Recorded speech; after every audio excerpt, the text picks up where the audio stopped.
The day following Thanksgiving, commonly known as Black Friday, holds a prominent position in the United States as one of the busiest shopping days of the year. However, the Black Friday of November 25th, 1994 was far from joyful for Luz Musino, a 38-year-old woman, and her two teenage daughters, 18-year-old Edith and 17-year-old Gabriella, who went missing on that day. As time passed without any communication from them, a close friend took the initiative to report their disappearance to the Downey Police Department. The circumstances surrounding their vanishing raised numerous questions. How did an entire family go missing at once? And would they ever be found? This mystery takes us to Downey, California, a vibrant and diverse city located in Los Angeles County.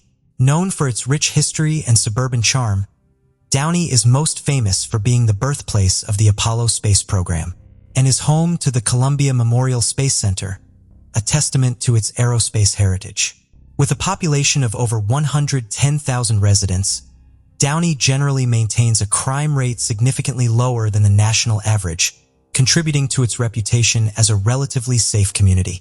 Unfortunately, this did not prevent a heinous crime from occurring in 1994. In early December of that year, the Downey Police Department received a distressing call from an undisclosed concerned friend. This woman filed a missing persons report for her friend, 37-year-old Luz Maria Machino, and Luz Maria's teenage daughters, 18-year-old Edith and 17-year-old Gabriella. The trio had last been seen on November 25, 1994, the day after Thanksgiving, and their sudden disappearance raised significant concerns. On December 8, 1994, Detective John Lynch and his team from the Downey Police Department searched Luz's apartment, located on the 11,600 block of Old River School Road in Downey. Although the detectives found the residence empty, there were unsettling clues left behind. Blood splatter was detected inside the residence, causing immediate concern. Investigators found a large brownish-red stain on the carpet in one of the bedrooms, covering the entire closet area. Additionally, another red spot was discovered in the second bedroom. To further examine these findings, it sought the assistance of Steve Rentaria, a criminalist from the Los Angeles County Crime Lab, to conduct comprehensive tests and investigations. Subsequent tests conducted by Steve Rentaria confirmed that both stains were indeed positive for human blood.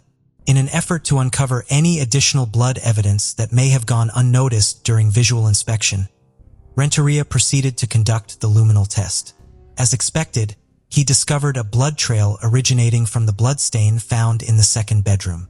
Rentaria believed it was likely that someone had bled to death, but without conducting further tests to determine the amount of blood required to create the pattern, he couldn't definitively provide the detectives with evidence. Meanwhile, the detectives faced their own challenges. In order to conduct a thorough investigation, they needed to delve into Luz's life. However, Luz and her daughters were undocumented illegal immigrants.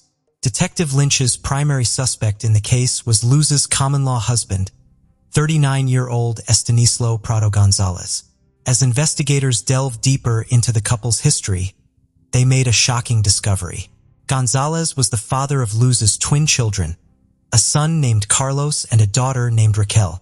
However, their relationship had been tumultuous, leading to their separation when the twins were about a year old, approximately 3 years prior to their mysterious disappearance. In 1994, when the twins were around 4 years old, the couple decided to live together again. Troublingly, detectives uncovered that the family had moved into the rented apartment shortly before the disappearance. Despite having signed a 1-year lease, Gonzalez was observed by the building manager hastily vacating the apartment with the twins just days before Luz, Edith, and Gabriella disappeared. When questioned about the sudden move, Gonzalez cited ongoing relationship issues as the reason for leaving. He also mentioned that Luz was planning to relocate to Mexico as part of their separation plans, but neither she nor the two eldest daughters were anywhere to be found. The Downey detectives suspected foul play and treated the case as potential murder investigation. However, their progress was hindered by the limitations of DNA technology at the time, preventing them from decoding the blood evidence they possessed. Furthermore, the absence of bodies categorized the investigation officially as a missing persons case. Despite expanding their search to neighboring states and even Mexico, No missing persons alerts, bank records, or cell phone records provided any leads. The family doctor in Mexico also confirmed that he had not heard from Luz and Gonzalez for a considerable period. Additional information came to light when investigators contacted the manager of a costume shop where both Luz and Gonzalez had worked. The manager revealed that in 1994, Gonzalez had called to inform them about the family's relocation to Mexico and his intention to collect their paychecks. However, Gonzalez never followed through with this plan after being informed that Luz needed to personally retrieve her paycheck. In an attempt to locate Estanislao Gonzalez, investigators placed a vehicle hold at the Mexican border on a van registered under his name. Despite this measure, Gonzalez failed to appear. Despite their diligent efforts, the investigation eventually reached a dead end due to the lack of substantial evidence. Consequently, this case joined the ranks of many unsolved mysteries, leaving the truth unresolved. In 1999, Sergeant Jim Elsasser of the Downey Police Department decided to re-examine the perplexing Musino disappearance case as he approached retirement.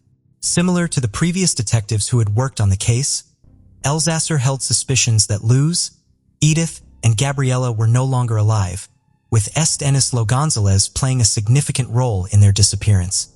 Despite Gonzalez remaining off the radar, the detectives made progress in the case. By 1999, advancements in DNA technology had opened up new possibilities. To gain fresh insights, they analyzed the blood-stained pieces of carpet. Fortunately, this step brought them closer to identifying the individuals to whom the blood belonged. The blood could potentially be linked to either the two sisters or the mother and one of the daughters. But additional evidence was still needed for conclusive results. In a desperate attempt to uncover any additional information, Jim Elsasser conducted searches using the names of Musino and her daughters in various databases, but unfortunately, he came up empty-handed. However, a breakthrough occurred when he decided to investigate the vehicle identification number for Gonzalez's van in national records. To his surprise, it was discovered that Gonzalez had recently registered his van in Las Vegas. A call to the Las Vegas police confirmed that he was indeed residing in the city with the twins. Unfortunately, due to other ongoing cases and a lack of available resources, the Downey detectives were unable to pursue an investigation in Las Vegas. This was also because they still lacked direct evidence against Gonzalez, aside from their suspicions. In 2002, the case was revisited, this time by Downey Police Department officers Dwayne Cooper and Gil Toledo. Recognizing the importance of contacting Gonzalez, they reached out to the Las Vegas authorities and requested their assistance. With both agencies now involved, a dedicated team of detectives was assembled to work on the case. Detective Cooper and Toledo from Downey, along with Las Vegas police officers Linda Turner and Paul Woodshea, comprised the investigative team. Their thorough investigation confirmed that Estanislao Gonzalez and the twins were residing in a dilapidated trailer off Boulder Highway in Las Vegas. On February 6, 2003, Tablo traveled to Las Vegas accompanied by Officer Linda Turner and Paul Wochik to visit the Gonzalez residence. However, the investigators were aware that they couldn't directly question Gonzalez about Luz, Edith, or Gabriela. Doing so might have startled him and potentially led to his escape with the children. Therefore, they needed to carefully strategize their approach to ensure the twins' safety and gather the necessary information. Surprisingly, Gonzalez proved to be very cooperative. The condition of the home was deplorable, with disorganization, filth, rotten food, offices, and exposed wires everywhere. Detective Toldo engaged in conversation with Gonzalez while Turner and Wochik spoke to the twins. When Detective Gil Toledo inquired about the whereabouts of Gonzalez's children's mother, it caught him off guard. Nevertheless, he provided an explanation, stating that she had left them years ago. To maintain a sense of normalcy and avoid arousing suspicion, the investigators even commended Gonzalez for being a dedicated single father who actively cared for his children. Officers Linda Turner and Paul Woolch had a different experience during their interview with the twins. They immediately felt a connection with them, as the children appeared sweet and polite despite their living conditions. However, when questioned about their mother, they seemed to have no knowledge or information about her whereabouts, deepening the mystery surrounding her disappearance. Despite their strong desire to take the children into custody immediately, the officers couldn't risk compromising the murder case, so they left without them. Detectives in Las Vegas maintained surveillance on Gonzalez and wiretapped his cell phone. Cooper and Toledo paid a visit to Delia Gonzalez Mora, who resided near Jordan High School in South Los Angeles, in an attempt to gather information about the Musino case. Their hope was that Mora's contact with Gonzalez would shed some light on the situation. However, when questioned, Mora claimed to have no knowledge of Luz and her daughters. Interestingly, just moments after the detectives departed, Mora secretly made a call from a nearby payphone to inform her brother about the investigators' inquiries regarding him and Luz. Unbeknownst to her, the detectives were eavesdropping on the conversation. During the call, Mora offered to drive Gonzalez to Mexico. Concerned that Gonzalez might attempt to flee, the Las Vegas authorities swiftly took action to locate him. They eventually found him at the Boys and Girls Club, where he had gone to pick up his twins. As Gonzalez walked towards his car with his children, the authorities apprehended him. Subsequently, DNA samples were collected from the twins and sent to the Ludic County Crime Lab for analysis. Criminalist Steve Ranteria conducted a comparison between these samples and the bloodstains found at the Musino residence. As a result, Hestinus Lowe Gonzalez was promptly taken into custody, and the twins were placed under protective custody before being transitioned into foster care. It is worth mentioning that Gonzalez's reactions to questions about the Musino case were far from pleasant. Faced with his persistent denials during the interrogation, the detectives resorted to a strategic ruse. They falsely informed Gonzalez that they possessed his DNA, hoping to elicit a reaction. Interestingly, Gonzalez's hand gestures during the interrogation, resembling stabbing motions, raised suspicions. At that point in the investigation, no details regarding the murder method had been made public, making Gonzalez's gesture all the more intriguing. It suggested that he possessed knowledge that only someone closely involved in the crime would have. Despite the mounting suspicions, Gonzalez continued to deny any involvement in the murders of Luz and her daughters. However, the detectives were adamant that he would not be allowed to return home. On May 1, 2003, Estanislao Gonzalez, who was 48 years old at the time, was taken into custody under suspicion of committing a triple homicide that had taken place sometime between November 26 and December 4, 1994. Gonzalez's sister, Mora, was also arrested on suspicion of murder, but the Los Angeles County District Attorney concluded that there was insufficient evidence to press charges against her, resulting in her release from custody. Initially, Estanislao Gonzalez pleaded not guilty to the charges. However, as the trial day drew near, he had a change of heart. Given that this was a capital punishment case, Gonzalez's defense attorney, Jennifer Friedman, initiated discussions with the district attorney's office. Gonzalez expressed his desire to confess to the crimes in order to avoid the death penalty. Friedman later stated that her client entered into the plea agreement out of love for his children. Eventually, a plea deal was reached, and Gonzalez admitted to the 3 murders in a concise one-page statement. As part of the agreement, he was not required to provide specific details about how he committed the murders, but he was obligated to disclose the locations where the victims were disposed of.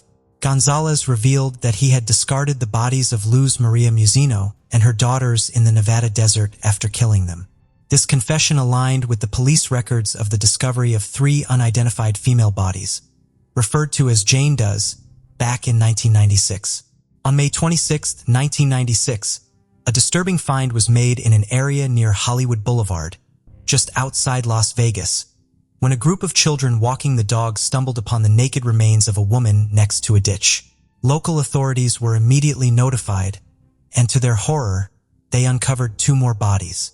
Autopsies conducted on the victims revealed that the oldest female was estimated to be between 35 and 50 years old, while the other 2 women were believed to be between 25 and 35 years of age. Tragically, 2 of the women met their demise through strangulation, while the 3rd victim tragically succumbed to suffocation and also suffered a fractured skull.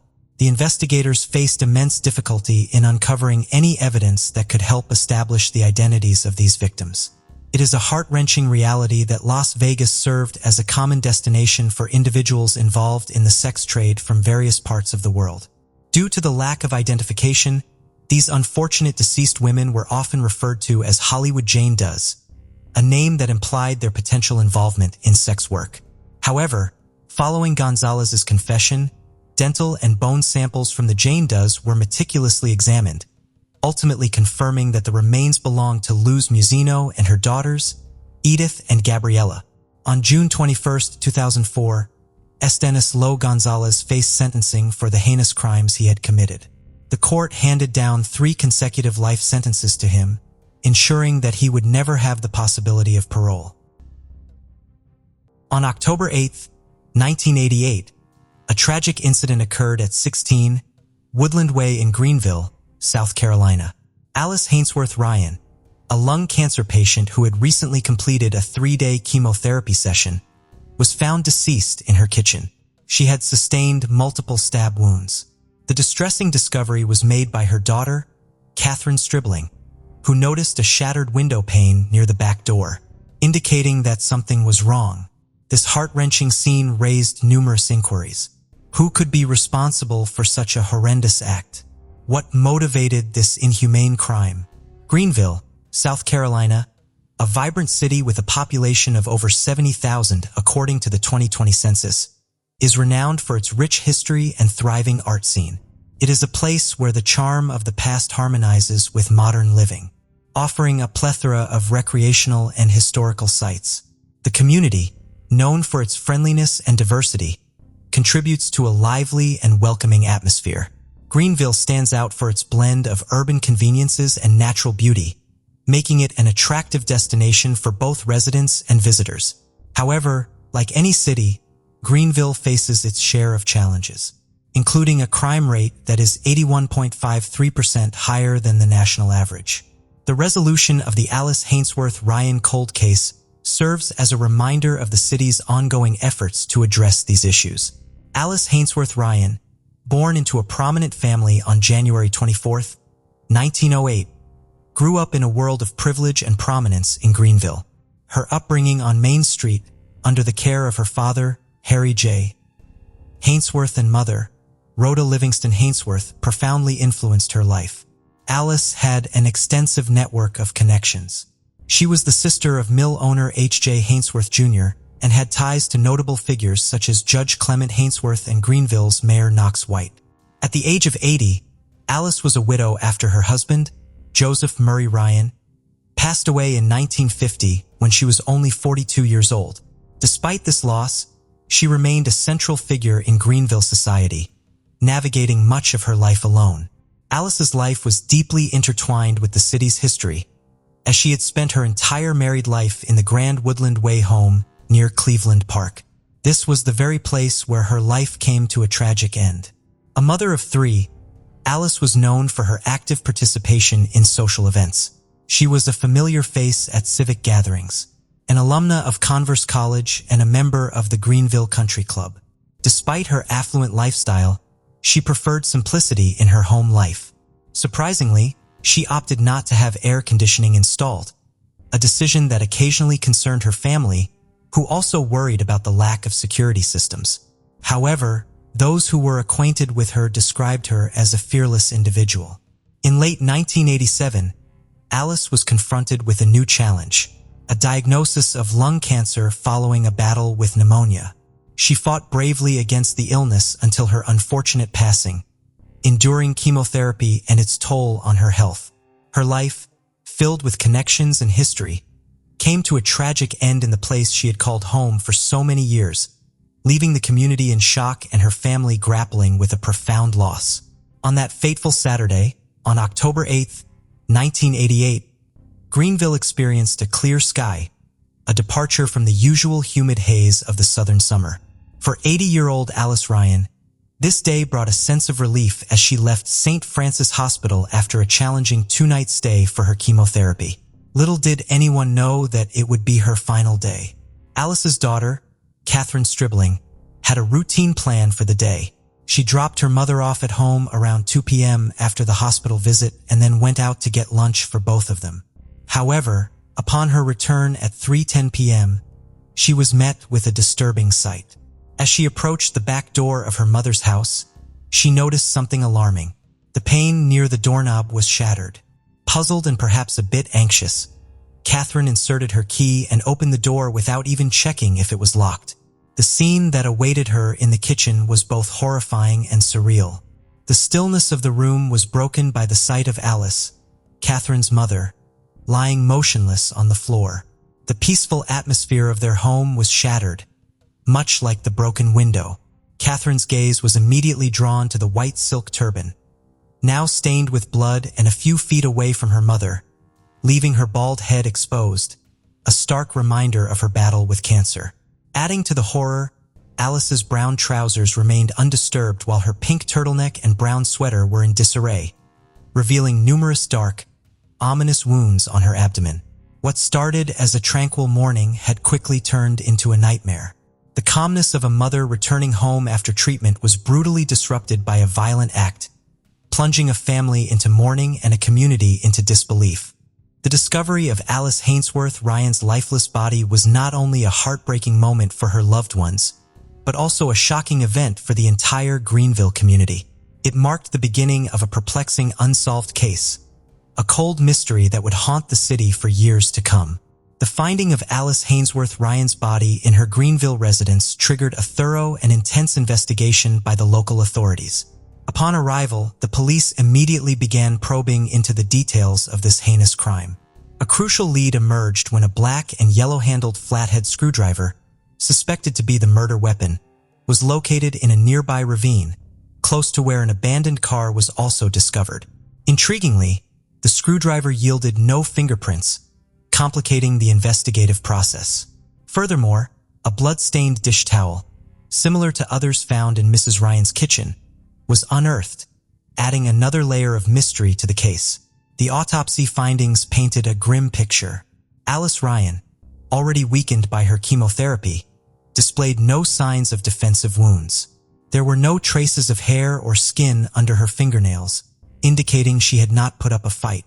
She had succumbed to 4 fatal stab wounds to her back and abdomen, yet her body bore a total of 37 stab wounds. The brutality of the attack left the community reeling in shock and fear. The murder caused a sense of unease to spread throughout the neighborhood, prompting residents to take extra precautions. There was a sudden increase in calls to burglar alarm companies, as people became more vigilant about strangers and made it a routine to double-check locked doors. Crucial eyewitness account came from a 16-year-old girl who lived half a mile away from Mrs. Ryan's house. She attended Christchurch Episcopal School and reported seeing a white car speeding in reverse down Mrs. Ryan's driveway around the time of the murder. The car in police custody was recognized by her as the one she had almost collided with. Although she couldn't provide a detailed description of the driver, she remembered noticing dark hair. The investigation into Alice Ryan's murder became one of the largest in Greenville's history. The Greenville Police Department, along with state law enforcement division agents and an FBI agent, worked tirelessly on the case. They meticulously created a detailed profile of the potential perpetrator and interviewed approximately 300 individuals, including around 60 potential suspects. The evidence collected was extensive, consisting of 2 large cardboard boxes filled with incident reports, tape recordings, interview notes, and crime scene photos. The investigators were well aware of Alice Ryan's high-profile status as the widow of a wealthy textile executive and a member of one of Greenville's most prominent legal families. Additionally, Alice's family publicly offered a $10,000 reward for anyone who could provide information leading to the killer's identification. Despite the extensive investigation and pursued leads, every avenue explored ultimately reached a dead end. The case eventually went cold for several decades. However, in 2017, a breakthrough occurred, offering a glimmer of hope in the long-standing mystery surrounding the chilling murder of Alice Hainsworth Ryan. The persistence of the investigators led them to re-examine the evidence using fresh eyes and advanced technology. Their dedication paid off when they uncovered DNA evidence on one of the items initially gathered from the crime scene. This vital piece of evidence, belonging to an African-American male, had been carefully preserved over the years, awaiting advancements in forensic science. In November of 2017, the investigators submitted this DNA sample to the Combined DNA Index System. The relentless efforts of the law enforcement team were finally rewarded when they received notification of a match in the combined DNA index system database to a DNA profile. This was the breakthrough they had been eagerly anticipating, a major lead in a case that had remained unsolved for almost 30 years. The DNA profile led them to a 50-year-old man residing in Americus, Georgia. Further investigations and DNA testing confirmed his identity as Brian Keith Munns. This discovery marked a significant turning point in the investigation, transforming it from a cold case to a case with a concrete suspect. Born in 1968, Brian Keith Munns had a background that was largely unknown in terms of family details. However, his criminal record painted a troubling picture. In 1998, Munns faced charges for first-degree criminal sexual conduct. He ultimately pleaded guilty in 2001, resulting in a period of imprisonment that lasted until May of 2007. Upon his release, he was placed on probation, but this period of relative freedom was short-lived. Munns found himself back in prison in August of 2008 after his community supervision was revoked. Released on probation again in May of 2009, his freedom was once again short-lived. He violated the terms of his release by failing to register as a sex offender, leading to his community supervision being revoked once more in July of 2009. Munns completed his sentence and was released in October of 2009.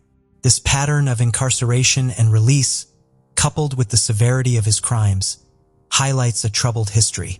On May 6, 2019, the Greenville Police Department made a significant announcement.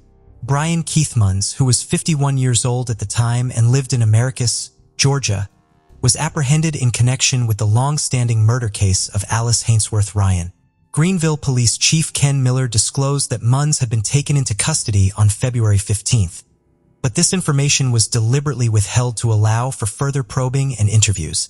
Chief Miller justified the delayed announcement by stating that premature disclosure of Munns's arrest could have compromised the investigation, potentially impeding detectives' efforts to validate witness testimonies and gather more evidence. Subsequent to Munns's apprehension, detectives conducted an additional 30 interviews, which played a pivotal role in reconstructing the events leading to Ryan's demise. Notably, one of these interviews, provided by an acquaintance of Munns, offered detailed insights into the crime, shedding light on Munns's entry into Ryan's residence, the nature of the inflicted injuries, the chronological sequence of events. This crucial information led to the filing of supplementary charges against Munns, the culmination of a meticulous 29-month reinvestigation involving the cold case unit, active detectives, and a state law enforcement division agent resulted in Munns' arrest. Chief Miller commended the dedication and hard work of all parties involved, including prosecutors who ensured that the case was handled in a manner conducive to successful prosecution. However, a new development emerged following Munns's arrest. He confessed to being present in Ryan's vehicle with Lamar Green on the day of the murder. Munns shifted the blame onto Green, alleging that Green was the one responsible for Ryan's death and attempted to sell him the car afterward. Interestingly, Lamar Green had been a suspect from the outset, but was killed in an incident deemed justifiable homicide, effectively closing his chapter in the investigation. Despite the initial charges, Munns eventually pleaded guilty to the offense of failing to report the crime to law enforcement. In September 2021, he received a 4-year sentence with credit for time served, and the remaining charges were dismissed. After a prolonged period of uncertainty and sorrow, Alice Hainsworth Ryan's family was able to find some semblance of closure regarding her tragic passing. Today's episode takes us to Ashburn in Virginia, home to 21-year-old Bethany and Decker. Bethany's mother Kim said her daughter was just simply a joy to be around, always upbeat, and had been smiling since the day she was born. She had 2 younger siblings who said she was the leader of the pack, confident, encouraging, and supportive. After years of excelling in school, she was accepted into George Mason University, hoping to gain a degree in global and economic change.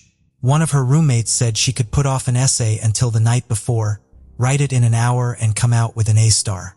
She was very intelligent, she recalled. It was in her freshman year that Bethany met Emil Decker, a cadet in the Reserve Officers Training Corps who was set to join the Army National Guard. Emile was a hopeless romantic, and Bethany's family said she could mention the smallest, most seemingly insignificant thing just once and he would remember it and try and act on it. Bethany's family adored him and he fit right in as if they'd been together their whole lives. After a couple of years of dating, Emile proposed. No sooner had they got engaged than Bethany found out she was pregnant. The young couple were so excited to start their family and life together, and although the baby had come sooner than maybe planned, the pregnancy was a welcome surprise. They called their baby boy Kai. However, family and friends said the stress of a newborn baby on top of having little money to support them soon set in. While Emile started training with the Army National Guard units, Bethany, who was still studying at George Mason, took up a part-time job in a restaurant to get some more money. The stress only mounted further when Emile started prepping to be deployed to Afghanistan. Between both their families helping out, the pair were just about coping.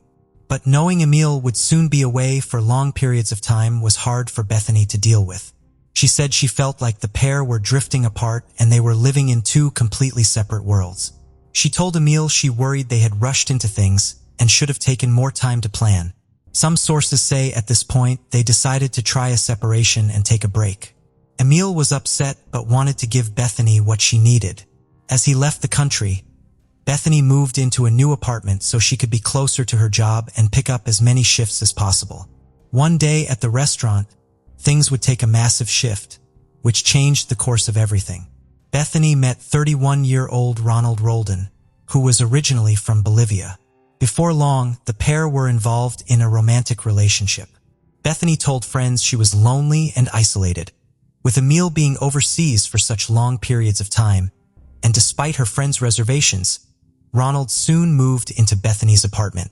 Her best friend Sarah said she was shocked and warned her against it, but she ultimately wanted to see Bethany happy, and Bethany was going to do what she wanted to anyway. She and Emile were still separated and communication was dwindling, but he could sense something was going on. The relationship with Ronald was bad from the get-go. He was controlling, jealous, and violent, and everyone saw it in him. Kim said she was frightened, hearing horror stories about what was going on inside the apartment. She even suspected that Ronald had hurt Kai, as Kai not only seemed scared of him, but he had a black eye on one occasion. The story they were told was that a friend was watching him and he fell backwards off of a chair. But Bethany's family were not so sure. They also found out that Ronald had phoned Kai's daycare and pretended to be Emile. Fortunately, the daycare could tell something was wrong and nothing happened. But this resulted in them setting up a code to use over the phone, so they knew not to answer to Ronald if he called again. Ronald would text and call constantly, asking to see proof of where she was and who she was with. He would even follow her to houses she said she was going to, just to make sure she actually was, and then he would sit and wait for her outside until she left. Bethany was now in a very bad situation and decided to come clean and tell Emile everything, saying she knew she had made a mistake. Emile still wanted to make things work, saying his family was his priority. He said he could tell that something had been wrong for many months, as she was now working about 6 days a week and barely talking to him, and when she did communicate, she was distant and not present. Bethany and Emile decided to go on holiday when he was home on leave to try and patch things up. Their marriage was hanging by a thread at this point, and the situation was messy to say the least. She was telling her mother and friends that the situation with Ronald was now so bad she needed to either get him out somehow or leave the apartment herself in secret. She and Kim started working on a plan to make this happen. As 2010 came to an end, Emile sent a sweet message to his young family. In mid-January 2011, he was granted leave and the pair decided they would still go on holiday together. As Bethany met him at the airport, it was clear there was another issue to contend with. Bethany was pregnant again and Ronald was the father. Emile said he wasn't angry and still wanted the holiday in Hawaii to go ahead. He said, "I'd been overseas and it was a completely different world. Coming back to the United States, I was just happy to be home, to be alive, to be with my family. That anything else in the whole entire world really did not matter to me at all. It was definitely a make or break trip, and by all accounts they did have a lovely time in Hawaii. It was the most they'd seen each other, laughed together, and just talked in ages. Felt like things could start to get back on track." When Emile and Bethany got back on the 28th of January, Bethany visited her grandma. They had a nice afternoon making pizza and talking about the trip, but her grandma said she could tell there were more stories than Bethany was sharing. She was so young with so much going on, and everything was clearly getting on top of her. Bethany later confided that she was drowning in stress, guilt, and sadness, and it was the lowest she had felt in her whole life. Later that night, Emil joined them for dinner where the crisis talks continued. Without warning, Bethany's phone started to go off. She grabbed her things and rushed out, saying they didn't understand what was going to happen to her if she didn't go home.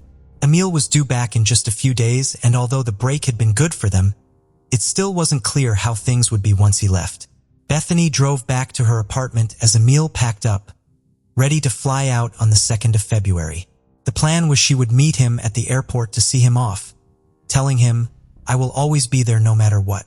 On February 2nd, Emil arrived at the airport hoping to see Bethany there, but she didn't turn up.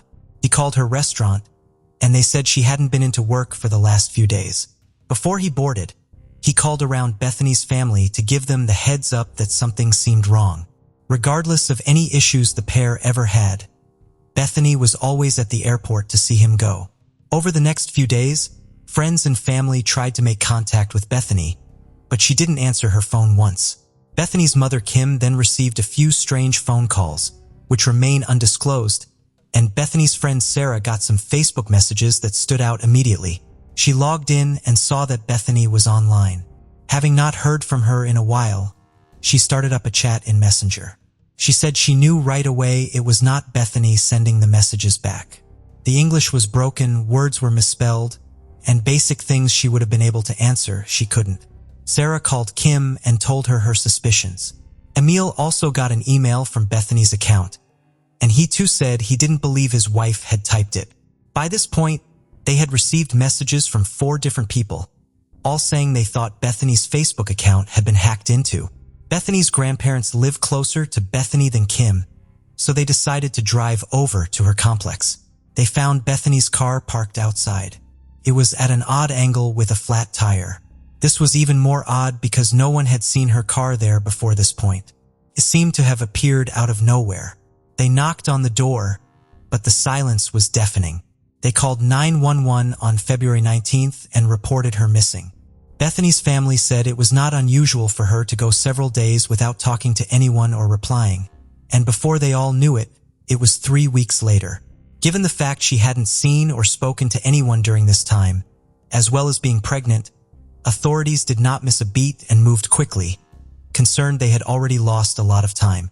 A quick search of her phone, credit and debit cards showed they had not been accessed since January 29th. She hadn't shown up to any of her classes.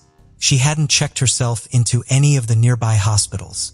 She hadn't gone into work, and given the fact her passport was at home, she hadn't left the country either. When police went to her apartment, they determined there were no signs of any forced entry or a struggle, and nothing appeared to be glaringly out of place. Her belongings were all still there, indicating she hadn't packed up to go anywhere either. There was nothing inside her car that indicated foul play or pointed to where she might have gone. It was now the first week of March, and detectives decided to hold a press conference. Divers were searching the waters, canine units were around the fields, and the FBI were brought in too. Police were getting leads, but they were going nowhere. None of these tips came to anything. It seemed that the last person to have seen Bethany, given the timeline they knew, was Emil. He was granted permission to fly home and help with the investigation. He voluntarily took a polygraph test and underwent hours of interrogation, answering everything twice over, and was completely supportive of everything the police needed. He said he had absolutely nothing to do with Bethany being missing, and even despite all their issues, his mind was racing and he was deeply concerned. He said he understood why he was being looked at so closely. He happened to leave the country around the same time she went missing, and had just found out she was pregnant with another man's child, but he said he let the police ask everything they needed to, no matter how painful the questions were, so they could rule him out and he could start helping. All of his movements in between the 28th of January and the 2nd of February were all accounted for as well. Authorities had to consider the possibility that given all of her stresses, she had just wanted a total break and had dipped off the radar. But going this long without talking to her mother and grandmother and without seeing Kai, was definitely not the Bethany they knew. The police were still treating her disappearance as a missing persons case and not anything more sinister. They didn't identify anyone as a suspect, calling it premature and saying they wanted to encourage the public to keep looking for her without putting anything into their heads. There was, however, one more person they needed to talk to, Ronald Roldan. He was no longer living in the apartment and they had found him at his parents' house. He told them he had moved out recently as the relationship had come to an end. His story actually informed the detectives that he was the last person to see her. Whereas Emil had last seen her on the 28th of January, Ronald said he saw her on the afternoon of January the 29th. He said she was in the apartment and she seemed her usual self. This was partly corroborated by the manager who said that she had called in just after 2 p.m. on January 29th to get her next shifts for the week. She also confirmed her shift for that night, but she never showed up to work it.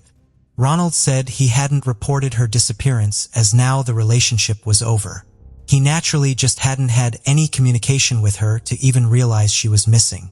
ATM records showed that he left Bethany's apartment the afternoon she was last seen and made a withdrawal from his bank at 4:26 p.m.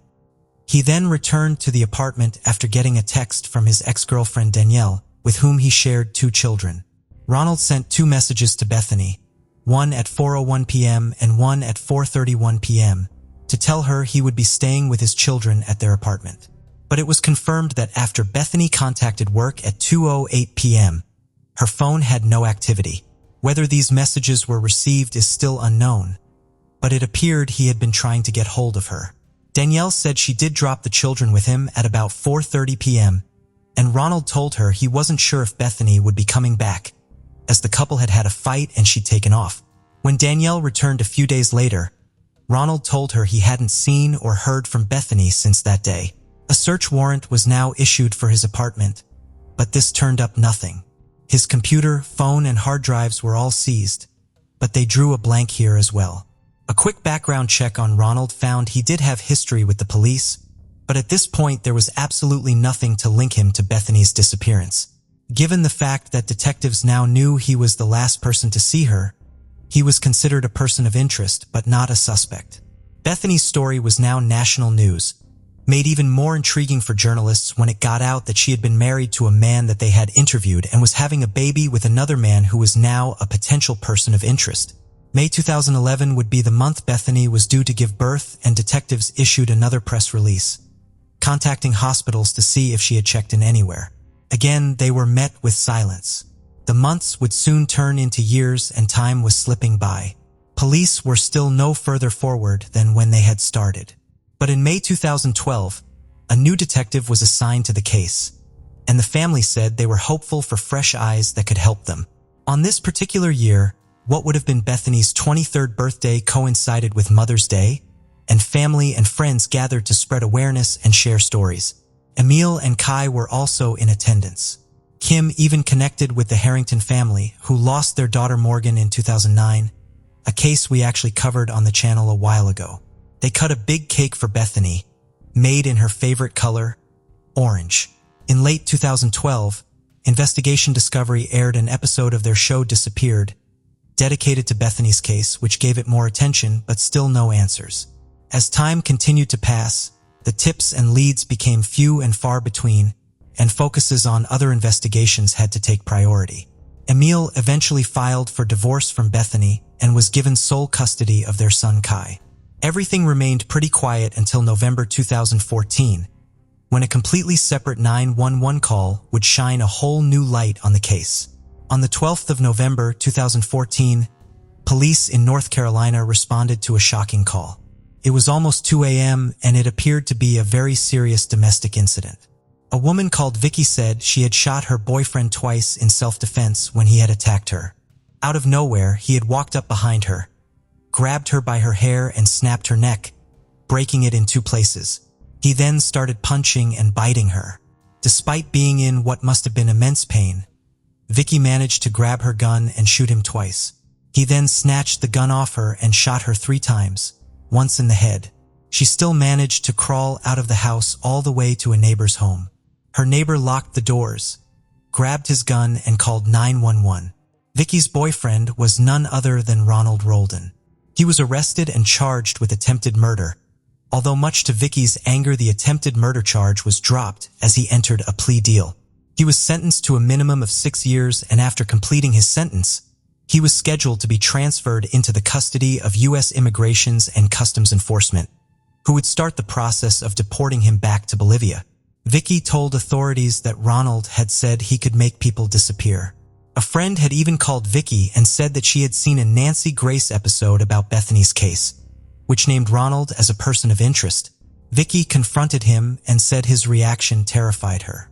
She knew something was wrong, but he now knew that she knew about Bethany, and she said the violence had escalated since that point. Vicky said if he was ever let out of prison, he would either come back to kill her or kill someone else.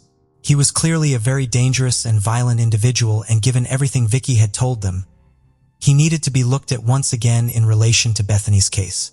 Vicky went on to tell her story on Dr. Phil. She had lost an eye because of him, her neck had been broken in 2 places, and she was facing financial ruin due to the cost of the medical bills. But she was determined to keep telling her story and help the police build their case. She contacted Kim personally to tell her everything she knew and offer her support. Investigators also found out that before he was seeing Vicky, Ronald was dating a waitress called April. She had pressed charges against him too when he pushed her down a flight of stairs, spat on her, and threw all her belongings outside. He agreed to pay her $2,500, and the charges were eventually dropped. Detectives working on Bethany's case made the journey over to his new prison to interview him again, but he was verbally abusive, shouting and swearing at them, refusing to talk. This only spurred them on more. Through his lawyer, Ronald maintained he had nothing to do with Bethany's disappearance. He said he was hopeful that Bethany would come home and was praying for her safe return. In March 2019, investigators said there had now been positive movement in Bethany's case. They didn't specify the development, but they did say it came after a search warrant of Bethany's Facebook account was finally issued and analyzed. The search warrant had been signed by Detective Michael Boone, a man who was actually instrumental in solving the murders of Hannah Graham and Morgan Harrington. Morgan Harrington's family had become close to Kim, offering her a support system. Over the next year and into 2020, things again went quiet, and the police didn't share anything with the media, keeping all their cards close to their chests. They were on the cusp of a huge break. November 2020. The news everyone had been waiting for almost a decade finally broke. The information that had pushed this forward showed that Bethany and Ronald's individual Facebook accounts were both accessed many times from the same IP address in the days around her disappearance. Ronald Roldan was finally arraigned on abduction charges, and just 1 month later, the charge was upgraded to second-degree murder in the case of Bethany and Decker. Prosecutors said the circumstantial evidence was very strong and it was a solid case. Ronald's lawyers asked for bail, but the judge said there was no way.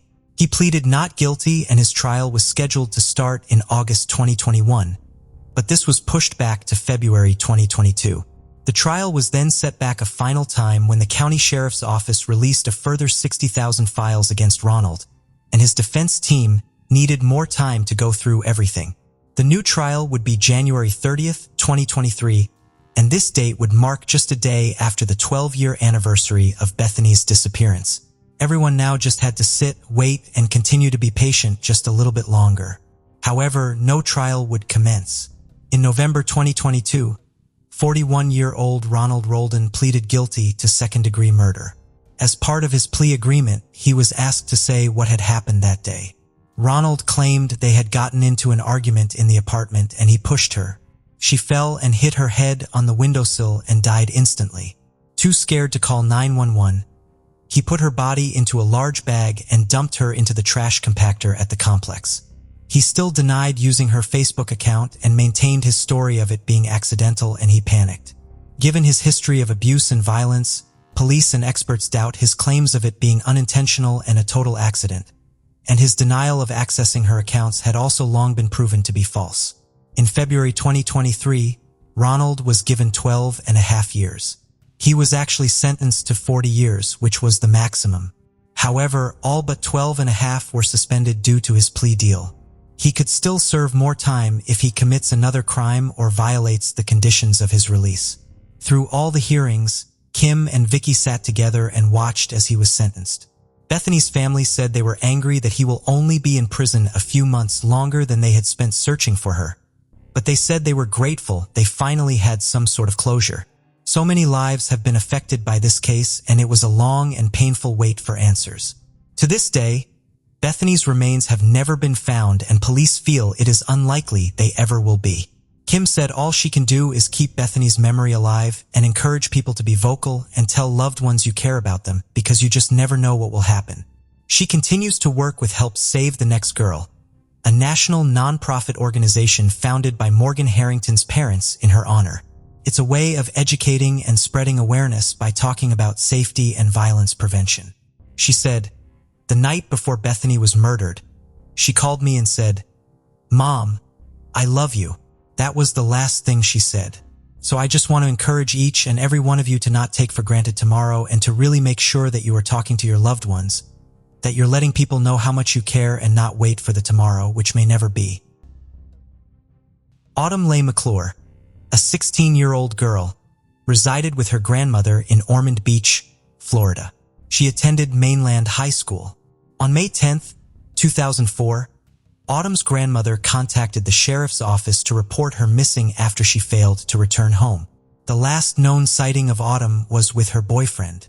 Upon questioning, her boyfriend informed the police that he had dropped her off at the Volusia Mall and hadn't seen her since. A search was initiated, but no trace of Autumn was found. Later on, Autumn's grandmother informed detectives that Autumn had caught her from a different area code and had sent letters postmarked from Melbourne, Florida, stating that she was safe and would return home after turning 18. The case went dormant until 2004, when detectives received information that Autumn had been staying with Brian Donnelly and Jessica Freeman. The detectives visited their residence and were informed that Autumn had stayed with them briefly before leaving. Donnelly and Freeman claimed to be Autumn's co-workers at a Winn-Dixie supermarket. They mentioned that Autumn had a strange relationship with her grandmother, which led them to offer her temporary accommodation in their trailer. However, they had no further knowledge about her whereabouts. Despite the case going cold, the detectives persisted in their efforts. They obtained DNA samples from Autumn's family members and entered them into a national database for missing children. The case remained unsolved until 12 years later, when the detectives reached out to Autumn's boyfriend again. This time he admitted to lying about dropping her off at the Volusia Mall. He confessed that he had actually left her at the Seabreeze Bridge, where she then got into a car with Jessica Freeman. Detectives managed to locate Freeman, who had relocated to Nevada, but she denied any involvement in Autumn's disappearance. A breakthrough occurred when a tipster informed the police that Freeman and Donnelly were connected to Autumn's disappearance. Freeman, who was questioned by the police once again, requested immunity in exchange for providing information about Autumn's disappearance. She disclosed that she worked alongside Autumn and that both she and Donnelly permitted Autumn to reside with them in the trailer. Freeman also revealed that she was involved in a sexual relationship with the couple. According to Freeman, upon returning home one day, she witnessed Donnelly allegedly choking Autumn in the bathroom. Despite her efforts, she was unable to save Autumn, prompting her to leave the trailer where they all resided. When Freeman returned 2 weeks later and inquired about Autumn's whereabouts, Donnelly reportedly threatened her by saying, "Shut up or the same thing will happen to you." Freeman claimed that Donnelly had confessed to cutting up Autumn's body, purring her and scattering her remains in various locations. Although she was unaware of the exact burial site, Freeman informed authorities in late 2023 that she suspected Autumn's body was buried beneath the trailer, as Donnelly had expressed satisfaction over new concrete being laid at the location. Following a ground-penetrating radar investigation, authorities detected areas of varying density beneath the surface. Consequently, they collaborated with the current owner of the trailer to excavate the remains. In February 2024, authorities recovered nearly all of Autumn's remains, which were sent to the medical examiner for identification confirmation. Despite the discovery of her remains, Dudley could not be prosecuted as he passed away in 2022. On March 8, 1987, Raymond Demel and his wife Rita Demel were driving back to their seaside residence along Blanco Road near the Salinas River Bridge. After a night of drinking, Raymond, a 49-year-old father of 3 and an Army veteran, pulled over to the roadside and lost consciousness due to excessive alcohol consumption. Rita, his wife, became fearful and desperately sought help. Eventually, she managed to flag down a passing car for assistance. A dark-colored pickup truck parked a short distance away from their car, offering the glimmer of hope during her desperate moment. However, the story was far from over. An hour later, the police received a 911 call. What could have transpired during that 1-hour interval for the couple? Is there a possibility that the motorcyclists played a role in what occurred? Or could there be another factor at play? Monterey County, California is a place of inspiring natural beauty, with picturesque landscapes stretching along the expansive Monterey Bay. Renowned globally for its wealth of marine wildlife and the freshest seafood imaginable, it captivates the hearts of all who visit. However, apart from its natural beauty, the place is also known for its rich history, diverse culture, and vibrant communities, making it a captivating destination for both residents and visitors alike. However, beneath this scenic exterior lies a chilling statistic. The county has a history of over 130 unsolved cases dating back to 1959. Tragically, the case of Ray Demel appeared destined to join this list, casting a shadow over the region's otherwise serene reputation. Raymond Edwin Dell was born on April 30th, 1939, in Olean, Cattaraugus, New York, to the family of Edwin Joseph Demel and Lola Evelyn Hills. His formative years remain largely obscure, much like many aspects of his life's journey. He served in the Army for a period and later settled down with Rita Marie Martinez, raising 3 children in Seaside along Blanco Road. Their family life seemed ordinary, without any remarkable incidents or controversies. However, everything changed on the night of March 8, 1987, for Ray Demel's family. When the distress call came in, the police quickly responded and rushed to the scene. Dana Peterson from the Monterey Bay Police Department, accompanied by her team, arrived to find a golden van parked by the side of the road. Rita, visibly shaken and terrified, clung to her husband Ray, her fear reflected in her eyes. Sadly, it was confirmed that Ray had succumbed to a gunshot wound to the chest. Despite her state of shock, Rita, the sole witness to the incident, managed to speak. Tremblingly, she recounted that the man who had stopped at her desperate plea was the same person who had shot her husband, and the reason behind it was quite simple. It appeared that Ray may have accidentally hit the suspect's vehicle with his van, which angered the suspect. According to Rita, he shouted something along the lines of, "No motherfucker can run into my van," before retrieving an Army-issued Colt 45 and firing 2 rounds through Ray's window, fatally striking him. Detective Peterson believed that the assailant had initially shattered the car's driver's side window with the butt of his gun before proceeding with the fatal shooting. Despite their efforts to gather evidence and identify the true culprit, the police couldn't completely rule out Rita as a potential suspect. With only her testimony and no concrete evidence, her involvement in the investigation remained a point of consideration for law enforcement. In such a critical situation, the authorities couldn't afford to overlook anyone. Upon examining the crime scene, it was confirmed that Peterson's theory was accurate. 2.45 caliber shell casings were found inside the victim's van, supporting the evidence of a close-range attack. In addition to that, Rita's statement was validated when investigators discovered tire tracks from a second vehicle near the victim's car, providing solid evidence to support her. Therefore, they returned to investigating the address book in hopes of uncovering more information about Mormon Baird.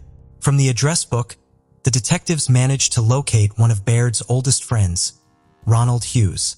According to Hughes, he had seen Baird on the day of the crime. He recounted that both of them had attended a party in Salinas.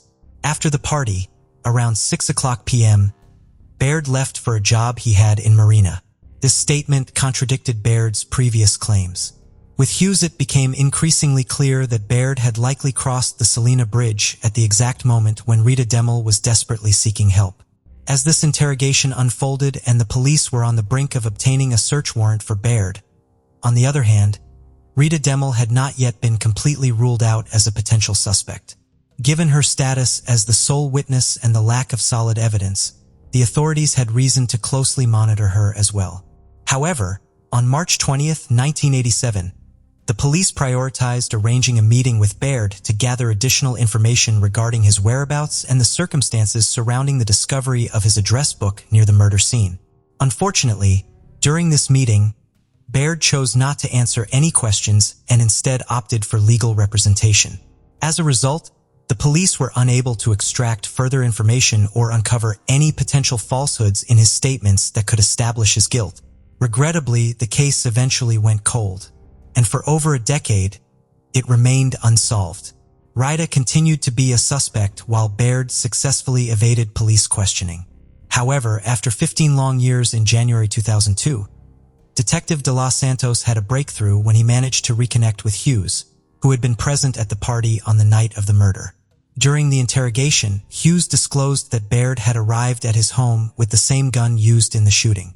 Fearing the consequences and unsure of the right course of action, Hughes had asked Baird to hand over the weapon. Locating the murder weapon became crucial, but Detective De Los Santos understood that pressuring Hughes would not yield results. Therefore, he chose a more gentle approach, allowing Hughes to gradually open up during the questioning. With Rita no longer under suspicion after 15 years, the police now only needed to compile all the evidence, create a comprehensive report, and finally bring justice to her family. According to Hughes' recollection, he vividly remembered burying the gun in an Army-style ammo box in a field near a tree at Strum Ranch, close to Old Stage Road. Consequently, Detective De Los Santos, accompanied by Hughes, went to the site. Despite their efforts, they were unable to locate the specific tree that had served as a marker for the buried weapon. To enhance their chances of success, De Los Santos decided to seek assistance from a specialized group called the Treasure Hunter Society of Santa Clara Valley. Within an hour, Warren Whitehead, a member of the society, finally detected a signal on his metal detector near a large oak tree. The military-issued case had flawlessly fulfilled this requirement, preserving Baird's fingerprints on an ammunition box that contained the .45 caliber gun and ammunition. Experts have confirmed that the fatal bullet was indeed fired from the gun, which still had the inscription "Model of the U.S. Army." Interestingly, it was registered to an individual who had reported it missing when he moved from a house in Salinas in 1984. Subsequently, Baird became the next tenant at that location.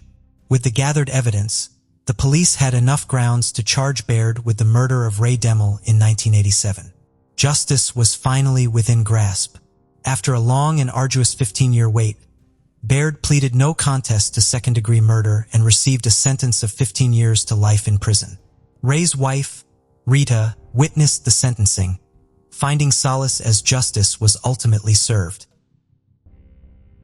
Pontypool, Wales. Homes were roughly 30,000 people, two of which were David and Linda Maggs, who lived together at 11 Lansdowne in Sebastopol.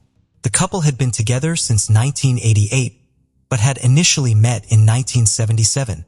Linda had been raising her two children, Carrie and Andrew, on her own, after her first marriage had ended. She worked incredibly hard to support herself and her children, sometimes working 3 jobs to make it happen. David had also been married twice before.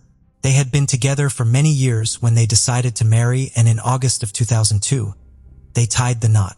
Andrew and Carrie had welcomed David into the family, and the couple looked set to begin the rest of their lives together. 74-year-old Linda had an incredibly active social life. She was the member of a dance group and was often out with her group at dance clubs. She also loved being a grandmother and enjoyed going shopping for clothes with her beloved granddaughter. She took real pride in her home and garden, which was often the center for many social gatherings. Linda was incredibly close to her 2 children, and they shared a tight bond. She was always on hand to help or lend advice whenever needed. Her son Andrew described her as a beautiful, kind lady with a huge heart. Her 71-year-old husband David had worked as an accountant but would later retire. The pair enjoyed traveling together all over the world, including the United States and Australia. However, there was one thing that was a source of contention for the couple: money. Prior to the marriage, David had wanted Linda to sign a prenuptial agreement, but she didn't. She said as they were married, everything should be shared between the two of them. However, once they were married, they had separate bank accounts and even paid for their own food if they went out for a meal, something her daughter Carrie thought was odd.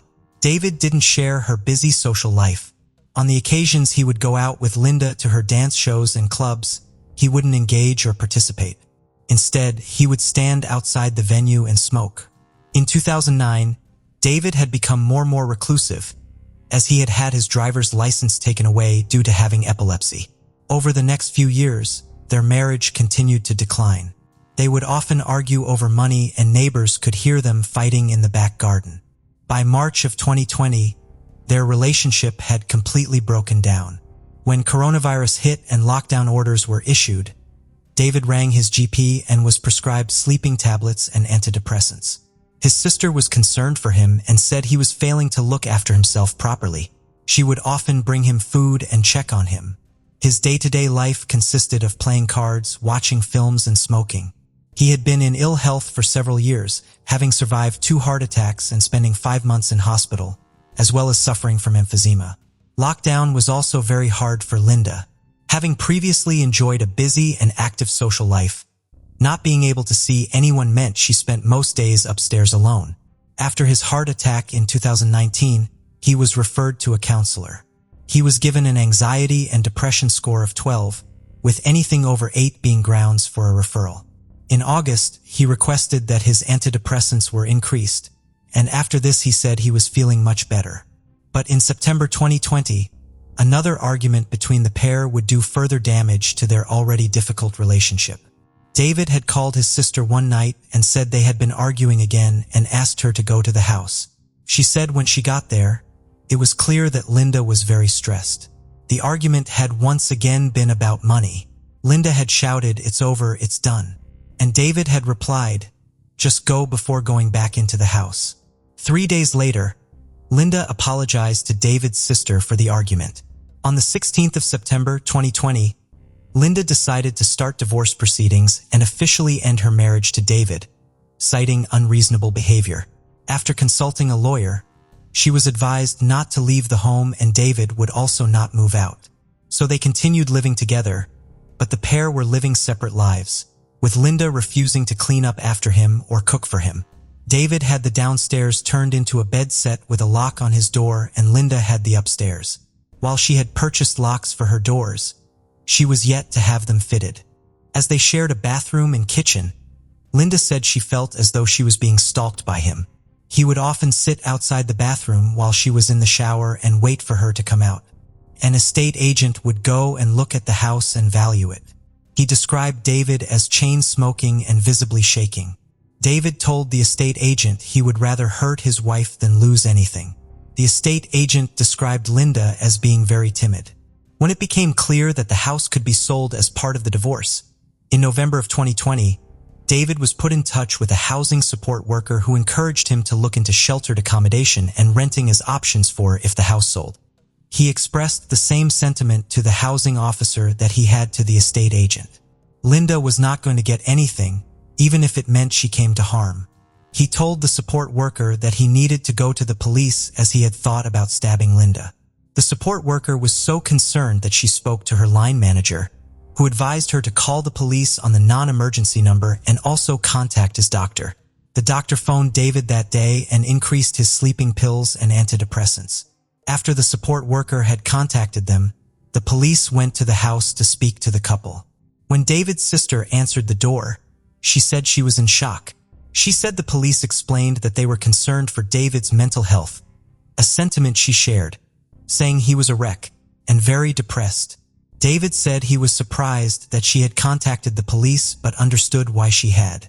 He said he felt the police didn't listen to him and that their visit wasn't worth it. An officer spoke to Linda, saying there were concerns for her safety. The officer said she was quite flippant and thought it was just his way of trying to get her out of the house, as the house was solely in his name. The officer said Linda declined a domestic violence risk assessment and the option of a safe house, saying that David had never laid a finger on her. The officer told her to avoid arguments with him and keep her phone close to her. No further action was taken. By the new year, the pair were no longer speaking. Financial investigators had been brought on board to look into the couple's finances. This meant that the house would likely be put on the market for sale. On the 5th of February 2021, Linda was on the phone to her daughter Carrie. She told Carrie that she was worried about how David would react when he found out their finances were being examined. That same day, David's sister had called him at around 9 p.m. She said he seemed settled and was enjoying watching a film. As officers and other emergency services descended on the scene, body cameras captured the moment they went inside the house as the officer enters. 2 knives can be seen on the last step of the staircase. David's coldness was apparent. He told the officers, "30 years I've been married to her and she doesn't know how to keep her mouth shut. So I topped her." As the devastating news broke, the community could not believe what had happened. Flowers were left outside the home and Linda's children were being supported by officers as they faced this horrifying new reality. The truth about what exactly had happened that morning would soon come out. Even though the upstairs was Linda's domain, David had gone up there and taken 2 large red kitchen knives with him, leaving one outside the bedroom door, and he took the other one into her room at around 9 a.m. As Linda lay in bed under the sheets, her estranged husband walked into her room. David told her he wanted to talk about their separation and impending divorce, but she told him that that conversation needed to be left to the lawyers and she wasn't going to discuss it with him. David became enraged. In a frenzied attack, he stabbed her multiple times. Linda, who was 4'10", had suffered an appalling catalog of injuries. She had been stabbed 15 times in the neck, head, stomach, and chest. Her arms and hands had defensive wounds, showing that she had tried to fight him off with everything she had. She had also sustained 2 broken ribs. One stab wound to her chest was 15.5 centimeters. When trying to understand what had led to this, officers learned that David had become consumed with the idea that Linda had been hiding money from him and that she was going to cheat him out of money during the divorce.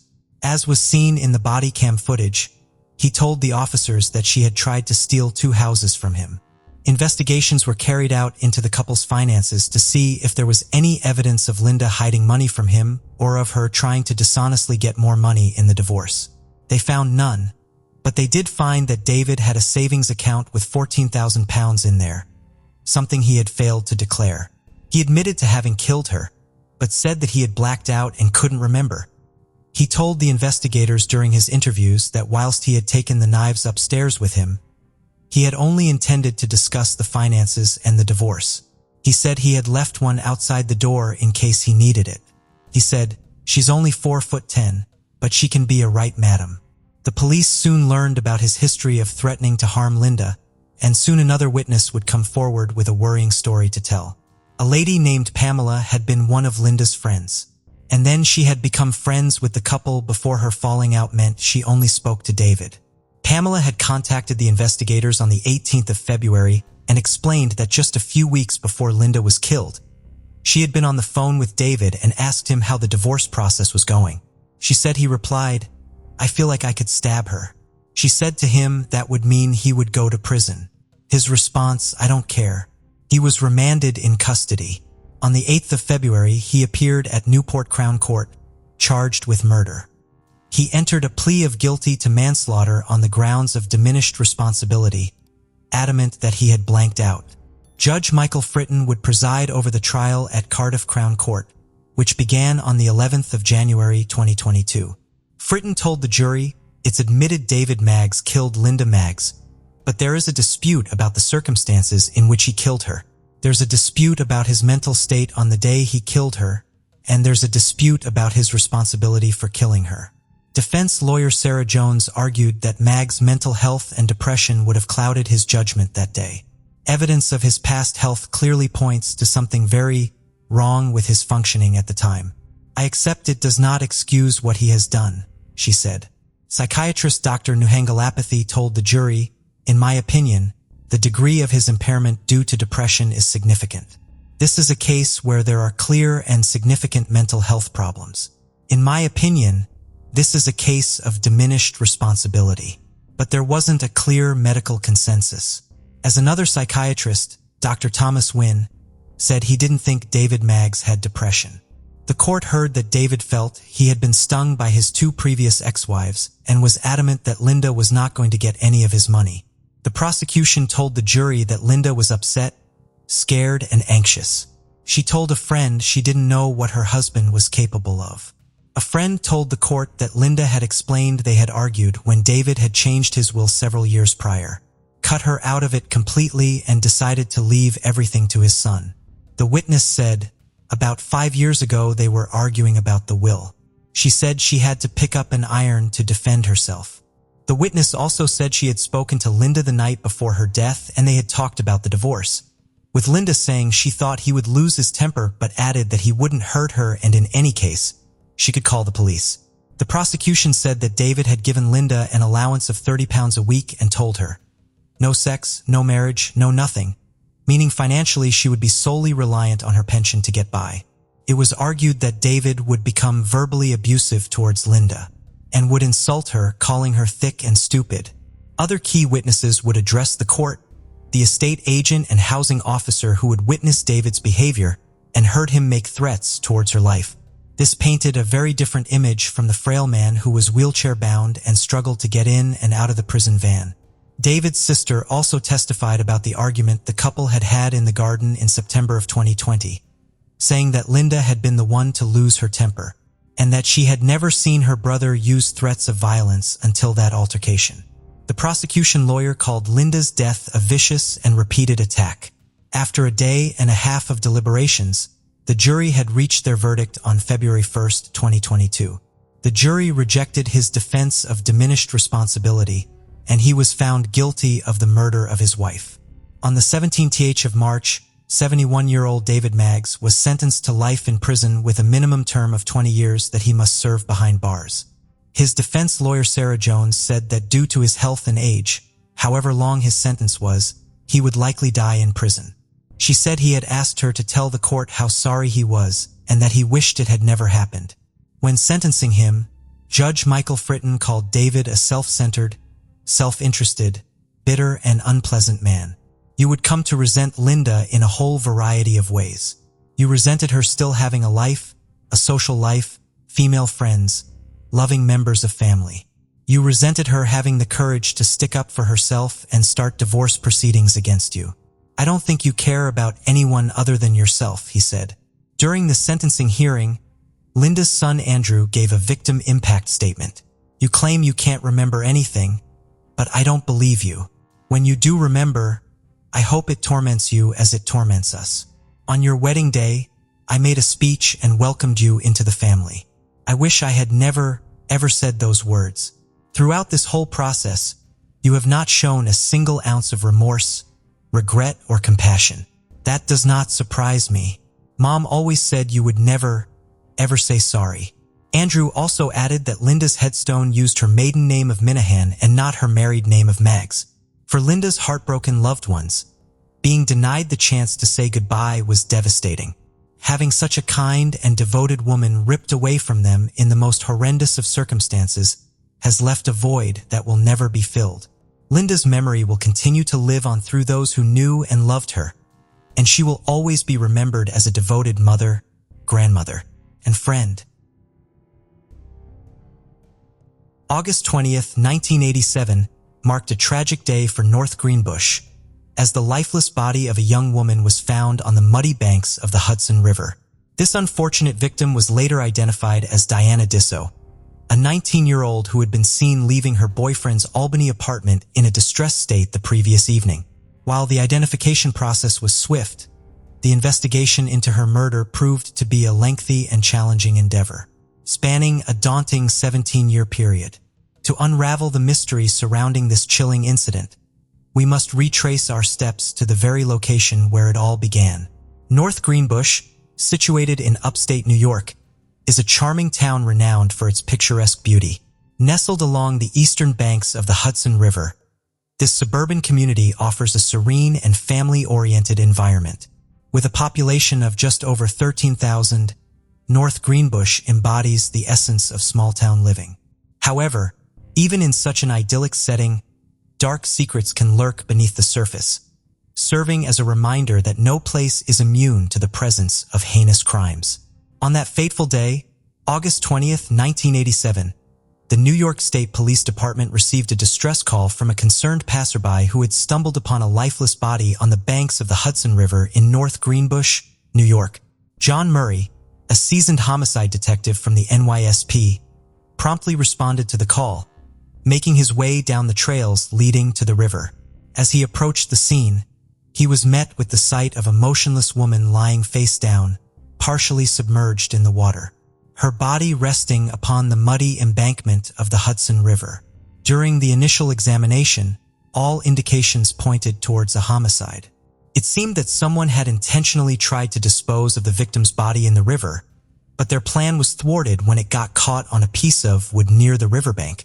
The detective was disheartened to find no identifying information except for a brush. An urgent bulletin was promptly issued, and the news was broadcasted on local television channels. Detective Murray held on to hope that someone would step forward to identify this unfortunate victim. Marion Disso, a resident of Colony, New York, found watching the news on television particularly distressing as she hadn't heard from her 19-year-old daughter, Diana Disso, since the previous night. Fearing the worst, the family contacted the police, who connected them with the investigators working on the Hudson River case, initiating the identification process. Once the identification was completed, the investigators eagerly awaited the autopsy results for further insights. The report confirmed that Diana had been strangled and also revealed the presence of unidentified bodily fluid on her body, along with possible signs of assault.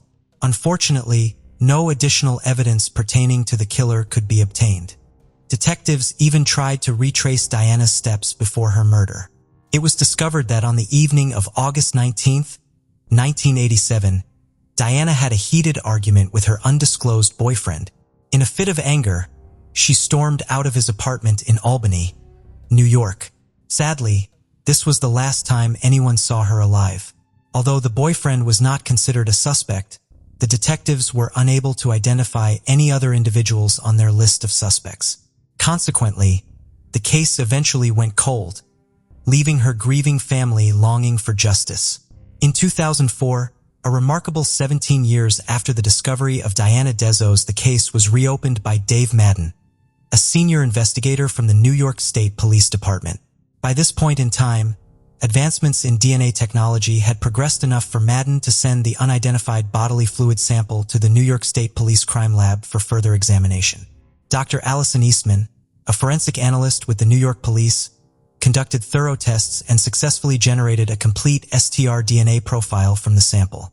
On May 24, 2004, she entered the profile into Cody's, leading to a groundbreaking revelation. Not only did the profile already exist in the database, but the individual associated with it was already serving time in prison. The bodily fluid matched that of a convicted felon named Ray Killer. Although Killer had no apparent connection to Diana, his criminal history made him a prime suspect in this case. In 1989, Keller had committed a violent assault against a 16-year-old girl, resulting in a prison sentence of 8 to 25 years. Following this significant breakthrough, Dave Madden joined forces with two other NYSP detectives, Steve Ortiz and Deborah Comer, to pursue this lead. Before directly engaging with the suspect, the detectives decided to first speak with the now-adult victim of Killer's previous crime. While she had survived the attack, it shared unsettling similarities with Diana Dizzo's murder, which had occurred just 2 years earlier. Both victims had been assaulted and strangled. Although there was no direct link between these two cases, the importance of Killer's conviction cannot be overstated in relation to Diana's murder. Without it, Killer's DNA may have never been present in the system. Armed with substantial evidence connecting Ray Killer to Diana's case, investigators were ready to interrogate him about her murder. However, they still needed his confession to strengthen their case. There was a possibility that Killer could claim to have had a personal relationship with Diana, but deny any involvement in her murder. Prior to directly approaching Ray Killer, the detective sought guidance from psychologist Richard Hamill, who had spent 20 years conversing with convicts. They were hopeful that Hamill's expertise would assist them in delving into Ray Killer's psyche and encouraging him to open up about the case. On December 17, 2004, Detective Madden and Ortiz conducted an interview with Ray Killar. The detectives explicitly informed him that they were aware of his encounter with Diana Dissel in 1987, but Killar denied recognizing the name. Despite Killar's repeated denials and lies, forensic evidence clearly placed him at the scene with Diana. Therefore, when the detectives decided to reveal the trump card they held, the DNA evidence, Keller finally broke down. With the audio recording in progress, Keller recounted the events of August 1987 when Diana Dessau tragically lost her life. Keller admitted that on that August evening, 17 years prior, he was under the influence of both alcohol and drugs. He stated that while driving around, noticed a young woman hitchhiking along Central Avenue in Albany and chose to pull over. Keller then drove the car to a wooded area in North Greenbush near the Hudson River. After assaulting the vulnerable young woman, Keller unexpectedly allowed her to get dressed. However, it was a comment made by Diana Dissau at that moment that may have tragically sealed her fate. She mentioned that she was going to tell. Keller went on to explain that he was consumed by rage and continued to tighten his grip on Diana's neck until she stopped resisting. Convinced that she would succumb to his attack, Keller decided to dispose of her lifeless body in the river. Through a combination of patience and effective interrogation techniques, detectives Madden and Ortiz achieved the confession they had been seeking, just as psychologist Hamill had predicted. Rensselaer County District Attorney Patricia Dangels and Deputy District Attorney Joe Abilov, who handled the prosecution, were dedicated to obtaining justice for Diana's family above all else. In 2005, Ray Keller ultimately pleaded guilty to second-degree murder before Rensselaer County Court Judge Patrick J. McGrath. He was sentenced to 22 years to life in state prison on July 5, 2005, with the term to be served consecutively to his previous sentence. Although he appeared remorseful, the harsh truth remains that he cannot reverse the tragic loss of Diana or erase the suffering he caused her family. On December 15, 1980, 31-year-old Melanie Urad embarked on her usual journey to the Tacoma Hospital in California, where she worked as a nurse. Little did she know that this seemingly ordinary workday would take a sinister turn. At a stoplight, a witness observed two men forcefully entering Melanie's pickup truck, abducting her against her will. Tragically, this would be the last time anyone saw her alive. The question remains, who were these two men, and what could have motivated them to commit such a heinous act? Pacoima, California, a town deeply rooted in history and natural beauty, derives its name from the Tataviam language, meaning entrance. Established by farmers of Mayan descent around 1500, Pacoima was named after a small stream. The Two Brothers Rock Formation, a unique Southern California landmark shaped by an underground river, adds to the town's charm. Founded by two brothers known for their healing practices, Pacoima now boasts one of the cleanest water supplies in the nation, sourced from natural springs. With a population of around 77,000 in 2020, the town sees common petty crimes like property theft and robberies, but hardly any cases of assault or murder. This is where our victim, Melanie Uribe, was based. Born on September 9, 1948, Melanie was 31 years old in 1980 when the incident occurred. She worked as a nurse at Pacoima Hospital in Burbank, California, after marrying young and becoming a single mother to her 8-year-old son following the divorce. Described as a hard worker who was always willing to help others, Melanie was dedicated to providing her son with a comfortable life. She rarely missed a shift at work, which raised concerns when she failed to show up on December 15, 1980. Despite attempts to contact her, no one knew her whereabouts. On that fateful night, Melanie never made it to the hospital, prompting worries about her sudden disappearance. The Los Angeles Police Department was notified, fearing the worst. The search for Melanie was in full swing, but it lacked any clear direction or useful information, making it feel like a futile endeavor. However, the following morning, the police made a significant discovery when they found Melanie's burnt truck. The puzzling part was that there were no signs of an accident or any trace of Melanie's whereabouts. It wasn't until an anonymous witness came forward with a crucial piece of information that the case took a different turn. According to the witness, they saw two men forcefully enter Melanie's truck while she was stopped at a red light on her way to work. This revelation transformed the investigation from a missing person case to an abduction case. However, before the focus could fully shift to Melanie's disappearance, another woman named Etta Smith captured everyone's attention. Etta, an employee at an aerospace company, had a regular day at work until she heard about Melanie's case on the radio. Strangely enough, upon hearing the news, she had a sudden vision of Melanie and claimed that Melanie was not being held captive in any house. This psychic experience was a first for Etta, leaving her both certain and astonished. Described the vision as a vivid movie playing in her mind, depicting a canyon, a winding road, shrubbery, hills in the background, and a dirt path leading to something white. Etta believed that the white object symbolized Melanie's nurse's uniform, which she wore when leaving for work. Detective Lee Ryan, assigned to the case, initially had doubts about Etta's credibility as a businesswoman. However, Etta reached out to him, sharing her vision and her belief that Melanie's body would be found in a remote area of the San Fernando Valley called Lopez Canyon, above Lakeview Terrace. Although uncertain about Melanie's condition, Etta was convinced that this was the location where she would be discovered.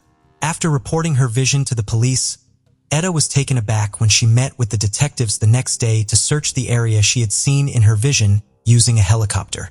However, instead of waiting for the police, she decided to search for Melanie with a small group of family members. As she drove up the canyon, she felt a strong and distinct sensation, an emotional upheaval that indicated Melanie's presence. This feeling became even stronger in her mind, compelling her to navigate the canyon once again. When she noticed recent tire marks, the same inner turmoil resurfaced, and she sensed a connection between the vehicle and the unfolding events. As they ventured deeper into the canyon near Lakeview Terrace, they stopped again when Etta's daughter spotted something unusual in the foliage. Etta was drawn towards it and came face to face with a figure wearing white nurse's shoes, mirroring the landscape from her earlier visions. The autopsy confirmed that the body was indeed Melanie Uribe, revealing the grim story of robbery, assault, and ultimately, murder. Etta's earlier vision aligned perfectly with the forensic findings. Despite this confirmation, the identity of the perpetrators remained unknown. Unfortunately, suspicion began to fall on Etta in light of these developments. Consequently, on the evening following the discovery of Melanie's body, Etta found herself being arrested. The detectives were genuinely suspicious of how she had prior knowledge of the case. Despite being subjected to extensive questioning, Etta consistently maintained her innocence. After hours of interrogation, they decided to administer a polygraph test. Although she successfully passed the test, the detectives informed her that one of them had provided sworn testimony alleging deceptive behavior, including an attempt to manipulate her breathing. Law enforcement began to consider the possibility that if Etta wasn't directly involved in the crime, she may have obtained her information through neighborhood gossip or someone who had knowledge of the details but was unwilling to come forward. It was speculated that her alleged vision may have been motivated by a desire for financial gain. However, a more compassionate interpretation could attribute her failure on the polygraph test to the psychological impact of the traumatic vision and the subsequent search for the body. Nevertheless, she found herself in a perplexing situation, possessing detailed knowledge of the body's whereabouts from an unlikely source. As a result, she was officially charged with murder the following morning. On December 18, 1980, she was arrested and held barefoot in a cell. For 24 hours, she was deprived of food and water, with the police hoping she would break and confess to the crime. Etta remained in custody for a total of 4 days, without any communication or contact. It was during this time that a witness came forward to the LAPD and confessed to overhearing 21-year-old Luis Carna Morgan, 21-year-old Spencer Nelson, and an unnamed 17-year-old man boasting about killing Melanie. They were subsequently arrested and confessed to the crime shortly after. Upon their confession, Etta Smith was released from custody. On December 21, 1980, the trio admitted to taking advantage of an opportunity at a stoplight. They forcibly entered Miss Yurov's truck and directed her towards a desolate canyon located 15 miles north of her home. There, they subjected her to unspeakable acts of violence, robbing, assaulting, and brutally beating her as she begged for her life. The ultimate act of cruelty resulted in her death, caused by blunt force trauma inflicted by a large rock. The wheels of justice turned, leading to the conviction of these attackers, who are now serving time in prison. The extraordinary circumstances surrounding Melanie Uribe's case raised questions about the validity of information obtained through inexplicable means. To this day, there is no explanation as to how Etta witnessed and knew the location of a victim with whom she had no connection. A vision without justice would likely remain unfulfilled. Limited details are available regarding the motive behind targeting Melanie. Despite numerous theories, definitive answers remain elusive. As this captivating story comes to a close, we'd encourage you to participate in the discussion. Was Etta's premonition a remarkable stroke of luck, or simply a random occurrence? How do you view the delicate balance between doubt and instinct that played out in Melanie's situation? Do you believe that psychics have a role to play in criminal investigations? Our next case takes us to Galt, a city situated in Sacramento County, California. Galt offers its residents a quiet suburban setting, and it is worth mentioning that the majority of the people living in this community are homeowners. It is in Galt that the story of Lucille Hochran unfolds. Not much is known about Lucille's early life, but it is documented that she and her husband, Frank Hochran, moved to Galt from Idaho in 1968. They were proud parents to 2 children, Frank and Henry. By the late 1970s, their sons had grown up and moved away, but Lucille and Frank chose to remain in the neighborhood. They were known for their kindness and affection, treating the children in the area as if they were their own grandchildren. Sean Jacobs, a former neighbor of the Holcrans, shared that they were open-hearted and welcoming. He fondly remembered being invited into their home during the summer, where they generously offered cookies and lemonade. Sean emphasized that he had never heard a single unkind word from Luju. According to others who knew Luju, she led a simple and humble life. She held a strong devotion to her family and her place of worship, Galt's First Methodist Church. Neighbors affectionately described her as a typical grandmother figure, often spending long hours tending to her garden. However, a significant change occurred in November 1985 when Lucille's husband, Frank, was admitted to a nursing home. As a result, Lucille found herself living alone in the company of her cats. Tragically, almost 2 years later, in October 1987, Frank passed away, succumbing to Alzheimer's disease. This loss deeply affected their entire family. In the midst of these challenging times, Lucille continued to navigate her life on her own. Yet, fate had another tragedy in store. On Friday, May 20th, 1988, Lucille celebrated her 79th birthday, unaware that it would be her last. On the following Sunday, May 22nd, the absence of Lucille from church caused concern among her fellow church members, as she was known to be a regular attendee. The day after, on May 23rd, of Lucille's friends decided to visit her and check on her well-being. They entered her home through a partially open sliding glass door and were shocked to discover Lucille's lifeless body in her bedroom. It was a tragic sight as the elderly lady had fallen victim to a brutal crime, having been stabbed, assaulted, and strangled to death. The state of her body indicated that some time had passed since her demise, adding to the distressing nature of the situation. Deeply alarmed by what they had found, the friends immediately rushed to the Gulf Police Department to report the horrifying scene. The police promptly responded and initiated an investigation into this tragic incident. Upon arrival, the responding officers noticed visible injuries on Lucille's chest. Interestingly, nothing seemed to be missing from her small one-bedroom home, leading investigators to rule out robbery as a motive. Determining the exact time of Lucille's death posed an initial challenge for the detectives. Initially, they believed she had been deceased for up to a week, considering the extent of decomposition. However, friends clarified that they had seen or spoken to Lucille just 3 days before her body was discovered. Subsequent autopsy reports revealed that Lucille had died from 2 fatal stab wounds to her chest. This heinous crime left Lucille's neighbors deeply alarmed, prompting them to take measures to enhance their security, such as locking doors and windows at night and implementing additional safety precautions to protect their families. Throughout the investigation conducted by the Gulf Police, several witnesses, including neighbors, family members, and church acquaintances, were identified and interviewed.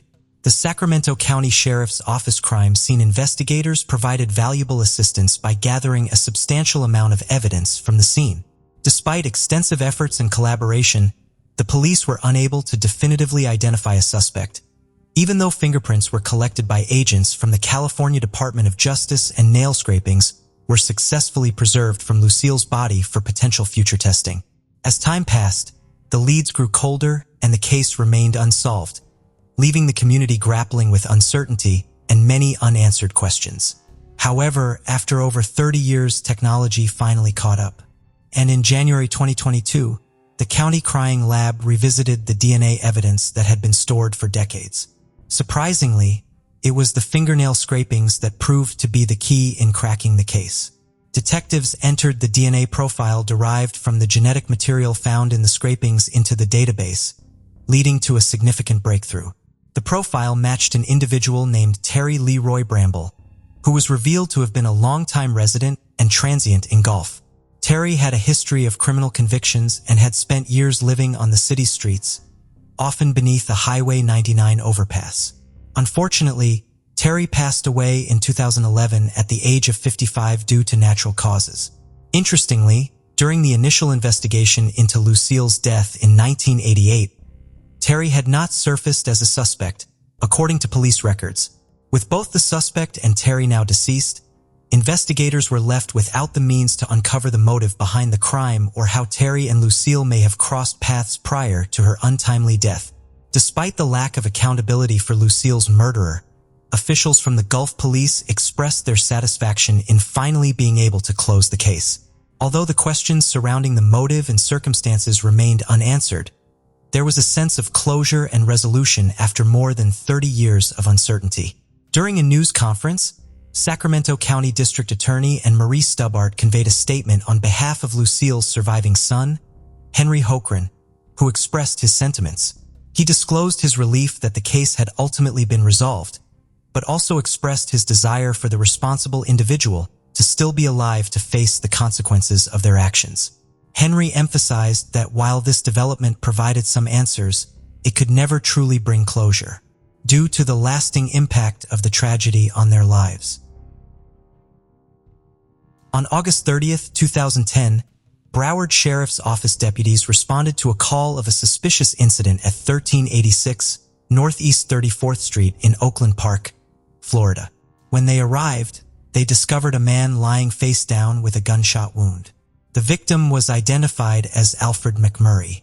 Alfred's vehicle and other items of his were missing from the home. Investigators were able to collect forensic evidence from the crime scene, including items obtaining DNA from the culprit. Detectives conducted numerous interviews and did tests on the items, but were unable to identify a clear suspect. Alfred's 2006 silver Toyota Tacoma pickup truck that was stolen was found at a Lauderhill apartment complex in the 4400 block of Northwest 19th Street. Alfred's mother, June McMurray, had this to say about her son. From a little kid, he never met a stranger. Everybody was his friend. Alfred's girlfriend of 1 year said, "To know Alfred was to love Alfred. He was full of life and he loved everyone he encountered." So for people to know there's people out there who have done something like this to him is not comprehensible. When I think of just the little moments, going out to eat, going grocery shopping, I'll never have that with him. His family will never have that with him. It's just a lot of sadness right now. I know whoever did this is somebody's child. I want them to know that although I have forgiven them, they still have to pay for their actions. In May of 2022, new information led investigators to identify a possible suspect, Aaron Michael Dobbins. A search warrant for Dobbins' DNA and subsequent testing found that his DNA matched the evidence gathered 12 years ago. Detectives determined Dobbins lived in Oakland Park during the time of the crime and knew Alfred through Dobbins' roommate. Investigators said that based on the information gathered and the evidence collected in this case, they believe Dobbins is responsible for taking Alfred's life. Dobbins was arrested in Hillsborough County, Florida on September 22nd of 2022. He was extradited to Broward County. He is being held without bond in the Broward County Main Jail. Investigators believe robbery could be the motive, but it's also possible to be drugs, as Alfred was a user. 36-year-old Renee McCrae lived in Inverness, Scotland in 1976. She was married to Gordon McCrae, though the two of them were separated. Renee had two sons, 9-year-old Gordon and 3-year-old Andrew. She was described as a devoted mother. On November 12th of 1976, Renee left her home with both of her sons. She dropped Gordon at her estranged husband's house. Thereafter, she turned south on the A9, which is a major road in Scotland. The apparent plan was to visit her sister and kill Marnik. That was the last time Renee and her son Andrew were seen alive. Later that same night, a train driver spotted Renee's burning BMW in an isolated lay-by. When the police arrived at the scene of the vehicle, it was charred and empty apart from a rug stained with blood matching Renee's blood type. What followed was an extensive investigation. Renee and Andrew's disappearance became notorious in Scotland. Investigators concluded that the two of them were not alive anymore and that the culprit had made careful plans and had disposed of the bodies without leaving any clues. Witnesses on the A9 reported seeing a man dragging something they thought was a sheep, not far from where the car was found. Interestingly, was reported to have been wearing a sheepskin coat when she disappeared. As police investigated, it became apparent that Renee's personal life was not straightforward. In 1971, unbeknownst to her husband Gordon, Renee began to have an affair with William McDowell.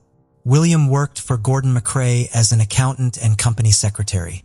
He was married with 2 children. Nobody knew about the affair except Renee's best friend, Valerie Steventon. Valerie revealed that Renee had not been planning to visit her sister that night, but intended to travel to Perthshire to visit William McDowell. Investigators also learned that Renee's youngest son, Andrew's father, was McDowell and not her husband, Gordon McRice.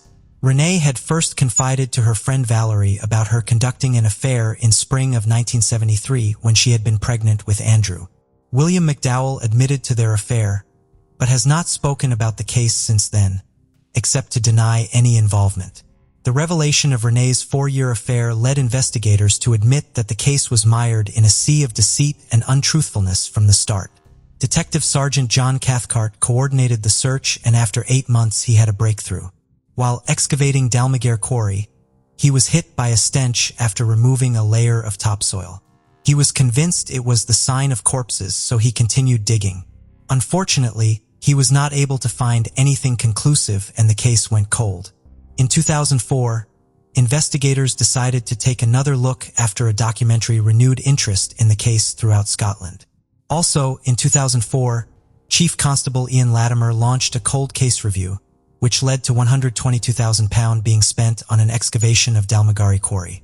Over the course of 3 weeks, in August 2004, 20,000 tons of earth from the quarry had been excavated and 2,000 trees were removed.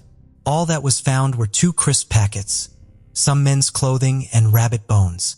By August 2006, £250,000 has been spent reinvestigating the case. More recently, the investigation focused on the possibility that the bodies were buried under the A9 road. The A9 was in the middle of a major program of upgrading at the time of the disappearance.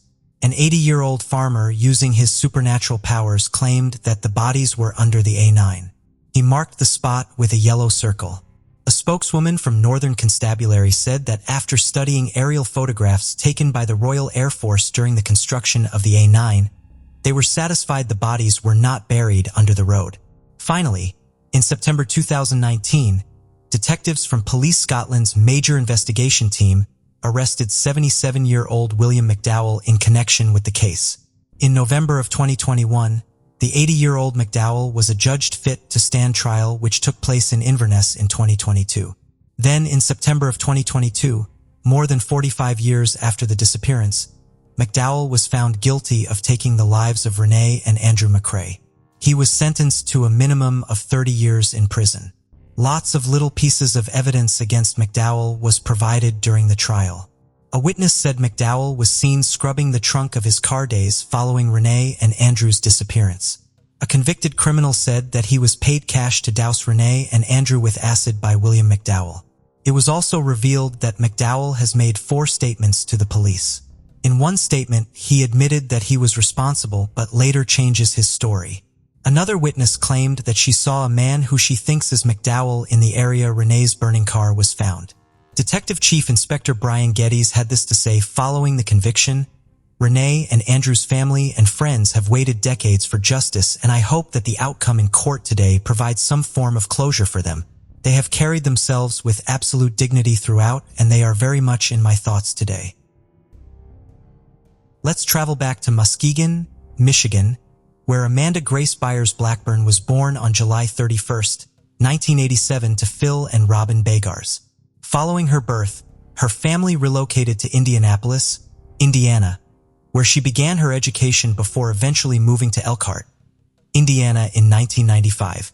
In 2006, Amanda successfully graduated from Elkhart Christian Academy. Amanda's life took a significant turn when she met Davy Blackburn on a blind date at a Christian rock concert. Their connection was immediate. In 2008, Amanda completed her studies at Pensacola Christian College in Pensacola, Florida, earning an associate's degree. That same year, she and Davy exchanged vows. For 4 years, the couple resided in South Carolina, where Davy served as an assistant pastor at New Spring Church. However, in 2012, Amanda and Davy decided to embark on a new chapter in their lives by relocating to Indianapolis. Their aim was to establish an independent church, Resonate Church, on the north side of the city. The year 2014 brought another significant moment as they welcomed their first child, a son named Weston. At this point, it seemed that life was thriving and the couple was content. However, tragedy was lurking nearby. On November 10, 2015, Davy's day began at around 4:30 a.m. He started by reading his Bible and then proceeded to the gym at approximately 6 o'clock a.m. Before leaving, he left the door unlocked since they only had one house key, which happened to be on his wife's key ring. Davy's workout session lasted for about an hour. Upon returning home, he engaged in a phone conversation with a friend. To avoid disturbing his wife and son, he remained in the driveway until after 8 a.m. He finally entered the house. He was met with a distressing scene. Amanda was lying unconscious and bleeding near the fireplace and Christmas tree. She was unclothed and face down. Davy immediately called 911 for assistance. Fortunately, their 1-year-old child was unharmed and safely in his crib at home. Regrettably, Amanda succumbed to her injuries within 48 hours of the incident. An autopsy confirmed that she had sustained a gunshot wound to her head, leading to her death being classified as a homicide. Adding to the tragedy, it was discovered that Amanda was 12 weeks pregnant at the time of the attack. The authorities attributed the incident to a home invasion, which sparked an intense pursuit of suspects. In late November 2015, the police apprehended 2 individuals, Jalen Watson, 21 years old, and Diana Gordon, 24 years old, in connection with the case. Subsequently, in December 2015, an 18-year-old named Larry Taylor was also taken into custody as a third suspect. The charges brought against them included murder and robbery. However, there was a significant development when Watson and Gordon entered into plea agreements. As part of these agreements, prosecutors agreed to drop several charges, including the murder charge. In addition to pleading guilty, both Watson and Gordon made a commitment to testify against the third suspect, Taylor, during the subsequent bench trial, and they honored this commitment. Their testimonies provided crucial insights into the events that unfolded on the morning of Amanda's tragic shooting. Both men confessed to being involved in 3 burglaries that occurred in the early hours of that day. During one of these burglaries, they stole car keys to a silver cross for Severing.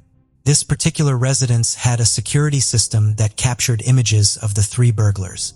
Following this, they drove the stolen car to an apartment on the northwest side, which happened to be in close proximity to the neighborhood where the Blackburn family lived.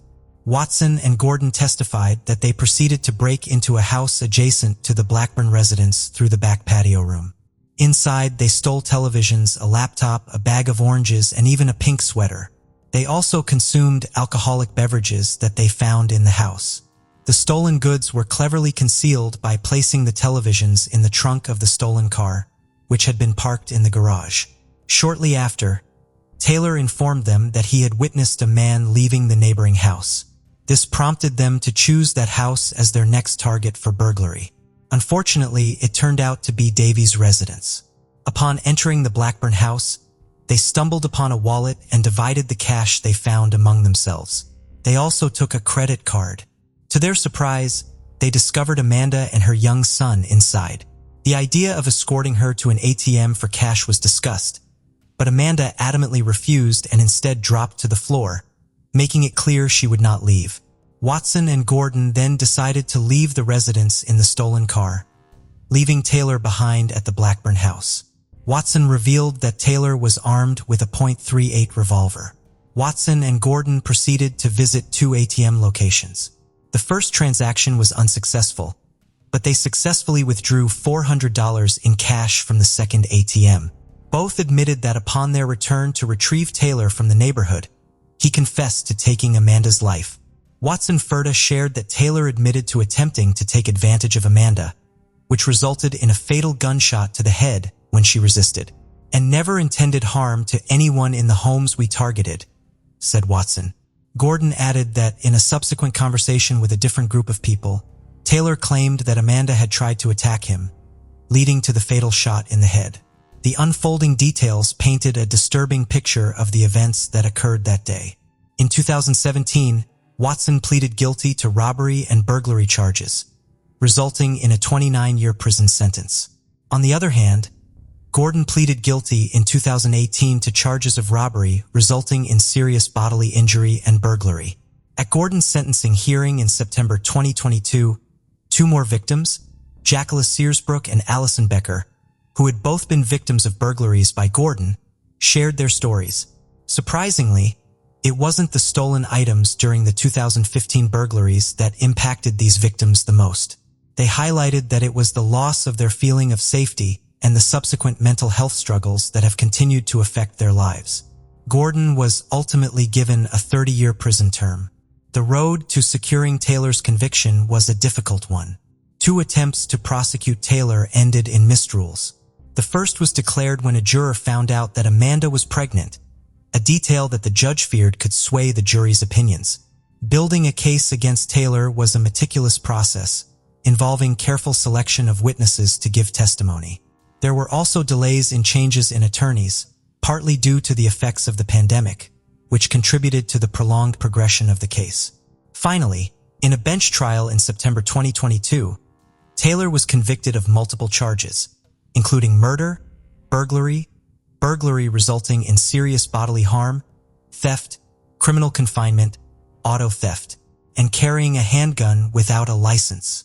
During the subsequent sentencing hearing, members of Amanda's family showed a level of forgiveness towards Taylor.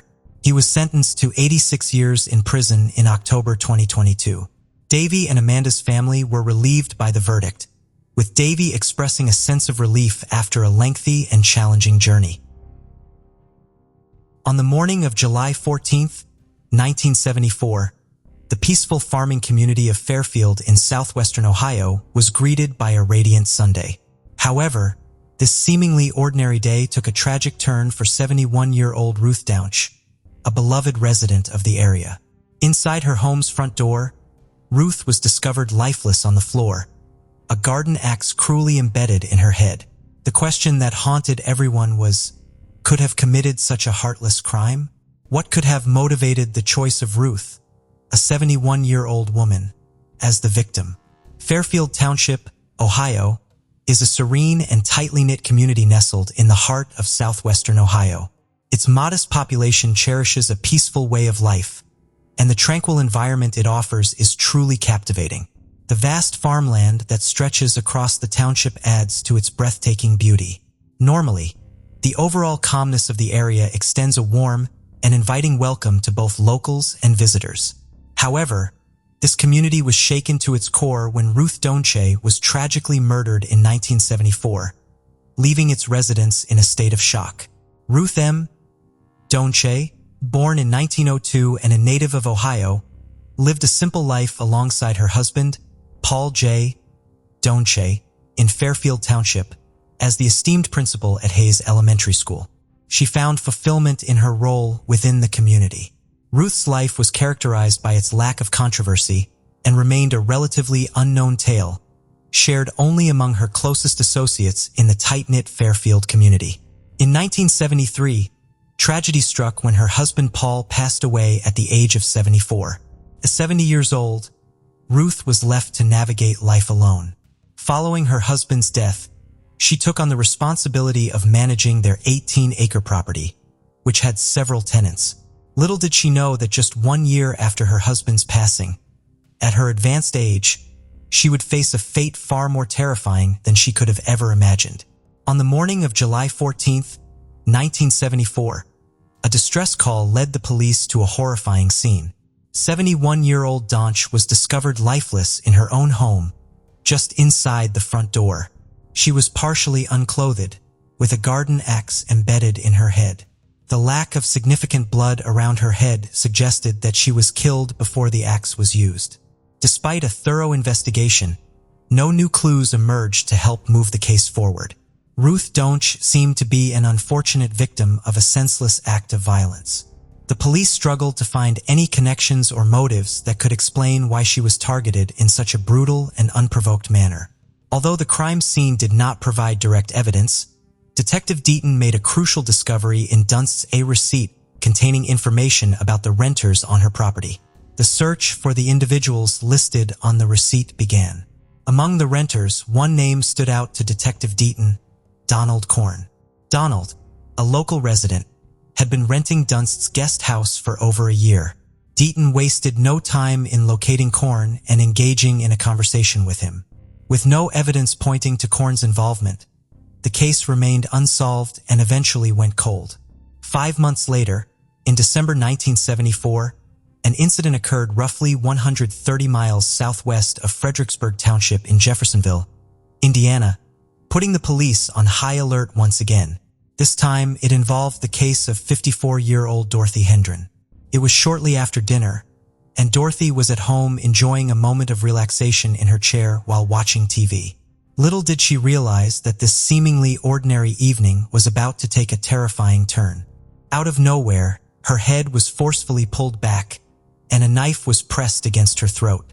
Despite her pleas for mercy, the intruder callously ignored her pleas and subjected her to a traumatic violation.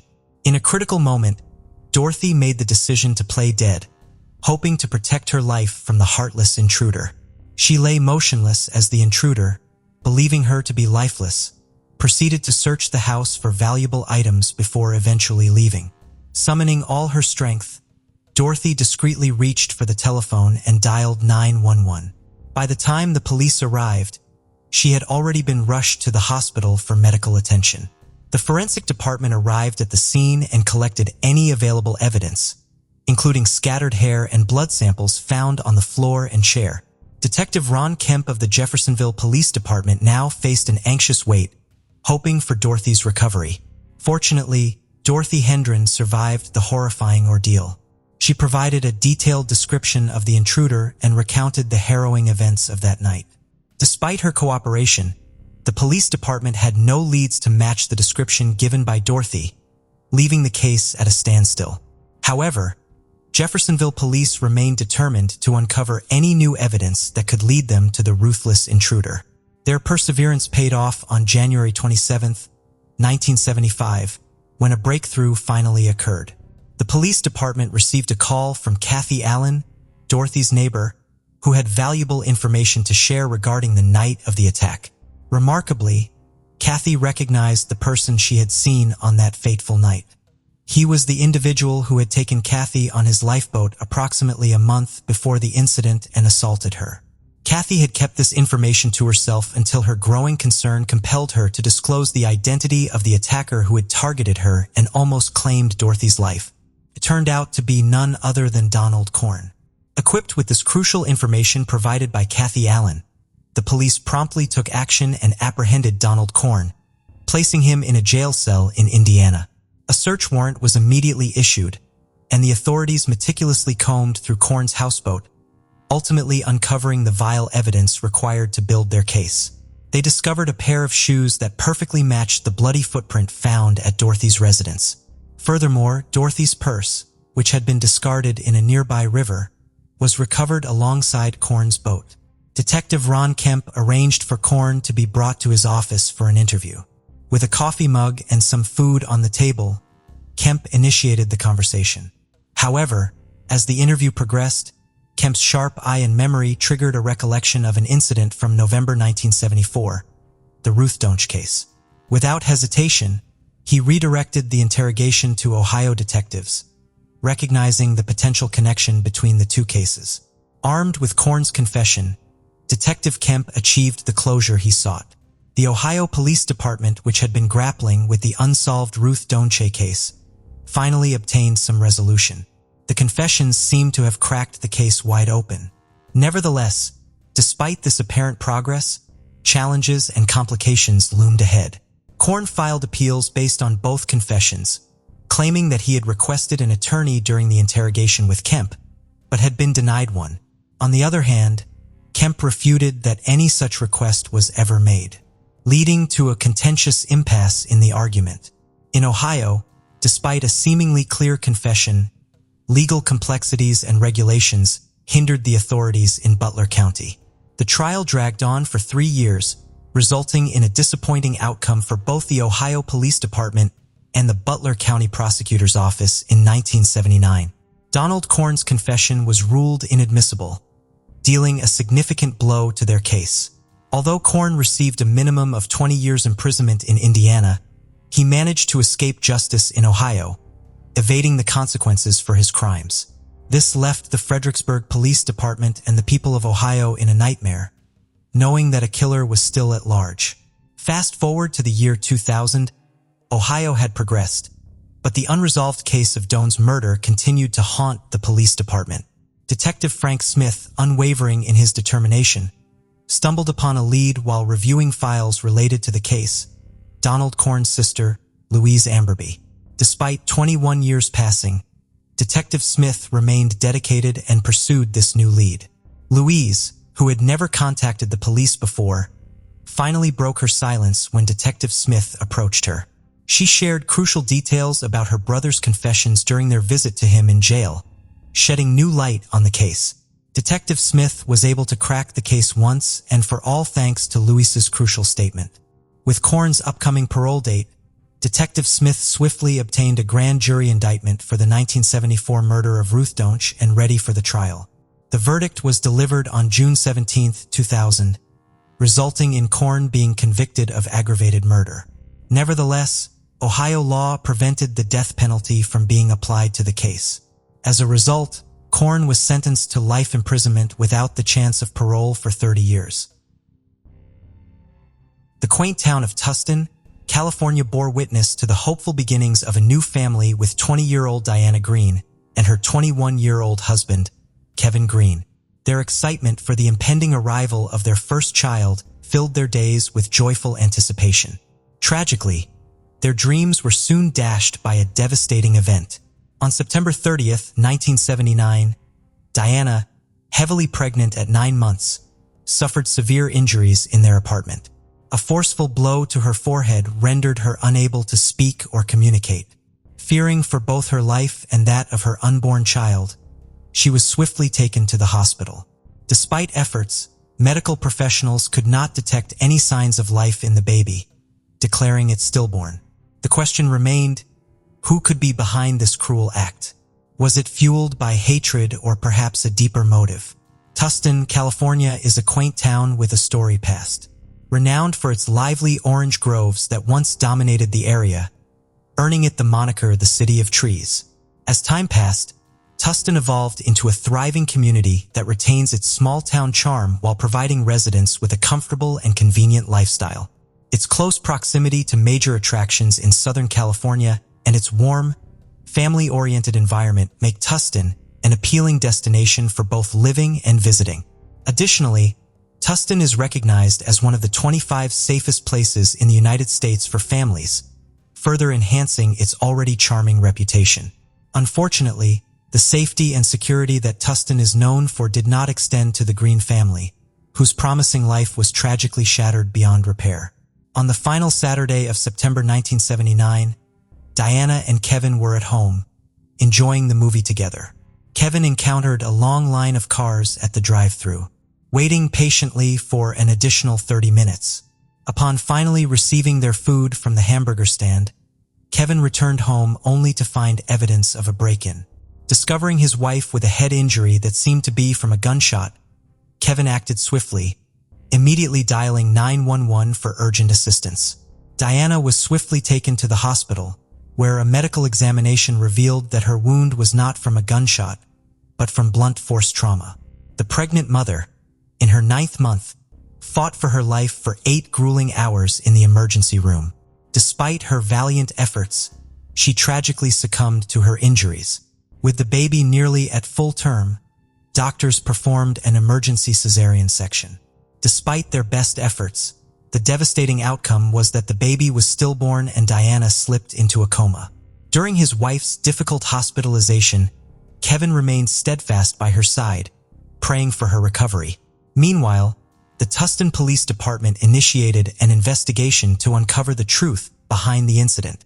Their primary focus was on meticulously examining Kevin's statements. Detective Steve Foster reached out to the Greens' neighbors to inquire about any unusual occurrences on the night of the attack or if they had witnessed any suspicious behavior. Although no immediate leads pointed to a suspect, a crucial piece of information emerged. The neighbors reported hearing an argument between the couple that night. This prompted the police department to scrutinize Kevin's alibi more closely.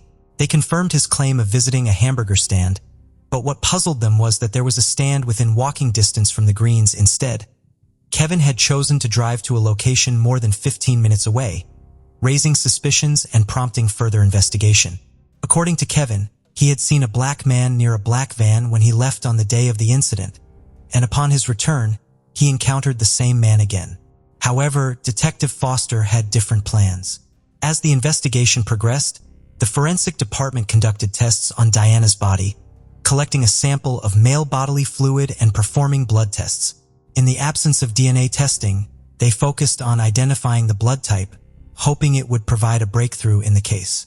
The results revealed that the blood type was O-negative, a rare type in the United States, and intriguingly, it matched Kevin's blood type.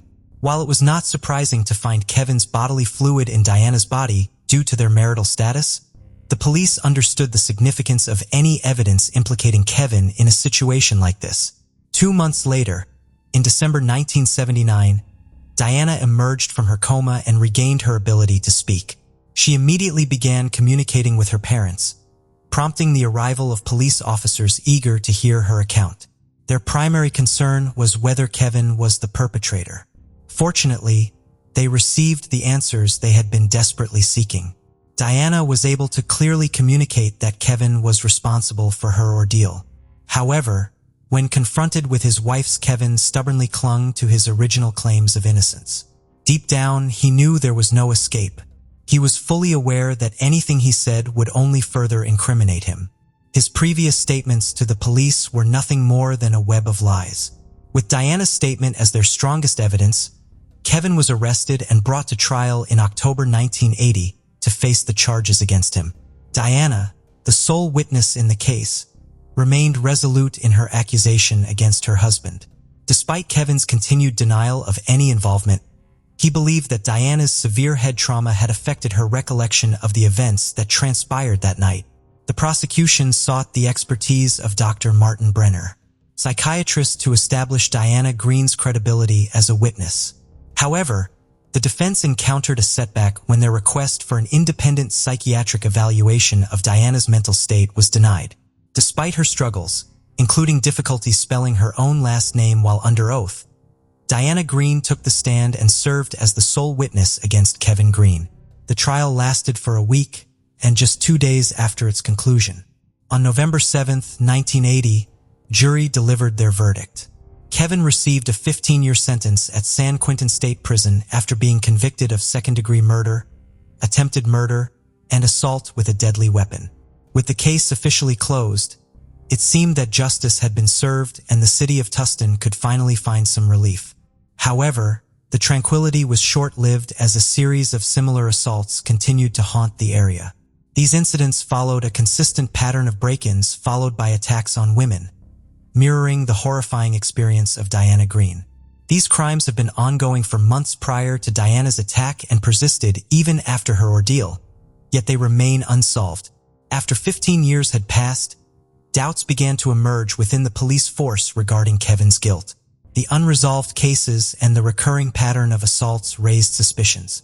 In January of 1996, the Orange County Forensics Lab in Santa Ana conducted tests on evidence collected from a series of cold cases spanning 17 years. These cases shared a strikingly similar modus operandi and were attributed to a presumed single perpetrator known as the bedroom basher. The tests yielded a breakthrough when a blood sample provided by an assailant named Gerald Parker matched the evidence. This discovery marked a significant turning point in the previously unsolved cases. Made possible by the unwavering dedication and hard work of Detective Tom Tarpley, a recent addition to the Tustin Police Department. Following this breakthrough, the tests were expanded to 3 other cases believed to be the work of the bedroom basher. Once again, the results confirmed the growing suspicion that they were dealing with the serial killer Gerald Parker. Detective Tom Tarpley, driven by a determination to uncover the truth, delved into the details of Diana's case. His goal was to determine whether Kevin was the right person behind bars or if the true culprit was indeed Gerald Parker. In the course of his investigation into Parker's background, he uncovered that Parker was a former Marine with a history of run-ins with the law, including a previous incident involving the abduction and assault of a 13-year-old girl. It was time for a meeting with Parker to finally obtain the necessary answers to bring closure to the situation. The truth emerged. Kevin Green was innocent. Subsequently, on June 17, 1996, Tom Tarpley met with Kevin, who had been incarcerated for 16 years for a crime he did not commit. Kevin Green was eventually exonerated and walked out of prison a free man. Despite Kevin's release, Diana remained firm in her belief that he was the one who attacked her, although she acknowledged that Parker might have played a role in some way. Kevin admitted to past arguments and altercations with Diana, insisted that he was not involved in the incident that night. Nevertheless, Kevin was acquitted of all charges while Parker was sentenced to death. Additionally, in October 1999, Governor Gray Davis awarded Kevin $620,000 in compensation for the unjust years he spent in prison. In her own bedroom, a woman was discovered dead. Her 2 sons, who shared the same home, saw and heard nothing. Detectives began their investigation, but they were unable to identify the offender. No one was ready for the truth that came to light, even though it took 38 years for the case to make progress. Linda Slayton was born in 1950 in Alabama, United States. She was raised by devoted parents and had a younger sister named Judy. Linda was kind-hearted and ambitious from a young age. She made a lot of friends by constantly attempting to assist others. She later wed Frank, and the 2 of them had 2 sons, Jeff and Tim. But as time passed, their marriage grew more and more troubled. Frank began abusing his wife and kids after becoming addicted to alcohol. Linda ultimately made the decision to relocate to Florida with her sons. They made their home in Lakeland, where Linda's sister and parents were already residing. Setting aside all of her time to support her sons, Linda rented a home in a lakeside community. Linda worked at a number of jobs, but she was never wealthy. She occasionally had to sell her possessions in order to pay her bills. Because she could not even afford a car, Jeff, her older son, had to commute by bicycle. Tim, her younger son, was a football player and frequently had to ask his coach for a lift home from practice in order to avoid having to walk. Linda made it her mission to spend as much time and energy as possible with her sons, even in the face of financial hardship. She tried to make sure their childhood was full of happy memories by taking them on walks, taking them to concerts of their favorite bands, and so on. When Linda was 31 years old, on September 3, 1981, in the evening, she waited for Tim to get done with his practice before accompanying him to the neighbor's small family celebration. When Jeff got home, he wanted to have dinner, but the refrigerator was empty. After becoming enraged with his mother, He rode his bicycle to his grandparents' residence on the opposite side of town. After the entire family got home, Jeff got into a fight with his mother about the empty refrigerator. But in the end, they said goodnight to one another and went to bed. The next morning, Linda received a visit from her sister, who also lived in the same complex, inviting her over for coffee. When she knocked on the door, nobody answered. Thinking Linda had gone somewhere, the woman turned around to leave when she noticed the bedroom window was open. When she went to look inside, she saw Linda lying on the other side of the bed. The woman screamed and ran to the neighbors to report what she had seen immediately. She only needed to take one glance at her sister's face to know that she was dead. When detectives got to their home, they started looking over the scene of the crime. With a wire hanger around her neck and her clothes half down, Linda lay on her bed. Based on the evidence, the police surmised that the victim had been attacked and strangled by an unidentified man who had entered her room.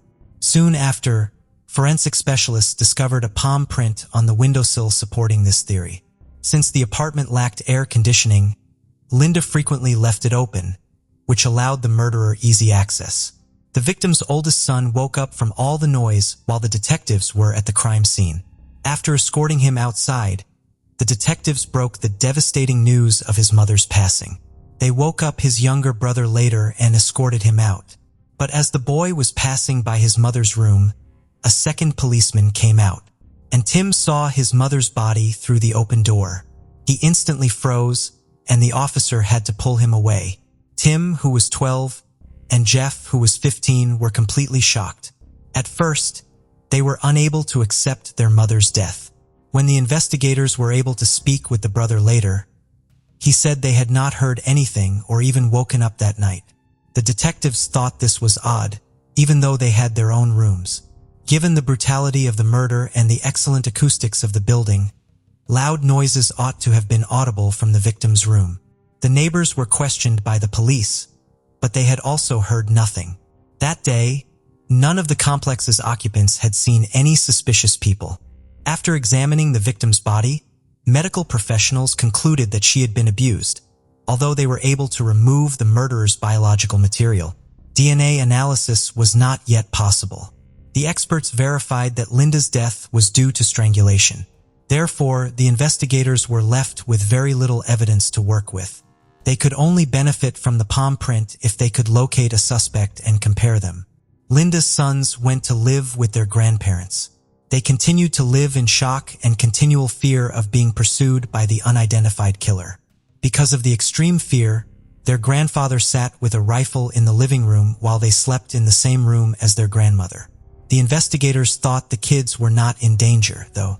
They believed that the killer had to have known the victim and that the crime was motivated only by sexual desire. Following their conversation with Linda's family, they discovered that her ex-husband had a violent past. He was the top suspect right away, but the police soon discovered that the man was not there when the murder happened. Investigators later learned that Linda had begun dating a particular man not long before she passed away. They were able to track him down, but he also had a strong alibi.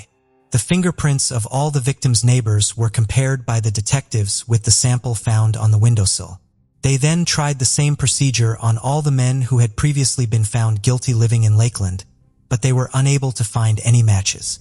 After Linda's sons began to heal over several weeks following the murder, their family finally concluded that sending them back to school would be the best course of action.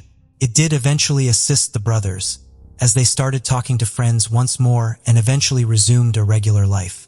Tim returned to the football team because his mother had always been pleased with his achievements. He put a picture of his team in his bedroom, a month after she passed away, as a memento of how his mother had inspired him to pursue his dreams. In the meantime, the detectives were unable to identify a viable suspect and came to a standstill. They made the decision to start over and reevaluate why the sons had not heard any screams or indications of a struggle. After going over Jeff's statements, the police discovered that on the day Linda was killed, he got into a fight with her.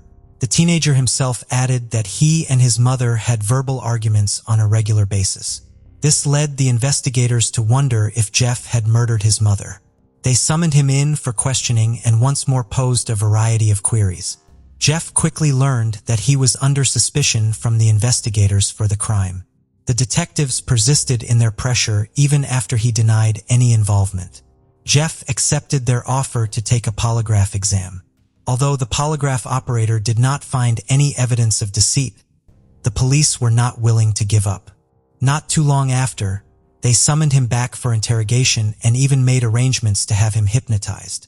Jeff was under constant pressure, and the investigators even accused him of killing his mother by strangulation. The family of Linda reached a breaking point as a result, and they forbade the police from speaking to Jeff, and insisted that they concentrate on finding the true murderer. Jeff consented to take another polygraph test in spite of this, and after receiving positive results, he was at last written off as a suspect. After that, the case did not move forward for a long time. Tim and Jeff grew up, gained employment, and began their own families. Their mother's murder continued to haunt them, but each time they reached out to the investigators, they were met with the same response. Nothing had changed in the case. Scientists took a DNA sample from the biological material on the victim's body in March 1999.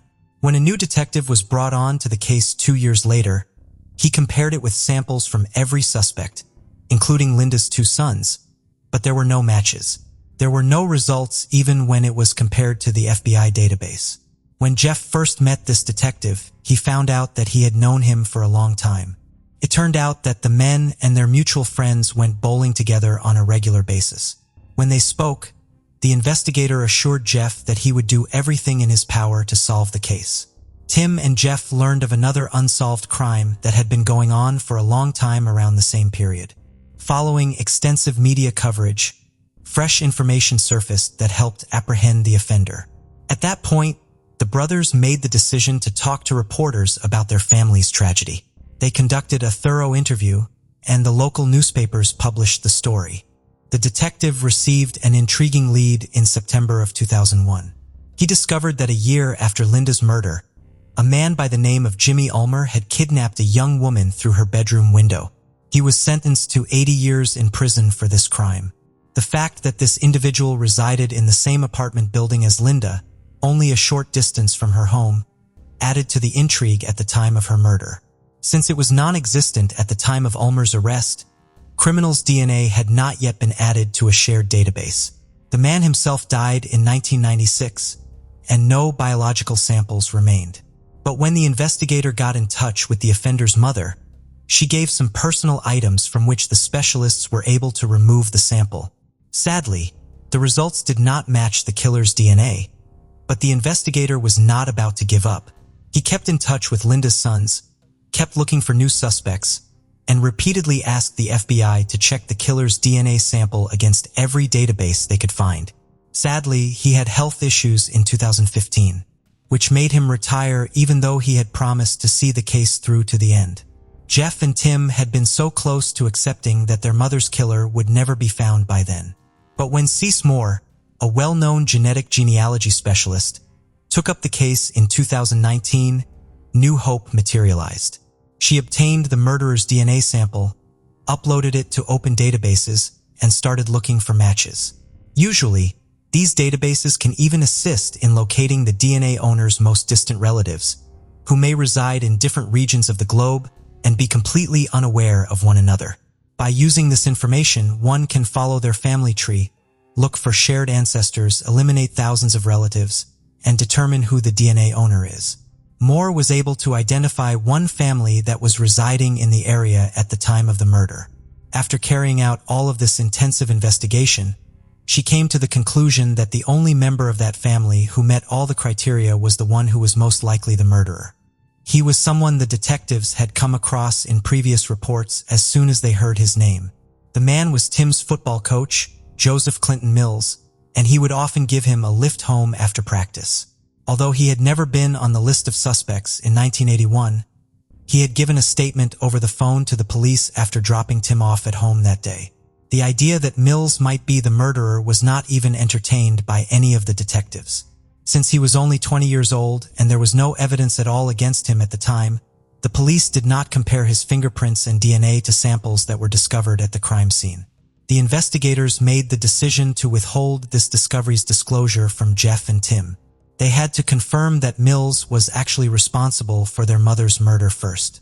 After reading his biography, they discovered that Mills was detained in 1984 on suspicion of forging a will. His fingerprints were obtained, and they are still preserved in a paper archive. After comparing them to the victim's windowsill fingerprints, experts discovered a perfect match. They eventually found out who the likely murderer was 38 years later. The detectives proceeded to the last phase as soon as this information was discovered, requesting a DNA sample from Mills so they could compare it with the biological material taken from the victim's body. They found out the man was still residing in the same home as he had in 1981. At this point, Mills was 58 years old, married, had a small business, and children and grandchildren. For several weeks, the detectives kept an eye on him in the hopes of obtaining something that had his DNA. It might have been a bottle, a coffee cup, a cigarette butt, or anything else. But since they were never given the chance, the cops made the covert decision to take his trash. They gave the bag to the lab, where professionals quickly found an object that matched his DNA. The results came back quickly. Mills' DNA exactly matched the sample that was discovered on Linda's body. Following that, the detectives met with Linda's sons to update them on the investigation status. While they were both taken aback, Tim found it more difficult to accept. He was shocked to learn that his football coach was the same monster that had murdered his mother. In addition to the fact that Tim looked up to and respected him, Mills still gave him rides home from practice after the murder. The man gave him unceasing encouragement and inquired about any updates regarding his mother's case. For a long time, Tim's old bedroom featured a picture of his football team, with the monster that killed his mother standing right behind them. When Mills was arrested that same year, he handled himself calmly and did not even inquire as to the nature of his charges. Upon being interrogated and questioned about Linda's murder, he denied any involvement. He said he dropped him off and headed out. Mills claimed he had never been inside their home, but the investigators knew this was untrue. The suspect abruptly altered his account of what happened after they told him about the DNA and fingerprint match. According to Mills, Linda asked him to sneak into her bedroom through the window that evening for a private conversation. She then requested that he give her a light hanger choke. But Mills misjudged his strength and killed her. The investigators, understandably, were skeptical of this account at first. In light of all the available data, their theory was far more likely to be correct. Mills had seen Tim's mother on multiple occasions and could have targeted her as a victim. He dropped the boy off on the night of the murder, and the boy went straight to a neighbor's house with his mother for a party. Mills drove a distance away from their house, taking advantage of the fact that no one would be home. And then he returned on foot, breaking through Linda's bedroom window and hiding in the closet. He waited for everyone to go to sleep for several hours. He took a wire hanger out of that same closet and used it as a murder weapon. He violently attacked the victim before exiting the house through the window. Mills was charged with the murder, and the case was sent to court based on all the evidence that was available. For this kind of offense, Mills could have received the death penalty in the state of Florida. However, on February 9, 2022, he made the decision to reach a settlement with the prosecution in order to avoid this outcome. He admitted to the murder, but he was exempt from sharing the specifics of the crime under the terms of the agreement. This fact did not sit well with Linda's sons. Tim yelled at his coach in the courtroom, demanding to know why he had taken his mother away from him, but the man just stared down and said nothing. When given the chance to make a closing statement, Mills only said, "I am a good person. I am not who they are trying to portray me as." Even though this infuriated the brothers even more, in the end, they were appreciative of the investigators for solving the case and identifying the murderer. Mills received a life sentence without the chance of release. Following the verdict's announcement, Jeff and Tim pledged to live moral lives and devote themselves to their families because they knew their mother would have approved of it. Marlena Danielle Childress was born February 17, 1983 to Pamela and Kevin. Her parents would eventually divorce, and in 1987, 4-year-old Marlena lived in Union City, Tennessee with her mother, Pam Bailey, her stepfather, Johnny Bailey, and 4-month-old half-brother, Damon. On April 16, 1987, Pam had taken Marlena and her stepson, Jerry, to a nearby store to buy candy. While they were there, Jerry and the store owner recalled seeing a man speaking to Marlena while standing outside a red car with a McCracken County, Kentucky license plate. Then about 3 p.m., Marlena was playing in the yard of her home and her mother stated she heard a car slam on the brakes, and when she looked out of the window, she claimed to see the same two-door older red car speeding away with the McCracken County, Kentucky license plate. She said when she went to check on Marlena, she was gone and then reported her missing. The man that was seen talking to Marlena earlier in the afternoon at the nearby store was soon tracked down, but was ruled out as a suspect. This put Bailey's claims into question. Marlena's biological father and her stepfather were also cleared of any involvement. Bailey then checked herself into a local hospital for several days complaining of exhaustion. 2 months after Marlena's disappearance, her mother told investigators that she had hit Marlena while trying to discipline her and had unintentionally killed her. She told a private investigator hired by Bailey's family that Marlena was misbehaving, so she turned around and slapped her so hard that she fell over and hit her head on a table. She said she then placed Marlena's body in her truck and drove to the nearby town of Martin. She also said that she found a family friend named P.L. Summers for assistance, and he met her at a bridge on Campground Road where they both proceeded to throw her body into the North Fork of the Obion River.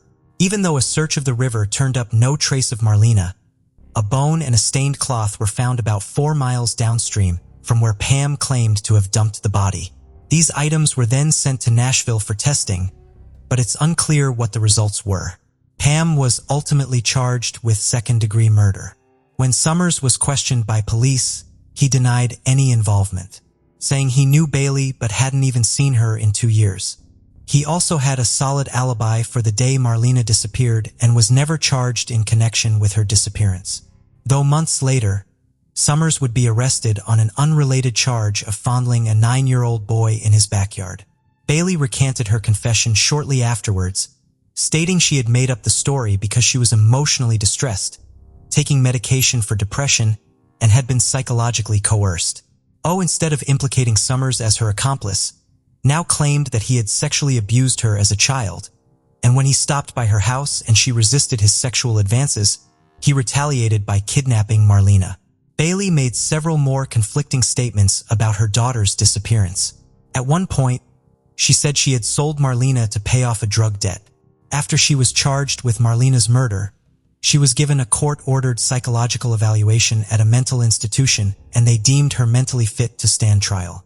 The case went to a grand jury, but with nobody or any other evidence against Pam, they decided not to indict her for Marlena's death, and she remained free. In May of 1989, a report of child neglect was filed against a home in Anniston, Alabama in the months following Marlena's disappearance.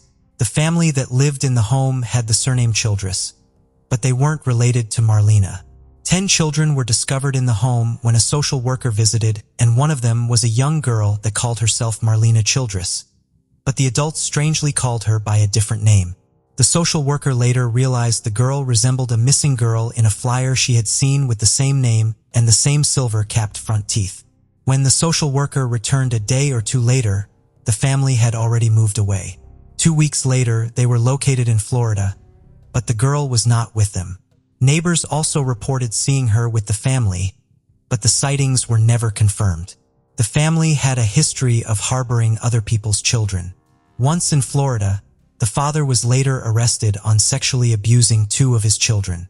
After Marlena's disappearance, quickly moved to Mayfield, Kentucky to live with her parents and had another son named Casey.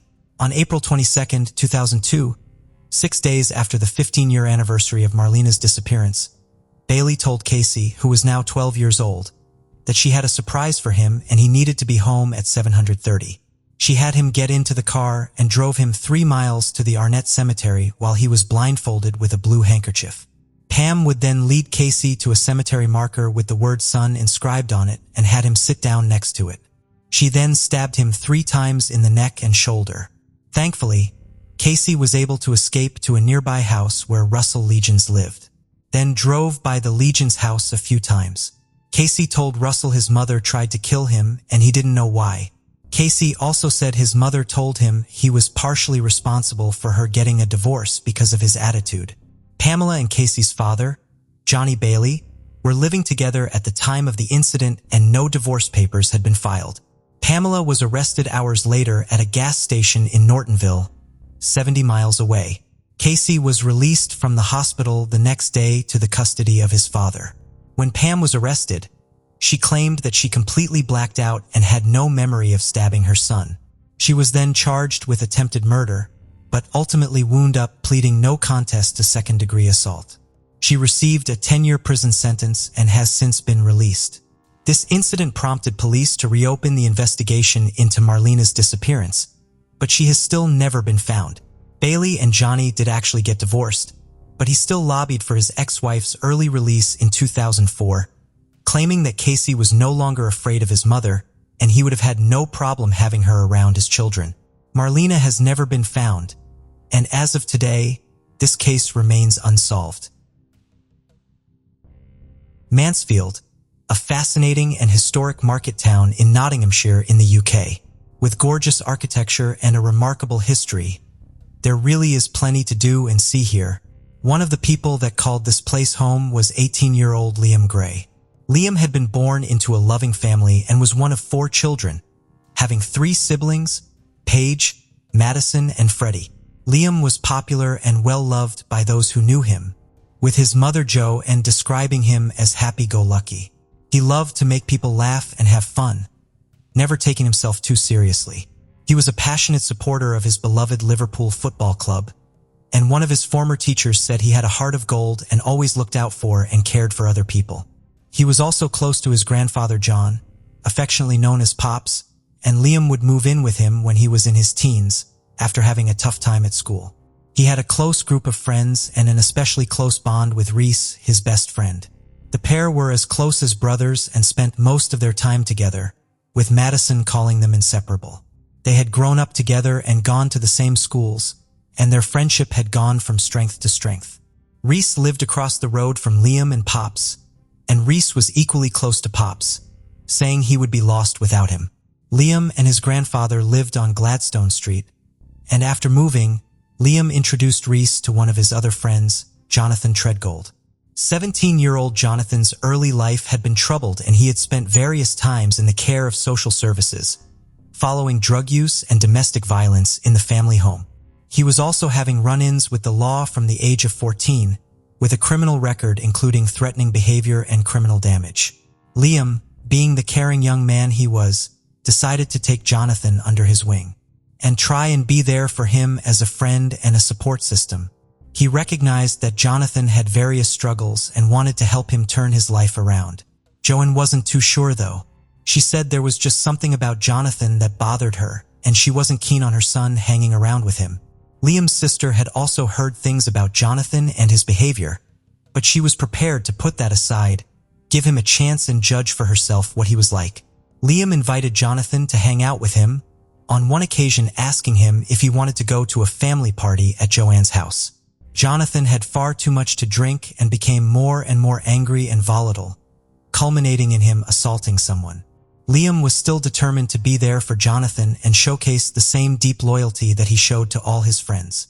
When he was 17, got news that changed everything. His partner was expecting a baby. Liam was elated, excited to become a father and throw himself into the challenges and joys of parenthood that awaited him. Reese said that Liam was over the moon. With impending fatherhood, Liam continued to mature, and knowing that it was going to be a monumental change in his life, he began to see his friends less as he prepared to meet his new baby. On the 18th of July, 2019, Liam and his partner of 3 years welcomed their first child, a baby girl.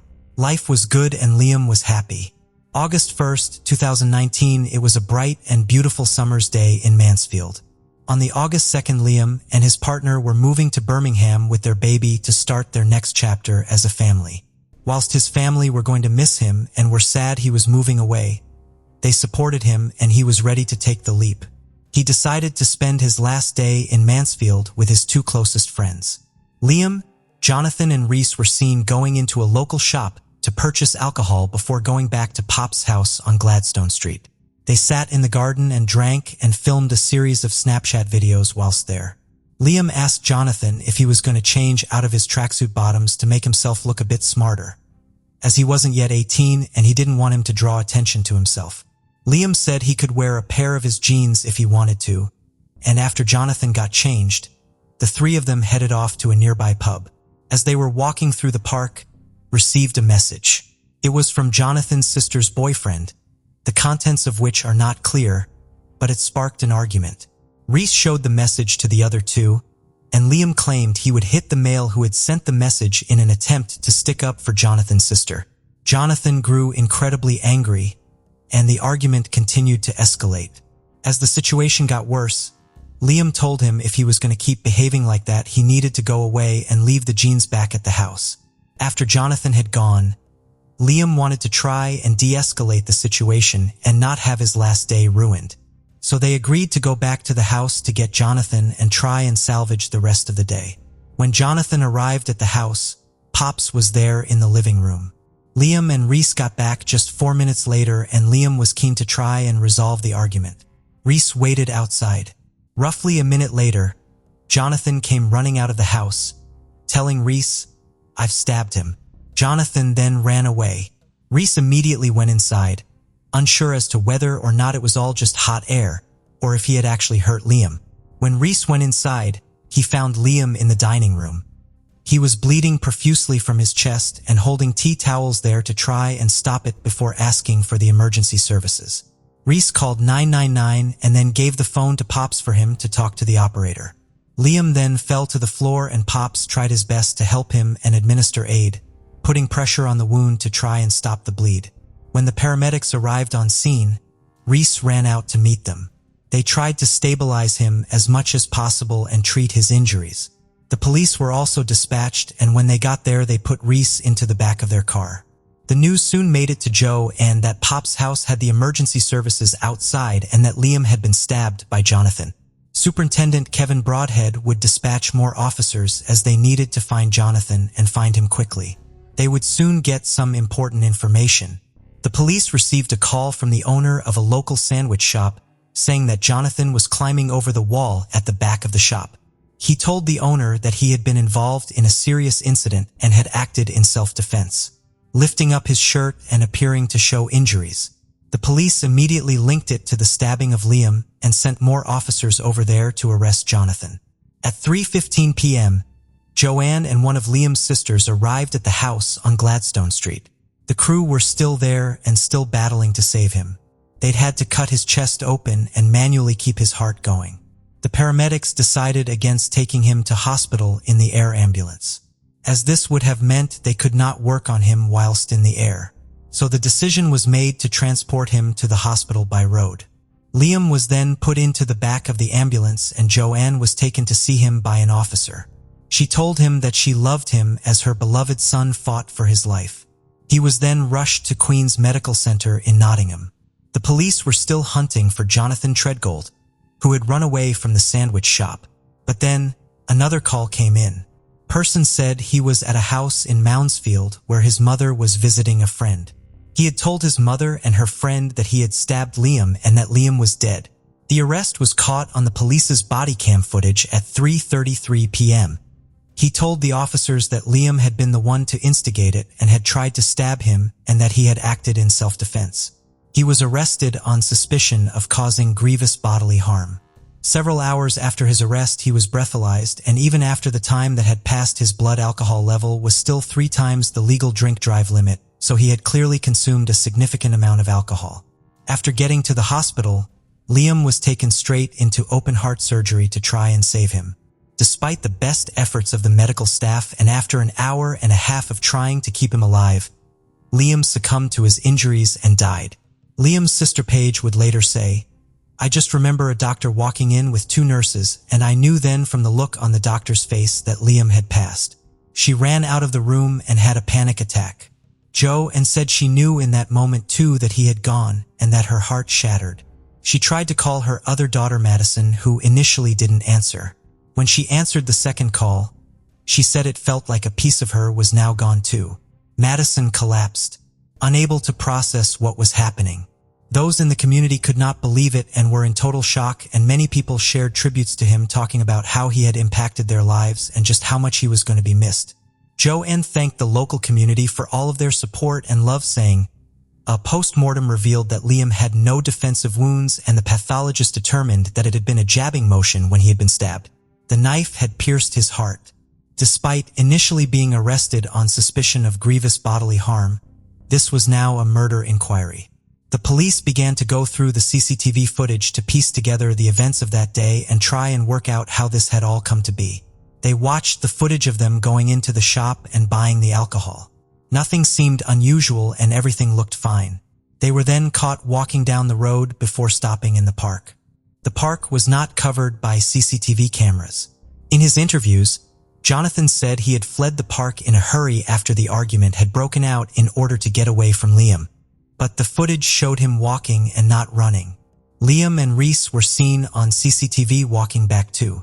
Jonathan was interviewed again, where he now said although he had picked the knife up, he had done so in self-defense and that he had been waving it around to scare him off, and this was how Liam had been stabbed. But based on what Pops had seen when he witnessed the attack and what was known about Jonathan's past, including a conviction 6 weeks prior for assaulting his girlfriend, his version of events just was not stacking up. The CCTV footage showed Jonathan running from Gladstone Street just 1 minute after Liam had gone into the house. When police searched the house, they found the knife in the kitchen, covered in Liam's blood and Jonathan's fingerprints. Jonathan also alleged in his interviews that Liam had bullied and picked on him for years and showed scars on his body, saying Liam had caused them. But the investigation would reveal the truth. The police investigating Liam's death trawled through the various records of social services, and they determined that the healed scars on Jonathan's body had not been caused by Liam but were instead self-inflicted. There was nothing to substantiate his claims that Liam had bullied him or treated him badly. Superintendent Kevin Broadhead said he believed that Jonathan was jealous of Liam starting a new life with his family in Birmingham and beginning an exciting chapter, when his own life was so chaotic. Based on all of the evidence they had gathered, Jonathan Treadgold was charged with murder. On the 18th of August, a fundraising event was held to generate funds to pay for a funeral for Liam, raise money for his newborn baby, and donate to a charity tackling knife crime. A GoFundMe was also set up. When his funeral was held, hundreds of mourners lined the streets as his coffin, draped in a Liverpool Football Club flag, was taken into St. Peter and St. Paul's Church. Those following the coffin wore shirts with a photograph of Liam on them, with "Always loved, never forgotten, forever missed" written on them too. Liam's devastated grandfather, who had tried to save his life, paid tribute to him. "Liam, I'm missing you terribly. I tried so much to help you, and I lived that day every day. My best was not good enough, and I am so sorry. I hope you are happy with the angels. Love you forever." The reverend conducting the service told those in attendance, "We need to go away not remembering the manner of Liam's death and the tragedy that it is, but remember the gift of life he was to each and every one of you here. And we go away with the message, bin the knife. We want young people to grow up safe, to not have their lives taken or destroyed." The funeral was a reflection of just how loved Liam was, how much of an impact he had on those he knew. Because he was 17 when the stabbing took place, Jonathan Treadgold was tried as a child, something that greatly upset Joanne. On the 1st of November, he appeared in court and entered a plea of not guilty to the charge of murder. He was told his trial would begin the following year. Because of his not guilty plea, the defense requested a second postmortem to be carried out on Liam's body. Joanne said it was disgraceful that he was putting Liam's family through yet more pain and devastation with his not guilty plea. Also, due to his age, there was initially a ban on his name and identity being reported. The Mansfield Chad newspaper made an application for the restrictions to be lifted, and the judge remarked, and with that, Jonathan Treadgold was unmasked and named in the press. Throughout the trial, Liam's family wore shirts with his face on it, showing that no matter how painful it was going to be, they were going to be there for him and his memory. During the proceedings, Jonathan was disrespectful and disruptive in court. He wouldn't take to the stand, he wouldn't speak, and he would not give any reason as to why he had stabbed Liam, someone who had been a good and loyal friend, and really looked after him. Paige said that she could tell from the look on his face that he wasn't sorry for what he had done at all. The evidence put before the court painted a devastating picture. A young man, a new father, about to start a new chapter in his life, taken in a violent and disturbing attack. February 7, 2020. The jury returned their verdict.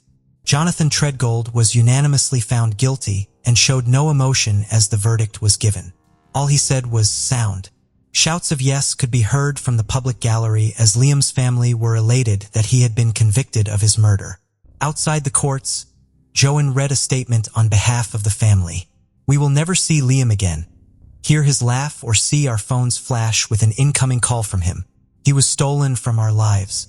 We'd like to thank everyone who tried to help and save Liam, and we appreciate everything they did." Monday, the 10th of February 2020. At Nottingham Crown Court, Jonathan Treadgold was sentenced to a minimum of 16 years in prison for the murder of Liam Gray. Just as Gregory Dixon said, "This was done in anger, drink, and spite, not in fear." The judge added that he could serve longer than 16 years, as it would be for the parole board to determine whether or not he was safe to be released, and if they deemed that he wasn't, then he would stay in custody. Following his sentencing, Joanne said, "I don't think it's long enough, but there's not much more to say. The murder of Liam Gray was a senseless, tragic, and brutal one." Paige said she reminds his daughter of him every day, adding that she gets her personality from Liam. As she continues to grow up surrounded by the love of her family, the legacy of her beloved father will continue to live on through her. The tragedy of this case is best summed up by the words of his mother, Joanne. "There are so many things that Liam never got to do. He hadn't learned to drive, been to college, got a stable job, got married, bought a house, or had the chance to parent his daughter and watch her grow up. We as a family have been robbed of watching him do all that too." Laura Ann Huizar was born on the 10th of May, 1972 to Judy Marie Huizar and Jose Luis Huizar. She was a 6th grader at Chester Moore Elementary School and was just 11 years old when she was kidnapped, sexually assaulted, and then brutally killed. Laura vanished on a Sunday afternoon at around 1:30 p.m. on November 6, 1983, as she was making her way home from a friend's house in St. Lucie County, Central Florida. She was last seen at 2G's Market. She had been sleeping over at a friend's house and was walking home with an armful of clothes. When her parents realized that she hadn't returned home, they contacted the friend she had been with and were told that she had left hours ago. Her parents feared the worst. It was unlike Laura to stay on the streets for long. They searched the area, and when they could not find her, they made their way to the St. Lucie County Sheriff's Office to report their daughter missing. At the time, officers did not take the little girl's disappearance seriously because to them, adolescents who do not return home on time are often playing with their friends and have simply lost track of time. Back then, authorities generally did not take reports of missing adolescents seriously until they had been missing for a longer period of time. A massive search was never carried out for Laura, but authorities put up a bolo sheet. Not long, James Howard Harrison, a deputy from the St. Lucie County Sheriff's Office, came forward and claimed to have seen the little girl walking close to a gas station. It appeared that on the day Laura disappeared, James Howard Harrison was out on patrol. He stated the approximate time he last saw her before claiming to have carried on with his patrol. Although Laura Ann, who was had a small stature for her age, she was feisty and outspoken. Her family claimed she was very street smart and would never have gotten into a car with a stranger. 3 days after she vanished, on the 9th of November 1983, 2 men discovered Laura Ann's body in a drainage ditch less than 600 yards from the gas station where she was last seen. Her body was sent for an autopsy right away, and asphyxiation was determined to be the cause of her death. She had been raped before being strangled to death. The authorities opened an investigation into the murder case, but they were unable to assemble any tangible proof from the crime scene. After the perpetrator murdered Laura Ann, he then changed the crime scene by putting the body in a drainage ditch to get rid of all the physical evidence. The murderer's actions suggested that he had prior experience handling evidence and crimes. On Laura's body, the police discovered male DNA traces. Since there was no one to match the DNA with at the time, it was kept in a sexual assault kit. The criminal database and DNA technology weren't developed enough back then to give the police any leads about the murderer. The St. Lucie County Police Department's files on Laura Ann's murder case eventually became cold. The St. Lucie County Sheriff's Office created a special cold case squad in 2020, and the team decided to re-examine Laura Ann's case. The investigation was being led by Detective Paul Taylor. The initial investigation had a lot of gaps, which were quickly identified. One of the men who had initially found Laura's body was interviewed by Detective Paul Taylor, who was surprised to be the only officer other than Deputy James Howard Harrison to speak with him. The man remembered that day and the crime scene clearly because, according to him, it had been a terribly traumatic discovery. "I see that little girl lying there every time I close my eyes," the man said. He went on to give Detective Paul Taylor a detailed account of what he had seen that day. But the detective was shocked to learn that his account didn't match the information in Laura Ann's file. "I had already been through the crime scene photos, the case file, and what they're telling me does not match what I'm seeing," said Detective Paul Taylor. He discovered through questioning the witnesses that one of their own deputies had turned the witnesses away and then moved Laura's body away from the initial crime scene. According to the witness, when they called the police to report the discovery of Laura Ann's body, Detective James Howard Harrison was the first officer to arrive at the crime scene.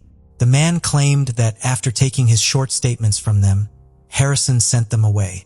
Since then, they were never contacted by anyone from the St. Lucie County Sheriff's Office regarding the case. It was discovered that, before other officers arrived, spent 20 minutes by himself at the crime scene. The investigation was quick, no suspects were ever named, and the case was promptly filed away for almost 40 years. After hearing this testimony, Detective Paul Taylor decided to take a closer look at Deputy Harrison's background for the first time, and what he discovered was heartbreaking.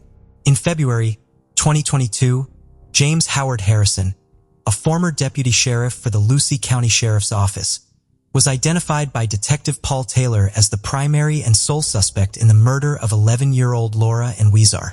Since the 1960s, Harrison has served as a pastor and worked in 10 different law enforcement organizations. He was the last person to see Laura alive. He kidnapped her when she was walking home, sexually assaulted her, then killed her and dumped her body in a drainage ditch. It was discovered that Harrison was fired from the sheriff's office 5 months after Laura was murdered. At the time, he had been accused of sexually assaulting several young girls in his church. Co-workers at the sheriff's office had also complained about Harrison because they believed he had behaved inappropriately around young girls while performing his duties as a deputy. "I'm actually standing there in front of this victim's family, and I'm telling them that one of our deputies is the one who did it. It's rough," a shocked detective, Taylor said. Unfortunately, Harrison passed away before the police could arrest him for the rape and murder of Laura Ann. He had died of cancer in 2008, but in the year 2020, the investigators obtained a warrant to exhume his body from the cemetery so that a DNA sample could be taken. However, by that time, the DNA from Laura's crime scene had deteriorated too much to match the sample taken from Harrison's body. However, they are certain that Laura Ann Weezer's murder was committed by former Deputy James Howard Harrison. The St. Lucie County Sheriff's Office has stated that they are certain that Harrison killed Laura, and based on witnesses' accounts, evidence tampering, and a history of sexual assaults on young girls. Due to his inappropriate behavior with young adults, Detective Taylor claimed that Harrison was forced to resign from both his church and the St. Lucie County Sheriff's Office 5 months after the murder of Laura Ann Weezer. Investigators entered Harrison's DNA into national and state databases in order to ascertain how many more victims he had. His DNA is currently being tested in a number of Florida cold cases. After the Laura Ann, who is our cold case, was formally closed, her older brother Joe was in total disbelief that his sister's killer could finally be revealed. It naturally was like a disbelief, a dream after all this time. "You're telling me you're able to tell us who murdered our little sister?" Joe said. The Hughes family expressed their gratitude for Detective Paul Taylor's tireless efforts in solving this case, but they expressed their disappointment with what they perceived to be a poor quality investigation at the time Laura was killed. They also expressed their desire to question all the detectives who were on the case in 1983. "From our perspective, things were purposefully overlooked and not done. There were such humongous gaps in the investigation," said the Huasar family. "What do you think, guys?" Did the former deputy abuse children throughout his entire life while serving as a deputy sheriff and holding a position of authority in the community as a preacher? How can we protect our women from these powerful men who take advantage of the systems and laws to further their own evil goals? Please share your opinions in the comments section below. Teresa Lynn Gibson, who went by the name Trini, was born to Robert and Hope Gibson. She lived with her family at 1427 Whittower Drive in Knoxville, Tennessee, and worked at a cafeteria and a local mall. She was very interested in plants, trees, and other living things, and hoped to later attend the University of Tennessee to study landscape architecture. In 1976, she was a 16-year-old student at Bearden High School in Knoxville. Mr. Wayne Dunlap informed the students they would be going on a surprise field trip on October 8, 1976. That morning, as her mother was driving her off at school, she asked another student if the trip was still on or not, because it was rainy, cold, and foggy. She was told yes, so she grabbed her bag to lunch and left her books in person in the car. Mr. Dunlap did not tell them where they were going until nearly all 40 students were on the bus. Mr. Dunlap would be the only adult chaperone on the trip, and they began traveling over 50 miles to the Clingmans Dome in the Great Smoky Mountains National Park. The plan was for the students to spend the day hiking 1.8 miles along the Forney Ridge Trail to Andrews Bald Mountain. The students were excited about the field trip, and Trini shared a seat in the back of the bus with Robert Simpson. He was a senior and a close friend of her brother Bob, who had graduated the previous May and was in the Navy. Bob had just come home on leave and had asked Robert to keep an eye on her that day, as she hadn't been away from her family for an entire day before. The bus arrived at the park around noon and parked in the Clingmans Dome lot. Mr. Dunlap told them that they were to hike to Andrews Bald and be back at the bus at 3:30, observing the plants, trees, and flowers along the way. They were also told not to go further than Andrews Bald, take any side trails, and not to interfere with any of the plant life. The students had to raise their hands to confirm they understood everything, and then they set off. At the start of the hike, the students separated into groups, and Trini walked the trail alongside Robert. The students arrived at Andrews Bald at around 1:30 p.m. Trini and Robert ate lunch together before she asked to borrow his jacket. After eating lunch, Trini said that she wanted to start the hike back to the bus, but Robert told her that he wanted to stay at the vault a little longer and track a bear. At around 3 o'clock, Trini was hiking alongside another group of students a half-mile from the parking lot. The other students stopped for a quick rest, but Trini wanted to keep going. As they stopped, they remembered seeing her walking alone in the distance before she bent down as if she was looking at something and took a right turn off the trail. The group turned their heads when another student walked towards them, but once they looked in the opposite direction again, Trini was gone. Once the students got to the spot where they last saw Trini, they noticed there was no visible side trail, but instead was thick shrubbery, ferns, rocks, and a small creek. She called Trini's name, but got no response. Assuming that she would be at the bus waiting for them, they carried on. When the students arrived back at the parking lot a half hour later, they noticed she was not there. Mr. Dunlap and another student spent some time hiking the trail she was last seen on while the other students waited on the bus. When they returned and determined that Trini was indeed missing, he contacted the National Park Service and filed a report at 4:30 p.m. Soon after, the bus left without Trini and Mr. Dunlap and headed back to Knoxville. Mr. Dunlap stayed behind to assist with the search. The school bus arrived later than originally scheduled, and when it did, school officials had to tell the Gibsons that their daughter was missing. They quickly headed to the Smoky Mountains to wait for news of their daughter. By 6:30 p.m., volunteers had gathered to begin looking for the missing student. The trail was popular with walkers, and her sudden disappearance was strange given that she had been with other people and there had been groups of students both in front of them and behind, as well as other hikers. Over the course of the next several days, a massive search was performed of the park by both ground and air, but she could not be found. Heavy rains, wind, and fog that night made conditions very difficult for searching. A partially opened can of beer and 3 cigarette butts were found near the spot where Trini stepped off the Forney Ridge Trail, but none of the other students admitted to having brought beer on the trip. A number of different search dogs would pick up Trini's scent at the spot where Forney Ridge Trail intersected with the Appalachian Trail. The search dogs tracked Trini's scent to the base of the Clingmans Dome observation tower and to the shoulder of a paved road 1.6 miles from the dome at Collins Gap. There is also a parking lot in this area. More cigarette butts of the same brand that was found in the woods were found on the shoulder of the paved road. Several sets of dogs all had the same conclusive results, as well as dogs brought in by Trini's uncles. With the fog in the area that afternoon, it would have been easy for her to have gotten lost after she stepped off the trail. However, the scent trail caused speculation that she may have been abducted, kept hidden at the Clingmans Dome observation tower until the other students left the area, and then led through the woods to the road by her abductor and driven away in a vehicle. The search lasted from October 8th until November 1st, 1976. Another search from April 18th to May 5th, 1977 found no trace of any remains in the park. The chief ranger told reporters he was almost certain she was not in the park. Searchers went back to the Clingmans Dome area in 1981, but again, nothing. Trini's family had suspicions about another student named Kelvin Bowman. Several months earlier, Kelvin had attempted to break into the Gibson home before Trini's mother shot him in the foot. He was ultimately sentenced to time in a correctional facility.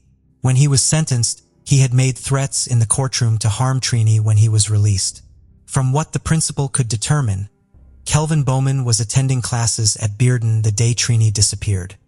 He was released after only serving 6 months and was back attending Bearden High School at the time she went missing. Some students claimed they thought they saw Kelvin's car following the bus while it drove to the park, but Mr. Dunlap insisted there were no vehicles following the bus that morning.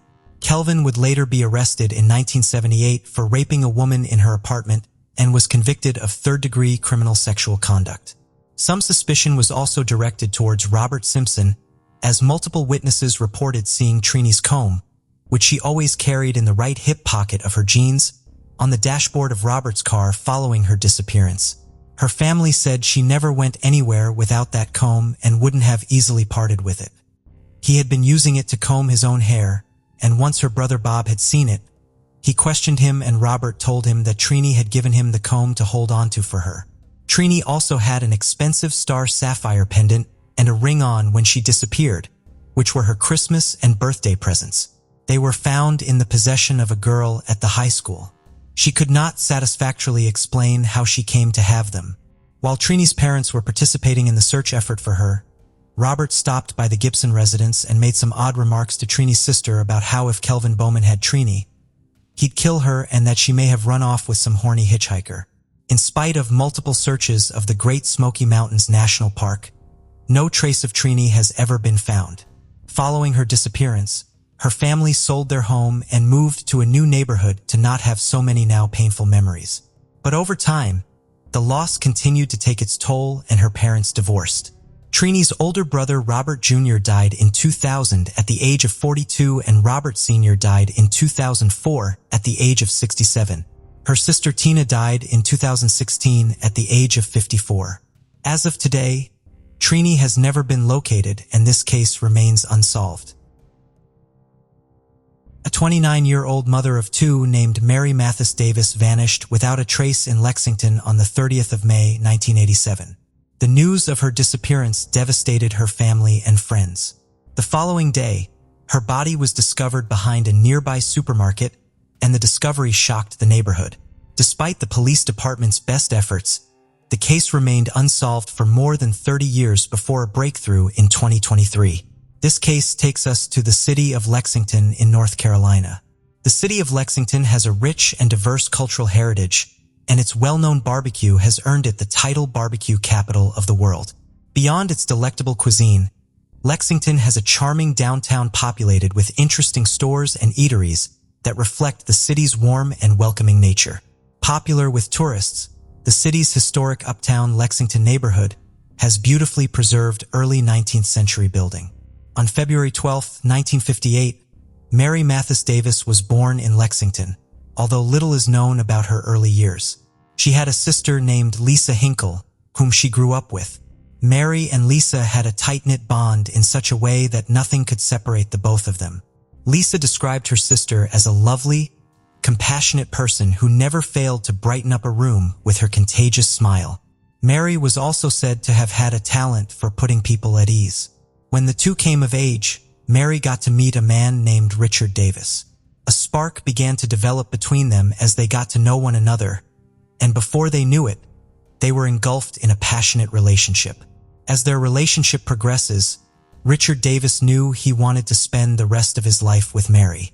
Mary was overcome with joy when he one day suddenly asked her to be his wife. Without hesitating, she said yes to his proposal. Following the proposal, and Richard started to eagerly make plans for their future as a couple. They talked for hours on end about what their future held, sharing their goals and aspirations for the life they were about to begin. The big day quickly approached, and the couple exchanged vows in a charming and private ceremony. Following the wedding ceremony, Mary and Richard began a new chapter in their lives, and eagerly anticipated the journey that lay ahead. The years passed quickly, and Mary and Richard soon had two lovely children. The first child was a boy, and the second, Tracy, was a girl. Mary's heart brimmed with love, and she cherished every second she had with her kids. Later on, she accepted a position at Lexington's Lanier's Ace hardware store in order to support her expanding family. Mary didn't mind the fact that the work wasn't the most glamorous. She was appreciative of the chance to generate a consistent income. Even though Mary didn't make much money, it was still enough to pay the bills and put food on the table. Mary was determined to give her family the best life she could despite the difficulties that came with balancing the demands of motherhood and working a job. Life went on at a good pace as the days turned into weeks, then weeks into months. Mary's family was doing well and she was happy inside. But tragedy was lurking around the corner, ready to strike whenever anyone least expected it. On May 30th, 1987, left her house as usual to go to work. Though it seemed like any other Saturday, she had no idea that it would be her last day on Earth. When Mary got to work, she smiled and said hello to her colleagues before starting her day. She eagerly got started on her task.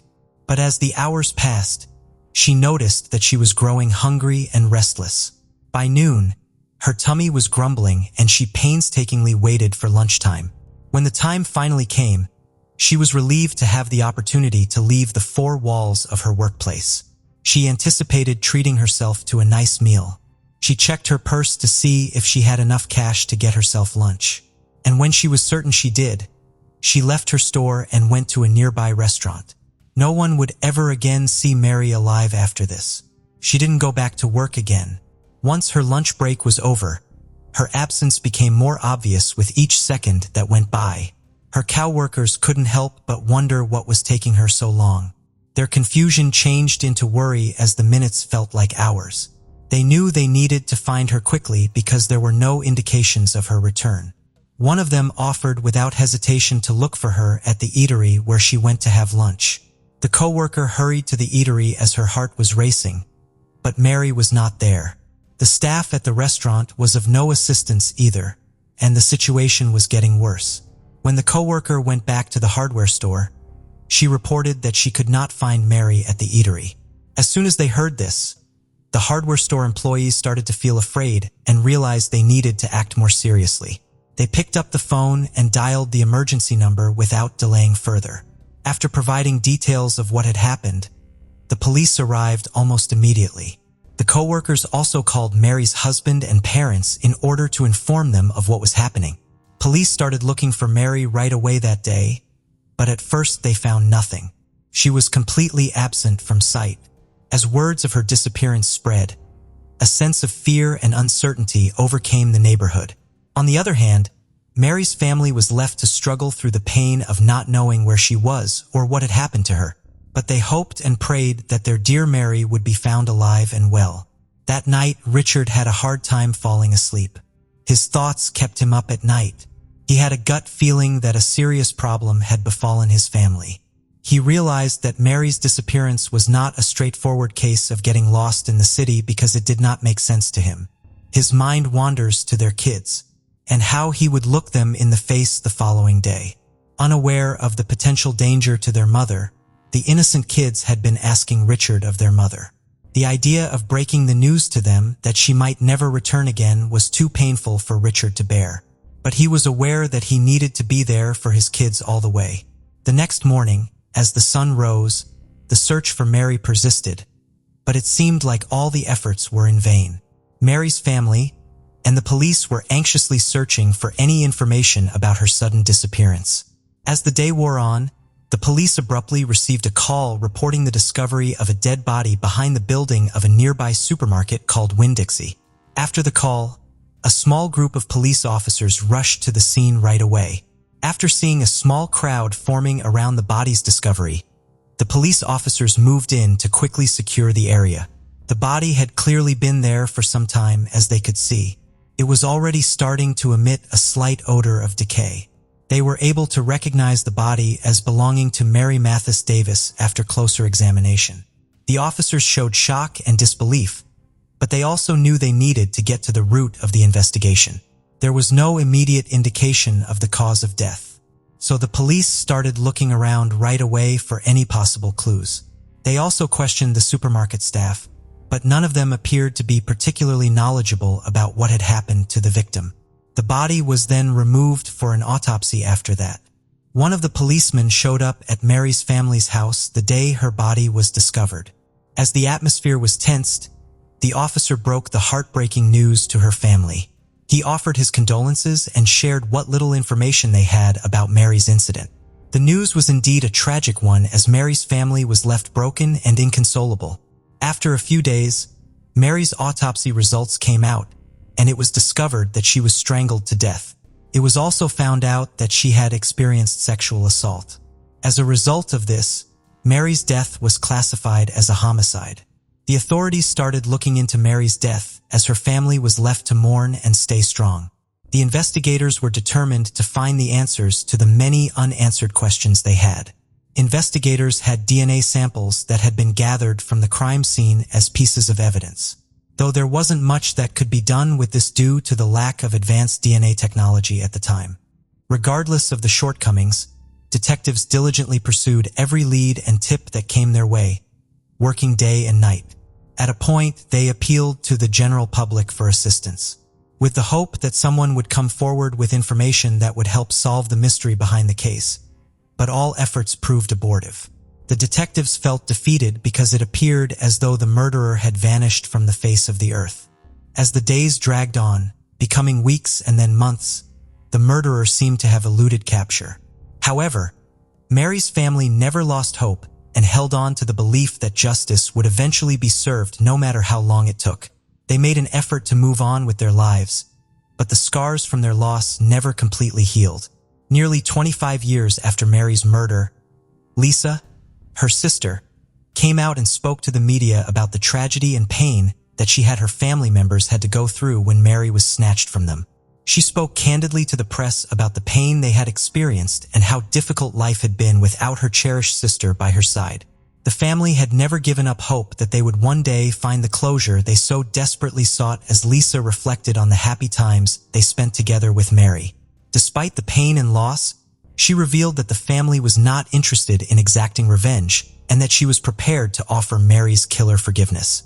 A new group of detectives working on Mary's murder case in 2022 made the decision to examine the evidence at hand. They had knowledge about the developments in DNA technology and were confident that, compared to 1987, they now stood a better chance of cracking the case.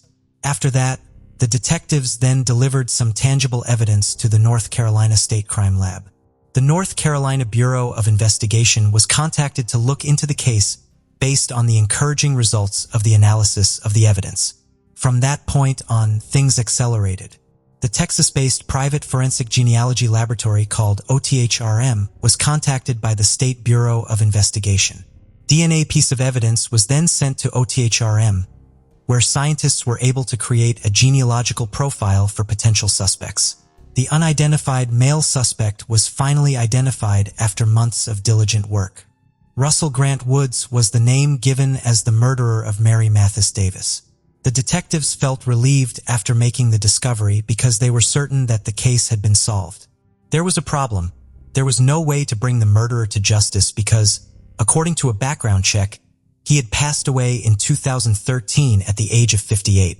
Russell Grant Wood had previously been named as a suspect in the case, but detectives were forced to focus their attention elsewhere at the time due to a lack of sufficient evidence.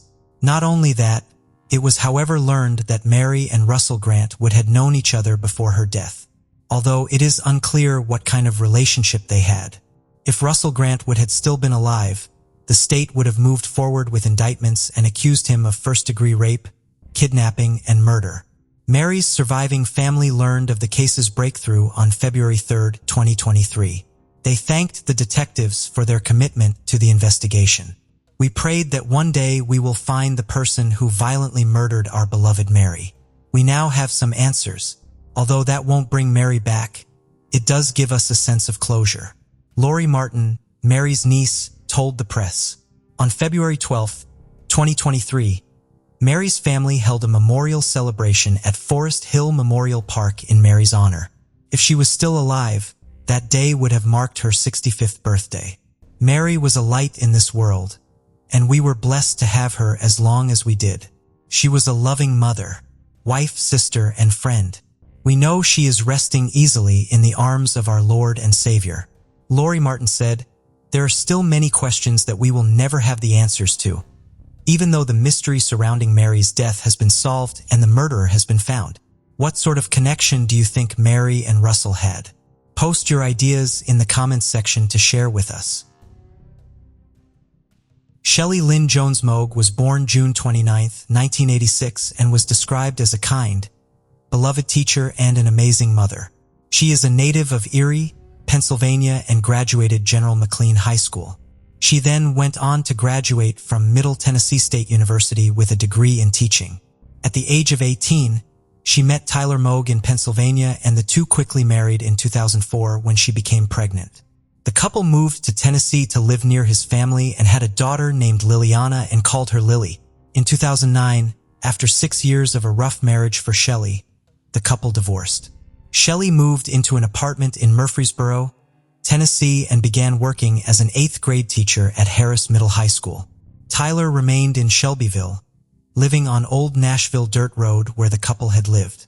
Tyler is described as violent and angry and was once arrested after he allegedly tried to run her vehicle off the road. He was also suspected of vandalizing her home twice, although no charges were filed in those incidents. Soon after, Shelley would go missing. She was last seen on February 28, 2011, after she arrived at his home to drop their daughter off, as they had shared custody at the time. He later stated she was upset when she went inside his house, said she thought her new boyfriend was being unfaithful. He said Shelley stayed at his home for about an hour and then left to run some errands, promising to return before 10 p.m. She was supposed to meet a maintenance worker at her new apartment at 4:30 p.m., but she never arrived. At 12:30 a.m. the next morning, her white Pontiac Grand Prix was found abandoned and burned in an empty farm field off US 41A southeast of Murfreesboro, roughly 30 miles from where Tyler lived. It wasn't until Tyler reported her missing a few days later that police realized the vehicle belonged to 24-year-old Shelley. Authorities determined the cause of the fire was arson, using gasoline as an accelerant. Unfortunately, the fire destroyed whatever clues might have been there, but no signs of human remains were found. Shelley had the day off of work on March 1st, the day after she was last seen, which is part of the reason no one immediately realized she was missing. But when she didn't show up for work the next day after that, everyone became concerned. It would eventually be determined that the burned car was Shelley's. Once cops cleared the maintenance man that she was scheduled to meet and her new boyfriend, they shifted their focus back on her ex-husband. It turns out that he had been abusive and even cruel to Shelley during their marriage, and was angry that she had begun dating another man. After Shelley's disappearance, her parents got in a custody battle with Tyler over the couple's daughter. Witnesses testified that Tyler used and sold illicit drugs and was violent, and that he verbally and physically abused Shelley. In a court deposition for the custody case, Tyler refused to answer most questions about the day of Shelley's disappearance and pleaded the fifth over 150 times. On the advice of counsel, I respectfully declined to answer on the grounds of the Fifth Amendment. A specialist in forensic interviews with children asked Lily about the day her mom disappeared. Lily said they went to Tyler's home and she stayed in the car while her mother went to the door. Lily stated that later her dad took her out of the car seat and took her to a bedroom and closed the door and told her not to come out. She never actually saw her mother again after she got out of the car. Shelley's relatives were eventually given custody of Lily as the court thought Tyler was an unfit parent due to his drug activity and history of domestic violence. Tyler's family appealed this decision but lost. According to public court records, his prior criminal convictions include reckless endangerment, theft of property, an alteration of serial numbers, and several witnesses testified about his verbal and physical abuse towards Shelley. 10 days after she went missing, detectives found surveillance video from a convenience store a few miles from Tyler's home. It shows him the morning after her disappearance, pulling up in his truck to the dumpster where he remained for 5 to 10 minutes. Investigators in the custody case found another revelation involving Lily. They found out that Tyler had been talking to his daughter about burning down his ex-mother-in-law's home. He wanted to give her matches so she could help burn down her house. Thankfully, Shelley's family won custody of Lily, preventing her from being subjected to any more of that abuse. After Shelley's disappearance, he pocket-dialed 911 and a 22-minute conversation was recorded between him and his father while working without him realizing it. Some of the conversation with his father is garbled and difficult to hear, but Tyler seems to be talking about the night Shelley disappeared and how he was innocent and other things related to the case. Part of the 911 call can be heard on YouTube under Tyler Mook's accidental call to 911. Minutes later, he calls 911 back and asks if they got a call from his number earlier and if they record stuff like that. Some people speculate that the call wasn't an accident, but instead was actually on purpose to make himself look innocent. Tyler moved to Palm City, Florida shortly after the 911 call looking to start a new life. In October 2014, over 3 years after his ex-wife went missing, Tyler attacked his girlfriend Robin on his speedboat and threw her into the water and tried to hold her under. Robin says she didn't know anything about Tyler Mook's past in Tennessee, and for a while she didn't even know his real name, because he had told her it was Cook. She says she saw Moog racing on the side of his boat and asked what it meant. He told her that was his last name and that he had been joking when he told her it was Cook. She then searched for him online and found out about his past. She talked to her mother, who told her to get away from him. She told him what she learned, and he charmed her into believing it wasn't true, and they remained together. One day, Robin and Tyler, along with his brother Andrew and his girlfriend Nicole, went out for a cruise on his speedboat. He first became angry at her for being late, and then spent the day drinking. He was speeding so much that she became scared and kept yelling at him to slow down. She again tried to get him to slow down when speeding through a no-wake zone. He eventually shut the motor off, threw her cell phone, and threw her over the boat into the water. He then jumped in and held her under the water. She managed to come up for air a couple times, but he kept holding her underwater. When she managed to get up for air at one point, she yelled for Tyler's brother to help. His brother jumped in and put Tyler in a chokehold. And meanwhile, another boat arrived and she begged them to get her out of the water, stating that he just tried to kill her. He fled the scene after saying, "No one disrespects me in front of my family and I will kill her." The second boat took her to shore and she reported the incident to police. He was then arrested that night, but his mom quickly bailed him out. Robin then got a restraining order against him. Days after the incident on the boat, detectives from Tennessee came to Florida and met with Robin. The battery charges against Tyler were escalated to attempted murder in the first degree. During trial, Tyler's brother testified despite his family trying to prevent him from doing so. He said at the end of the day he loves his brother, but he had to tell the truth and describe the same scenario that Robin described. His defense argued he had simply lost his temper and had not intended to kill his girlfriend. The jury's verdict was guilty on the lesser charge of attempted second-degree murder. Tyler was sentenced to 12 years in prison. During the trial, Shelley's mother was there for Robin.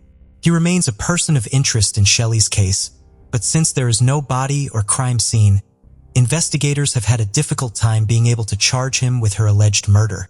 Investigators do not believe that he acted alone, as he would have needed help disposing of the car and getting back home while having his daughter. The Tennessee Bureau of Investigation later searched a van owned by Tyler's neighbor, but wouldn't say what led them to the neighbor's van or how it might be connected. Shelley has never been found, and as of today, this case remains unsolved. 23-year-old Krista Bromlett was residing in a mobile home in New Providence, Tennessee in 1996. New Providence, which was formerly a small railroad community, was taken over by the nearby community of Clarksville. New Providence saw rising crime rates over the ensuing years, including an increase in drug-related offenses and commercial burglaries. Krista Bromlett regrettably fell victim to these problems. Her case remained cold until after 22 years when her killer was finally arrested. Krista Bromlett was born in 1973 in California to Jim Langley and Kim Venable.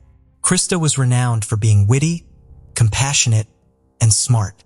Despite having a tight-knit relationship with her family, she made the decision to be financially independent and started living alone. She and her mother had shared a home together in Clarksville until in 1995 when her mother moved to Corpus Christi, Texas with Krista's 2 young children. Krista wanted to stay back because she hoped to finish her GED program in Clarksville. She then lived alone in a mobile home while pursuing her high school equivalency so she could provide a better life for her 2 kids. Although her family described her as warm and loving, her neighbor thought she was distant. In the afternoon of October 28, 1996, Krista Bromlett's landlord, Jeff Pennington, knocked on the door of her trailer in the Sunnydale Mobile Home Park just off Peachers Mill Road. The landlord wanted to discuss with Krista about a recent fire outbreak that occurred a week before, but she never responded. Jeff, however, discovered something terrible while attempting to contact Krista. In the living room, he saw the shoeless body of Krista Bromlett laying in the flickering glow of a small colored television. A terrified Jeff Pennington said, "Then I called the police." Police in Clarksville, Tennessee were looking into several home killings of women at the time of Krista's murder. Police insisted that the murders had nothing to do with this particle case. When Krista passed away, the Montgomery County Medical Examiner performed an autopsy on her, and the Clarksville Police Department Crime Scene Unit processed the mobile home, looking for any available evidence to pinpoint the killer. According to the autopsy, Krista Bromlett died by suffocation and a rape kit revealed signs of sexual assault.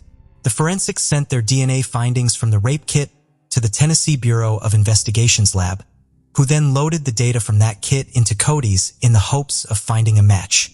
About 6 detectives began the investigation by interviewing between 50 and 60 neighbors in an effort to identify potential witnesses. A neighbor claimed to have seen Krista on the 27th of October, 1996 sitting on her porch as she always did, but Krista had a distant demeanor and people typically left her alone. Police expected to make an arrest within a week after receiving nearly a dozen tips. But the leads fizzled out, no potential suspects were located, and the years passed without an arrest. Detective Michael Ure of the Clarksville Police Department did not receive the news he so wanted until after 22 years in February 13, 2019. It happened that the DNA of the suspect from Krista's rape kit had eventually matched a suspect who was located in Phoenix, Arizona. The DNA on Cody's matched to a 48-year-old man named Kenneth Hudspeth. Detective Michael Ulrey stated that Hudspeth hadn't been mentioned in the investigation up to this point, and no one had noticed him. When Detective Ulrey spoke with the suspect in April, he learned that Hudspeth had indeed lived in the Clarksville at the time of Krista's murder and had left the city in December 1997. Hudspeth didn't deny all the facts presented to him. He claimed to be a friend of Krista, and he allegedly acknowledged being the last person to see her alive.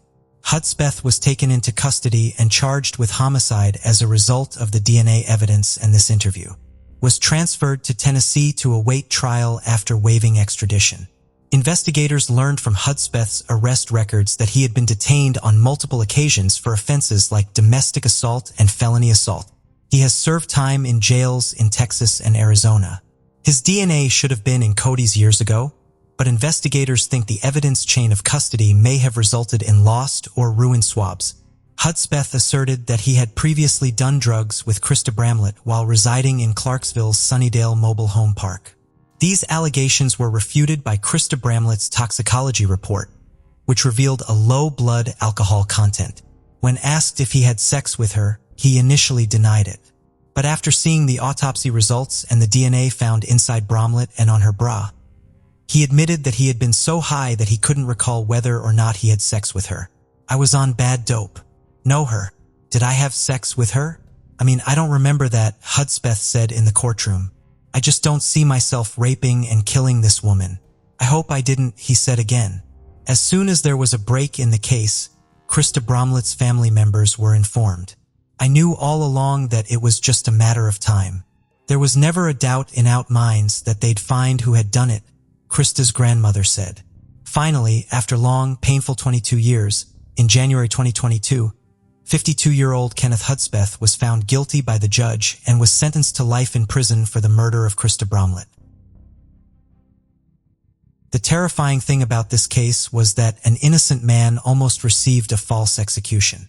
The mysterious death of Daryl Johnson was thought to be resolved for the majority of 2 decades before heartbreakingly resurfacing as a cold case in 2001. 8 a.m. on February 24th, 1982 was a typical day for all school children in Nampa, Idaho. That morning, 9-year-old Daryl Johnson was seen walking 6 blocks from her house to the Lincoln Elementary School.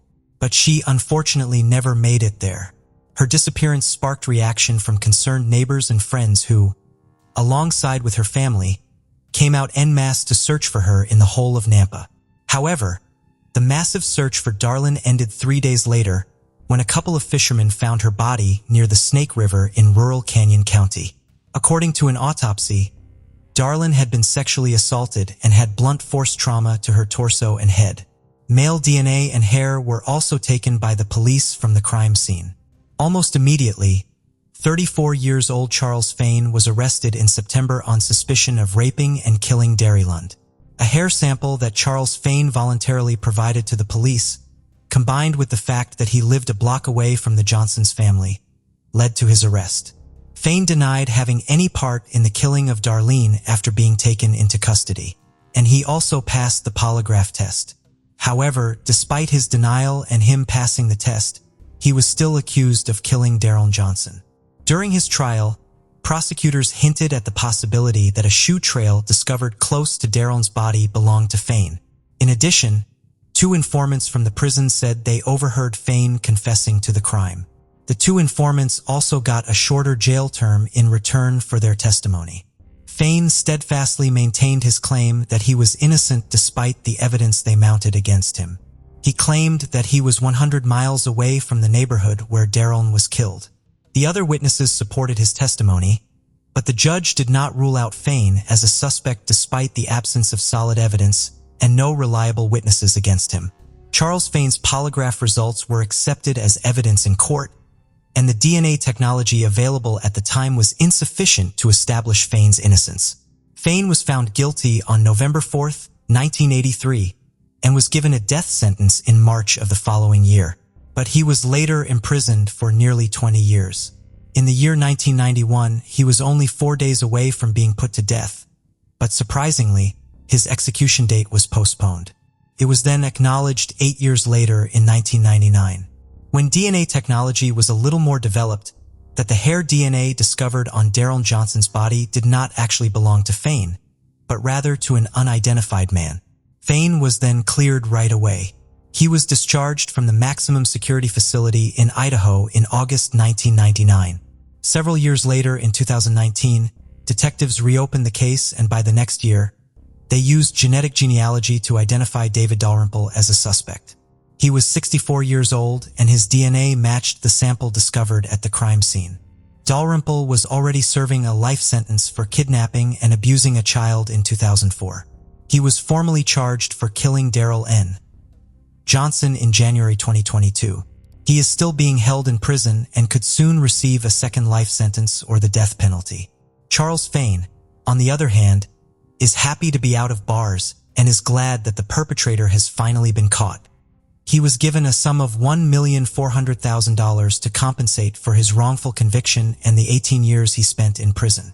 Fain recently purchased a truck for himself using part of the money he received for his wrongful conviction. John Andrews Cheek was born August 3, 1965 to Irina and Richard Cheek. He was described as a social, meticulous, driven, and competitive person. He earned a bachelor's and master's degree in business administration.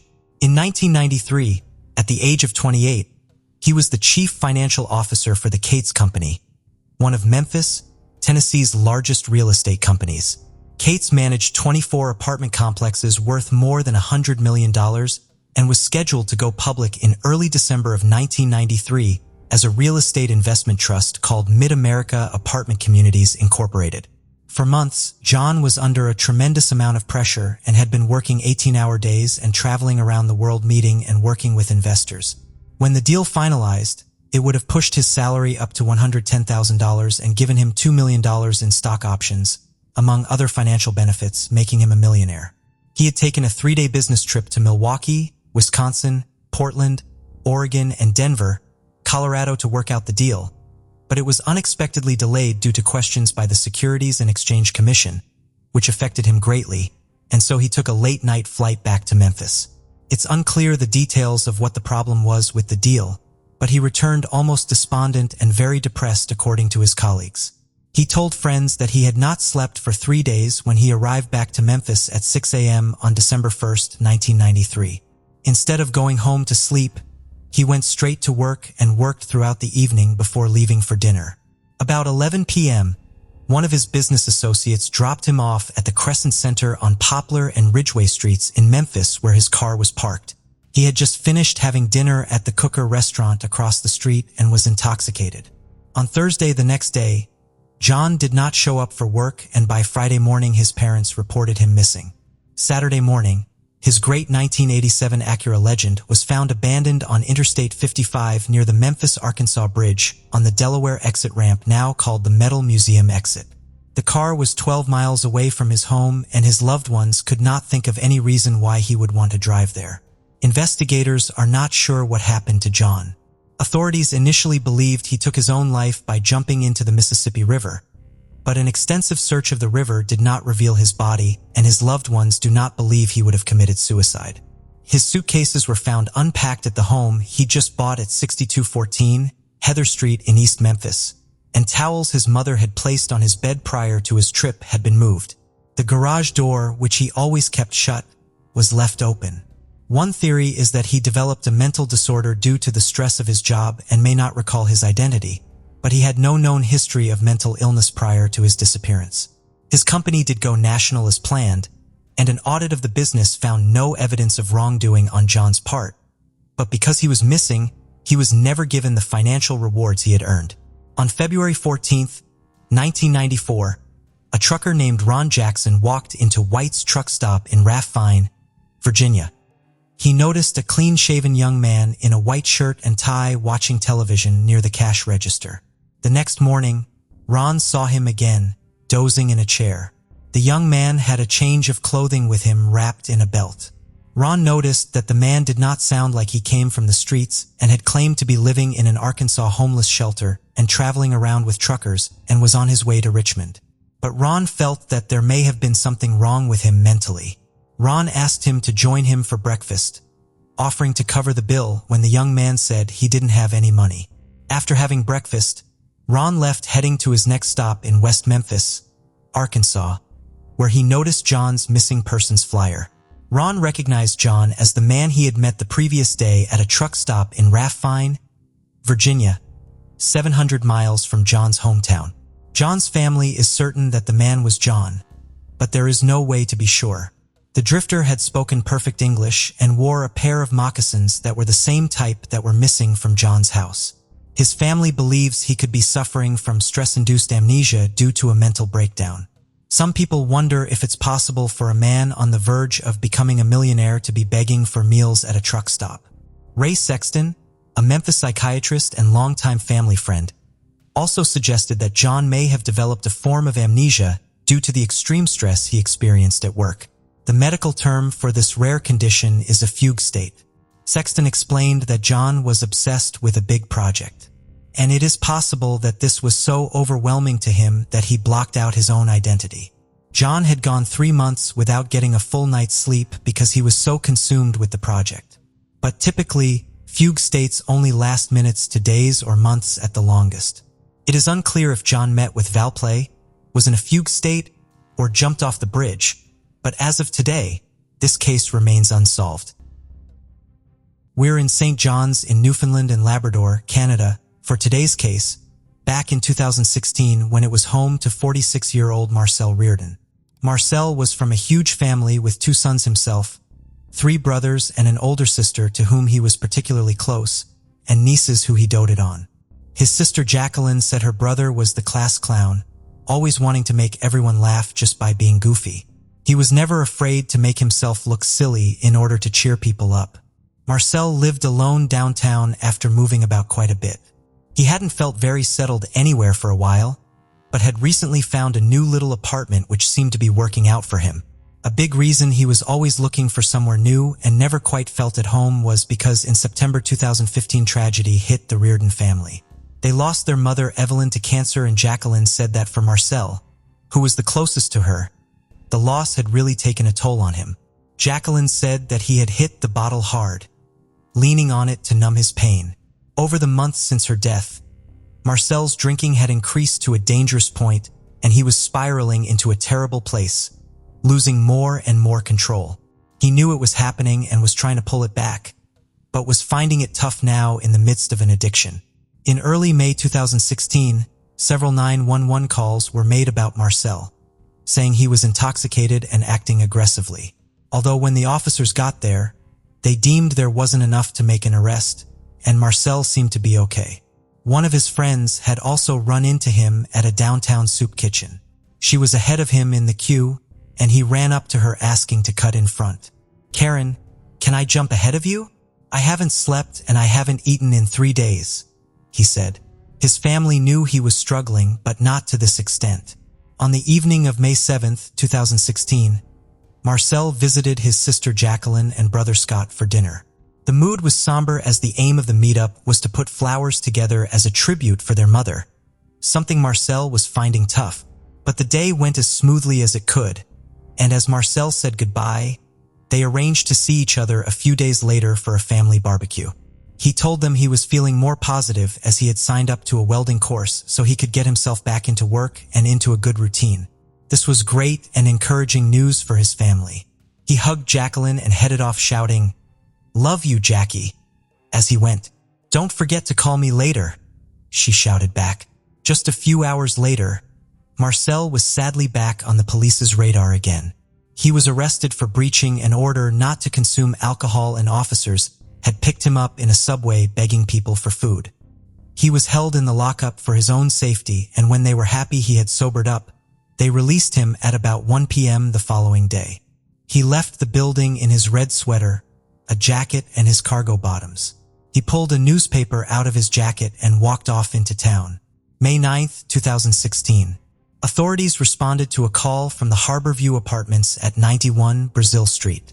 The building's superintendent, Jack, had called 911 when a resident had alerted him to something near the stairs to the rear of the building. Someone was lying on the ground, almost tucked under the steps, and the resident thought maybe they were sleeping rough and had taken shelter there overnight. But as they got closer, they saw a pool of blood and what looked like brain matter and bone nearby. The man was wearing a red sweater and cargo bottoms, and inside one of the pockets was a wallet. The wallet contained a folded-up birth certificate. This confirmed that they had found the body of Marcel Reardon. He had been beaten to death. There were marks in the mud near his body which showed he had been dragged there, so where he had actually been killed along with the why wasn't clear. From searching his name and working out the last known place he was living, the apartment he was found by had no links to him at all. More frustratingly still, the camera that was directly above where everything had happened wasn't working. Near to Marcel's body, however, they bagged up some cigarettes and a lighter, as well as an empty beer bottle. The chief medical examiner in Newfoundland and Labrador since 1996 said that Marcel's injuries were some of the most damaging he had seen in all his years, so bad in fact that his family were not allowed to see him. The wounds were largely to the back of his head and were so severe it was impossible to determine how many times he had actually been hit, but it appeared that a hammer had been used. His blood alcohol level was about 4 times the legal limit. Authorities said they had seen a lot in their jobs before, but this case was particularly gory, disturbing, and draining for them. An officer who had been patrolling the Shamrock City area the previous night said that he had given Marcel another warning for being drunk and disorderly outside a bar. This was at 8 p.m., just over 12 hours before he was found dead. The bar in question remembered him and could also point police to the people he was drinking with, Kevin O'Brien and Jessica Peach. They were actually even still outside the bar loitering around. The pair said they were drinking with Marcel along with a woman called and Loris, but they had left him at around 1 a.m. and hadn't seen him after this. They were asked to come in and answer some questions at the station, and they said they were happy to. Both Kevin and Jessica had the same story. On the day of May the 8th, they had been walking around the streets asking people for spare change. Marcel soon tagged along with them. At around 5 p.m., he briefly left the group to go and get some belongings, telling them he would meet them later. As he left, and Norris joined Kevin and Jessica. Jessica knew and fairly well, but Kevin did not. He described her as friendly and attractive, and they got on well. Kevin and Ann went to Anne's apartment just before 8 p.m., before heading back downtown where Marcel joined them. At this point, Marcel was far more intoxicated than they were, being loud and causing them to feel uncomfortable. Marcel had been drinking rum, vodka, beer, and had also taken some unknown pills. He started urinating in the street before falling over and breaking a glass bottle inside his pocket. Kevin said it was upsetting, alarming, and clearly getting out of control. Jessica and Kevin wanted to distance themselves, and they had last seen him at about 1 a.m. The time frame for when he was killed was now getting smaller. So where did he go? Officers asked the pair, and had told them she would get them a taxi and take him to her apartment for some drinks there. Her building was Harbor View Apartments. Police now needed to talk to Norris, and to their shock, hers was a name they actually knew, but for nothing even remotely bad. A lot of Anne's life had revolved around sports, and she was called a star athlete by people. She was frequently in the local papers and on the news. For her and her team's achievements, she was a former basketball player, having played on the Newfoundland and Labrador under-19s team and at the Junior National Championships and at the Canada Games. At the age of just 14, she was a top contender for a spot on the national karate team, soon gaining a black belt. She had attended the University of Prince Edward Island, and all seemed to be on the up for her. But now, years later, she had dropped off the athletics radar and things had taken a turn. She had been charged with assault and threatening people and had been in and out of various mental health clinics. They pulled her in for questioning too. She was cooperative and told the police that she had taken Marcel back to hers, but he had refused to go inside as he wanted to carry on drinking in town.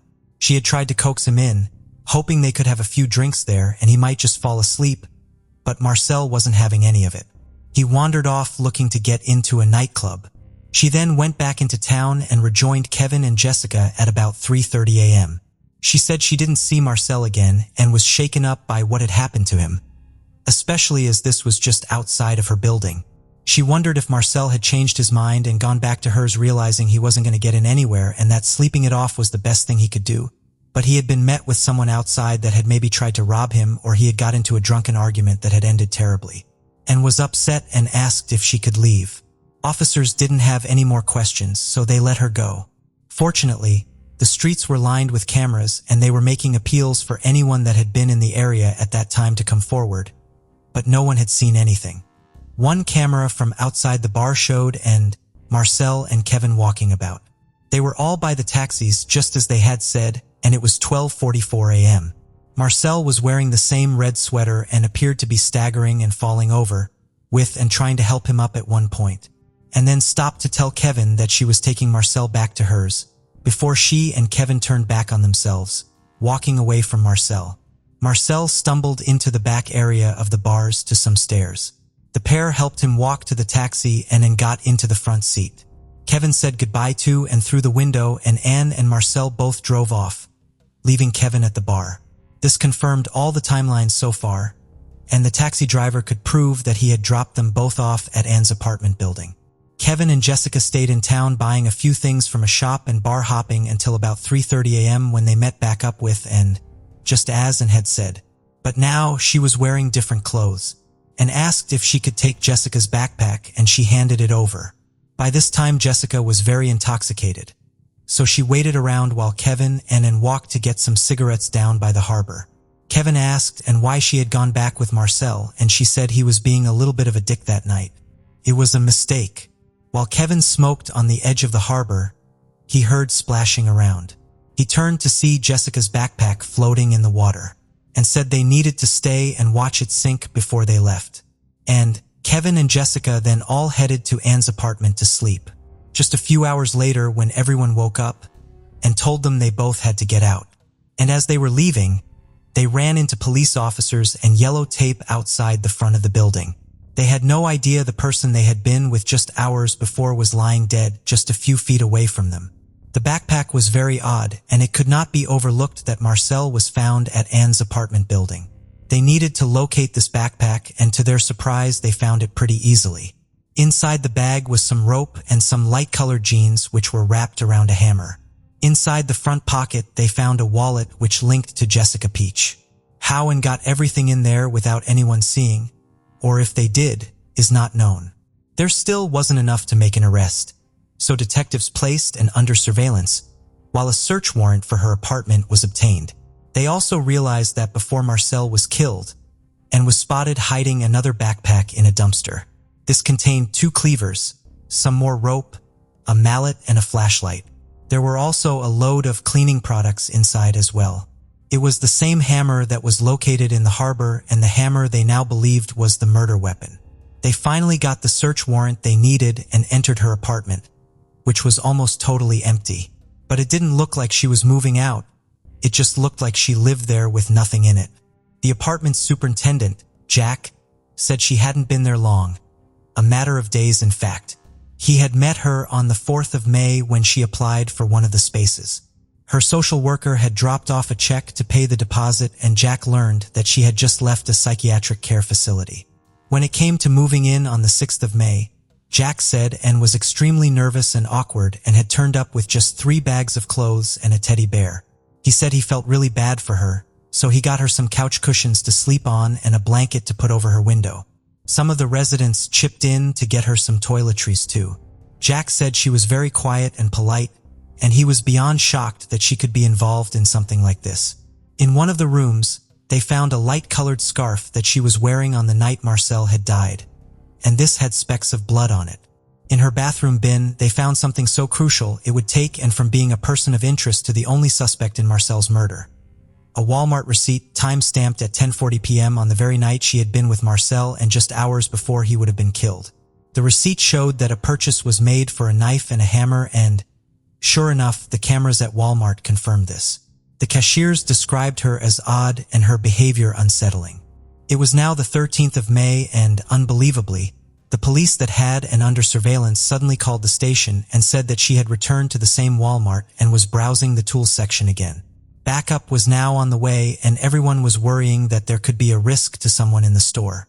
As she was waiting to pay, the police team arrived, ready to place Anne Norris under arrest for the murder of Marcel Reardon. She was soon charged with first-degree murder and didn't try to deny anything, and admitted that she had hit Marcel over the head several times that morning, but she wasn't giving anyone a reason as to why. She said she had killed him at her apartment and dragged his body under the stairs before running back into town to meet with Kevin and Jessica and, unbeknownst to them, to dispose of the evidence. Marcel's family said they couldn't believe that and had done this all by herself. Marcel was a big man, and they doubted her ability to be able to drag him and hide him herself. But police said they weren't looking for anyone else in the case, and instead it was all on her. A hearing was held to find whether there would be enough evidence to send this to trial, and it was determined that there was. Things moved quickly, and it took just 4 hours to select the jury members. The now 30-year-old's murder trial began on January 22, 2018. Despite admitting to killing him, Anne Norris pleaded not guilty, and her team was pushing for her to be found not criminally responsible. An expert testified that and had spoken to him, and he believed she had schizophrenia. He said that she had seen Marcel as a threat for some reason that night.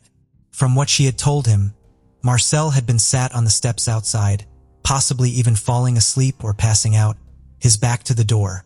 Anne, who was upstairs in her apartment, got scared that Marcel was going to hurt her. She grabbed the hammer she had just bought, crept out behind him, and beat him to death. He said in her mind she was acting on some sort of preemptive self-defense, but the prosecution were pushing for a first-degree murder conviction. They said the evidence presented showed that she had clearly planned a very deliberate killing. She admitted she had kept hitting Marcel until she was sure he was dead, showing she knew she was going to kill him but continued her attack. They said he was very drunk and incapacitated, unable to fight her off or even really know what was happening until it was too late. And if it was some sort of self-defense, why hadn't she called for help after the fact and alerted someone? Instead, she hid him away and disposed of the evidence to cover her tracks. She had then continued to lie to the police in her first interview. The prosecution argued that the preemptive hiding of the murder weapon and cleaning products had to be questioned.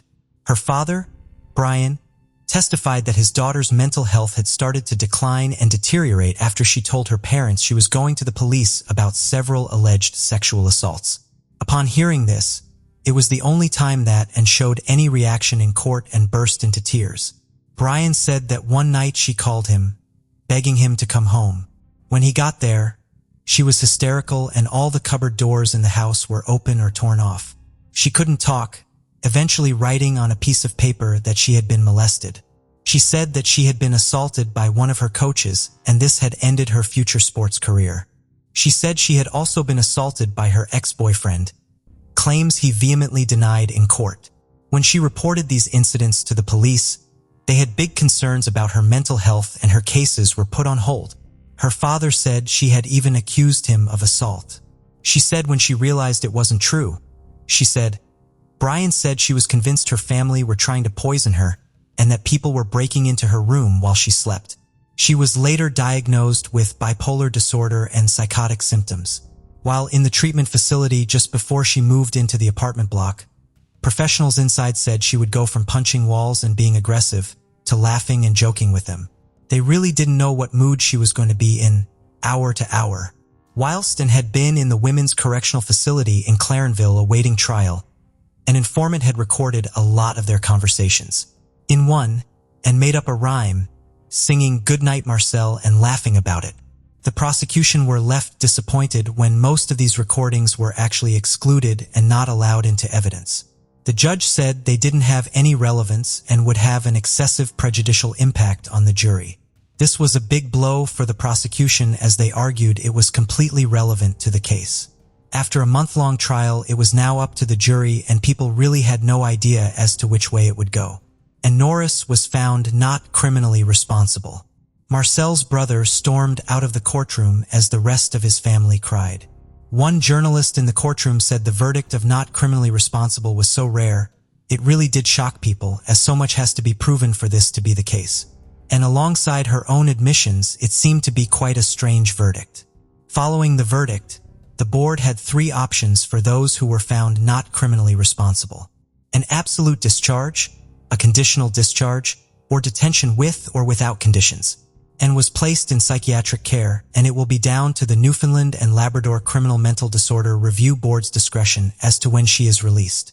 Less than 4 months after his testimony against Anne, Kevin O'Brien was found dead in St. John's Harbor.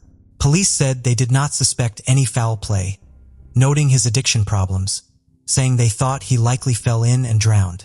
The prosecution filed an appeal against the verdict with the Supreme Court of Newfoundland and Labrador, stating that evidence was improperly excluded from the trial. The judging panel found that whilst it was an error to exclude the evidence, it would have no effect on the jury's decision. They also upheld the decision to disallow the audio recording from inside her cell. It was ruled that there was no basis for a new trial. Still fighting at the end of 2019, the Crown then took their appeal to the highest court in the country, the Supreme Court of Canada. But again, it was dismissed right away, and the Supreme Court gave no reason as to why, and has never said what really transpired between the pair, and her defense team say she might not even ever remember. Everybody will always be left guessing. Marcel was laid to rest with his beloved mother Evelyn lying side by side. Jacqueline said she always looks at a picture that Marcel gave to her. It is of a bridge over a peaceful lake at sunrise. When he gave it to her, he said, "This should remind you that everything is water under the bridge. Just let things go. something she tries to live by for his sake and memory, but with the feeling of no justice being served. To let it go is a bitter pill to swallow. Marcel's life had been spiraling and he was struggling to claw things back, but he was trying. His family said Marcel would have given you the shirt off his back and done anything for anyone. He wanted to get better for his family, and it is tragic to think that his life was ended before he even had a chance to make the changes he told people he so desperately wanted to. Melbourne, Australia. A bustling and vibrant city home to many famous landmarks and a hub of arts and culture. Roughly 5 million people call this place home, one of which was Eurydice Dixon. Eurydice Jane Dixon was born on the 10th of November 1995. She was described as gutsy, determined and clever, kind to those she met with a real passion for the arts. Life hadn't always been easy for her. When she was just 7 years old, tragedy would strike. Her mother had battled a heroin addiction and would later pass away in a shopping center as the result of an overdose. She was close to her siblings, a brother Christopher and a sister Polly, as well as her father Jeremy. Eurydice was described as a born performer and soon began forging a career in stand-up comedy, proving herself to be a formidable and unique voice on the comedy circuit. She was naturally more introverted but began to blossom and come out of her shell, channeling her ideas and her intelligence into her comedy and using it to talk about her experiences. She was described as a staunch feminist who could poke fun at herself and her ideas, with social issues also feeding into her comedy routines. She was incredibly supportive of other comedians, with one person calling her a comic's best friend. She could always find the funny, even if a joke didn't land. She would perform at comedy clubs and was quickly making a name for herself in the bustling Melbourne comedy scene. Tuesday, the 12th of June, 2018. Eurydice performed a set at the Highlander Bar, a place she would often go to, and tried out some of her new material. Her set had gone brilliantly and she was said to be on top of the world because of how well received it had been. After she finished, she left the club and walked with her boyfriend Tony to see him onto his tram before she began her walk home. It was a walk she often did.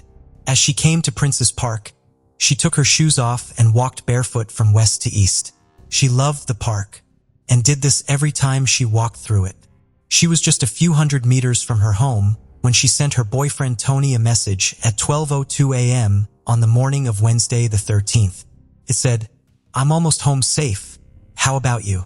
She walked across 2 of the football pitches and then onto the 3rd, almost back at the house that she shared with her brother and father. At 2:40 a.m., a passerby on his way home from work would make a terrible discovery. On a field at Prince's Park Sporting Precinct, a body was found. He immediately called the emergency services and began CPR. The ambulance was quickly dispatched. Despite the best efforts of the paramedics, they were unable to revive her, and Eurydice Dixon was pronounced dead at the scene.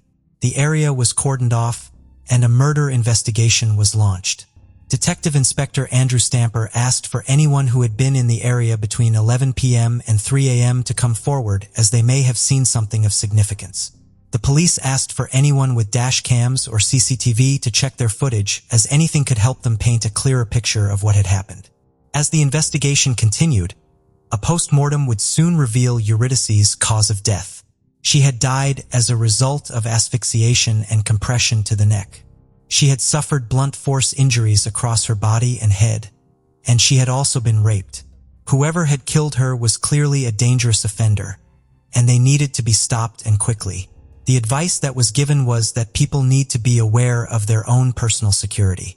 The warnings from police were met with criticism, with many arguing it placed the onus on victims. The Victorian Premier Daniel Andrews also criticized the police's response, arguing that she was keeping an eye on her surroundings, looking out for herself, being responsible, doing everything we expect. The Victoria Chief Commissioner Graham Ashton would later apologize, saying they had not intended it to come across as victim-blaming.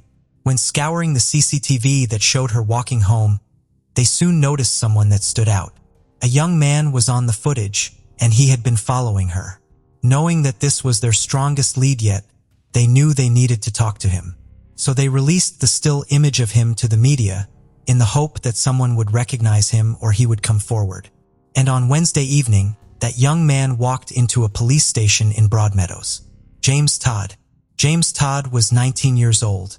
The police wanted to know why he appeared to be following Eurydice on the footage. He told the police he had initially followed her as she was drunk. "Look at this drunk idiot. Might as well see if she does anything funny," he said. This was not true. An autopsy revealed there were no drugs or alcohol in Eurydice's system. James said the night was a blur. He had a series of scratches on his face and said they had been most likely caused by his cat, but the police were doubtful. After repeatedly denying that he had any involvement over more than 600 questions, the police said they wanted to obtain his DNA and other forensic evidence, because if he wasn't involved, his DNA would not be at the scene. It was then that he changed his story. "Don't worry about the DNA. I did it. I will tell you everything," he said. The truth about James Todd and what exactly had happened would finally come out. As news continued to spread about what had happened, the tributes for Eurydice began to flood in on social media, with many comedians sharing their thoughts and donating to fundraising efforts to help her family. The Highlander bar where she had performed her last set paid tribute to her. She was a remarkable, talented, kind, unique, and universally loved person, and the entire staff as shattered and heartbroken.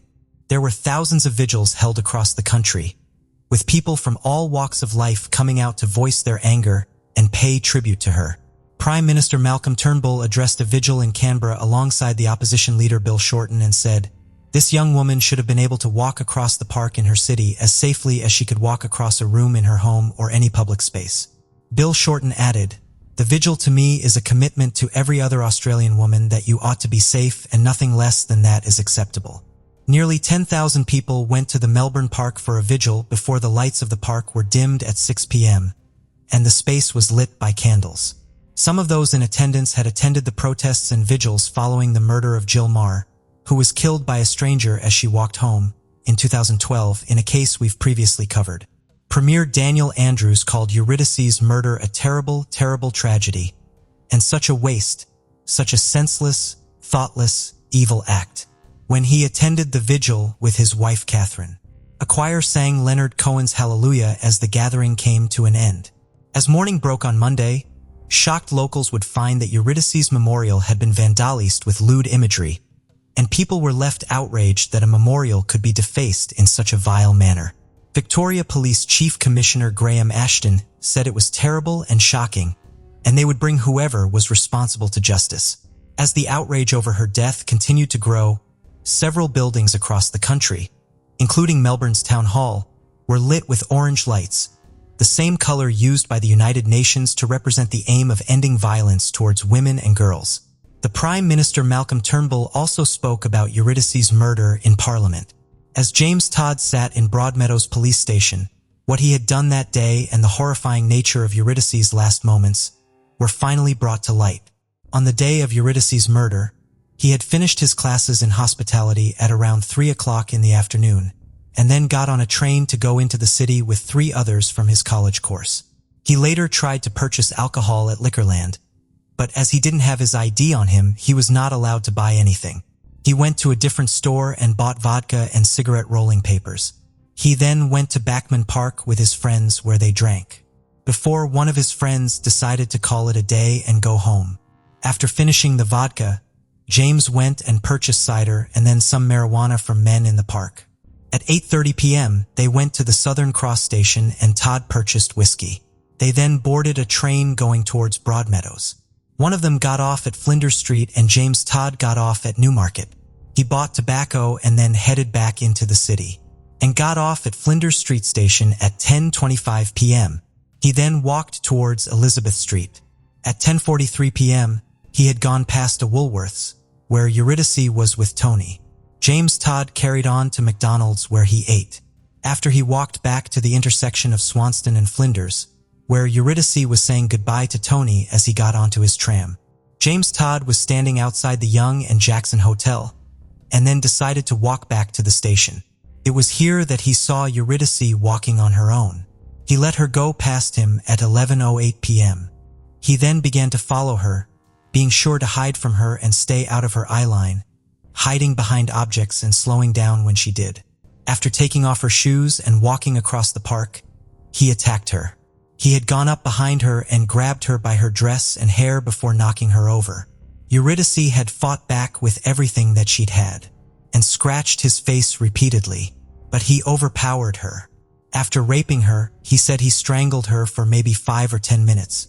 As her body lay in the park, he used the front-facing camera on her phone to look at the scratches on his face for 10 minutes.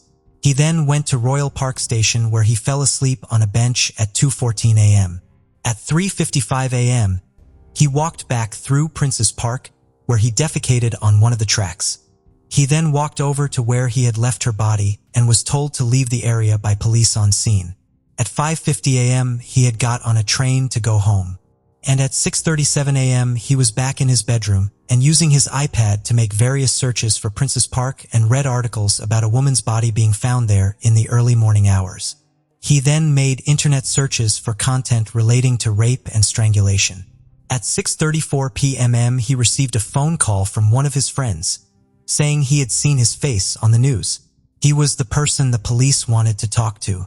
He searched the number for the local police station before ringing them to say it was him in the photograph that had been issued.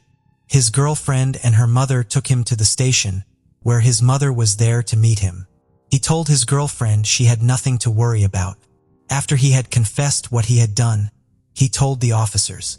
She looked like she was stumbling around. She looked like she was not in a position to defend herself. James Todd was subsequently charged with the rape and murder of Eurydice Dixon. Using the prison telephone, he called his father. He said he was disappointed at the way Eurydice's murder had panned out, saying he felt like shit after and hoped the next time would be better. But who exactly was this young man sat in front of them? As the police looked into his background, they made several disturbing discoveries. He was the middle of 3 boys, and the home environment he lived in was described as neglectful and squalid. The kitchen floor was so rotten, part of it had collapsed. The toilet was blocked, and garbage and rubbish filled every room. There were also several animals in the home.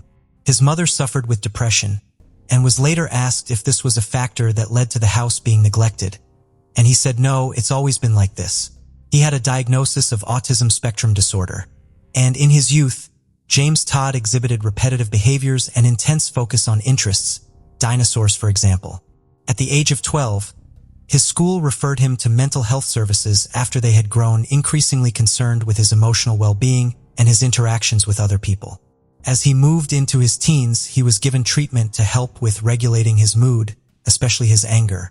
He spent less and less time at home and would sleep on the streets.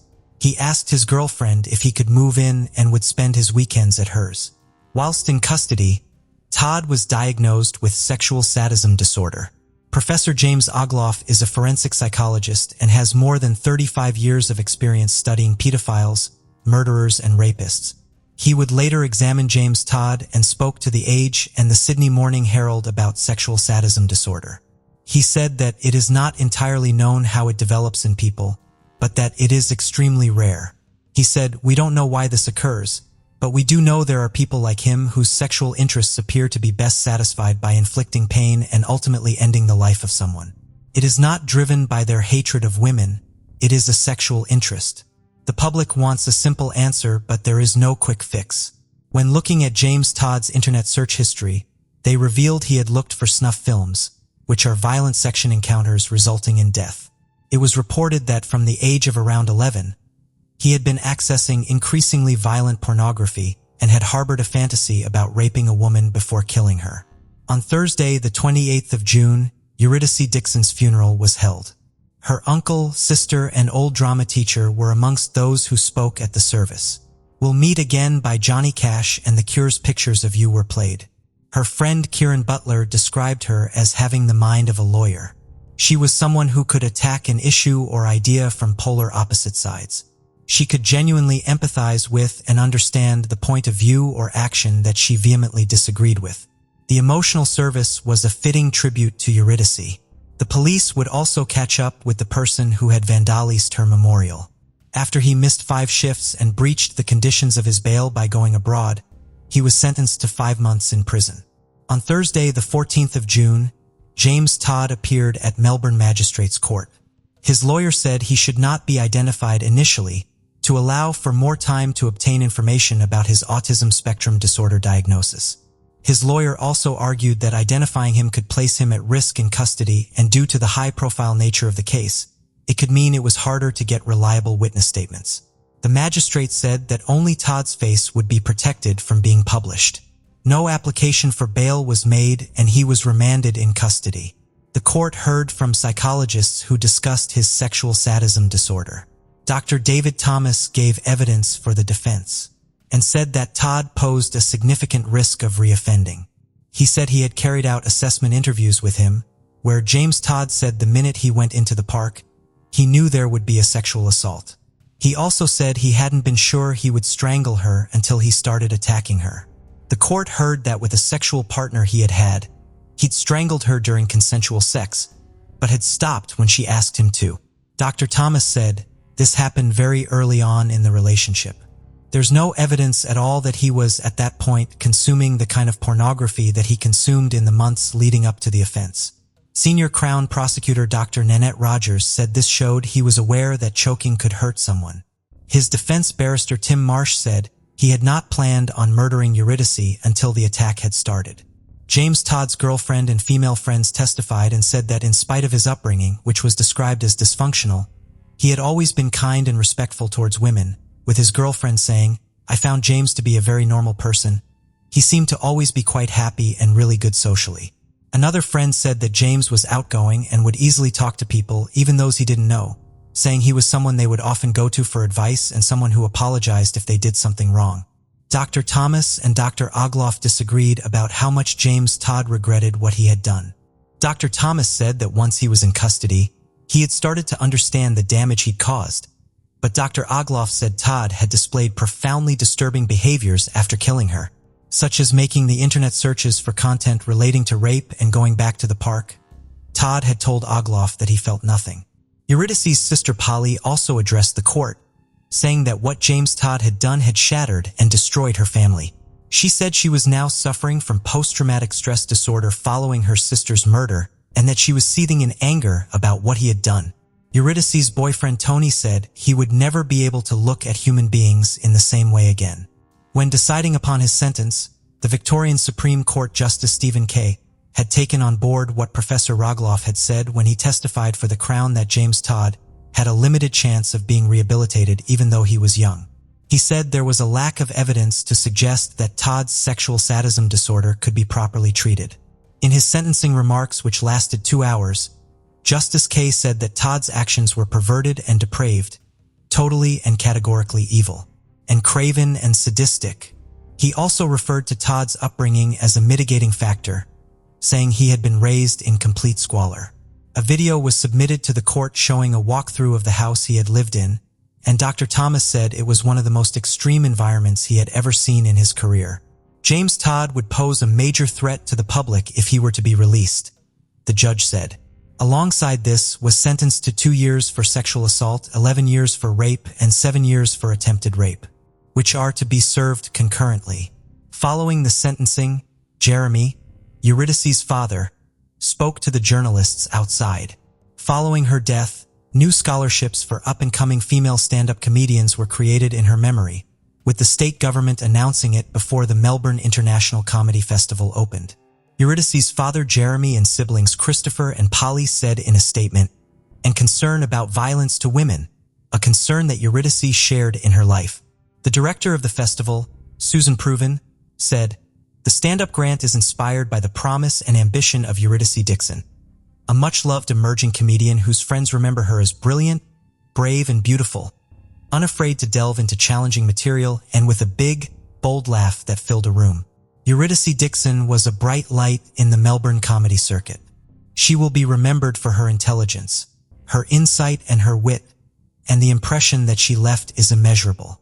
She will live on through the stand-up grants and through those young female comedians whose lives are changed by it.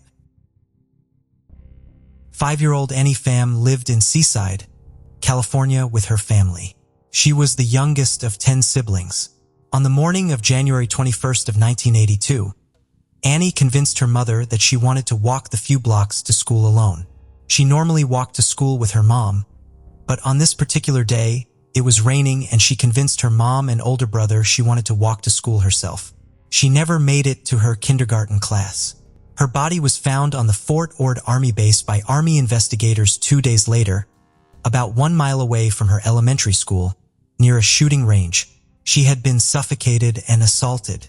Investigators collected male DNA from her body and stored it to be used later when DNA technology was more advanced. In the year 2020, Monterey County District Attorney's Office Cold Case Task Force and the Seaside Police Department reopened Annie's case and submitted evidence for DNA testing.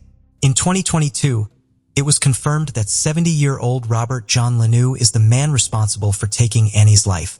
His DNA matched the DNA found inside her body. He was a former Fort Ord soldier. Lanou was arrested on July 7th of 2022 in Nevada and charged with ending Annie's life. Seaside Police Chief Nicholas Borges said, "The guy is a complete monster. He's every person's nightmare. The world is a safer place with this guy off the streets." Borges says Lanou lived around the corner from Annie and her family. "You could throw a rock from his house to hers, no problem," he says. He had to go and drive by her house every day when he left his home. Every single day in this man's life, he had to drive by her home. And there's no way you don't see 10 children about a property every single day. He just saw prey when he drove by. This guy was never on the radar, says Borges, never. This guy was totally hidden in plain view, just right there. Lanou, who lives in Reno, eventually left the area and spent more than 20 years in prison for assault offenses. He was in jail on a probation violation at the time of his arrest. Borges also said, "I wish that he would have been caught earlier because this guy went on with his life just to create havoc and horror wherever he went. She was a 5-year-old little girl in this country to start her life, to make her family proud, and to just live the American dream, and that in and of itself is just heartbreaking. This family fled from Vietnam. They fled from war. The United States of America was paradise for this family. So never in their wildest dreams did they think coming here and being in this cute little town, even though it was rough back then, would result in losing their little angel." Monterey County District Attorney Janine Passion said, "A new type of DNA testing not previously available to earlier investigators identified Lanou as the suspect. The DNA process is a newer technology, but it hasn't been used in a criminal conviction previously. This involves DNA which doesn't come from the root of a hair." Lanou is currently being held in custody in the state of Nevada and is awaiting extradition back to California. He has yet to enter a plea.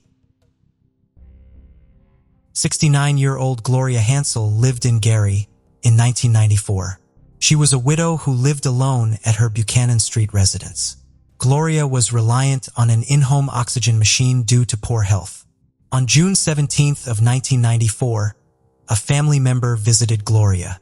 When the family member entered her home, they found Gloria's body. An electrical cord from a box fan was tied around her neck. An autopsy revealed that Gloria had also been assaulted.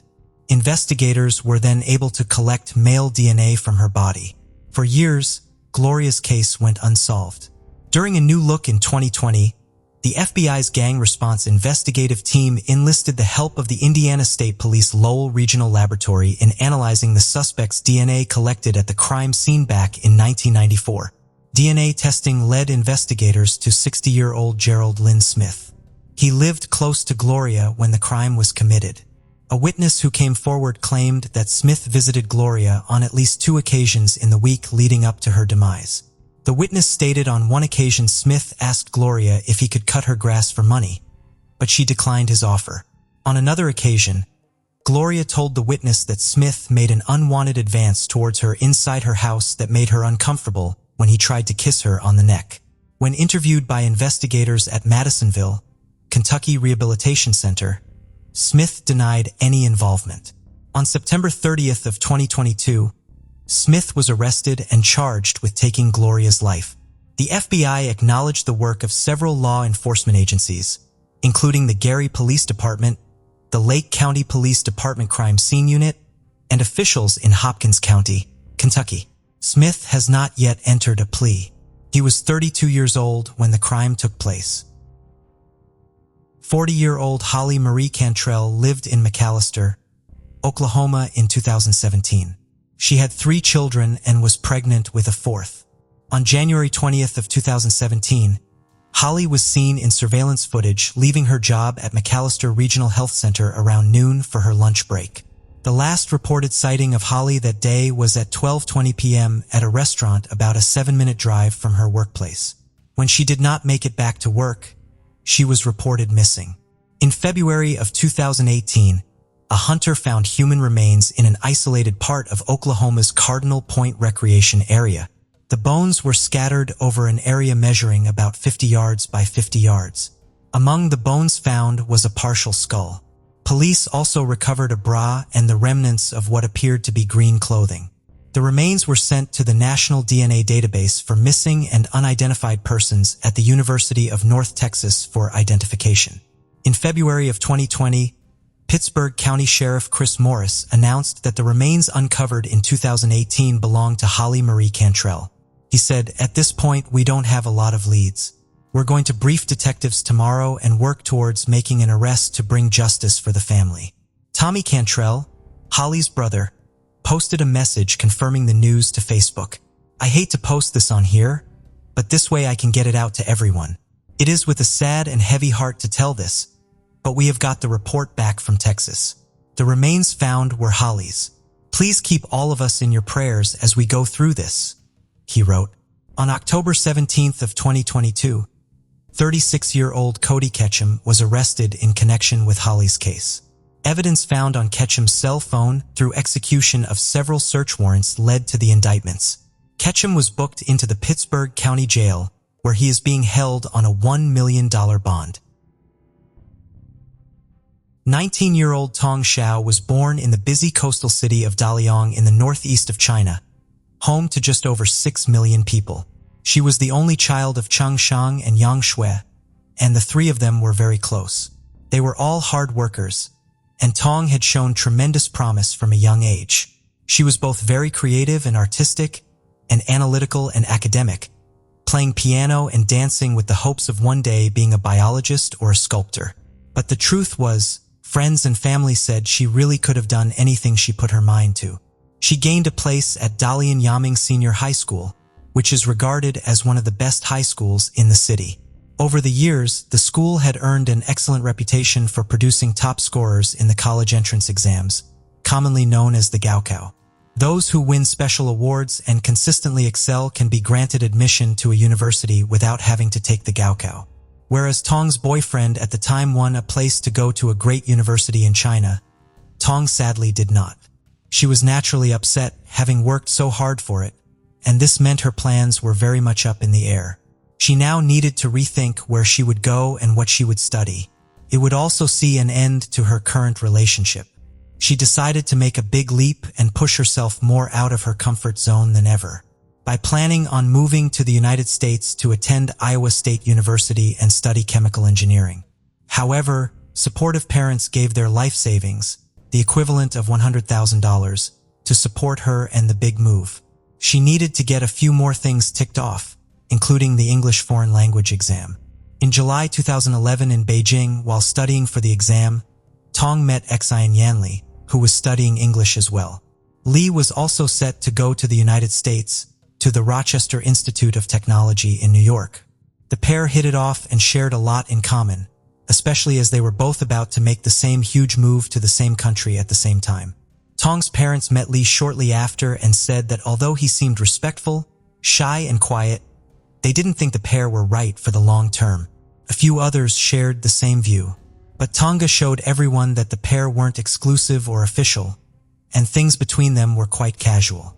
In September 2012, Tong finally joined Iowa State University, maintaining high grades from the start and throwing herself into all aspects of college life. Her friends said when she wasn't studying, she filled her time with dancing, socializing at parties, and teaching Chinese to other students. She made friends easily and was particularly close to the girls she lived with. Tong was the oldest of the 3 roommates, but they all called her little sister, because she was the smallest of them, standing at 5 feet 2 inches. Her roommate and best friend Jean said Tong was so smart it drove everyone crazy. She was someone that was always saying she needed to study more, but would consistently come out with straight A's and was always top of the class. She and Lee were still talking long distance, but he soon made quite a surprising decision. He decided he could no longer do the almost 1,000 miles between them and asked to transfer to Iowa State University too. But he didn't have a place to stay and his classes wouldn't start for a while, so he temporarily moved in with Tong and her roommates. Although they said they initially didn't mind, they did admit living with him was awkward. He didn't socialize, he didn't make an effort with any of them, and he didn't help with any chores, leaving mess everywhere.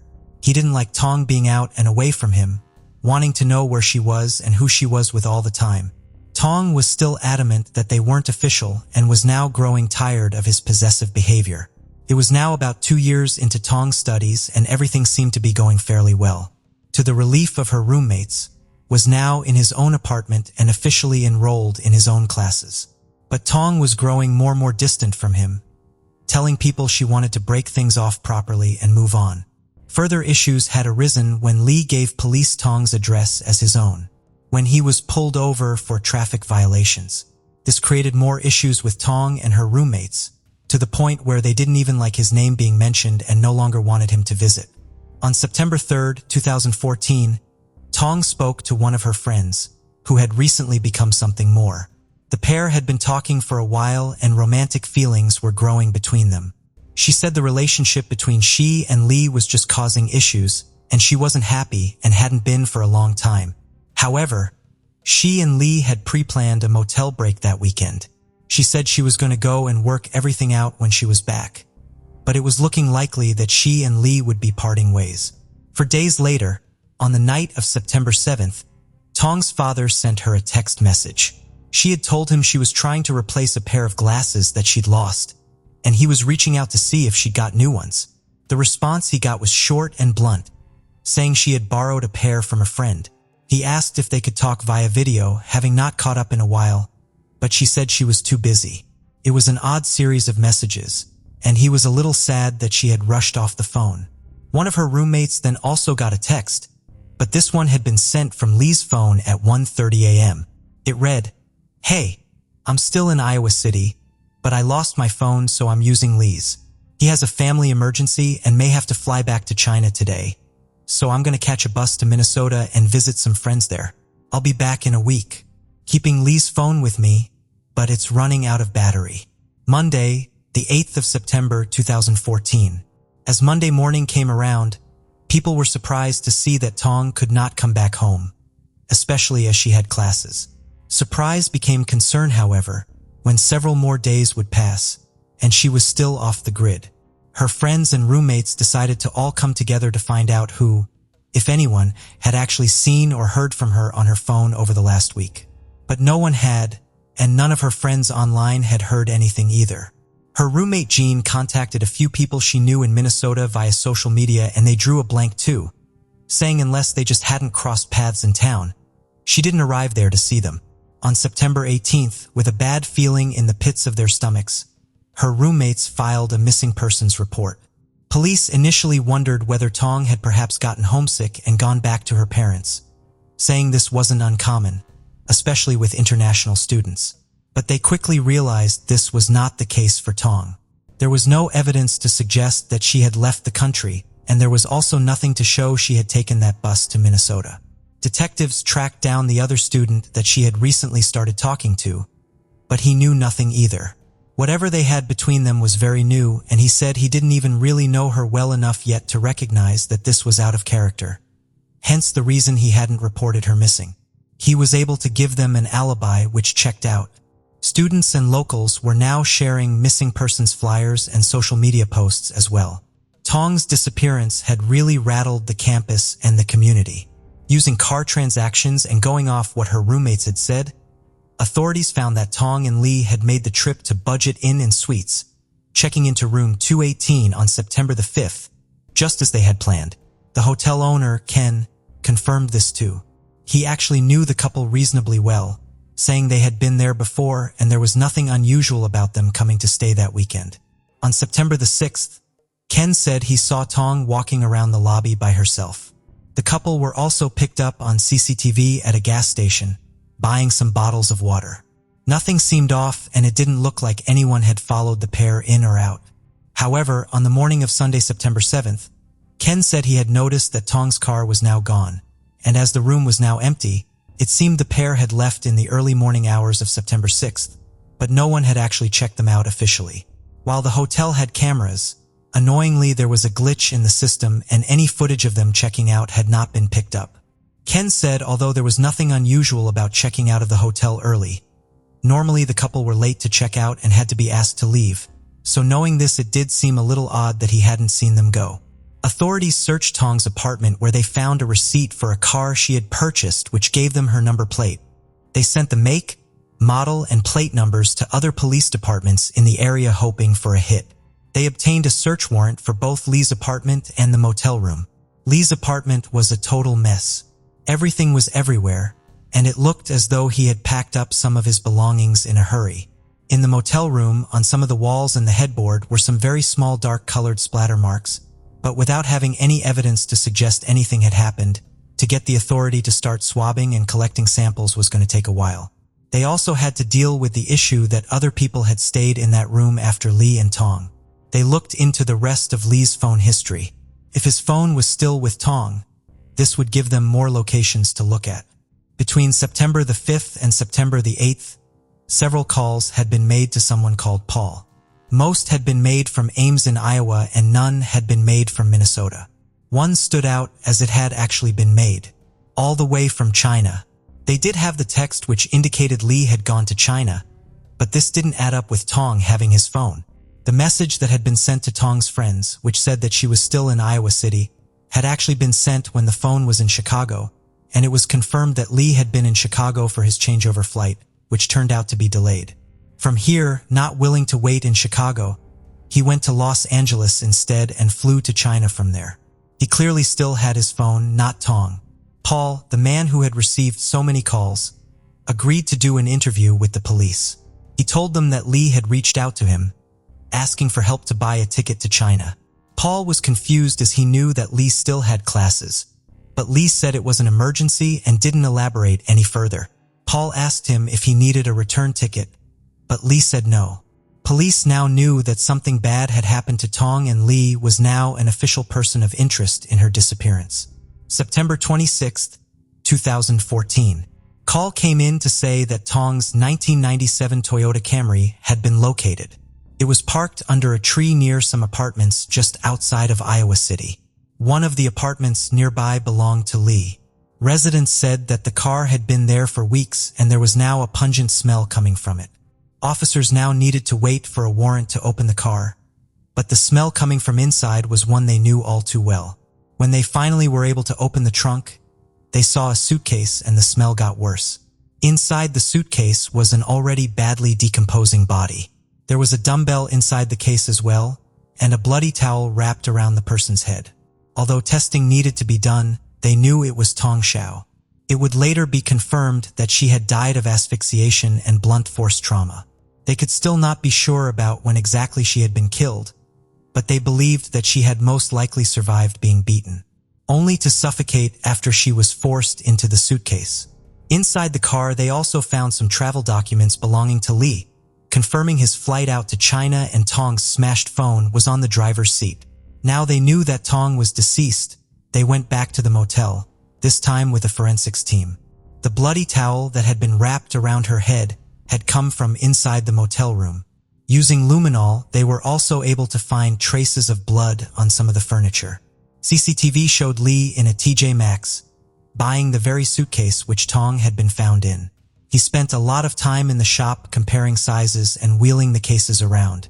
He also purchased 2 dumbbells from a Walmart, one of which was found inside the suitcase. But even despite all of this, there just didn't seem to be any reason for it. They had just gone on a weekend trip away, only for this to happen one day into the trip. But soon, officers would talk to someone who would reveal something which changed a lot. One of the calls Lee had made around the days Tong had last been seen was to someone called Karen, and it had lasted over 3 hours. They tracked down Karen to ask about the nature of it all. It turned out that the conversation Tong had had in confidence with her friend on September the 3rd, where she expressed a desire to leave Lee and move on, had actually been overheard by Lee. He said he had called her during her talk and, unbeknownst to her, She had somehow accidentally answered her phone. Lee had stayed on the line for 30 minutes, listening to everything. Karen said Lee was clearly upset and angry, and after this he posted to his social media simply saying, "Fuck my life." Knowing this and what they knew about how Tong was found in the car showed a real premeditation. Someone that had meticulously planned this out and thought the killing through. They believed that the dumbbell in the case was part of a failed plan to throw the case into the river at a later date, and further analysis of Lee's phone showed that between 3 and 4 a.m. he was close to the Skunk River. Police believe this is likely where he was looking to throw the suitcase in, hoping it would sink with the weight inside. When the detectives went to the river, they said it would have been obvious the water was too shallow, which is why he just left the suitcase in the car. They now had the full timeline of events. After overhearing the conversation between Tong and her friend, flew into a rage and set his plan in motion. On September the 5th, the couple checked into the budget inn and suites as planned. On September the 6th, Lee made his purchases. This is the same night he booked his one-way ticket to China. It was also the last day that anyone saw Tong alive. On September the 7th, after killing Tong, Lee returned to his apartment to gather some things, preparing to leave the country. He drove around debating on throwing the case into the Skunk River, eventually deciding against it and just leaving it in the car instead. He then used his phone pretending to be Tong, texting her friends and Tong's father, to bide himself more time. On September the 8th, Lee was in Chicago. He bought a ticket to Los Angeles, and a day later he was back on the way to China and on the run.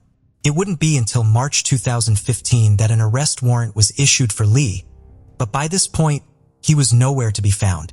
China does not have an extradition treaty with the United States, and this filled the police with dread, knowing they might not be able to do anything at all.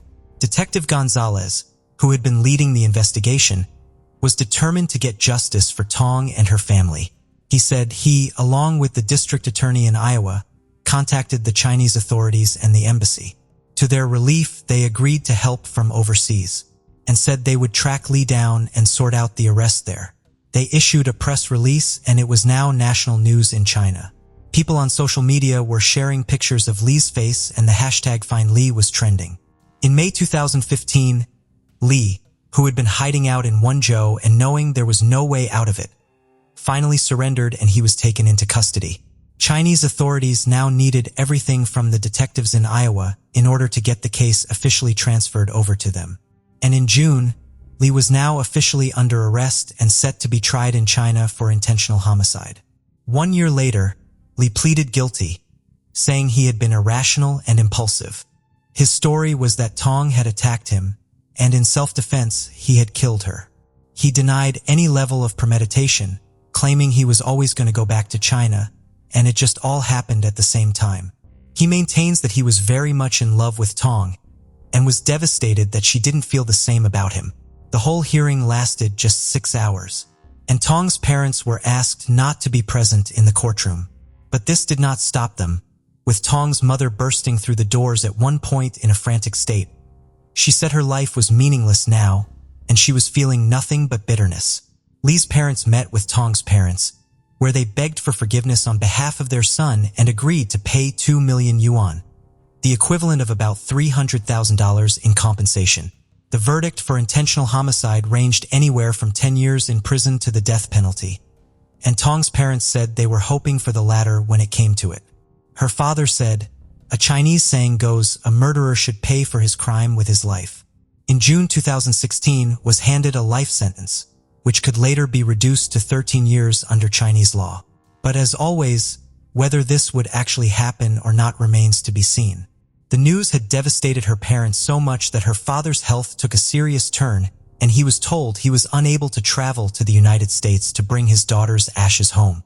Detectives back in Iowa said that the case set a precedent for how the United States and China can cooperate on international crime investigations.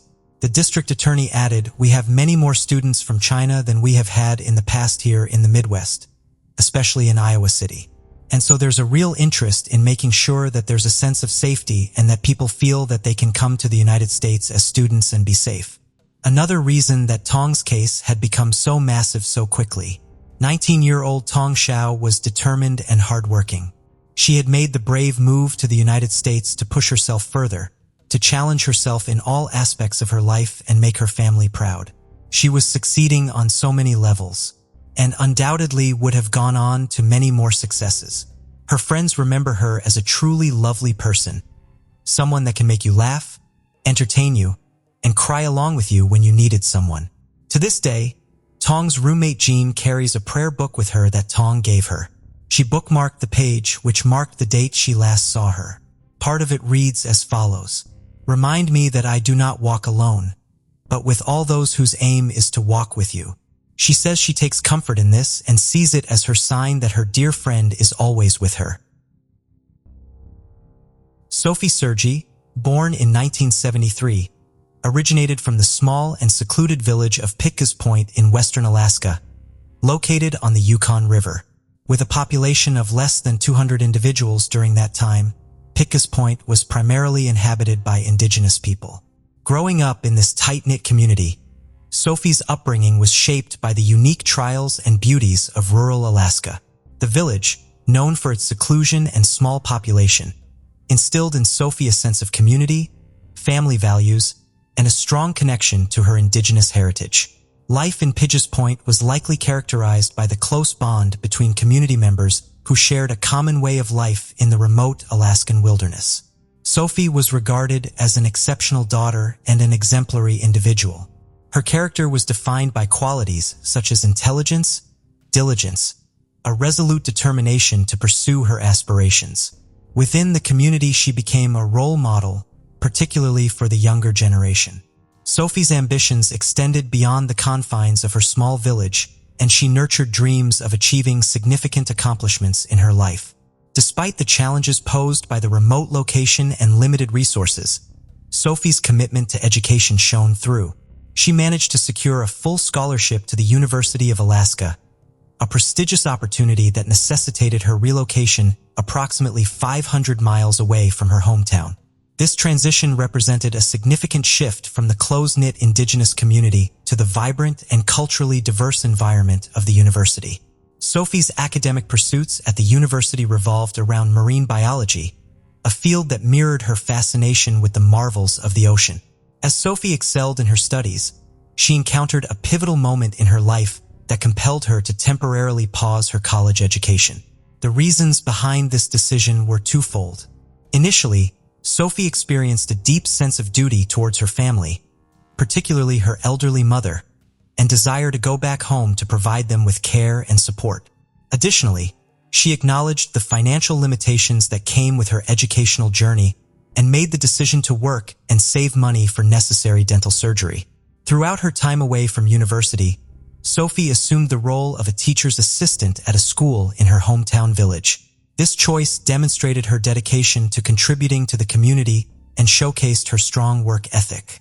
By taking charge of her financial situation and striving to save money for her dental surgery instead of relying on her family, Sophie displayed her independence and sense of responsibility. After completing 2 years of studying marine biology, she planned to re-enroll in college, which symbolized her unwavering commitment to achieving her academic aspirations. However, the course of Sophie's life took a tragic turn during a weekend trip to Fairbanks in April 1993. On April 25, 1993, what seemed like an ordinary day filled with regular activities, Sophie flew to Fairbanks for a dental appointment.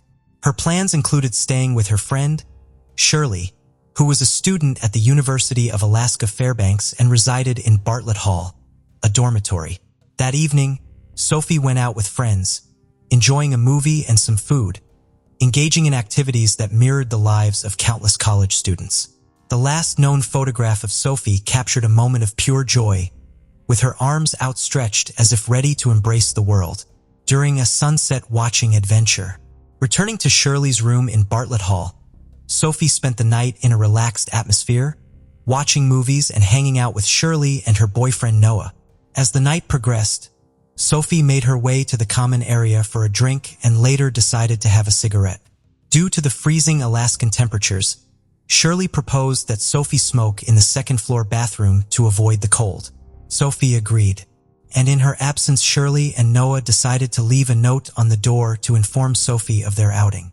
Little did they know, This choice would unintentionally add to the mystery surrounding Sophie's disappearance. The following morning, Shirley returned to her dorm room to find that Sophie had not come back. Worried and unable to locate any trace of her friend, Shirley reported Sophie missing to the authorities. At the same time, Sophie's family, unaware of the unfolding tragedy in Fairbanks, received a call from Sophie's orthodontist regarding her absence from a scheduled appointment. As the day progressed, a janitor cleaning the second-floor bathroom in Bartlett Hall made a chilling discovery. Sophie Sergi's body was discovered in the bathtub, having suffered a brutal assault involving binding, gagging, tasering, beating, stabbing, and ultimately a gunshot to the back of her head. The scene depicted the viciousness of the act, with Sophie's clothing disheveled and her body wet from the water. The revelation shook the University of Alaska Fairbanks community, prompting an immediate investigation by local authorities. Sophie's savage murder, carried out in a college dormitory, instilled fear and disbelief, leading to increased security measures and emotional support services for students. In the aftermath of Sophie's body being found on April 26, 1993, law enforcement, forensic specialists, and detectives swarmed the dormitory to meticulously scrutinize and document every detail of the crime scene. The severity and brutality of the crime necessitated a comprehensive investigation to bring the perpetrator to justice. Authorities gathered evidence, methodically examining the bathroom for fingerprints, hair samples, and potential DNA. In spite of the limitations of forensic technology in 1993, investigators acknowledged the significance of preserving these samples for future advancements in DNA analysis. Sophie's autopsy yielded no illicit substances or alcohol in her system, further underscoring the seriousness of the crime committed against her. Eyewitness testimonies played a pivotal role in assembling the sequence of events leading up to Sophie's demise. Two students, Vanessa Allen and Jennifer Roy, later provided valuable information. Vanessa, who resided in the dormitory during the semester, recounted feeling uneasy on the night of April 25th as she entered the seldom-used East Side bathroom. She noticed a light on in the tub room, an uncommon sight that raised her suspicions. Vanessa heard unsettling noises resembling firecrackers emanating from the adjacent room. Similarly, Jennifer Roy, a graduating senior, was studying late on the west side of the dormitory. She heard distinct sounds through the shared wall with the other bathroom around 1:30 a.m. on Monday. Jennifer perceived an unidentified rustling sound, a loud thud against the wall, and murmuring, speculating that it might involve a male and a female. The combination of witness testimonies, forensic evidence, and the gruesome details of Sophie's assault prompted an intensified effort to identify and apprehend the perpetrator. The investigation encountered challenges due to the transient nature of college campuses, with students departing for the semester and some never returning. Tracing individuals for questioning proved arduous as room assignments frequently changed and the dormitory roster did not consistently reflect accurate residency. As investigators conducted interviews and pursued leads, they aimed to reconstruct the timeline of events on the night of the attack, narrowing down the window between 1 a.m. and 5 a.m. when Sophie's life was taken. Over the years, the Sophie Sergi case evolved into a cold case, one that investigators revisited periodically. With the advancement of forensic techniques, particularly in DNA analysis, authorities seized the opportunity to reassess the evidence. The focus shifted towards harnessing the potential of the preserved DNA samples in hopes of identifying the individual responsible for Sophie's brutal murder. A breakthrough occurred in 2018 with the progress made in DNA testing capabilities. The preserved samples underwent modern DNA analysis, enabling investigators to construct a genetic profile of the suspect. This profile could then be compared to DNA databases, significantly increasing the likelihood of finding a match. The unwavering pursuit of justice and the dedication to utilizing emerging forensic technologies played a vital role in bringing closure to Sophie's case. Genealogical DNA analysis, a method that gained prominence in solving cold cases, played a pivotal role. This technique involves comparing DNA from the crime scene with publicly available genetic databases, potentially leading to the identification of familial connections. Genealogical DNA analysis has proven instrumental in unveiling suspects in cases that have remained unresolved for decades. The investigation reached a turning point when Stephen Downs, a resident of Maine, emerged as the primary suspect. Further investigation revealed that at the time of the violent attack, Downs was attending the University of Alaska Fairbanks and residing in the dormitory where Sophie's life was tragically taken. Despite denying any connection with Sergei during his 2019 interview, Downs was arrested when his DNA definitively matched the sample collected decades ago from Sergei's body. He was subsequently extradited from Maine, where he worked as a nurse. Throughout the trial, prosecutors gathered evidence linking Downs to the crime scene, presenting a compelling case against him. Key witnesses including Vanessa Allen and Jennifer Roy provided crucial testimony, recounting their experiences on the night of the attack and offering valuable insights into the events that unfolded. The trial centered around reconstructing the sequence of events leading to Sophie's untimely death, relying on the recollections of those present in Bartlett Hall on that fateful night. The combination of witness testimonies and advancements in forensic technology proved to be a formidable force in the pursuit of justice for Sophie Sergei and her bereaved family. Ultimately, the trial reached its conclusion, resulting in Stephen Downs being sentenced to 75 years in prison for the assault and the loss of Sophie Sergei's life. Even though justice has been served, the profound impact of Sophie's tragic demise continues to linger. While her friends and family found closure nearly 3 decades later, their lives have been forever changed by the tragic events of 1993. The journey from an unsolved cold case to the apprehension and conviction of Stephen Downs exemplifies the transformative role of genetic genealogy in delivering justice to victims and solace to grieving families. On January 4, 1996, a tragic incident occurred in Santa Ana, California. Christopher Hervey, a 22-year-old, lost his life while defending himself during a failed robbery. The only person present during the incident was his girlfriend, Jade Benning, who promptly reported the crime to the authorities. Fast forward to 2 decades later, an anonymous tip has sparked renewed interest in the case, revealing an unexpected suspect. Santa Ana, known for its pleasant climate, is the county seat of Orange County and the second most populous city in the area. It offers a plethora of outdoor activities, along with numerous museums and the Santa Ana Zoo, making it a popular destination for tourists worldwide. Interestingly, renowned actresses Michelle Pfeiffer and Diane Keaton both originate from this sunny city.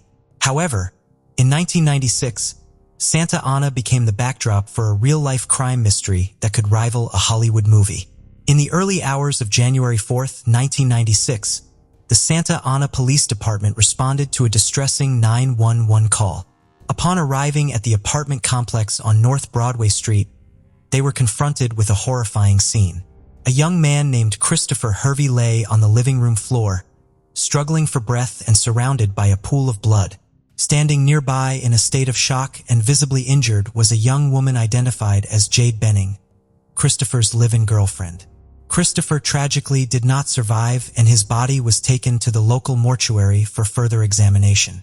Jade, being the sole witness to the crime, was questioned by the police after recovering from the initial shock. She recounted that she and Christopher had been sleeping in the living room due to ongoing renovations in the apartment. Upon waking up around 3 a.m., she witnessed Christopher engaged in a struggle with an unknown assailant. In her attempt to intervene, she was injured when the attacker slashed her right hand. Detectives took notice of the injury on her right hand. At that moment, Christopher had already collapsed onto the floor and the intruder had escaped through the rear exit. Subsequently, she dialed 911 to report the incident and request assistance. Jade underwent further questioning by the police, but her general statements were eventually verified, leading to her release without charges and exclusion as a suspect. An immediate investigation into the case was initiated by the investigators. After interviewing multiple neighbors, they obtained information that supported Jade's account. The neighbors reported hearing a heated argument emanating from the apartment 15 minutes prior to the arrival of the police. Additionally, one neighbor claimed to have witnessed a man fleeing from the scene. Although the darkness prevented the identification of any specific features, the neighbor confirmed that the man's manner of walking was masculine. Despite conducting a thorough search of the apartment, minimal findings were obtained. The apartment was in disarray, but no murder weapon was discovered either inside or in the vicinity of the apartment complex. Crime scene technicians diligently worked to collect any potential DNA or fingerprint evidence. They also secured items from Christopher and Jade's apartment that could be used as evidence. In the subsequent days, an autopsy was conducted on Christopher, revealing multiple stab wounds to his upper chest. The punctured major arteries resulted in fatal bleeding. Samples were taken from his body for DNA testing, including swabs and fingernail clippings. Following the completion of the necessary procedures, Christopher's body was released to his family and laid to rest in a private ceremony at Forest Lawn Memorial Park in mid-January 1996. Subsequently, Christopher's family chose to maintain their privacy and declined media interviews. From the outset of the investigation, the detectives encountered numerous obstacles. The fingerprints found at the crime scene were all accounted for, and no matches were found in any criminal database. Furthermore, there was no trace of a murder weapon. Interviews with individuals close to Christopher and Jade failed to provide any significant leads. The case of Christopher Hervey's murder seemed to have reached a standstill, leaving Jade and the family and friends in a state of limbo. Despite the passage of time, no new leads emerged, and the investigation appeared to have hit a dead end. The authorities concluded that the motive behind Christopher's killing was a failed robbery attempt. Following the tragic event, Jade returned to her family and continued her life. Over the years, she had lived in various locations across California, including Arleta, Huntington Beach, Santa Ana, and Anaheim. Eventually, she made her way to Las Vegas, Nevada in 2001, before finally settling down in Austin, Texas. Jade managed to keep a low profile, evading media attention, and little information was available about her life after Christopher's death. It remains uncertain whether she ever married, but there are reports suggesting that she had 3 children. Additionally, Jade owned her own vintage clothing company. The case seemed to have gone cold, leaving Jade and the loved ones of Christopher in a state of perpetual uncertainty.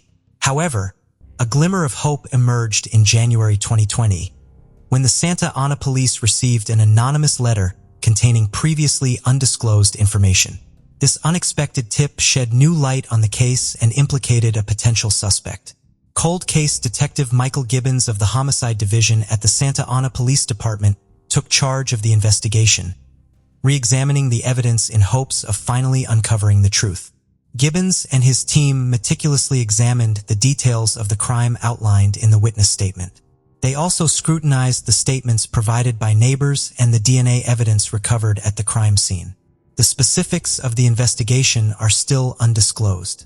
However, officers from the Santa Ana Police Department mentioned that it involved a thorough analysis of the forensic evidence. Additionally, there was a circumstantial aspect that was explored, although information on this remains limited. On June 11, 2020, a search warrant was issued for a person of interest linked to the case. The identity of the individual was not immediately disclosed by investigators, but they revealed that their search led them to Austin, Texas. Various items of interest were confiscated and considered as potential evidence. Subsequently, over the next 2 years, investigators from the Santa Ana Police Department, the Austin Police Department, and the U.S. Marshals Lone Star Fugitive Task Force conducted surveillance on the suspect. During this period, they gathered adequate evidence that enabled them to secure a criminal complaint arrest warrant for the suspect. The apprehension of the suspect came as a surprise to everyone involved in the case when investigators finally closed in on them. The suspect turned out to be Jade Benning. At 2:20 p.m. on Tuesday, May 3, 2022, Jade Benning, now 48 years old, was taken into custody during a traffic stop near her residence in Austin, Texas by U.S. Marshals. Jade had been returning home after picking up her youngest son from school that afternoon. She was escorted through a parking garage and handcuffs by the arresting officers. Although Jade did not provide any information to investigators, detectives have speculated that an altercation between Jade and Christopher may have escalated into violence. It is believed that Jade might have stabbed Christopher and disposed of the murder weapon before contacting 911. She then fabricated a story about an unknown intruder entering their apartment with the intent to rob them. The statements from the neighbors further support this theory, indicating that there was a heated argument before the police arrived at the crime scene. Following her arrest, Jade was held at the Travis County Jail with a bail amount of $1 million. In May 2022, she was extradited to California for her court hearing. Jade made her initial appearance in court on Monday, May 23, 2022, and her arraignment was rescheduled for June 8, 2022. During the hearing, she pleaded not guilty to the murder charge. Currently, Jade is being detained at the Orange County Jail on a bond of $1.1 million. As the case continues to unfold, there is limited information available. No updates have been provided regarding the discovered evidence. The trial date for Jade Benning has not been announced yet. At present, Jade's children are under the custody of her mother at their residence in Austin, Texas. The family of Christopher Hervey has not issued a statement regarding Jade Benning's arrest. On August 9, 1980, Tim Hack and Kelly Drew, both 19, vanished after attending a wedding reception at Concord House in Concord, Wisconsin. In the days that followed, searches discovered various clues scattered throughout the town, including Tim's car with his wallet, a pair of pants, ropes, and a pair of women's underwear. These clues eventually led to a horrifying discovery. 2 months later, the bodies of Tim and Kelly were found brutally violated and abandoned in a field. It took nearly 3 decades, but advancements in DNA technology, along with an unexpected witness and a determined investigator, finally revealed the identity of the perpetrator, a seemingly unassuming man whose dark secrets were unknown even to his neighbors. But who was this man? And why did it take so long to uncover the truth? Today's narrative takes us back to Concord, Wisconsin, a small town in Jefferson County with a population of just over 2,000. Known for its tranquil parks and natural beauty, Concord is a haven for outdoor enthusiasts who enjoy activities like hiking, biking, fishing, and camping. With a violent crime rate of only 7%, significantly lower than the national average of 22.7%. Concord was a place where people felt safe, rarely locking their doors and looking out for one another. It was precisely the kind of community where Tim Hack and Kelly Drew, young high school sweethearts, envisioned a future together, getting married, settling on a farm, raising their children, and growing old side by side. In 1980, Tim and Kelly, both 19, were deeply in love and engaged to be married. Despite living in different towns within Jefferson County, Tim in Hebron and Kelly in Fort Atkinson, their paths crossed while attending Fort Atkinson High School. Kelly, a young woman known for her beauty and kindness, had a deep passion for cosmetology. On the other hand, Tim, a hardworking farm boy, possessed strength and determination. Both individuals were adored by their loved ones for their compassionate nature. As a couple, Tim and Kelly served as role models for other young people. After graduating from high school, Tim pursued a career in farming with his loyal companion, being a tractor affectionately named the Lonesome Loser. Meanwhile, Kelly attended beauty school and recently completed her studies in 1980, aspiring to become a skilled hairstylist and beautician. On August 9, 1980, Tim and Kelly attended a wedding reception at Concord House, Wisconsin. Following the celebration, they had plans to meet friends and enjoy a carnival. However, they failed to appear. The last sighting of them alive was around 11 p.m. on August 9, 1980, when they departed from the reception. Concerned by their absence and lack of communication, by the morning of August 10, 1980, Tim's father, David Hack, reported them as missing. On the same day, David discovered Tim's brown Oldsmobile parked at Concord House, containing Tim's wallet with $67, his jacket, and his checkbook, all locked inside. The case took a significant turn on August 15th when searchers discovered Kelly's pants and underwear by the roadside, approximately 3 miles away from Concord House. These garments were found to have male bodily fluids on them. Additionally, ropes with military-style knots were found nearby, suggesting the involvement of an individual with military experience. This discovery drastically altered the nature of the investigation. It was no longer a matter of locating a couple who may have chosen to embark on a romantic escapade. Instead, the focus shifted to finding them alive, as they were believed to be in imminent danger. Approximately 2 months later, squirrel hunters from Milwaukee stumbled upon the badly decomposed remains of Kelly Drew in a wood area, approximately 7 miles from Concord House. Around 100 yards away, a fully clothed male body was discovered and later identified as Tim Hack. This marked the official declaration of the case as a homicide, earning it the name Sweatheart Murders.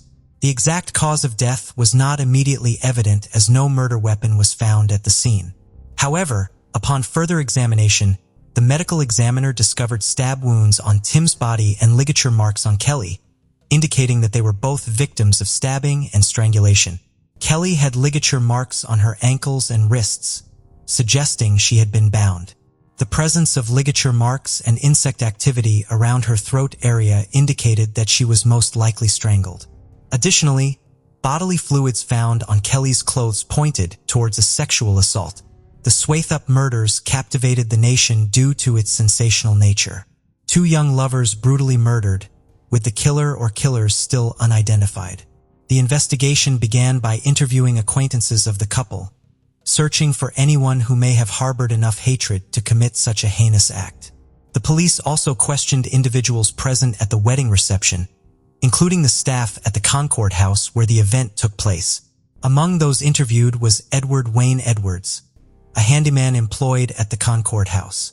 Edward, who resided in a nearby campground close to Interstate 94, claimed to have had no contact with the couple and insisted he was not present at the Concord House when they went missing. He stated that he was deer hunting in the nearby woods during that time. However, the police became suspicious when they noticed that Edward had a broken nose. When questioned about it, he attributed the injury to his deer hunting trip. This raised concerns among investigators as deer hunting season in Wisconsin typically occurs in November, not August. Following the police interrogation, Edward relocated his wife and 5 children away from Wisconsin in September 1980. In the midst of the investigation, the investigators relied heavily on eyewitness accounts of a van with a grimy appearance that had been parked alongside Tim's car at the Concord House parking lot. Witnesses reported that the van abruptly departed under suspicious circumstances around the time Tim and Kelly were last seen. Edward happened to own a van that matched the description and was known to possess a .357 revolver. However, lacking a license plate number or substantial evidence linking him to the crime scene, the police were severely limited in their ability to pursue this lead. Consequently, all other leads in the case dried up, resulting in the shelving of the case and its subsequent stagnation. 2 decades after the murders of Tim Hack and Kelly Drew, Richard Lewell, an investigator from the Wisconsin Department of Justice who had been involved in the original investigation, requested the reopening of the case. Lewell had been unable to let go of the case for nearly 30 years, and as retirement loomed, he was determined to exhaust all efforts in solving it. In an interview, he expressed his confidence in pursuing the case due to the significant advancements in DNA technology and scientific methods over the past couple of decades. This newfound confidence propelled him to approach the case with renewed vigor. Lowell had a strong intuition that the police had already interviewed the killer during the initial stages of the investigation and that the person's name would be documented in the files. He simply needed to uncover it. After meticulously sifting through files, witness statements, and interview recordings for 2 months, one name caught Lowell's attention: Edward Wayne Edwards. Not only did Edward possess the means and opportunity to commit the crimes, but the fact that he relocated his entire family out of Wisconsin shortly after being interviewed by the police raised significant suspicions.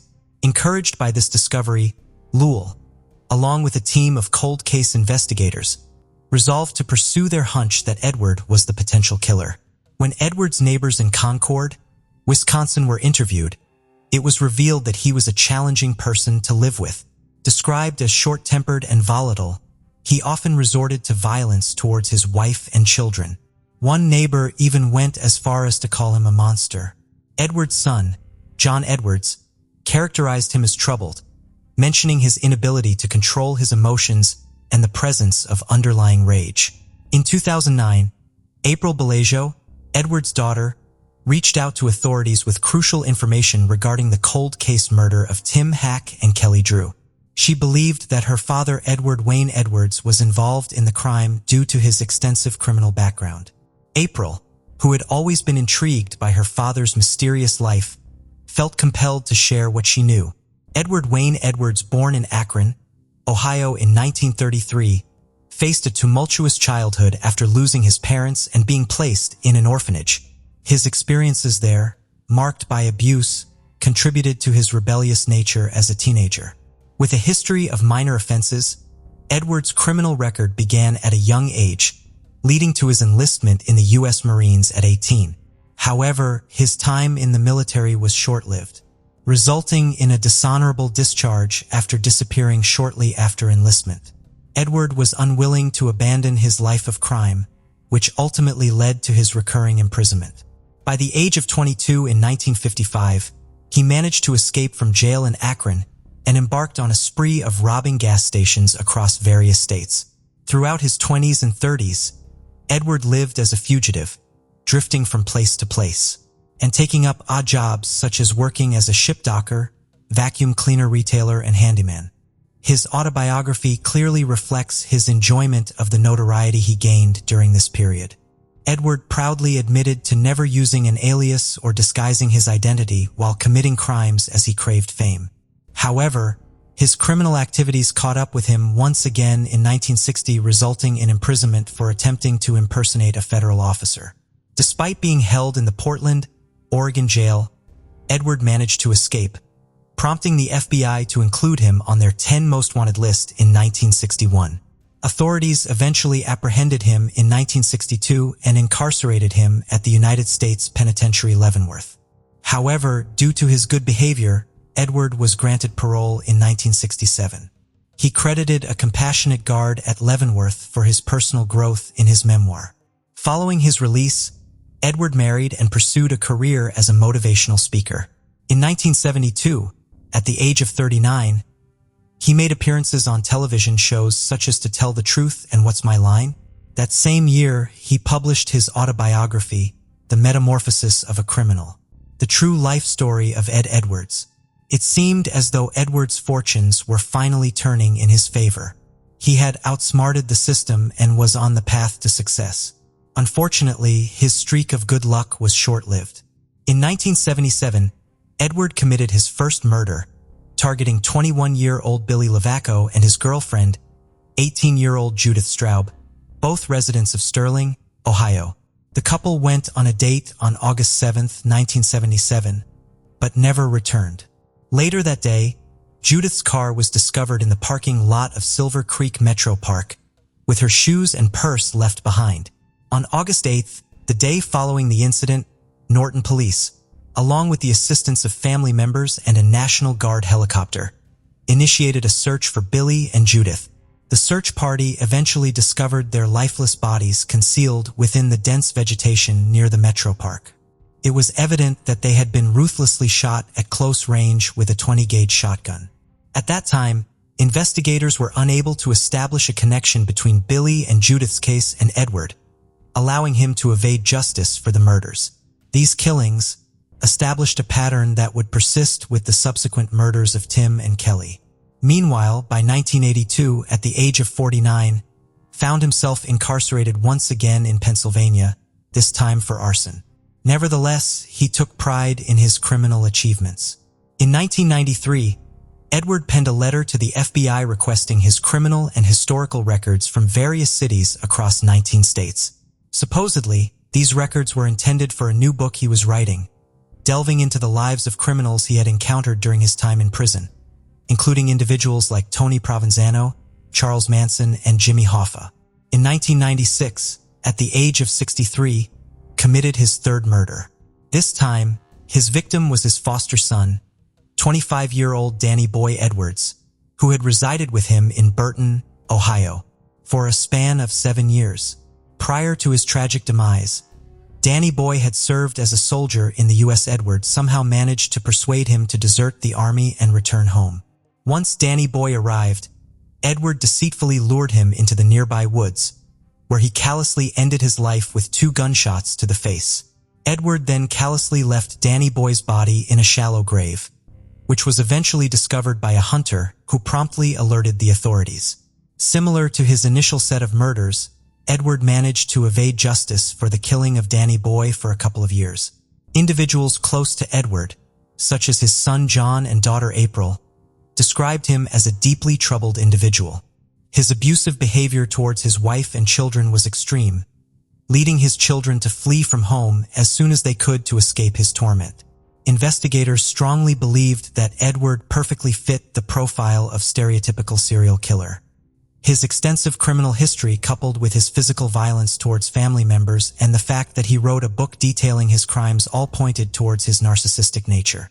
Edward's military background provided him with the knowledge to tie the knots on the ropes that were believed to have been used to strangle Kelly. His history of arson further reinforced the perception of him being extremely controlling. Despite his elderly appearance and reliance on an oxygen tank and wheelchair due to his weight, his neighbors in Louisville, Kentucky, were unaware of the evil mind that lurked within him. However, with new evidence and April's statements, investigators have a stronger basis to suspect Edward's involvement in the murders. Upon visiting his home in Louisville, Edward initially denied any knowledge of Tim Hack and Kelly Drew's murders. But under further questioning, he admitted to being at the Concord house on the night of the murders and seeing the couple. He also confessed that he had not been deer hunting that night, contrary to his earlier claims. Edward agreed to a salivar swab for DNA testing, confident that it would not reveal anything incriminating. However, the DNA test results matched the DNA found on Kelly's pants. In 2009, Edward was living in a trailer park in Louisville, where he was well-liked by his neighbors who were unaware of his dark past. It wasn't until he was brought to Wisconsin and charged with the murders of Tim Hack and Kelly Drew that his true nature was revealed. During the interview, Edward was presented with the DNA test results, further implicating him in the crimes. Investigators requested an explanation from him regarding the presence of his bodily fluids on Kelly's clothes.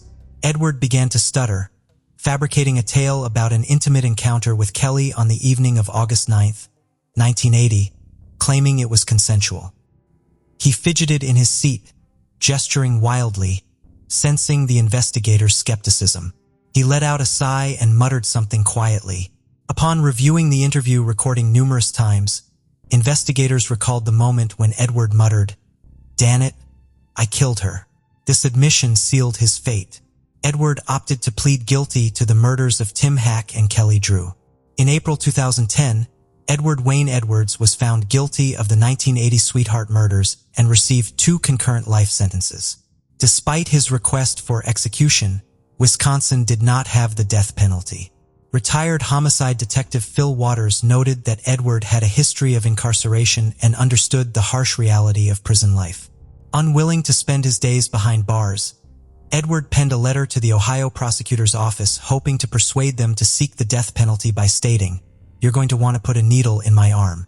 In 2010, Edward confessed to the killings of Billy Lavaco and Judith Straub in 1977. But due to the absence of the death penalty at the time, he received life sentences for each. However, he still had one final revelation. During a jailhouse interview in 2011, Edward admitted to murdering his foster son, Danny Boy Edwards, for the life insurance money. This time, his scheme succeeded, and he was sentenced to death on March 8, 2011, for Danny Boy Edwards' murder.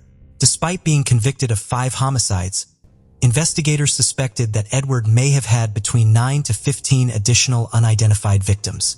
In the book, The Peyton Allen Files, Phil Stanford suggested that Edward might have been responsible for the murders of Beverly Allen and Larry Peyton in Portland, Oregon in 1960. Detective Chad Garcia from the Jefferson County Sheriff's Office, one of the investigators in the Swatha murders, also suggested that Edward might have been responsible for 15 other murders, including the Zodiac killings. Retired homicide detective John Cameron shared the belief that Edward was behind the Zodiac killings and other high-profile unsolved cases, although these claims remain unproven. Edward Edwards passed away on April 7, 2011, at the Corrections Medical Center in Columbus, Ohio, at the age of 77 due to natural causes. His death marked the end of a vicious crime spree that left 5 dead and many grieving. Edward avoided execution by lethal injection, which had been scheduled for August 31st, 2011. Despite Edward's arrest for the murders of Tim and Kelly, their family members did not find closure. Norma Walker, Kelly's mother, expressed how Edward's arrest brought back painful memories instead of providing closure. Pim's father, David, felt relief that it was finally over and was grateful for the DNA technology that confirmed Edward as the killer. Edward's daughter, April Balacio, who helped solve the cold case, now dedicates her time to assisting other families of victims with unsolved cases through her podcast, The Clearing. Tim Hack and Kelly Drew had promising futures ahead of them, but their lives were tragically cut short by their killer, Edward Wayne Edwards. Edward, the serial killer, had no personal vendetta against the couple. They were simply in the wrong place at the wrong time, adding to the tragedy of their story. Following Edward Wayne Edwards' arrest and the conclusion of the cases, the loved ones of Tim Hack and Kelly Drew, along with the other victims, still struggled to come to terms with the aftermath of the tragedies. Even though Edward's conviction provided some closure, the wounds inflicted by his deeds remained profound. 65-year-old Willie Butler lived in La Mesa. He loved to play golf and was described as a pretty good family man. On August 10th of 2009, Willie's sister Dorothy and her grandsons went to Willie's home because they hadn't seen him in 2 days.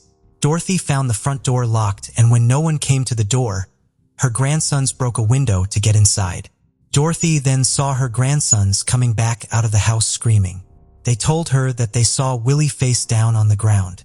Police officers who arrived at the scene confirmed that Willie had been beaten in his own home. Frustratingly, despite an exhaustive investigation, Willie Butler's case went cold for many years. Then finally, on October 19th of 2020, La Mesa Police Chief Josh Peterson arrested 49-year-old Tommy Joe Manuel Jr. in connection with Willie's case. Manuel was already in the Dawson County Detention Center on drug charges. Says that Manuel was shocked and in general denial over the whole thing. Peterson also said that they concluded Manuel was responsible when a lieutenant came across his name in a report, which led to further information which lucky enough broke the case wide open after all these years. Peterson said he could not elaborate on the possible motive at this time, but said he contacted Willie's family to tell them the news. They were in shock. I believe they had, the best way I can describe it, maybe they had lost hope after all of this time, but they were very grateful that we were able to bring them closure that they had wanted for so long. La Mesa Mayor Josh Stevens said he knew Willie well. I played golf with him. When you got teamed up with him, you knew you were going to have a good afternoon. An infectious smile, great laugh, Stevens said. It was just heartbreak. When something like this happens in a city of our size, it really takes a hit at another level. We all know each other well. Linda Lois Little lived in Daytona Beach in 1991. She was a North Carolina native and moved to Florida 2 years earlier.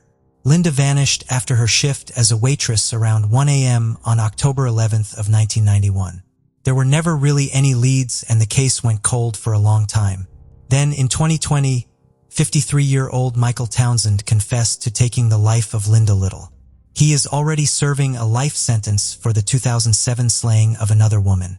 Townsend told investigators that he found God, and that is why he decided to confess after all these years. He told investigators that his father and grandfather abused him as a child. He blamed his mother and other women in his life for not protecting him. As a result, he developed a hatred for women. Linda and Townsend met at a hotel bar in Daytona Beach. They were enjoying a few drinks, and then according to Townsend, he just snapped. Townsend declined to provide additional details on where Linda's remains are located. In 2022, investigators concluded that his confession is legitimate after investigating the details he shared, and he was indicted for the crime. Townsend was living in Orlando back in 1991 and would travel to Daytona Beach often. Linda's sister Wanda Henson expressed gratitude for the confession and said it provided closure. I know this is crazy, she said. I really want to thank Townsend for letting the family know what happened. I've forgiven him. For those wondering about the other victim of Townsend, here is a quick overview. Townsend bludgeoned a childhood friend named Sherry Carmen on January 16th of 2007. She was on a sofa in Townsend's living room when he struck her with a heavy metal pipe and hammer. Townsend claimed he got furious because she gave him AIDS, but an autopsy revealed she did not have the virus. He pled guilty and was sentenced to life in prison without the possibility of parole. According to investigators, he has confessed to being responsible for more lives taken than just Linda and Sherry's. They are still investigating to see if he was involved in more cases or not. 42-year-old Shalia Jones lived in Phoenix, Arizona in 2005. She was a U.S. Air Force veteran. Shalia was known to her friends as Stevie. One of her close friends was Danita Green. Danita visited Shalia's Phoenix town home at 19th and Glendale Avenues just days after Christmas in 2005. When she entered the home, she noticed it looked like somebody was bent over on the couch, reaching under the couch for something. The person didn't move. It was hard for Danita to see because there were no lights on in the home. When she got closer, she could tell it was Shalia by her hands, which were bound behind her back. When Danita realized that Shalia was not alive anymore, she called 911. Investigators found that both Shalia's safes were emptied out and all of her drawers were pulled out. They believed that the crime likely started out as a burglary before things then escalated. Danita had this to say about her friend. You could hear her smile when she talked to you. She had a heart of gold. She was a beautiful person. Recently, investigators decided to take another look at the cold case, and they were able to collect DNA belonging to the suspect from items that were at the crime scene. In 2022, that led investigators to a man named Latoy Clinkscale. He was arrested in October of 2022. Clinkscale was then extradited back to Phoenix from a prison in Wasco, California, where he was serving time for another crime. Danita said she was not expecting to get the call saying someone had been arrested in her friend's case. When shown a picture of Clinkscale, Danita said that she had never seen him before and believes the crime was random. He looks like somebody that if he ever approached her that he was down and out on his luck or whatever, she wouldn't hesitate to assist, says Danita. Tanya Van Keelenborg, an adventurous and free-spirited young woman, was born in British Columbia, Canada, on March 7, 1969. Throughout her childhood, she displayed a rebellious side, exemplified by her bold choice of wearing a man's tuxedo to her high school prom. This early glimpse into her independent and unconventional nature foreshadowed her future endeavors. Tanya's insatiable curiosity and love for exploration led her to embark on a journey across Europe alongside her best friend, May Robson, just before she met her eventual boyfriend, Jay Cook. This experience had a profound impact on her, fueling her desire to continue traveling and avoiding commitments that might hinder her freedom. Despite her inclination towards a nomadic lifestyle, Tanya understood the importance of responsibility. To support her adventures, she worked part-time as a dog walker and a waitress at Pickwick's, a British-themed restaurant in Vancouver City. Her decision to forego college and focus on her goal of traveling demonstrated her unwavering determination to carve her own path in life. J. Roland Cook, born on December 16, 1966, hailed from Saanich, British Columbia. By the time 1987 arrived, J., at the age of 20, found himself grappling with a sense of aimlessness. Uncertain about his future, he faced the pressures of adulthood without a clear vision of his goals. Growing up in a family that instilled a strong work ethic, thanks to his father, Gordon J., along with his two sisters, contributed to the family business, Cook and Talbot Limited Heating Specialists, a small family-run company specializing in furnace installations. Although Jay contemplated a shift towards marine biology, he engaged in the family business to occupy his time. Jay's reputation as a responsible and dependable individual extended back to his high school days. At social gatherings, he showcased his caring nature by intervening. A friend faced potential harm due to excessive drinking. Jay's spontaneous and lively nature led him to leave his job at a pizza parlor to cycle through rain for 3 hours just to join friends. His life took a significant turn when he met Tanya through a mutual friend in July of the same year. Tanya was drawn to Jay's caring and responsible demeanor, and their relationship quickly blossomed. Despite uncertainties about his own future, Jay's willingness to take on challenges and his dynamic personality endeared him to those around him. Tanya and Jay's relationship, though relatively short-lived, was marked by a sense of adventure. Tanya's initial hesitance towards settling down was juxtaposed with Jay's eagerness to carve out a future together. Their decision to embark on a work-related trip to Seattle reflected not only their commitment to each other, but also their shared enthusiasm for new experiences. Unfortunately, this trip would take a dark turn that would cost both Tanya and Jay their lives. The plan involved a scenic route starting with a ferry from Victoria to Port Angeles, Washington, followed by a drive through various highways to eventually reach Seattle. Initially, Tanya tried to invite her best friend, May, to join them on the trip, but May had to decline due to illness. Reflecting later, May could not shake off the guilt, wondering if her presence might have altered the tragic events that unfolded. The young couple embarked on their journey on November 18, 1987, in Jay's father's 1977 Ford Club van. The purpose of the trip was for Jay to pick up the furnace from a supplier in Seattle. Despite a minor detour and a missed turnoff, the first leg of their journey seemed uneventful. However, the last confirmed sighting of Jay and Tanya was at a ferry terminal in Bremerton at 10:16 p.m., where they purchased a ticket to Seattle. The following morning, when the supplier waited in vain for them to collect the furnace, concerns set in. The Karlenborg and Cook's families, linked by the missing couple, reported them missing on November 20th. Despite growing concern, law enforcement hesitated to initiate a comprehensive investigation due to the lack of evidence indicating foul play. Meanwhile, Bill Van Kylenborg, a lawyer, decided to take matters into his own hands as the families anxiously awaited updates. Frustrated by the lack of progress, he organized a helicopter search, but the vastness of Washington state hindered his efforts. However, on November 24th, a devastating discovery was made when Tanya's partially unclothed body was found in a ditch near Parson Creek Road in Skagit County. She had been assaulted, bound with plastic ties and shot execution style in the head. Bill von Kylenborg, Tanya's father, was called upon to identify his daughter. Following the horrifying discovery of Tanya von Kylenborg's lifeless body near Parson Creek Road, investigators uncovered several crucial pieces of evidence that further intensified the mystery and horror surrounding the case. A bartender at Essie's Tavern in Bellingham reported finding Tanya's wallet, set of keys behind the bar.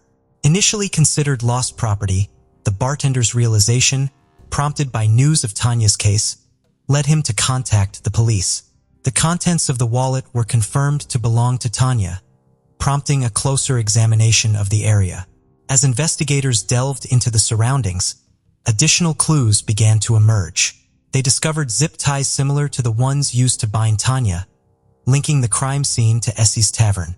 This detail suggested a potential connection between where her belongings were found and her brutal murder. The investigation took a significant turn when the team located a van that matched the description provided by Bill Van Kylenborg. Jay Cook had been driving this van, and it was found near Tanya's body. Upon inspection, the interior of the van revealed a grim reality. It was covered in blood belonging to both Tanya and Jay. The condition of the van, combined with the blood evidence, immediately raised concerns about Jay's well-being. Initially suspected due to his unknown whereabouts, Jay Cook was now seen as another victim. The evidence strongly indicated that he too had met a tragic end, dispelling earlier suspicions of his involvement in Tanya's case. On November 26th, Scott Walker discovered Jay Cook's lifeless body during a hunting trip in Snohomish County, just 50 miles from where Tanya was found. If Tanya's crime scene was gruesome, Jay's discovery was even more chilling. The scene was grim, with dog collars and twine tightly wound around Jay's neck.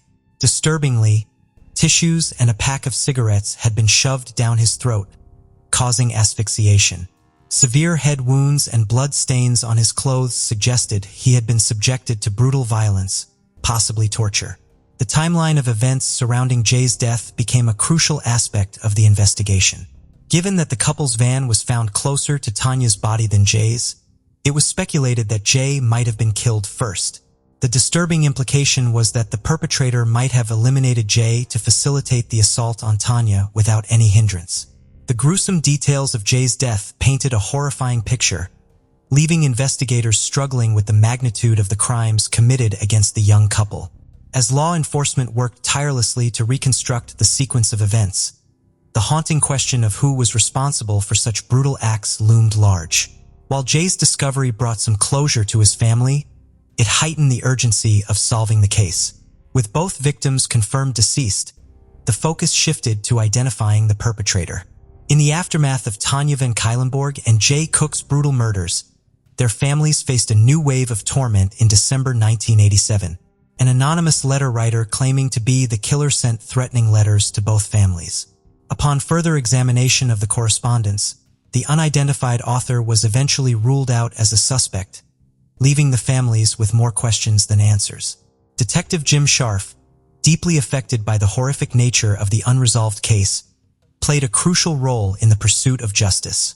In 1995, he played a key role in establishing a cold case team, and the case involving Tanya and Jay became one of their earliest assignments. The search for answers took a significant turn in May 2003 when investigators analyzed the victim's van. Among the crucial pieces of evidence discovered were Tanya's black pants, which contained male DNA that did not match Jay Cook. This unidentified DNA, referred to as Individual A, became a focal point for investigators. Despite uploading the profile to the Combined Database Index System, the FBI's National Offender Database, in 2003, no matches were found, leaving the case at a frustrating standstill. Throughout the years, Detective Scharf encountered numerous theories and false leads, with over 200 names crossing his desk. In 2015, a woman named Chelsea Rustad, unrelated to the victims, submitted her DNA to a public database in order to explore her family history. Little did she know that her DNA would play a crucial role in unraveling the mystery surrounding Tanya and Jay's fate. The breakthrough finally occurred on April 25, 2018. Inspired by the arrest of the Golden State offender, Detective Scharf, eager to utilize the same technology, collaborated with Parabon Nanolabs, genetic genealogist C.C. Moore. Individual A's DNA was uploaded to GED Match, and within a few hours Moore identified second cousins, allowing her to construct a detailed family tree. The name that emerged from this investigation was William Earl Talbot II. To confirm the match, investigators discreetly followed Talbot until they were able to obtain a discarded paper coffee cup. Forensic scientist Lisa Collins subsequently confirmed the match between the DNA on Talbot's cup and Individual A. On May 17, 2018, William Earl Talbot II was apprehended after an exhaustive search spanning more than 30 years. The families of Tanya van Cuylenborg and Jay Cook, who had endured years of uncertainty, were informed about this significant breakthrough.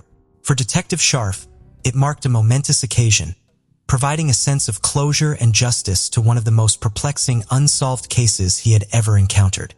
In June 2019, William Earl Talbot was found guilty and received a life sentence without the possibility of parole for the murders of Tanya van Cuylenborg and Jay Cook. However, on December 7, 2021, an appellate court overturned the conviction due to juror bias, opening the door to the potential for a second trial. On December 22, 2022, the appellate court dismissed the idea of a retrial. Nevertheless, the Washington State Supreme Court intervened on the same day, reinstating the guilty verdict. The court emphasized that the defense had chosen not to utilize peremptory challenges to dismiss the biased juror. As of December 22, 2022, Talbot remains in custody. In 1958, Pamela Cahanes was born in the serene town of Stillwater, Minnesota, to a close-knit family residing on a dairy farm. Growing up as the second youngest among 8 siblings, Pamela experienced a childhood filled with love and the joys of farm life. However, as she matured, Pamela felt a deep desire for adventure beyond the familiar surroundings of her upbringing. At the age of 25, driven by a passion to explore the world and serve her country, she made a life-changing decision to enlist in the United States Navy. Transitioning from the heart of Minnesota to Central Florida, Pamela began a new chapter at the Orlando Naval Training Center in May 1984. Her upbringing on the family farm instilled in her a strong work ethic and discipline that proved invaluable during the demanding Navy training. After successfully completing 2 months of Pamela proudly graduated from the Naval Training Center on August 3, 1984. However, the joy of her accomplishment was short-lived. The following day, on August 4, 1984, Pamela's promising future took a tragic turn. She was last seen at the Fashion Square Mall in Orlando, where she purchased makeup and toiletries from a mart. A receipt found later by investigators with a timestamp of 3:18 p.m. provided a crucial clue about her last known whereabouts. Later that evening, Pamela was spotted walking near the Naval Training Center with an unidentified man between 6:30 and 7 o'clock p.m. Their presence at Club Mariner, a bar on the Navy base, was documented. The mystery surrounding the unidentified man added complexity to the unfolding tragedy for investigators. Pamela's lifeless body was discovered partially nude in front of a vacant home on Riverview Avenue in Sanford on August 5, 1984. The brutal nature of her demise indicated that her life had been taken elsewhere before being discarded heartlessly. The investigation took a distressing turn when an anonymous receipt devoid of any identifying details was discovered at the scene of the crime. This enigmatic receipt indicated a purchase made at 1:09 a.m., suspected to be from a Chinese restaurant. The untimely death of Pamela deeply shook her family, leaving them grappling with sorrow and unanswered inquiries for a staggering 34 years. The initial investigation posed challenges as authorities struggled to identify a suspect or determine the motive behind this atrocious act. Due to the close proximity to the Naval Training Center, investigators speculated that the perpetrator may have had ties to the military base. Despite the diligent efforts of the Seminole County Sheriff's Department, crucial leads remained elusive. The case remained unsolved for decades. The passage of time did not diminish Pamela's family's determination to seek justice for their beloved sister. In their pursuit of closure, they endured false leads and moments of despair, yet their hope persevered. A breakthrough finally emerged with the advancements in forensic technology. In a remarkable turn of events, a detective from the Seminole County Sheriff's Department contacted Pamela's family, arranging an in-person meeting in Minnesota. The family, anticipating routine updates on the case, were unaware of the monumental revelation that awaited them. The investigator presented the family with a video capturing the arrest of a suspect, Thomas Lewis Garner. Garner, a 59-year-old dental hygienist who had worked at the Orlando Naval Training Center alongside Pamela, was apprehended on a first-degree homicide charge. The arrest took place in Jacksonville, where Garner had been residing for several years. While the arrest marked the beginning of a new chapter for Pamela's family, it also raised a multitude of questions. The motive behind the crime remained undisclosed, and the connection between Garner and Pamela within the context of the Naval Training Center remained unclear. Garner, after his court appearance, confronted the seriousness of the charges against him, facing the possibility of spending the rest of his life in prison. The case's breakthrough came from the innovative application of DNA analysis and genealogy databases. Investigators utilized the public genealogy database, GEDmatch, to create a DNA family tree that led them to Thomas Lewis Garner. Surveillance of Garner and the collection of a personal item allowed detectives to match his DNA with evidence from the crime scene in 1984. Thomas Garner's arrest in 2019 was a pivotal moment in the cold case investigation, bringing a renewed sense of hope to Pamela's family after years of uncertainty. During the trial, Garner testified in his own defense, acknowledging a potential casual encounter with Pamela years earlier, but vehemently denying any involvement in her death. Garner's defense strategy aimed to raise doubts about the prosecution's case, presenting an alternative narrative to distance him from the crime. In a long-awaited resolution to the cold case, the jury found Thomas Garner guilty. Following the conviction, Garner received a life sentence without the possibility of parole, concluding a legal process that lasted nearly 4 decades. Pamela's sister, speaking on behalf of the family, delivered a powerful statement in court after the verdict. She expressed a range of emotions, highlighting the hope that Garner would reflect on the time he spent free while her family suffered from the loss. While the sentencing provided closure, it could never fully erase the years of pain the family endured without justice. Detectives revealed that Thomas Garner is being investigated as a potential suspect in another cold case, with his DNA reportedly matching evidence from a 1982 murder in Honolulu involving a 25-year-old woman. Although no formal charges have been brought against Garner in this particular instance, prosecutors have alluded to the possibility that he may have other victims. This speculation has led to a deeper investigation into Garner's potential involvement in other unsolved cases, raising the concern that he could be a serial offender. The apprehension and subsequent conviction of Thomas Lewis Garner in relation to the violent incident involving Pamela serves as a testament to the determination of those who seek justice and the ever-evolving landscape of forensic technology. Pamela's story initially revolved around a young woman's pursuit of adventure and her dedication to serving her country, but tragically took a devastating turn, leaving an enduring impact on her family. This heartbreaking case serves as a reminder that, even with the passage of time, diligent investigators and advancements in forensic science can ultimately bring closure to the most perplexing cold cases. Fort Worth, Texas, a busy and bustling city in the northeast of the state. It has a rich and diverse history with plenty of things to see and do. Nearly 1 million people call this place home, one of which was 28-year-old Elizabeth Puel Aradu. She had been born on August the 16th, 1987 in Fort Worth. She was part of a big and loving family.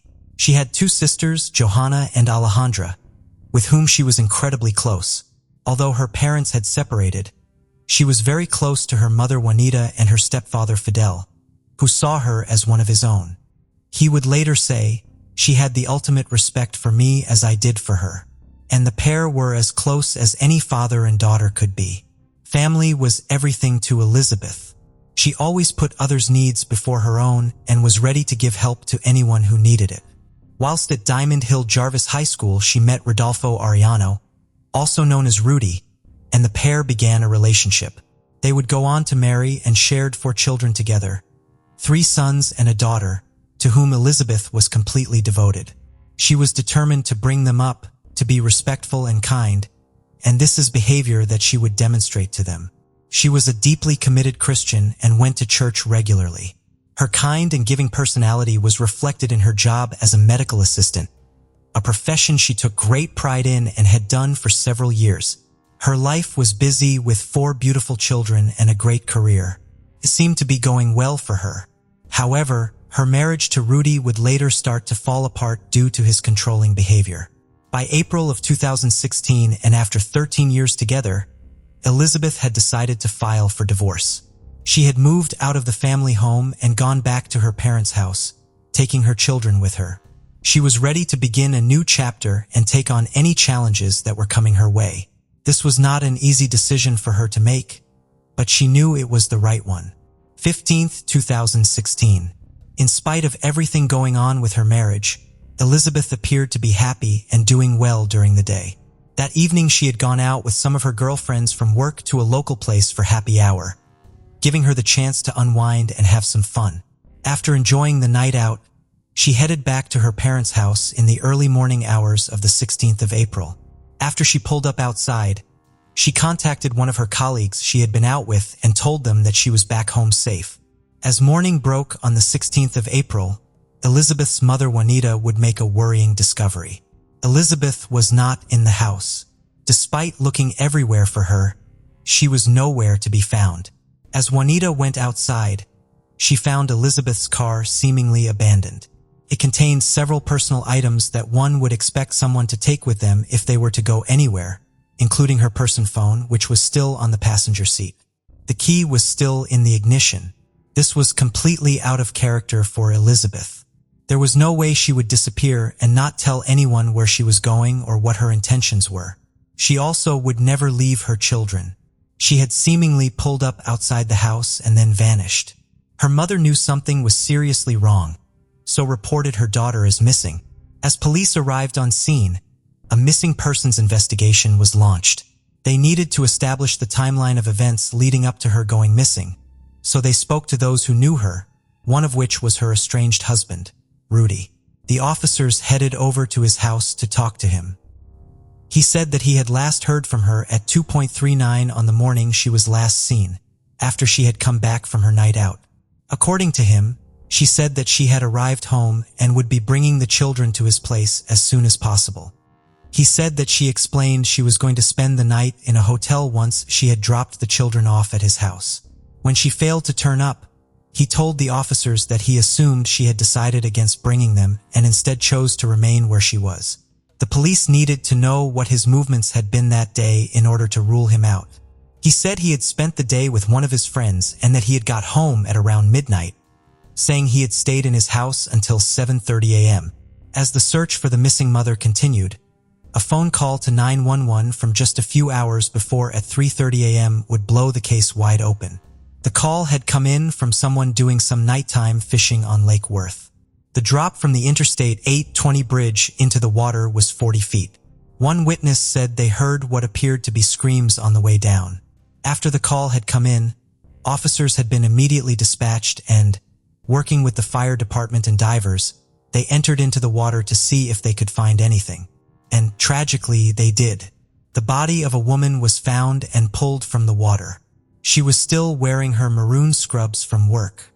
It was Elizabeth Ariano.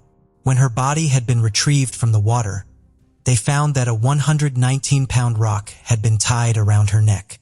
The Tarrant County Medical Examiner ruled her death as a homicide, the result of drowning and the concrete rock weighing her down. The weight had been tied around her neck to ensure that her body did not come up to the surface.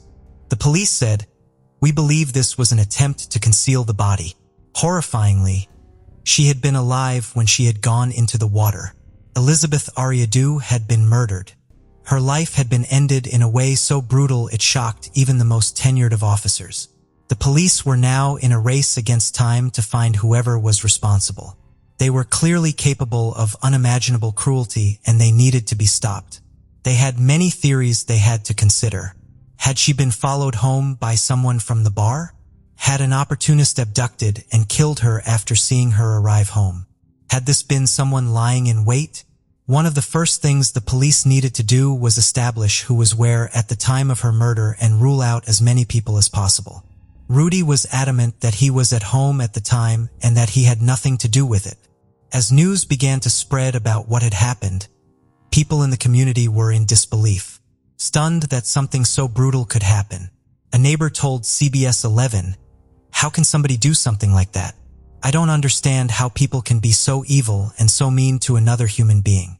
The GoFundMe was set up to help cover the costs of her funeral, and before long it had raised more than $11,000. Rudy posted this to his Facebook page and various flyers to benefits in memory of Elizabeth. Before long, her family and friends gathered for her funeral. Johanna had purchased a turtleneck for Elizabeth to wear, disguising the rope marks around her neck. Devastated, she stood next to Rudy by her sister's coffin. Although Rudy appeared to be a heartbroken widower, his behavior did not come across that way to investigators. When they had spoken to him, he didn't seem worried. He didn't seem concerned. Even though their marriage appeared to be over, she was still someone he had spent his life with, and she was the mother of his children, so his apparent lack of concern was strange. As the police continued to investigate Elizabeth's murder, they began to examine the CCTV footage from around the area, and this would give them their first solid lead. At 3:02 a.m. on the morning she went missing, a white pickup truck was seen driving away from where her parents had lived. Rudy owned a white pickup truck. An affidavit would later say this direction of travel would be the most direct path from the last place Elizabeth's vehicle was seen on camera and where she was found. In spite of his insistence that he had been at home that night, mobile phone data and mapping would also blow huge holes in his alibi. When looking into his phone records, it showed that his phone had pinged close to the house Elizabeth's parents had lived in on the morning she had disappeared. As the investigations continued, police discovered that when Elizabeth had gone out with her friends on the evening of the 15th, Rudy had made several attempts to contact her. He had sent her a message asking her when she would be clocking off from work, and records showed that he had been in the vicinity of her workplace when he had tried to get hold of her. He had also tried to call her, but she hadn't answered. Phone analysis showed he had moved from her place of work to her parents' home, knowing that's where she was staying. The picture that was being painted was a disturbing one, but detectives needed to continue to build their case against him and find more evidence that contradicted what he had told them. and linked him to what had happened to Elizabeth. In order to do this, a search warrant was issued for his house. According to an affidavit, the police showed the rope that had been used to attach the concrete to Elizabeth's body to her oldest son. It was rope that he recognized. He recalled that he had been playing with the same rope in the back garden, and he had noticed when it had disappeared. They also showed him a picture of the concrete. He recognized this too. It looked just like some concrete that had been in the garden. After his father had replaced a fence for one of his friends, the fence posts had been encased in concrete. The same concrete was also found in his truck. With the evidence piling up, investigators believed that she had arrived home from her night out, and he had ambushed her before she was able to get inside and proceeded to kidnap her. He had then taken her to the Interstate 820 bridge that ran over Lake Worth and threw her off it with the rock tied to her neck. 10 days after his wife's body was pulled from the water, Rudy Ariano was arrested on suspicion of her murder. He was then charged and held at Mansfield City Jail on a $500,000 bond. A witness also spoke to the local media who observed his behavior the day after his wife's death. As her devastated family tried to come to terms with what had happened to her and come to terms with who was responsible, they spoke to the media about Elizabeth and how much she meant to them. Rudy Ariano continued to deny any involvement, but he was soon forced to make a decision. If he entered a plea of not guilty, and if he were convicted by a jury at trial, then he would face the death penalty. With this in mind, he took a plea deal her family had agreed to, and on Wednesday, January 30th, 2019, Rudy Ariano entered a plea of guilty to the kidnapping and murder of his wife Elizabeth, thus taking the death penalty. Off the table, Ariano's coldness was shocking. Just 2 hours after he had brutally murdered the mother of his children, he had posted a meme to Facebook that said, "How long can one go without drinking before they die?" And he commented, "I'm already worried." He had pretended to be the devastated husband crying by his wife's coffin. He had lied to the people that had loved and cared for him, people that he had known for years. He offered no explanation. He offered no apology. Rudy Ariano was subsequently sentenced to life in prison without the possibility of parole. His defense lawyer said that the plea deal was the correct resolution. Elizabeth's family said they took comfort in knowing he would never ever be released. Johanna, Elizabeth's sister, gave an emotional victim impact statement. She also recalled standing next to him at Elizabeth's funeral. Said, "You told me the day of her burial that you wished it was you in there and how you just wanted to lay there with her. That when you married her you knew it would be until death do you part, but didn't know that it would happen so soon. You're a coward." Elizabeth's stepfather Fidel also spoke about her children. Outside the courtroom, Elizabeth's family spoke to the media. Elizabeth Ariano was a devoted mother and much-loved daughter, sister, aunt, friend, and colleague. She had an enormous impact on those she knew and those she helped to care for. Her sister Johanna said that her family will continue to keep her memory alive and talk about her with her children. For those who knew and loved her, they will never forget what a kind, thoughtful, and amazing woman she was. Knowle, North County, Dublin in Ireland. A quiet and rural area with a low crime rate and a small community of just 400 people. It's beautiful and serene with stunning views and a wonderful sense of community. Monday, the 4th of October, 2004. At around 5:30 a.m., Joe O'Reilly left the family home Lambay to go to work at Viacom Outdoor Advertising on the Bluebell Industrial Estate, where he worked as an account manager. He left his wife of 13 years, Rachel, at home with their sons, who were 2 and 4 years old. Later that morning, Joe sent Rachel a message saying, "You and the boys sleep okay? Wish Jackie a happy birthday for me. Please, kiss, kiss, kiss." He got no reply. He then left her voicemails between 11:52 a.m. and 1:45 p.m. At 1:15 p.m., Joe had received a call from their son's daycare, saying that Rachel had failed to pick him up at 12:30, like she always did. He called Rachel's phone and left her a message, asking if someone else had been due to pick their son up. He called again at 1:24, saying he was worried about her and she needed to call him back. But there was still no response from Rachel. Joe set off to get his sons and called his mother-in-law, Rose Colelli. He told her he hadn't heard from his wife all morning and his calls to the home phone and her mobile had gone unanswered. He asked if she could go to the family home to check on Rachel and make sure everything was okay whilst he traveled to collect the children. Joe called Rachel's phone again, saying he was driving down the motorway and had spoken to Rose, who also hadn't heard from her, and he begged her to call him back. Joe phoned Rachel's youngest brother, Anthony, to tell him that he hadn't heard from her and that she hadn't gone to the creche when she was supposed to get their son. Family members tried calling the home phone and her mobile too, but all the calls rang out. Rose had a feeling that something was seriously wrong. This was not like Rachel, so she set off to check on her daughter. When she pulled up at the bungalow, she immediately had a sense of relief as Rachel's car was in the driveway. The patio door was open. The house was silent. Some of the kitchen drawers were open and items were scattered across the floor. In the living room, the videos were all dumped in a pile. It looked as though the house had been ransacked. She then went to Rachel and Joe's bedroom. Rose found her daughter's lifeless body. She was lying on her back in a pool of blood, with the upper half of her body twisted. There was so much congealed blood that Rose said she was unable to determine if her daughter's face was on its side or if she was face down. Blood covered the walls, the ceiling, and there was even blood spatter in the bathroom. When she touched her, she said Rachel was as cold as marble. A neighbor said she heard Rose screaming. Rose ran to her bag to get her phone and call the police.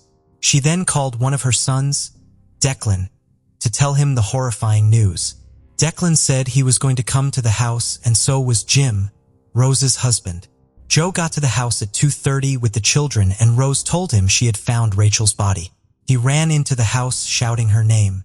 When he came to her body, he said, "Jesus, Rachel, what did you do?"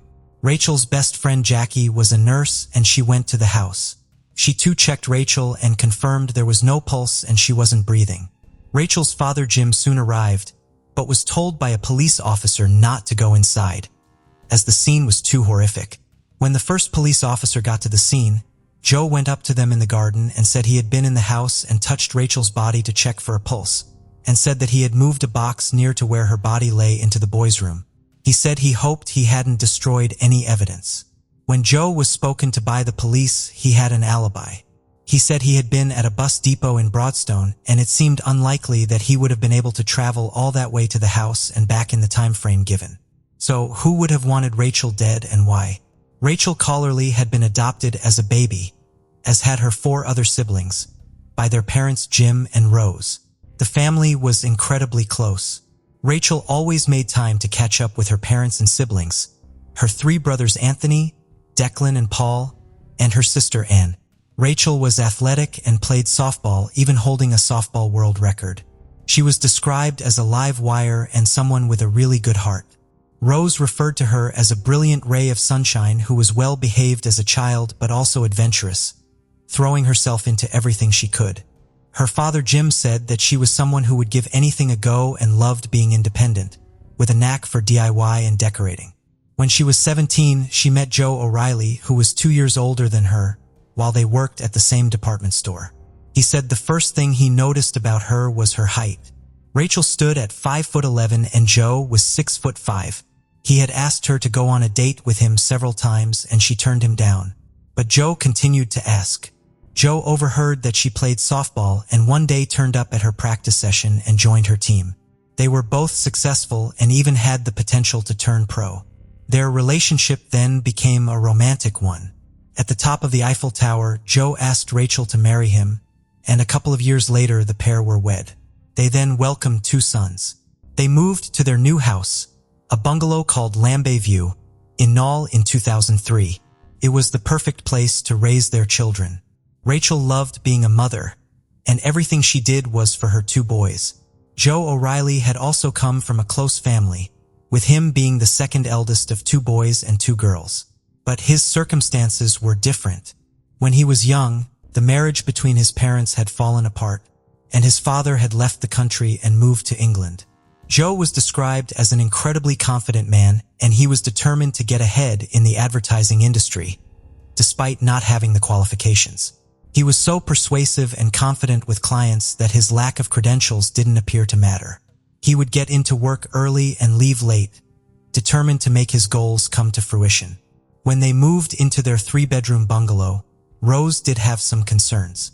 She was worried that Rachel would be lonely living there as Joe was away from home so much with work. But Rachel seemed to be delighted with the move.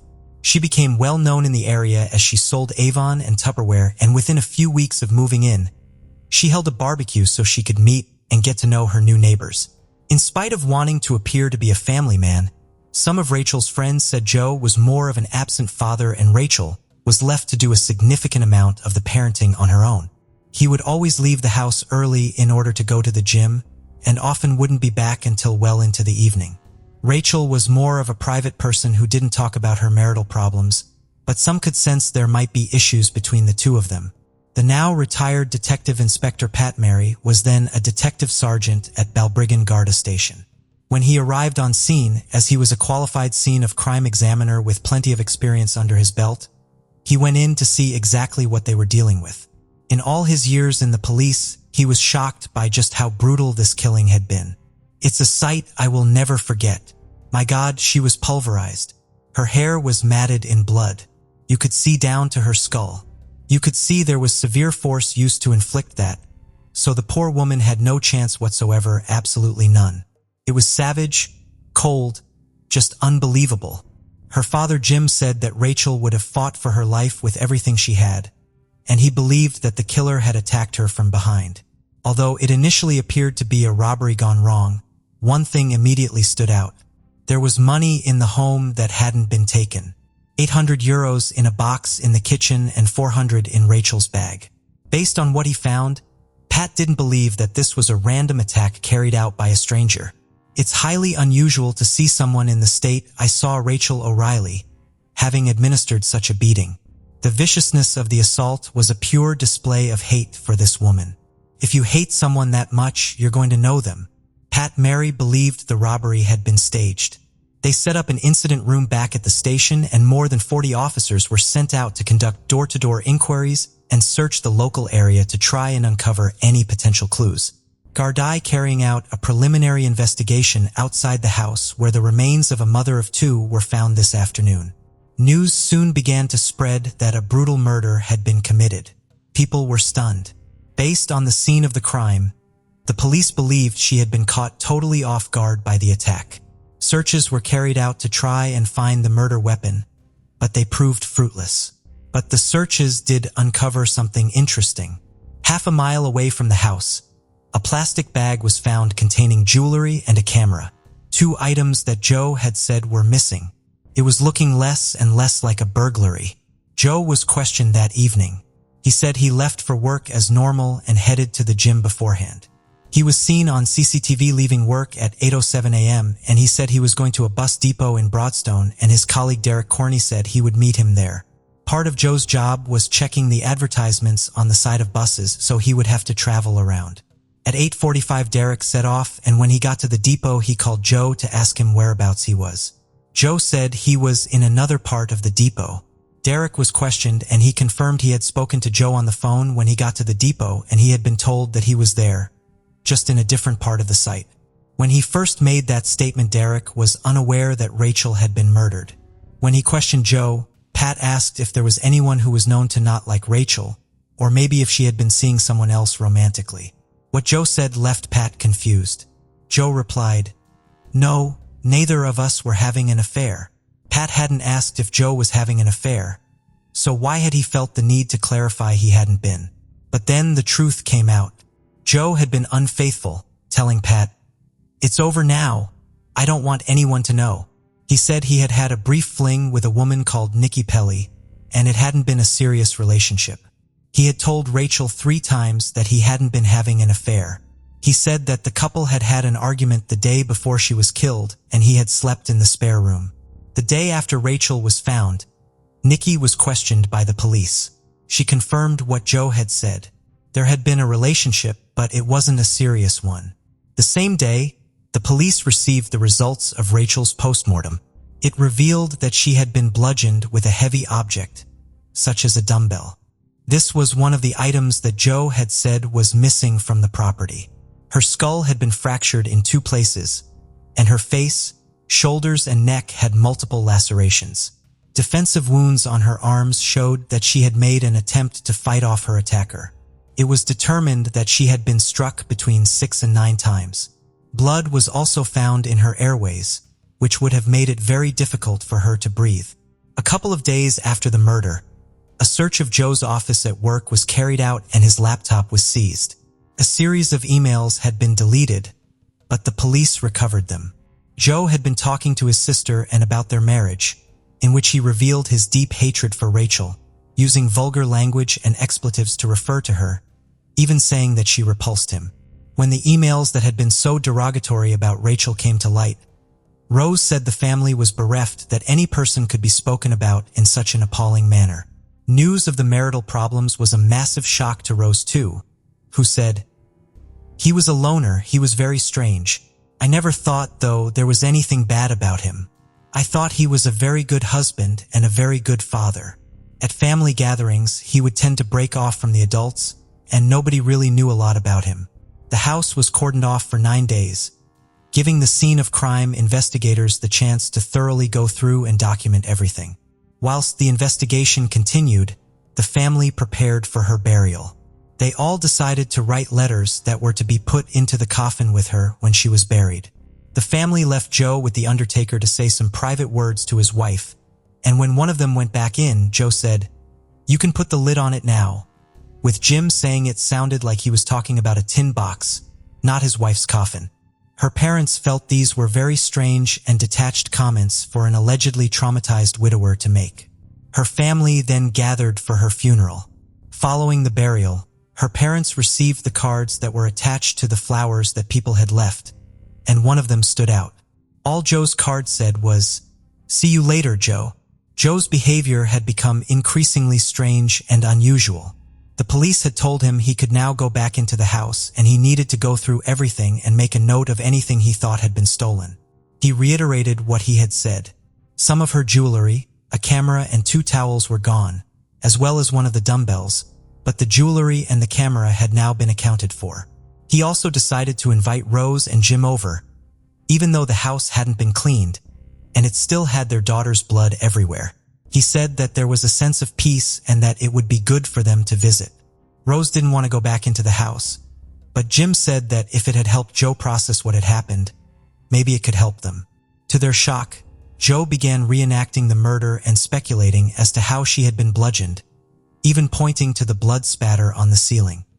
He showed them the blood on the walls, adding that he thought maybe the killer had stepped over her body and then cleaned up in the bathroom whilst listening to Rachel as she choked on her own blood, and that the killer had gone back into the room to, quote, "finish her off." When they went back downstairs, Joe was adamant that they listened to the voicemails he had left for her that day. Rose said she could hear Rachel's voice in her head saying, "He did it." Later that night, Rose spoke to Jim about what she was feeling. Jim was distraught and asked her not to talk to anyone else, saying that people reacted to grief in different ways and that Joe was just behaving as if he was in shock because he was so cool and calm. "I couldn't speak to Jim about it after that because he would get so upset, but I said I'm not going to say it to you again, but I'm just asking you to be open-minded." Joe also started speaking to the media. He said the family were worried that the killer could possibly strike again, and he went on television to appeal for information. Journalist Jenny Friel interviewed Joe at the house, and before long, he asked her if she wanted to see the bedroom Rachel had been murdered in. She said this took her by surprise, and when he pointed out where the blood had been and where she was found, Jenny said that although she was not squeamish about most things, this made her feel sick. Another journalist, Kieran O'Brien, went to the house 12 days after the murder and took photographs, including one of Joe sitting in his kitchen. Joe said that the police were treating him as a suspect. Kieran asked him if he believed he was a suspect. Joe said yes. Kieran said that he had never had an encounter like that in his whole career. People from within the community and the couple's friendship circles called Joe to offer their condolences and asked if there was anything they could do to help. He would offer to show them the scene of the crime and what he thought had happened, something that was later referred to as the murder tours. On the 22nd of October, Joe appeared alongside Rose as a guest on The Late Late Show with Pat Kenny, the primetime talk show in Ireland. Joe's behavior backstage set alarm bells ringing. Pat Mary spoke to the staff who worked on the show, and they said he didn't appear to be a man who was grieving. He helped himself to food and refreshments and spent most of his time on his phone, whereas Jim and Rose couldn't even look at a cup of tea. Joe's appearance did nothing to stop people's ever-growing suspicions, and what follows is a clip from that episode. The show had offered to put him up in a hotel, but he had said he had to go and meet a client. But this was a lie. He instead went and visited his lover, Nikki. He was on the television to appeal for information about the murder of his wife, and he spent the night with the woman he had been having an affair with. When news of the affair broke in the media, the interest only increased. Journalist Jenny Friel said that, looking back over her notes from the interview with him, he hadn't actually mentioned loving his wife or how much he would miss her. He spoke about how devastated the children were, but nothing about his feelings about it. Despite Joe and Nikki's efforts to play down their relationship, it was becoming clear that this had been a long-term affair over several months. They had met whilst working at the Viacom advertising agency. After going for a night out at a pub, they swapped email addresses and mobile phone numbers to keep in contact. He would tell Rachel he was away for work, and he would instead go and see Nikki. They spoke on the phone every day and would meet each other 2 times a week, all while he vehemently denied any affair to Rachel. 6 weeks after Rachel was murdered, 2 arrests were made. Nikki Pelly was taken into custody for withholding information, and Derek, the colleague who had given Joe his alibi, was also arrested. When Derek was interviewed, he said he couldn't be too sure about the timings, and that they could be off by 40 minutes. Nikki also had a different version of events to the one she had previously given. She admitted that their relationship was far more serious than she had initially said, and that Joe had asked her to play it down to the police. Both were released without charge. The next day, Joe O'Reilly was taken into custody. He refused to answer questions, offering no comment throughout. The police had no murder weapon or forensic evidence. They did have CCTV footage showing a car similar to his in the area at the time, but the number plate could not be made out. As a result, 2 days later, he too was released without charge. The family then asked the police if the letter Joe had put into Rachel's coffin could be looked at, believing he had maybe written something incriminating on it. An exhumation order was granted. March 8, 2005. Rachel's body was exhumed and Joe's letter was removed. It was chemically treated, and using infrared technology they could finally read what he had said. It was 5 pages and included the following passage. Rachel, I love you so very, very much. I cannot think what I will ever do without you, and I don't want to think. You are the best thing that ever happened to me, and you will never be replaced. This is the hardest letter I've ever had to write for reasons only we know. Rachel, please forgive me. 2 words, 1 sentence, but I will say them forever. The note was considered to be ambiguous and not enough to have him arrested again, although for her family this solidified their belief that he was guilty. In December 2005, 14 months after the murder, the police were still trying to build their case. The car that had been spotted on the CCTV footage appeared to be the same make and model as Joe's, a blue Fiat Maria. Despite having the footage enhanced, it still didn't clearly show the license plate, so the officers devised a plan to prove that it was Joe's car on the footage and nobody else's. They searched the database for all other Fiat Maria drivers in the country, and it came back with 2,500 matches. Although they could not eliminate every single driver of that car in Ireland, they were able to rule out enough that it made it far more likely that it was Joe's car. The police also contacted O2 to see if they had any recordings of calls that Joe had made on the day his wife had been murdered. Whilst they couldn't provide that, they did have something interesting. They brought in an engineer from France, and he was able to determine which masts Joe's phone had been close to throughout the day. They were then able to plot his whole route, and the more the police looked into where his phone had been, the more damning it became. At 5:45 that morning, Joe had left to go to the gym located on the outskirts of the city where he was due to meet Derek. He went to the petrol station and filled up his Fiat Maria. Whilst there, he received a call from Nikki. This was the first of 8 calls that day, and they stayed on the phone for 28 minutes, something else he had failed to mention. He went to the gym where he had a shower before heading to work. He sent an email to another colleague, Kieran. He said that his phone would be out of service for the majority of the morning, and he arranged to meet him at 2 p.m. Despite him telling Derek that he was in another part of the depot, analysis of Joe's phone showed he had actually been headed in the direction of his family home. Whilst his phone was out by the house, he didn't make a call or text, but he had got a call from Derek at 9:25 and a text from a different colleague at 9:52. The phone had pinged off of a tower at Murphy's Quarry. This was the nearest mast to the house, and the quarry could even be seen from the property. The car that the police believed was Joe's was caught on CCTV passing the quarry. If Joe was at Broadstone, where he had told police he was, why therefore was his phone pinging off of the Murphy's Quarry mast, less than a mile away from his home? As Joe had made it clear he always had his phone with him, this added to the weight of their case. At 9:59, the car was seen going past the quarry again, driving away from the home. It was only after this that the phone was placed in Broadstone, somewhere he said he had been all morning. At 9 a.m., Rachel had left with the two boys to take them to the creche and school, and 3 minutes later CCTV filmed her passing the quarry too. The same camera showed her coming back at 9:41 a.m. It was believed she was murdered shortly after arriving home.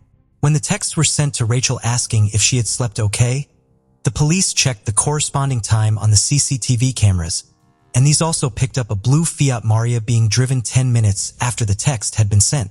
They drove the route from where the text had been sent from to the CCTV camera, and it took about 10 minutes. Joe arrived back at the office at roughly 12 o'clock. When he arrived back at work, something stood out to one of his colleagues. She noticed that he appeared to be a bit flushed and red in the face, and it looked as though he had been crying. She asked him if everything was okay, and he said it was. She told him that he looked terrible, and he immediately panicked and sped off towards his office. He stayed there until the call came in that Rachel had failed to pick their son up from the creche. When Nikki had been released without charge, it emerged that she had told a friend it was hard to continue to lie to the police. Nikki told her that Joe had said if he killed Rachel, he could get away with it. She was brought back in for questioning and she admitted that he had said this, but she said she didn't believe he was being serious. The police later found out that Rachel had told a friend about a huge argument she had had with Joe. She had told him he needed to change his behavior or leave. It also emerged that just 4 months before Rachel had been killed, social services had received an anonymous tip, alleging that Rachel was not fit to be a mother. The claims were absolutely unfounded. Joe and his sister emailed back and forth about the incident with social services, and used various swear words to refer to Rachel and asked how she had got out of this one. Joe replied saying that social services confirmed what he had thought. If they were to divorce, he likely wouldn't get full custody and be able to cut Rachel out of the picture. In March 2006, Derek Corney was brought in by police and questioned. During one of the interviews, due to the stress, Derek actually vomited into a bin in the corner of the room. He then said that the statement he had made previously couldn't have been correct and that the timings could be wrong. Joe was arrested for a second time. Pat Mary was hopeful that they now had enough to charge him, based on all of the phone analysis and how this tied to the CCTV footage, as well as the elimination of the other drivers of the same car. But the director of public prosecutions said they needed more. Pat Mary recalled how Joe had put his thumb up to him when leaving, and how he didn't seem to care at all about the seriousness of the situation or what had happened. On the second anniversary of Rachel's murder, her family held a mass for her. It was held outside Lambay View, but the children did not attend, and neither did Joe. Analysis of mobile phone data revealed more damning evidence.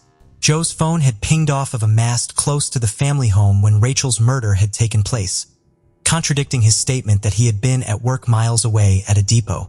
And the more the police looked into where his phone had been, the more damning it became. The evidence was finally enough. October 2006. Police arrived at Joe's mother's house.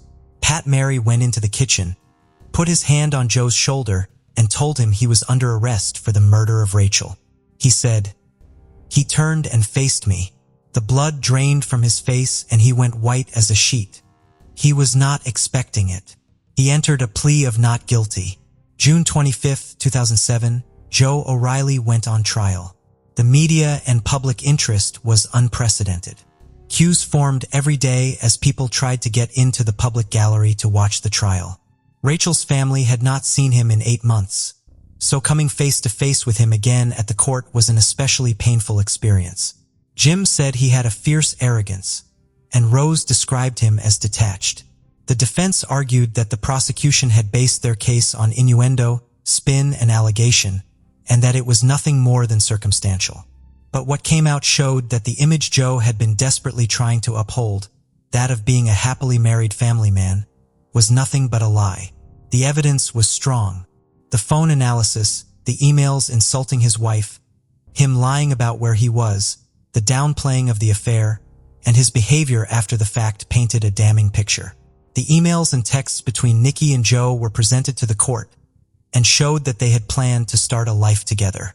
The texts that had been exchanged revealed that Joe often told Nikki he loved her, and he would imply that the boys were her children, referring to one of them as our boy. This was providing a motive for wanting Rachel out of the picture.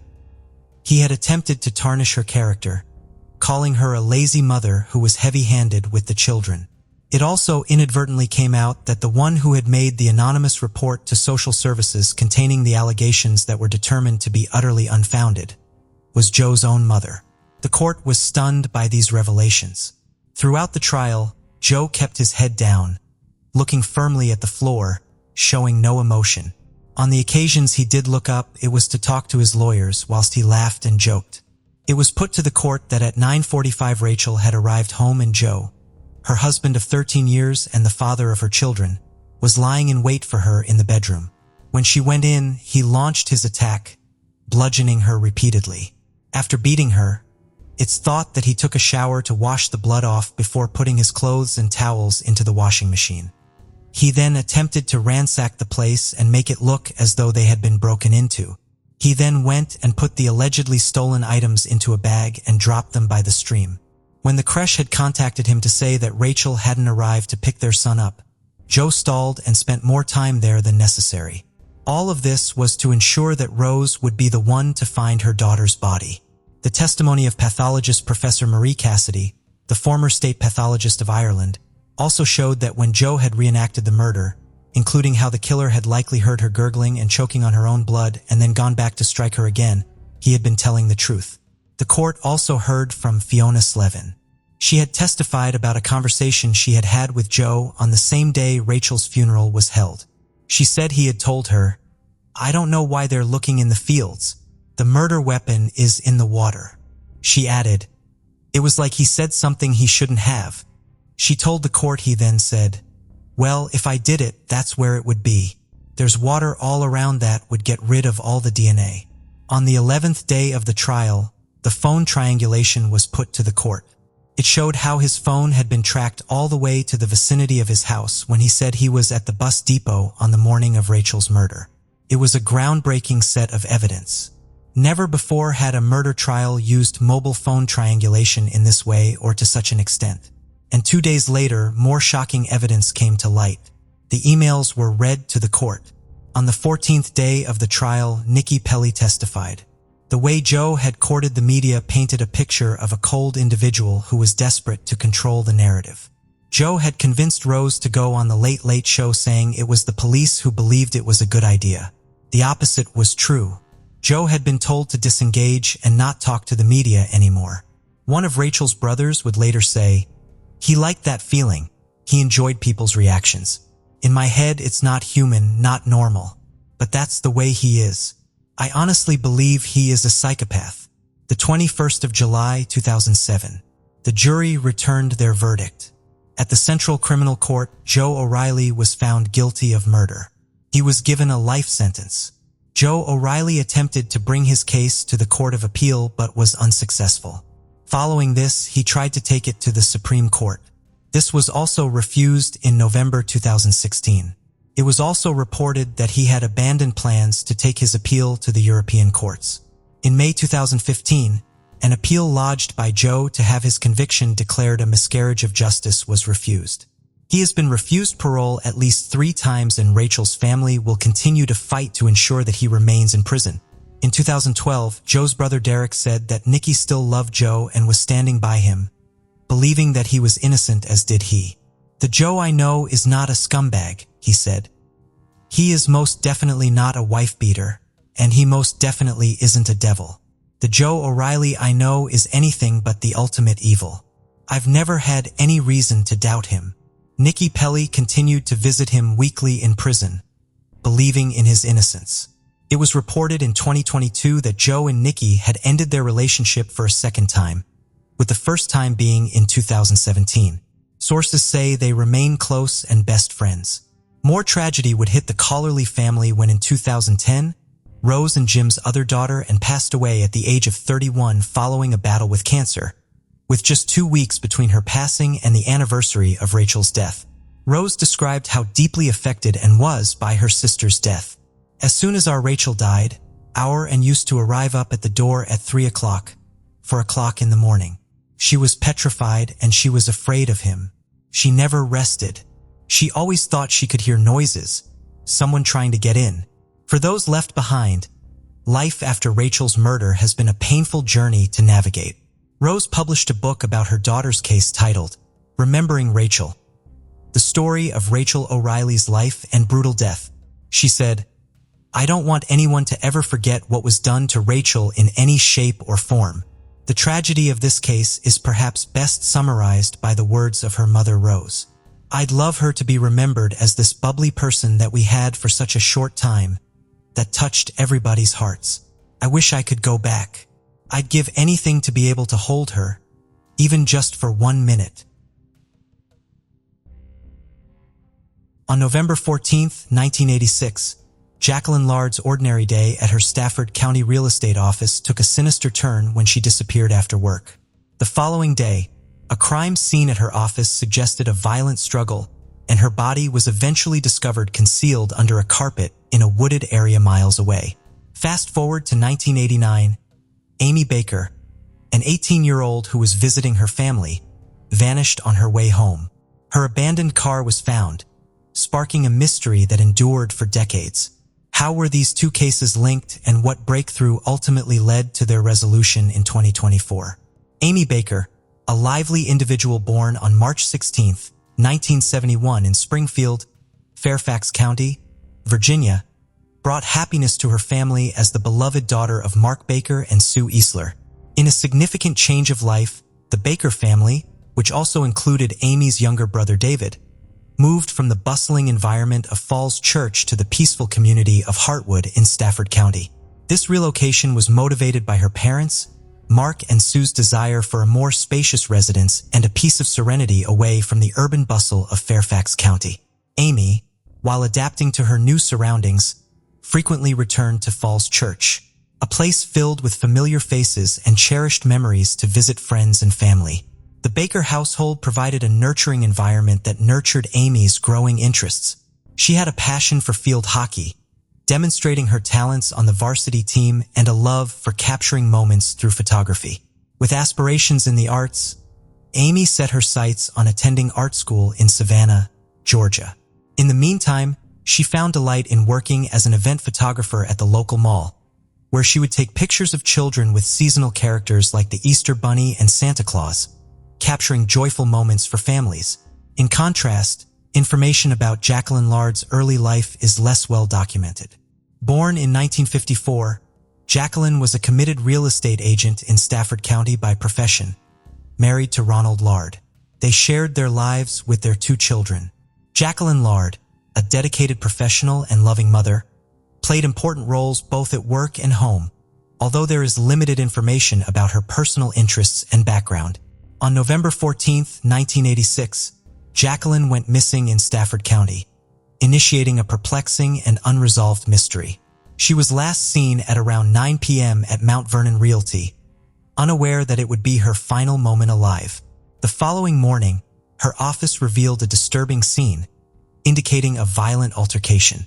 Stafford County detectives, along with the Virginia State Police Crime Scene Unit and the Federal Bureau of Investigation, meticulously searched the area for clues, including Jacqueline and her missing car. It was only a day later that 2 young individuals playing in a wooded area in Woodbridge made a startling discovery: Jacqueline's body hidden under discarded carpet, confirming her tragic fate. Her abandoned vehicle was later found in Fairfax County on December 18th. Despite not yielding immediate results, The collection of evidence during the investigation would prove crucial in solving her case decades later. Amy Baker's story unfolded in a similarly distressing manner. On March 29, 1989, the 18-year-old's journey to visit her parents abruptly halted on Interstate 95 when her car broke down. Leaving her blue 1970 Volkswagen Beetle behind, she set out for a nearby Exxon station. Throughout the night, Amy's absence from home deeply concerned her mother, Sue Baker. Despite trying to rationalize Amy's delay as an adult decision, Sue sensed a grave outcome as dawn approached. Sue frantically searched for her daughter, making calls to hospitals, towing services, relatives, and the police, only to discover that Amy's vehicle had been abandoned the previous night. The response to Amy's disappearance was mixed, with initial speculation from law enforcement suggesting that she may have chosen to vanish. However, the circumstances surrounding the case raised doubts about the initial theory. Amy's belongings were left behind, and her vehicle was found in an unusual location, contradicting the assumption of a voluntary disappearance. Despite the efforts of law enforcement, who even deployed a helicopter, Amy's family felt compelled to take matters into their own hands. Sue Baker and her sister-in-law, Mary Ballet, armed themselves with homemade missing persons posters and tirelessly searched the area. Their determination to raise awareness about Amy's disappearance was a testament to their resilience in the face of the challenges posed by the pre-digital age. Eventually, their search led them to a heart-wrenching discovery near the Backlick Road Bridge. Amy's body, hidden by foliage, was found just yards away from where she was last seen. This tragic find on Good Friday forever changed the lives of the Baker family.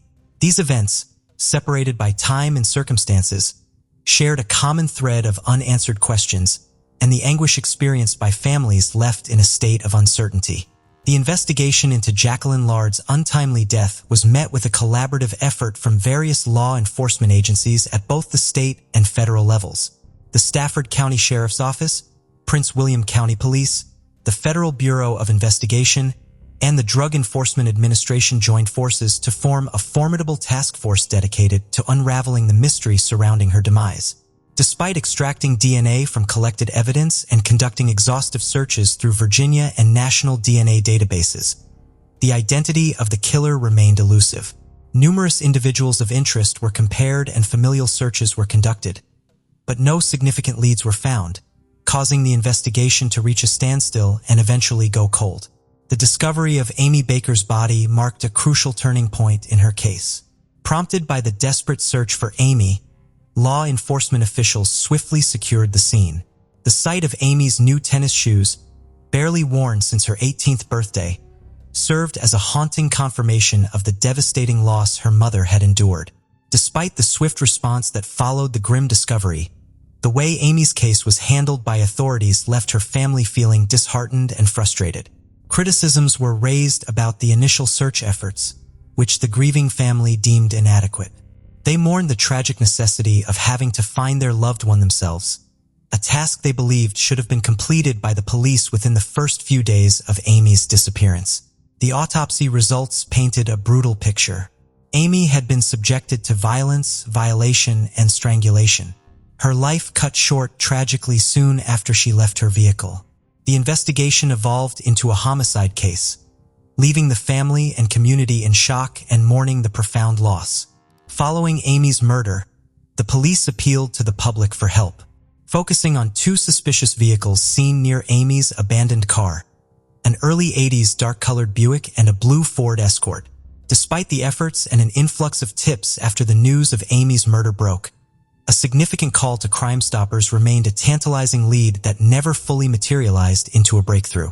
The caller, believed to possess crucial information, never contacted the authorities again despite their pleas. This unresolved lead, coupled with the urgent plea for the caller to step forward once more, highlighted the challenges and frustrations inherent in the investigation. With no new leads emerging, the case eventually went cold. In the relentless pursuit of justice for Jacqueline Lard and Amy Baker, investigative teams driven by a combination of determination and cutting-edge forensic technology achieved a major breakthrough that led to solving these long-standing cold cases in 2024. Sheriff Decatur of the Stafford County Sheriff's Office, who had been involved in the Lard case since its inception in 1986, ensured that the investigation never went dormant. The dedication to seeking justice for Jacqueline was reflected in the determination of the detectives handling Amy Baker's case, each motivated by an unwavering resolve.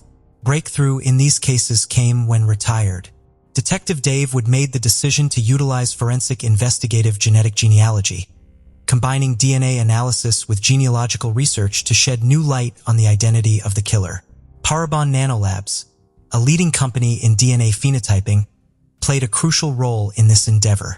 Through their advanced analysis, they linked the DNA evidence from Jacqueline Lard's murder scene to that of Amy Baker, conclusively connecting the two cases for the first time. The detectives delved into the circumstances surrounding Amy's tragic demise, discovering that her car had run out of gas and deducing that she may have been seeking help when she encountered her attacker. This vital piece of information added depth to their understanding of her final moments and emphasized the brutality of the encounter. In 2021, the cold case detectives of the Fairfax County Police Department submitted their evidence to DNA Labs International, resulting in the development of a comprehensive DNA profile.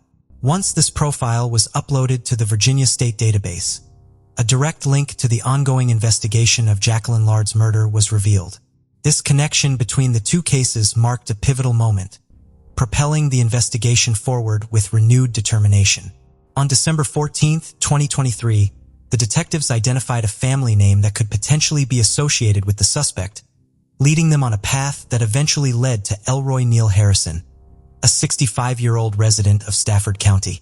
This identification was the culmination of years of meticulous investigation, innovative technological application, and the relentless pursuit of answers by all those involved. Subsequent follow-up on this lead and the acquisition of a search warrant for Harrison's DNA solidified their suspicions. In February of 2024, the Department of Forensic Science confirmed the match based on the DNA collected from Harrison. Consequently, after almost 40 years, the enigma surrounding the deaths of Jacqueline Lard and Amy Baker was ultimately resolved. Elroy Neal Harrison, a name that remained unknown until the groundbreaking resolution of these two enduring cold cases, was born in 1959. Although much of his early life remains mysterious, the available information portrays a man who once resided among the inhabitants of Stafford County, Virginia. However, his life took a significant turn in 1983 when he was apprehended for a bank robbery in Virginia, resulting in his imprisonment. Harrison's time behind bars concluded on June 30, 1986, when he was released back into society. This timeline is crucial as it closely precedes the tragic events involving Jacqueline Lard and Amy Baker. On March 4, 2024, a significant breakthrough occurred in the long-standing cold cases of Jacqueline Lard and Amy Baker, when Elroy Neal Harrison was indicted by a grand jury in Stafford County. The charges against him were severe, including first-degree murder, abduction with the intent to defile, and aggravated malicious wounding of Jacqueline Lard, along with breaking and entering with the intent to commit murder. The following day, on March 5, 2024, law enforcement officers arrested Harrison at his residence in Stafford. At the age of 65, Harrison found himself facing the full force of the law as he was booked into the Rappahannock Regional Jail in Stafford, charged with murder, abduction, assault, and burglary. Held without the possibility of bail, Harrison awaited his arraignment, a pivotal moment in this decades-long saga, scheduled for April 5, 2024. This event marked the commencement of the legal proceedings against him. Throughout the years since the tragic loss of Jacqueline Lard and Amy Baker, their families have embarked on a complex journey of grief and resilience. Edwin Lard, the son of Jacqueline, serves as a prime example of resilience. Despite growing up in the shadow of his mother's unresolved murder, Edwin decided to dedicate his life to serving others. He initially pursued a career as a Navy medical corpsman and later transitioned to becoming a paramedic. However, his commitment to helping others did not end there. Edwin went on to assume the role of executive director at Rescue Task Force, a consulting group specializing in threat protection. As a father to 3 daughters and a son, Edwin stands as a testament to the unwavering spirit of his family. He firmly asserts, "While my mother may have been his victim, I refuse to be his victim." Neither my family nor I will succumb to victimhood. This resolute refusal to let tragedy define them is also mirrored by the Baker family, who have chosen a path of resilience in the face of unimaginable loss. Kimberly Flint was described as an amazing mother and wife who loved life. She enjoyed gardening and was known to have a very positive attitude. However, she began battling depression due to menopause and other health issues. She disappeared at the age of 57 on September 26, 2018 under very strange circumstances from Laneville, Texas. That morning, her husband James left for work at 5:30 a.m. as he normally did. She then spoke to him on the phone at 3:10 p.m. later that day on their landline and asked if he would pick up dinner on the way home from work. She apparently left the house in her black 2016 Jeep Grand Cherokee not long afterwards, leaving her purse, ID, and other belongings behind at the home. About 45 minutes later, her vehicle was found crashed into a cement guardrail on the side of Highway 84 near the Angelina River Bridge 15 miles from their home. But there was no sign of Kim. Accident investigators believe the car was traveling at about 83 miles per hour when it struck a glancing blow on the bridge rail, sustaining damage to the front end and side panels. It continued for about 300 yards until the front tire folded up and the car came to a stop. The airbag was not deployed and there was no blood or other signs of injury. The seat was pulled up where she normally kept it and her eyeglasses and strangely both sets of car keys were inside the vehicle, which was left in neutral. Due to evidence from the vehicle sensors and the black box, officials do know there was no one in the passenger seat and the driver was not wearing a seatbelt when the accident happened. It was also determined that the gas pedal was pegged out and at 0.6 seconds prior to the accident, the driver made a 45-degree turn to the right, hitting the bridge at an angle. The brakes were never applied and it appeared the tire folding under was what ultimately stopped the vehicle, meaning the vehicle intentionally crashed or the driver was unresponsive. However, there was also no evidence of severe injury. Investigators would search the area, but no signs of Kim were found. While her husband went to the site of the accident, their son went to his mother's home to do his own investigating. He noticed that nothing was out of the ordinary and her cell phone was on the arm of a chair. She only used her phone to play games and had never even made a call from it. There was no record of her being at the hospital either. Her husband told police that she rarely drove anywhere and didn't like to leave the house and often asked him to bring home dinner. Her family said it was strange that she was driving because she hadn't felt comfortable driving for the past 2 years. He says that she would have told him if she had plans on leaving home when she spoke to him not long before the incident occurred. 3 search teams, including dogs and ATVs, looked for her for days, including in the river, but she was not located. There was also no clues found in her Jeep. Police are looking into the possibility that Kim was picked up by a stranger after her car accident and met with foul play. One witness recalled seeing a Chevrolet white dually pickup truck at the scene and even went under hypnosis to recall more details. He recalled that there was a Clover emblem sticker in the back window of the truck. He also recalled that he saw a possible female squatting down, looking at something on the rear of the vehicle. One theory is that someone with bad intentions showed up at her home and forced her to drive somewhere and she wrecked. There were 2 Amazon packages found on her porch, which adds to the theory that she may have startled box bandits, and they in turn grabbed both sets of keys to the vehicle and forced her to leave. Another theory is that she may have done something to herself, but her family doesn't believe that because she was excited to see her son that was coming home that very day after being gone working for 2 months. However, Kim reportedly had stopped taking her medication for depression, and some speculate that she may have had a mental breakdown. There is also a theory that she was being chased by someone and that's why she was speeding and had the accident and then taken by the person that was chasing her. Her family still has so many questions. Kim has never been found and as of today, this case remains unsolved. Brittany Danielle McLean was born on November 9, 1987. She was described as optimistic, goofy, and often found the silver lining in things. She was a country girl that loved to be outside and had 6 brothers and 1 sister. She graduated Winesboro High School in 2006, where she played trumpet in the marching band and graduated with honors. She then worked 2 jobs, one at Alto and one at Lowe's Distribution Center, and planned to later attend Baylor University to pursue a career in nursing. On May 4, 2007, 19-year-old Brittany left her job at Lowe's in Mount Vernon, Texas. She had worked the night shift and was headed to her boyfriend, Jeff Stagner's house, located on CR 4837 in the small town of Winesboro, where he lived with his mother, stepfather, and 2 younger siblings. She planned to take a nap before going to her second job, but this was the first time she had done that. Her mother became concerned when she couldn't get through to her daughter on her cell phone. Brittany's sister Hope said that Brittany's mother called so many times that she filled up her voicemail. She then called Brittany's boyfriend around 2:30 p.m. and he told her that he was just getting back home and that Brittany's car was in the driveway. They hung up the phone and Jeff went into the house and found Brittany deceased in his bedroom and called 911. Hours after Brittany arrived, between the hours of 8 a.m. to 4:30 p.m., she was murdered and sexually assaulted in her boyfriend's bed in broad daylight. Her cause of death was blunt force trauma to the head. Her boyfriend Jeff had allegedly left Brittany asleep in the home alone while he dropped a grandparent off at the airport. He has cooperated with investigators and passed a lie detector test, and the rest of his family had solid alibis. Nothing was stolen from the house and there were no signs of forced entry. The house has since been demolished.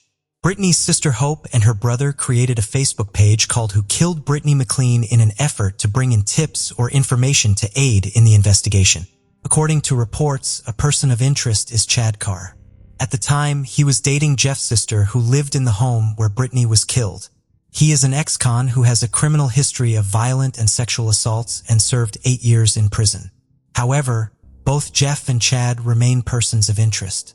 For many years, Jeff has consistently posted violent and morbid things on social media involving jokes of murder and so forth.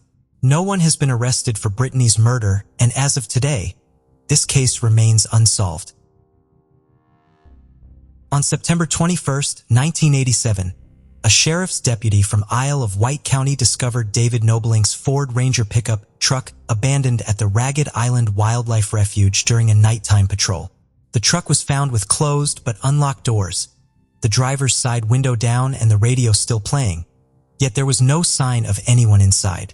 2 days later, the bodies of Nobling and Robin Edwards, aged 20 and 14 respectively, were discovered by a beachcomber on the shoreline of Ragged Island, approximately a mile away from the James River Bridge.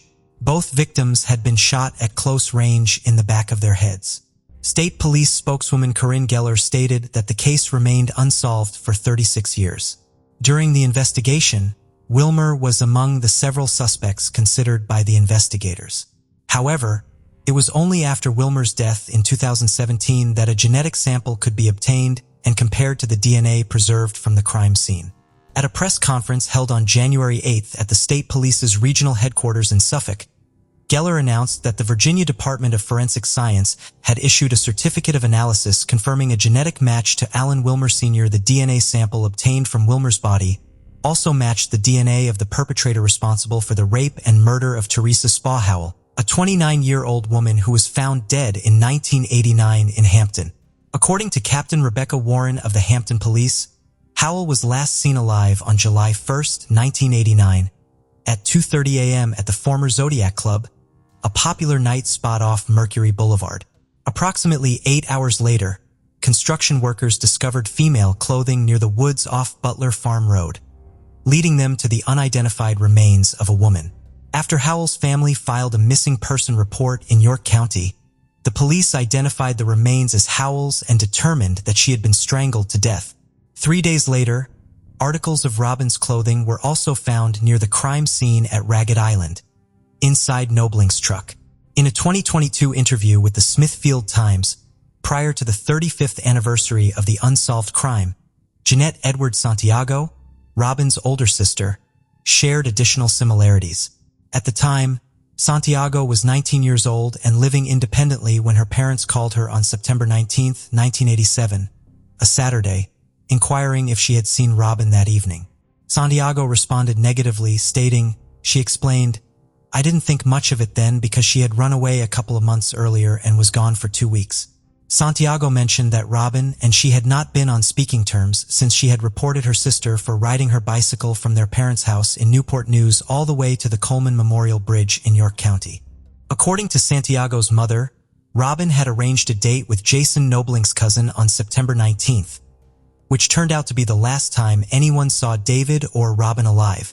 Jason, David and Michael, David's brother, arrived at the Edwards residence in David's Ford Ranger to take Robin to a movie that was sold out. Instead, the group went to an arcade and dropped Robin off at her parents' house around 10 p.m. After returning home, Robin put her younger sister Pam to bed, but later went out again with David. The reason why they ended up crossing the James River Bridge to Ragged Island and whether they did so willingly remains unknown. During the press conference, the police did not provide further details on how or if Wilmer knew his victims. For 36 years, our families have lived in uncertainty, stated representatives from the Nobling and Edwards families in a joint statement. We have lived with the fear that the person responsible for deliberately killing Robin and David could harm another victim. Now, we can find solace and justice in knowing that he can no longer harm anyone else. We are not claiming that these cases are closed. They are resolved for now, but we acknowledge that there is still much work to be done, expressed Geller. The subsequent task, she mentioned, is to attempt and construct a chronological sequence of events in Wilmer's life in order to determine if there were any additional victims. Alan Wilmer, who was 63 years old at the time of his death in Lancaster in 2017, worked as a commercial fisherman when the Ragged Island murders took place. He possessed and frequently resided on a 1976 fishing boat called the Denny Wade, which he would dock at marinas in Gloucester and Middlesex counties as well as throughout Hampton Roads. He was known to drive various trucks, including a distinct 1966 blue Dodge Fargo pickup with the custom license plate EM Raw, which may have been a reference to his primary occupation of farming clams and oysters. According to Geller, Wilmer was also commonly referred to as Pokey. In addition to his fishing endeavors, he operated a tree service and was an enthusiastic hunter. Geller chose not to provide further details on how and when the police began to suspect Wilmer of either crime. Part of the cold case philosophy is to thoroughly review and re-examine all witness statements and evidence, which is a time-consuming and intricate process, but ultimately very effective, Geller explained. Due to the absence of any felonies on Wilmer's criminal record, the police did not have his DNA on file and were unable to obtain a sample for testing until after his death in 2017. Wilmer, Geller stated, was one of several suspects whose recently acquired DNA was submitted for analysis. In a written statement distributed during the press conference, Wilmer's family expressed their complete and horrifying shock upon learning of the DNA match. The man who committed these crimes was not someone we knew, the family statement conveyed. The revelation of his actions has deeply affected our family as we grapple with reconciling who we believed him to be with the unimaginable things he has done. We mourn deeply for the families of the victims and the community, and they are in our prayers. We cannot fathom the extent of their suffering throughout all these years. Please inform us if you were acquainted with Wilmer, the nature of your relationship with him, and any interactions you had, so that we can establish a timeline and determine if there are other potential victims. Geller emphasized to the general public. Former Isle of Wight County Sheriff Charlie Phelps, who took over the Ragged Island case when he assumed office in January 1988, revealed to the Times in 2022 that he had long suspected another individual, Samuel Reeder, whom the new DNA evidence now seems to exonerate. Shortly after beginning his term as sheriff, Phelps was investigating the reported theft of firearms from a woman's home in Isle of Wight and grew suspicious of the woman's son. The son eventually confessed to stealing a gun from his mother's residence and selling it at a pawn shop in Mississippi, but then implicated a roommate, Reeder, who had lived with them in Isle of Wight. According to the book, A Special Kind of Evil, The Colonial Parkway Serial Killings by Blaine Pardo and Victoria Hester, Reeder, then 28 years old, had provided one of the original tips to the sheriff's office during the investigation into David's and Robin's disappearance. Phelps recalled that Reeder initially claimed to have visited Ragged Island out of curiosity on September 23, 1987, when the bodies were discovered, but later stated that he had seen Nobling's truck parked there days earlier.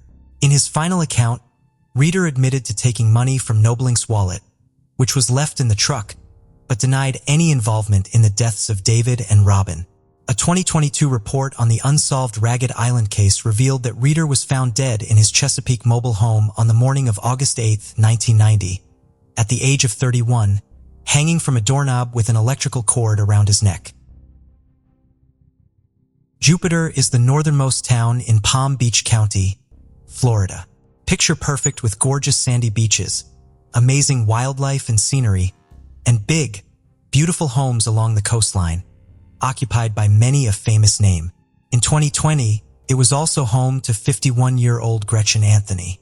Gretchen had moved to Florida in 2006, but before this had spent a lot of time in the busy New York City, where she had attended fashion school. She later moved back to her hometown in New Jersey, getting another degree before starting work as a teacher. As soon as she came to Florida, she said she knew it was for her. The sun, the beaches, the community. It was perfect, and she settled right in. She soon moved into a career as a human resources director, calling her colleagues her second family. Friends said she was so outgoing and confident, a real chatterbox, and her job meeting new people every day was perfect for her. She also had a 12-year-old daughter, Ava, who lived between both her and her ex-husband, Jeff. A big part of Gretchen's life was about staying active and working out. Another reason she loved where she lived was that she was able to paddleboard and work out on the beach. After her divorce and career change, she threw herself into fitness even more. She started looking for a personal trainer to push her, and it was here that she met David Anthony. Co-workers said David had a big presence both in personality and stature, standing at 6'7". He was very charming, popular, and a really good laugh. Clients called him the hot trainer, and the gym's owner Tabitha said people really warmed to him. Gretchen and David shared so much in common, especially of course their love of staying active. But most importantly for Gretchen, he got along brilliantly with Ava. Gretchen and David soon married in Las Vegas in March of 2015, but the happiness was not to last. When in late 2019, after a string of issues that Gretchen said they simply couldn't work through, they had separated and divorce papers were filed in February 2020. David moved in with his mother and Gretchen was now by herself as Ava was staying with Jeff for a while. If this wasn't all stressful enough, more anxiety would soon follow. March 2020, a month and year many will remember forever. The COVID-19 pandemic saw just about everything come to a grinding halt, and the fear of the unknown was lingering over everyone. As the lockdowns had just come into effect, Gretchen, like many, was on social media more than ever. She was still working but was now virtually catching up with friends and family, asking for TV show and film recommendations and seeing how everyone else was filling their days up. She was often reposting and commenting on everything from inspirational quotes to memes and jokes. On March 19th, just a few days into everything shutting down, Gretchen reposted a picture which said, "The following day she popped into work and everyone said she was in good spirits. She had plans the next day to catch up with a friend and all seemed to be as well as it could be considering the circumstances. But on March 21st, everyone was met with silence. There was nothing on her social media and she had failed to clock in to her shift. A few friends then got some concerning text from Gretchen. She said she had an acute case of COVID-19 and wasn't doing so well. Dawn, Gretchen's boss and her close friend, heard she was sick and sent her a message. She heard nothing back. Dawn texted her on Monday morning, March 23rd. "Gretchen, are you okay?" At the end of the day, when she still hadn't heard anything back, she texted again. "Hi, please let me know if you need something. I'm really worried about you." She got her reply and it was far more serious than Dawn thought. The message said she had gone to Jupiter Medical Center where she passed out with a fever of 102 degrees and low oxygen levels. "So I'm at a CDC coronavirus treatment facility that only handles COVID cases. The good news is my blood type has potential to be used in the cure. Not sure if you remember me saying that I have a strain of mad cow disease in my blood. Well, that strain is significant in gathering more answers to find a cure. For safety purposes, Dr. Sinclair and her team are strongly recommending that we maintain contact with immediate family members only. I'm using my mom. She said she was being transferred to Belle Glade, over an hour away from Central Florida. Her friends were concerned but also confident that Gretchen was fit and healthy and would be able to fight it off.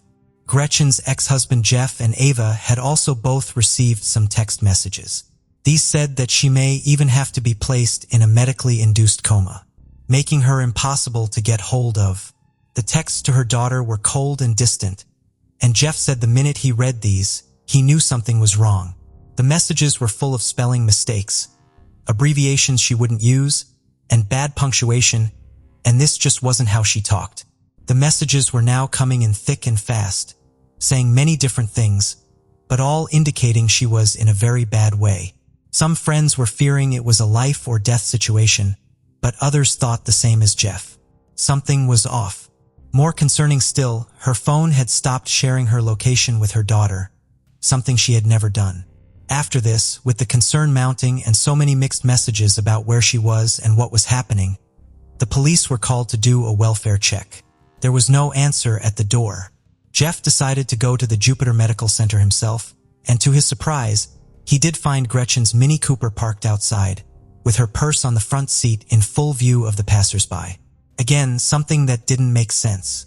He called in and asked about Gretchen's status, and the response confirmed his fears. Gretchen wasn't there, and they had no record of her on the system, nothing since 2008.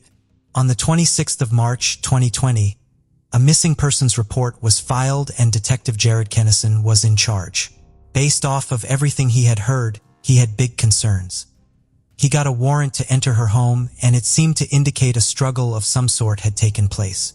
There was a broken picture frame and shards of glass on Gretchen's bed, 2 bottles of cleaning products next to a cloth on her kitchen countertop, and inside the washing machine were more towels that had a red substance on them.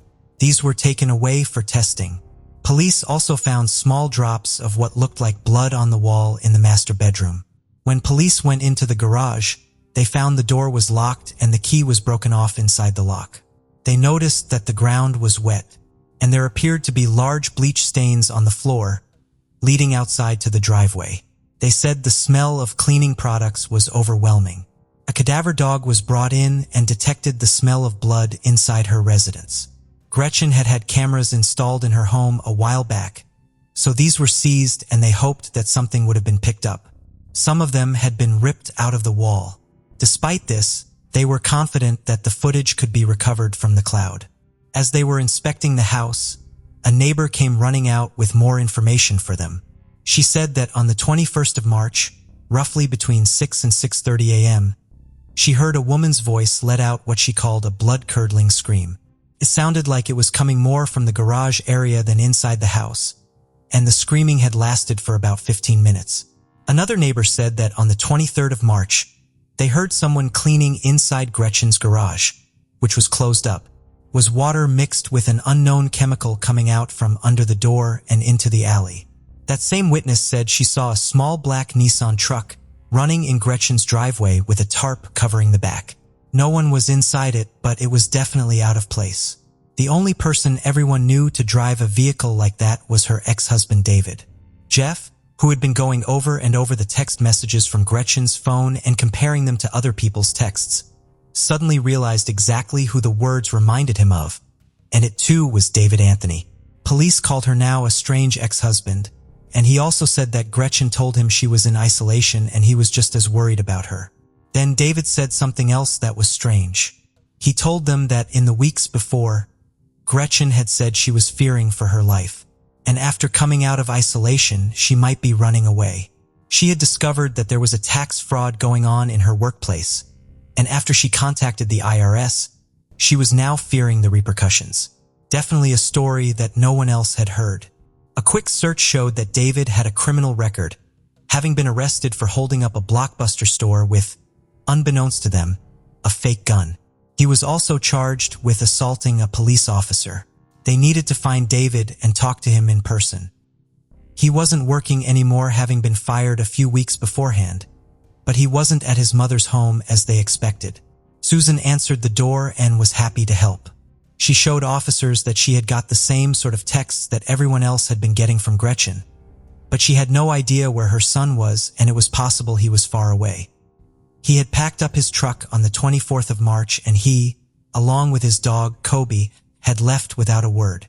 The CCTV footage from outside the hospital was back, and although it was grainy and dark, It showed a very tall person dropping Gretchen's car off in the early morning hours of the 24th of March. It was definitely not her, and they could only see one person around. David was 6 feet 7 inches, and now they knew what Jeff thought of the texts. As well as David packing up and setting off without warning, it wasn't looking good. On March 25th at around midday, another break came when they could see Gretchen's phone ringing near Pensacola. This was around 600 miles away from Jupiter. If she really was isolating at the CDC Coronavirus Treatment Center as her texts had claimed, she would have no reason to be so far away. They wondered if it was possible that Gretchen was in David's vehicle too, either voluntarily or against her will. One witness then told police she had had a conversation with David on the 25th of March via text. When she asked if he had heard from Gretchen, he said, "Ran into her randomly, Sat AM. She mentioned something about going to the beach to ground herself because she wasn't feeling well. Then she proceeded to tell me I should plead insanity on some bogus police charges I've been dealing with." The police needed to delve further into David's past and his prior relationships. David Anthony had moved about a lot as a child and lived with just his mother in Palm Beach Gardens. Friends said the outgoing and loud personality that everyone saw in the gym was not always there. When he was younger, he was very quiet, speaking only if someone addressed him directly. He had very low self-esteem and told people it came from being overweight, as well as being the tallest child in the class, and he was badly bullied too. He wasn't allowed to join the school sports teams and fell into a depression. His family believed he was bipolar and wanted to take him to be assessed and get some medication, but he didn't want to and threw himself into losing weight and getting physically stronger. Inspired by athletes and basketball players like Kobe Bryant, he changed it all.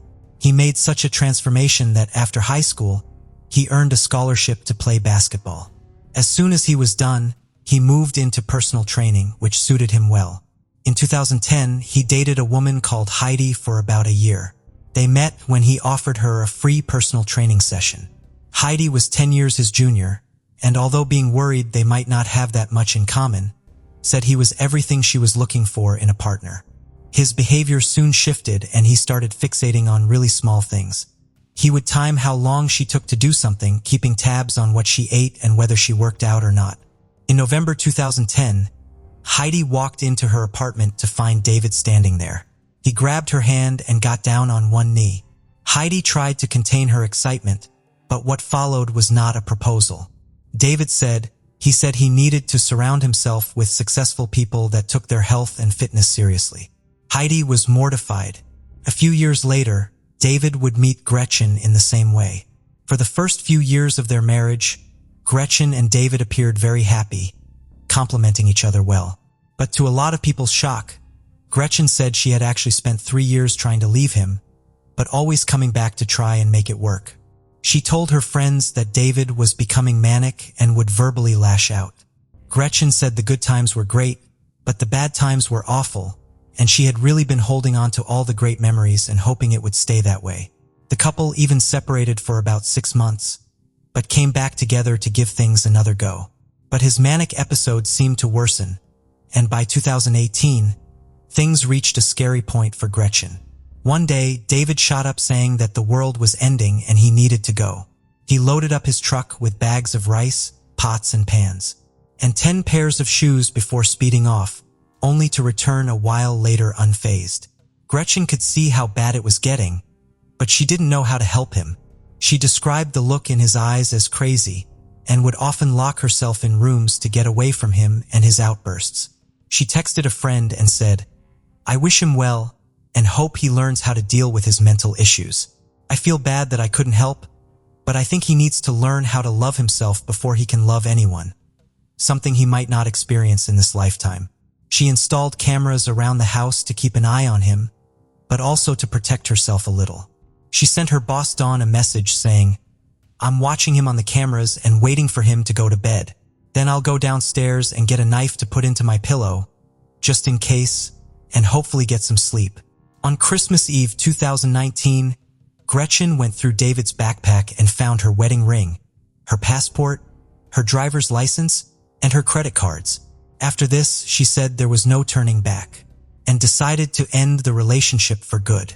David moved out of the house and into his mother Susan's, and Gretchen had the locks changed and added more cameras. He carried on personal training, but his coworkers noticed that he was now arriving late and seemed very quiet. David had been previously fired twice for aggressive behavior and was only allowed his job back after persuading the owner Tabitha that he was working on his mental well-being and getting therapy. Tabitha said there's no in-between with him. You never know what David you're going to get. Nevertheless, she was happy to give him a second chance. David's behavior became even more erratic when his idol, Kobe Bryant, along with his daughter, Gianna, and 7 others tragically passed away in a helicopter crash in January 2020. Tabitha said you would have thought he and Kobe Bryant were best friends. He was traumatized by it. David would start hysterically crying in front of the fitness classes he was running and have to leave to compose himself. On February 24, 2020, Tabitha had to let him go for good after he failed to turn up at all. Leaving clients stood outside the gym. He lost it and started screaming at her. And 4 days after this, Gretchen officially filed the divorce paperwork. Gretchen and David had been separated a while and were now seeing other people. David had even tried to ask Heidi back out, which of course she bluntly said no to. All his dates were ending in disaster, and he even tried to move all his stuff into one woman's house without her knowing or being there. David would turn up at the home that he and Gretchen used to share. He would stand outside shouting about the world ending and moving to Costa Rica. It also came to light that 7 days before Gretchen had gone missing, David was placed under arrest. He was found in a mall in New Mexico after he was seen approaching teenage girls, sweating profusely and acting oddly. When officers got to him, he was nervous and erratic, before getting aggressive. All the while, his dog Kobe sat calmly in the vehicle. David suddenly lunged into his truck, slamming the door on one of the officers' arms. It took 3 officers to bring him to the ground. As authorities started searching David's truck, they found a large knife under the seat, lots of cash, and his passport. They also saw that David's license plate was covered by black electrical tape. David blamed Gretchen's 12-year-old daughter, saying that she must have put it there. He was charged with resisting arrest with violence, but soon posted his $3,000 bail and left. And just days later, Gretchen was missing without a trace. Police still had no idea where either of them were. David was still on the run and would turn his phone on and off periodically, which gave them a small lead to follow. But ultimately, he was just doing this to try and lure police to random places. A Be on the Lookout, otherwise known as a BOLO, was put out for his vehicle, and a call came in from a store saying that someone matching his description had been in to try and sell some women's jewelry.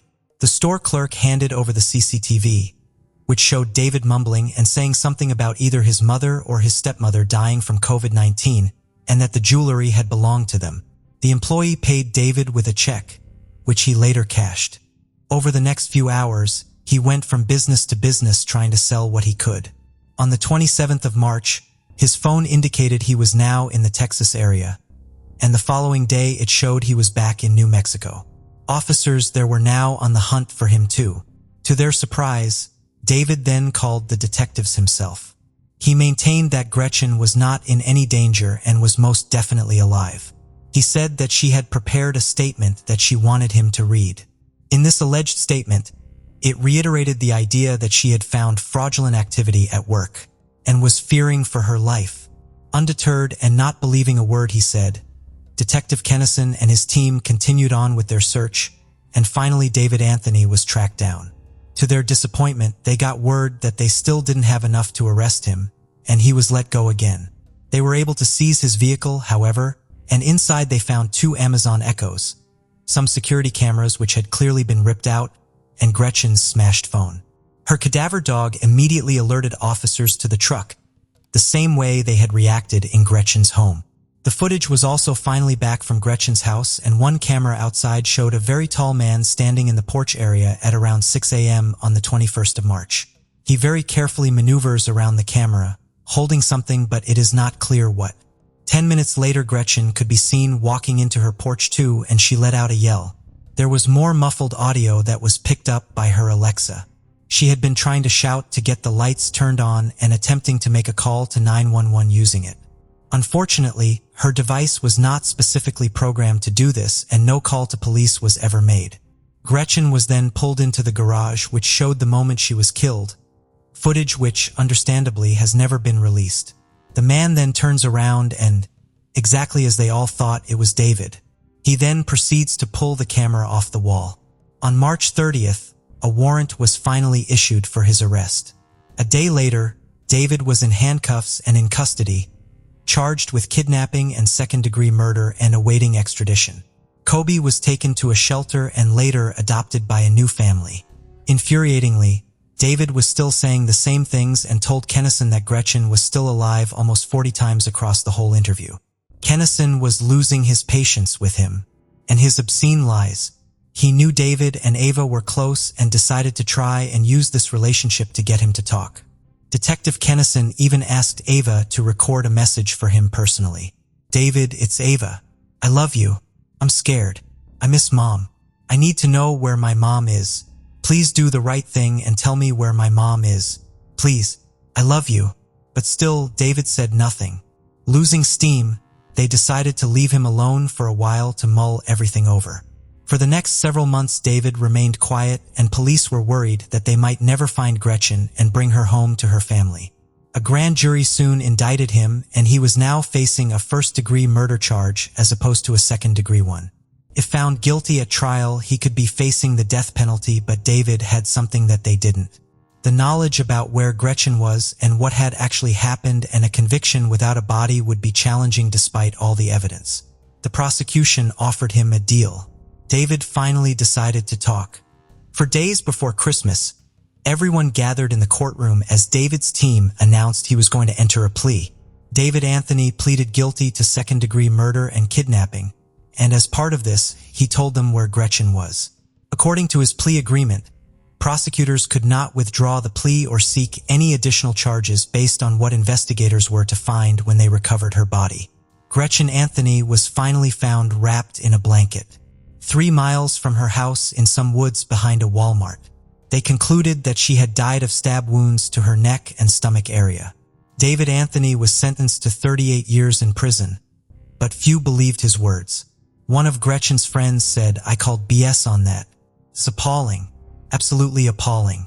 Police and prosecutors say they can never be sure why David killed her, but they wondered if he had been trying to convince Gretchen to flee with him, and when she said no, he felt he had no choice but to kill her.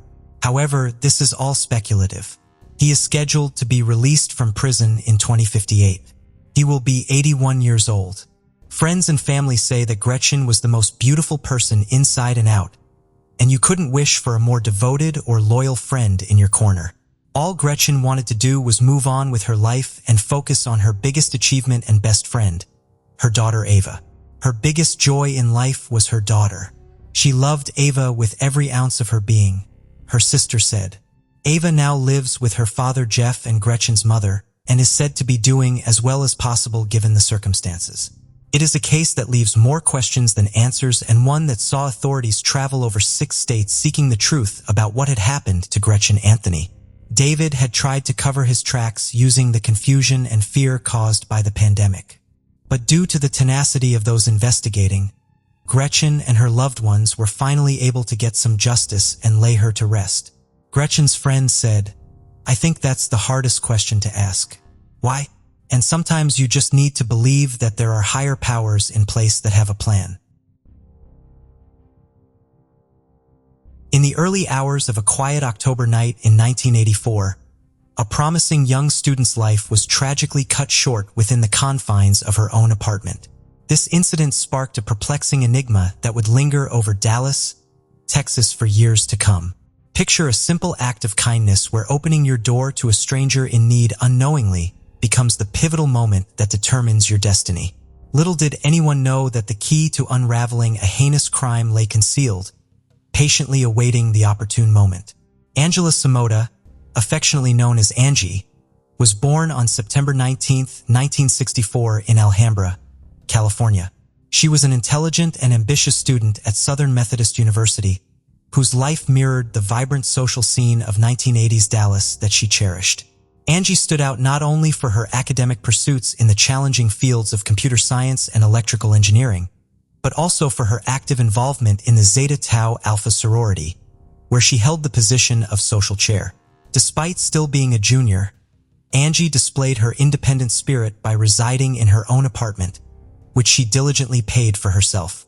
As the youngest of 5 siblings, she was renowned for her warm, cheerful, and genuine nature, effortlessly brightening every room with her radiant smile. Angie's appeal extended beyond her academic achievements. Her beauty and effervescent personality made her a beloved figure on campus. Juggling her active participation in sorority activities, a demanding double major and a part-time job, she showcased an extraordinary level of determination and vitality. However, hidden beneath the surface of academic accomplishments and college festivities, a malevolent scheme was unraveling, leading to a fatal encounter with an unknown assailant. Who had ill intentions towards Angie, and what was their motive? On the night of October 12, 1984, everything seemed ordinary as Angela Samota, a 20-year-old, spent her Friday evening at the State Fair of Texas alongside her friends Russell Buchanan and Anita Kadala. Angie's boyfriend, Ben McCall, a construction supervisor with early morning work commitments, regrettably couldn't join them. The fair was merely a prelude to their plans for the night at the exclusive Rio Room Dance Club. At the club, Angie, renowned for her sociable and vivacious nature, thrived in her element, effortlessly mingling and captivating those around her with her infectious energy and radiant smile. Little did anyone know that this night would mark her untimely demise. As the night progressed, dropped off Buchanan near his apartment in Lower Greenville, followed by Kadala. Initially, Kadala had intended to spend the night at Angie's condo, but changed her mind due to Angie's early morning football game plans. Before heading home, Angie made a quick stop at her boyfriend, Ben McCall's residence. It was a routine farewell, a simple "see you later." However, unbeknownst to them, the wheels of fate had already been set in motion. Angela returned to her condo on Asbury Drive alone. It was approximately 1:45 a.m. when McCall received a distressing phone call from Angie. Her voice trembled with unease as she mentioned an unfamiliar man who had appeared at her door, requesting to use her phone and bathroom, a seemingly innocent plea. Was it truly as harmless as it seemed? The call abruptly ended with Angie assuring McCall that she would call back, but that call never came. Instead, an eerie silence hung in the air. Worried, Ben attempted to reach her again, but there was no response. Overwhelmed by concern, he hurried to Angie's apartment only to find the door locked and no answer to his persistent knocks. Panic consumed him, left with no other choice. He utilized his early generation mobile phone, an essential tool for his construction profession, to contact the authorities. The events that happened that night unfolded into a perplexing enigma. The local authorities arrived promptly after 2 a.m. and were met with a chilling scene behind the closed door of the apartment, one that would haunt the city of Dallas for years to come. For rookie officer Janice Crowther and her partner, who were already exhausted from a grueling 12-hour shift managing crowds for a major sporting event, the night had been exceptionally long. As they arrived at the scene, Crowther couldn't help but notice Angie's Toyota Supra parked outside, casting an eerie stillness over the apartment. A sense of unease washed over her as she sought out the apartment manager for access. "I was trembling with fear," Crowther recalled. "I could sense it. Something was amiss. It was an almost surreal night. What awaited them inside was a sight of pure horror." Crowther's partner ventured into the bedroom and discovered Angie's lifeless body lying on the bed, devoid of clothing, her skin stained with blood. Her wide-open, brilliant blue eyes seemed to convey the terror she had endured. The investigators began to piece together the fragments of this macabre puzzle. There were no signs of forced entry. Did Angie know her attacker? The subsequent autopsy report revealed a savage assault. Angie had been sexually assaulted and brutally stabbed 18 times, with numerous wounds piercing her lungs and heart, ultimately leading to her untimely demise. Traces of blood in the adjacent bathroom indicated an attempt to clean up after the heinous act. A lone shoe was discovered in the living area, while Angie's other shoe and clothing lay strewn on the floor beside her bed. Question lingered. Who could have perpetrated such a savage crime, and what could have been the motive? As dawn broke over Dallas, the sun's rays failed to dispel the darkness that had descended upon the city. A killer was on the loose and the community trembled in fear. Little did they know, this was merely the inception of a mystery that would take decades to unravel. The Dallas Police Department faced an arduous task. A brutal crime had been committed, and the race against time to apprehend the culprit had begun. Angela Samota's lifeless body spoke volumes to the seasoned eyes of the investigators. Who could have had such motive? Who could have had the opportunity? The initial focus was on those closest to Angie. Ben McCall, her boyfriend, was the last person to hear her voice. However, as they dug deeper, the pieces of the puzzle didn't quite fit together. Ben had a solid alibi supported by the timeline of events. The attention quickly shifted to others in Angie's circle.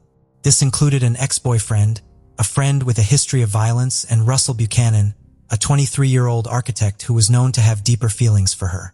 The net of suspicion was cast wide. In a twist of fate, early DNA analysis provided a momentary breakthrough. The blood type found at the scene didn't match Ben's or the ex-boyfriend's, but it matched Buchanan's blood type. This cast a shadow of doubt over him. In a time when DNA technology was still in its early stages, polygraph tests were relied upon. Buchanan underwent the scrutiny of the machine and passed. However, the case remained unresolved. Despite the suspicions, the police lacked sufficient evidence to charge Buchanan, who eventually left the country for graduate school. As time passed, the trail grew cold. The community lived in fear, the family endured unspeakable grief, and a killer roamed the streets of Dallas. But this was not the end of the story. Angela's memory continued to burn brightly in the hearts of those who loved her, igniting a flame that would one day reveal the shocking truth. Despite the passage of time, the files of Angie's case remained stored in the archives of the Dallas Police Department. The evidence collected, the interviews conducted, and the DNA samples taken all awaited a breakthrough. In the world of criminal investigations, time can be both a blessing and a curse. While memories fade and leads grow cold, technological advancements open new doors that were once closed. The late 80s and 90s witnessed significant progress in DNA technology. Techniques that were once groundbreaking became routine, and databases of DNA profiles began to form, offering renewed hope in solving cold cases. However, as the 1990s transitioned into the new millennium, Angie's case remained unresolved. It would require more than just the passage of time and advancements in science to solve this case. It would demand the unwavering determination and perseverance of someone unwilling to let Angie's story conclude as an unsolved cold case. In every narrative marked by tragedy and injustice, there occasionally emerges an individual of resolute determination. For Angela Samota, that individual was Sheila Wysocki, her former college roommate and close friend. Sheila, a psychology major, was the antithesis of Angie. She grappled with dyslexia, faced academic challenges, and was introverted and reserved. Despite their disparities, the two forged a deep friendship. Both grew up without fathers, which likely contributed to their strong bond. Following the tragedy, left Southern Methodist University, unable to come to terms with the harsh reality of her friend's murder. She eventually moved on, marrying Charles and raising two sons in Tennessee. However, the specter of the past lingered. Tormented by Angie's unsolved murder, Sheila's life took an unexpected turn. Her evolution from a grieving friend to a resolute private investigator was nothing short of remarkable. Years after Angie's passing, far removed from the realm of criminal investigation, found herself at a crossroads. Memories of Angie and the persistent need for closure spurred her into action. Fueled by a pledge made to Angie before her demise, a vow to always watch over each other, Sheila embarked on a journey that would alter her life irrevocably. What does it entail to solve a decades-old cold case? For Sheila, it necessitated a complete reinvention of herself. She became a licensed private investigator. Her objective was to bring Angie's perpetrator to justice, an arduous undertaking even for seasoned detectives. Nevertheless, Sheila's determination never faltered. She persistently reached out to the Dallas Police Department more than 700 times, imploring them to revisit Angie's case. Driven by a profound sense of loyalty and justice, her relentless efforts finally yielded results. In 2006, Sheila's unwavering determination led to the reopening of the case. The advancements in DNA technology presented new possibilities to explore. The previously collected DNA samples became the crucial key to unraveling the enigma surrounding Angie's murder. However, the question remained, who would the DNA implicate? Could it truly be that, after all these years, the solution to Angie's murder lay within the very evidence gathered from the start? Sheila Wysocki's unwavering commitment to preserving her friend's memory altered the course of events. Nevertheless, the journey was far from over. The path to justice is often convoluted and lengthy, and this case was no exception. The year 2008 marked a pivotal turning point in the Angela Samota case. After 24 years, a breakthrough was on the horizon, one that would stem from the very heart of modern forensic science, DNA analysis. Assigned to the case, Detective Linda Crum reevaluated the DNA evidence using the latest technology. The samples collected decades ago were now poised to divulge their secrets. Contacting Sheila Wysocki, the detective uttered the words, "We have him." Sheila assumed she was referring to Russell Buchanan, but fate took an unexpected twist. The DNA found at the crime scene matched a name in the National Criminal Database. Donald Andrew Bess Jr., born on September 1st, 1948 in Jefferson County, Arkansas, a convicted criminal already serving a life sentence for sexual assault. In 1985, Bess had been sentenced in Harris County, Texas to life imprisonment for 2 counts of aggravated sexual assault and 1 count of aggravated kidnapping. He adamantly refused to cooperate with female police officers, resorting to derogatory terms when addressing women. The revelation was nothing short of shocking. Bess, during the time of Angie's murder, had been on parole while serving a 25-year sentence for sexual assault. He was a stranger to her, transient predator whose path tragically intersected with Angie's. Equipped with this newfound evidence, the authorities acted swiftly. Bess faced capital murder charges for the sexual assault and murder of Angela Samota. The trial, which took place in 2010, marked the culmination of a long and arduous journey for justice, filled with pain and hope. Inside the courtroom, emotions ran high as evidence was presented, testimonies unfolded. Notably, Bess's ex-wife and several other women bravely took the stand, recounting his history of violence and sexual assault. Shockingly, even his own ex-wife testified that he had abused their child during their marriage. During the trial, Bess, who was already in poor health at 61 years old, suffered a heart attack, causing a 3-day delay. His defense team argued that the presence of his DNA at the crime scene did not definitively prove his guilt in the murder of Samota. They even suggested the possibility of consensual relations between Angie and the convicted criminal, insinuating that her choice of clothing that night indicated her comfort. In the closing arguments, the defense attorney raised a thought-provoking question, questioning whether the discovery of semen alone should automatically brand someone as a murderer. However, despite their efforts, the overwhelming evidence presented during the trial led the jury to unanimously find Donald Bess guilty, ultimately sentencing him to death. Prosecutor Pat Curlin expressed relief for Angie's loved ones, stating that she did not have to endure the pain inflicted by Bess any longer. However, the wheels of justice turned slowly for Bess. His appeals prolonged his stay on death row for several years until his death in October 2022, caused by a heart attack while awaiting execution. While the verdict brought a sense of closure for Angie's family and friends, the pain of their loss remained. Furthermore, the conclusion of the trial did not mark the end of discussions and analysis surrounding the case. The lead investigator on the case shared his belief that Samota's attacker was already inside the apartment when her boyfriend, Ben McCall, knocked on the door, potentially triggering the fatal attack. According to the prosecutor, it is believed that when McCall knocked on the door, she made an attempt to get up or call for help. Additionally, the prosecutor is of the opinion that the suspect swiftly cleaned up and left the apartment while McCall was searching the neighborhood for Samota. For Sheila, solving Angie's murder marked only the beginning of her journey. She initially planned to retire once Samota's case was resolved. However, everything took a different turn when she started receiving letters from individuals desperately seeking answers regarding their own unsolved cases. This compelled her to continue her work as a private investigator.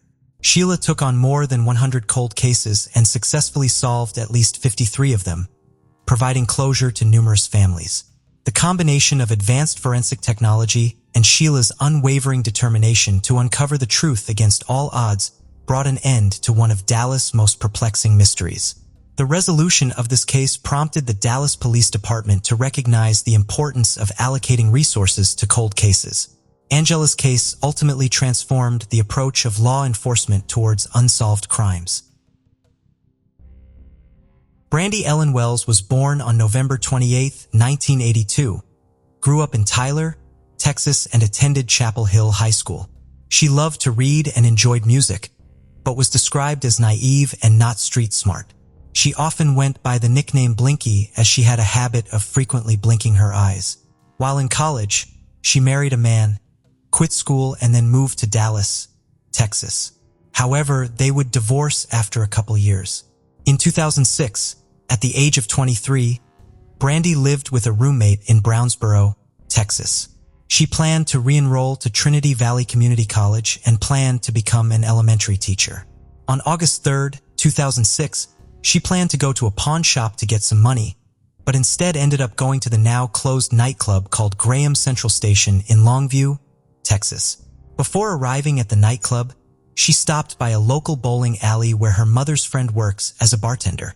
She had a drink on her mother's tab and told the bartender where she was going, but the bartender tried to discourage her from going there. Despite having little to no money and low on gas, she strangely drove to the Graham Central Station Club, which was 45 minutes away. Her mother had assumed she had gone to the Electric Cowboy, which was much closer.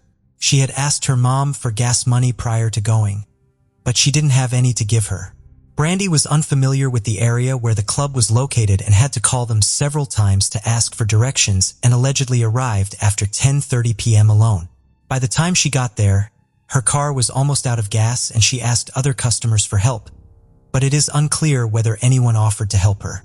Brandy was seen entering and exiting the club shortly after midnight and was not reportedly intoxicated at the time. The next morning, her black 2000 Pontiac Grand Prix was found parked on the shoulder westbound on I-20 just outside of Longview and was 300 yards west of FM 2087. Her purse and wallet were still inside and there was no sign of a struggle, but the driver's seat was reportedly pushed all the way back, but Brandy was only 4'11". There was a plastic gas can in the car, which her loved ones don't believe belonged to her. There was also a napkin with a man's name and phone number written on it. When detectives contacted the man, he said that he had met her at the club the night she went missing and offered her a drink. She declined and he gave her his name and number. He also recalled hearing her telling people that she was low on gas. In regards to the video surveillance of the nightclub, there was confusion over who could be Brandy, which resulted in a video of the wrong woman being put on the news. It would be 6 weeks before the mistake was corrected.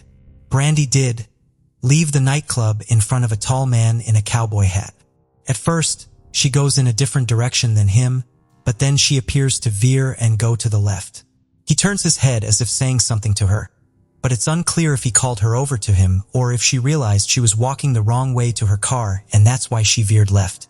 It would take several days for the car to be linked to Brandy, who was reported missing by her mother. No fingerprints were found in the vehicle, but inside was an old cell phone of her ex-boyfriend's that he had left behind while serving in Iraq, which was no longer functional. Police unknowingly investigated the phone believing that it was her own cell phone, but actually her phone was missing along with her. Turns out, there was some activity on her cell phone after she disappeared. Over a week after she went missing, there were many outgoing calls from her phone because 3 people had found it and were using it. All 3 individuals took a polygraph test, but one of the men failed it. The man has not been publicly identified, and though he has been interviewed multiple times by police, he has not been called a suspect in her case. He claims he found the phone on the side of the road.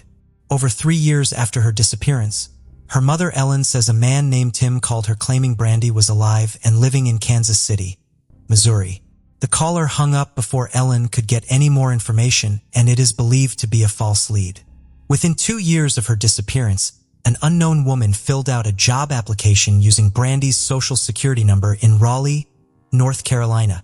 The address put on the application was to an apartment of a man that just returned from active duty in the military and never heard of Brandy. It is unknown who the woman was and if she has any connection to Brandy's disappearance. Brandy remains missing and her family is desperate for answers, and as of today, this case remains unsolved. Ora Denise Johnson was born March 26, 1981, and went by the nickname Niece. At the age of 5, she lived with her family in the 300 block of Boulder Street in Big Sandy, Texas. On April 2, 1986, her father stated he last checked on her between 1 and 2:30 a.m., and at that time she was still in bed asleep. When her parents woke up around 6:30, she was gone along with her orange bedspread. The back door to the mobile home was found open, but there were no signs of forced entry into the home and no one heard anything unusual that night. Investigators would use tracker dogs to look for her, but unfortunately, no indications of Niece's scent were found near her home. Investigators also searched nearby abandoned wells and dragged nearby stock pines. Officers on horseback searched the banks of the Sabine River, which was located just a few miles away from her residence. However, despite all efforts by local police, on- and off-duty deputies, firefighters, and others, no trace of Niece was ever found. All signs pointed towards her not being in the area, and investigators have always believed the person responsible knew the girl's family and their habits. Authorities announced they considered David Elliott Pinton a person of interest in Niece's disappearance. He has been incarcerated in an Ohio prison since 1987 and has been convicted of 5 child murders, including his own 2-month-old son, 3 Dallas area girls abducted in the 1980s, and 9-year-old Nidra Ross in Ohio. David was a family friend to Nidra, and he was known to smoke crack and do other illegal narcotics with her family members. He would eventually sign a plea agreement admitting to the death of the 3 girls in Dallas, Texas. David is a former soldier whose reign of terror began when he killed his 2-month-old baby, Michael James Pinton, in November of 1984. He fled while free on bond and became a fugitive traveling across the country. He is also a person of interest in the disappearances and murders of several other girls, and police believe he may have killed as many as 20 children. However, some speculate that he isn't Niece's killer because it doesn't fit his MO, as he was an opportunistic who lured girls into his car and was not known to enter homes at night. Pinton's cellmates went to investigators and claimed he had implicated himself in the disappearances of Niece and 2 of the other girls. However, he has not been charged in connection with any of these disappearances. He also allegedly told his cellmate that he abducted and killed at least 50 children but has adamantly denied it over the years to authorities. He has repeatedly declined interviews in prison, but he did agree at least once. He spoke of problems with drugs and the solicitation of young prostitutes in Korea while in the U.S. Army. He said he only signed the plea agreement admitting to killing the 3 Dallas girls so that he wouldn't be put on death row. He did admit to killing his friend's 9-year-old niece in Columbus, Ohio. Tragically, just 9 months before Niece's abduction, on July 2, 1985, her parents lost their 6-year-old son, Corey Johnson, to an accidental drowning in Galveston, Texas. Her mother and father divorced sometime after her disappearance. Niece has never been found, and as of today, this case remains unsolved. Raina Reeson, who had recently broken up with her boyfriend, Matt Elser, was looking forward to go on a date with him after the close of work. They wanted to sort out their differences and see if they could become a couple again. Unfortunately, the date never happened because, at around 6 p.m. on the 26th of March, 1993, a car arrived for Raina Reeson, and that was the last time she was ever seen alive. The question of what happened to Raina Reeson bugged her family and the police for decades before answers were eventually provided 21 years later.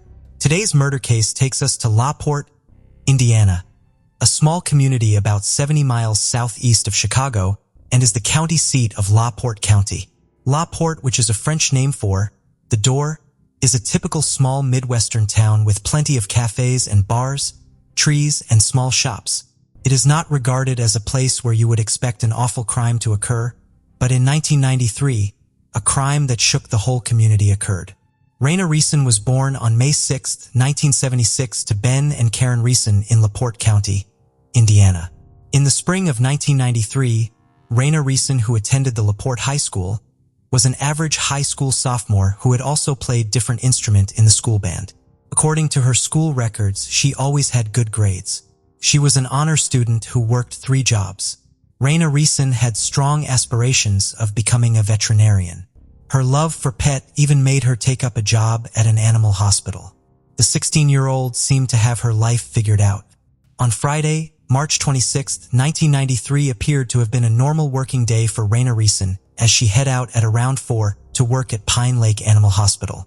After work, she had arranged a date with Matt Elser, her longtime boyfriend, with whom she had recently broken up.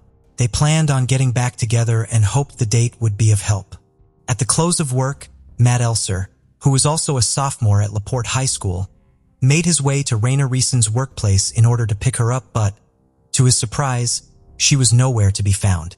Rather, the animal hospital looked deserted as the lights were off and the doors closed.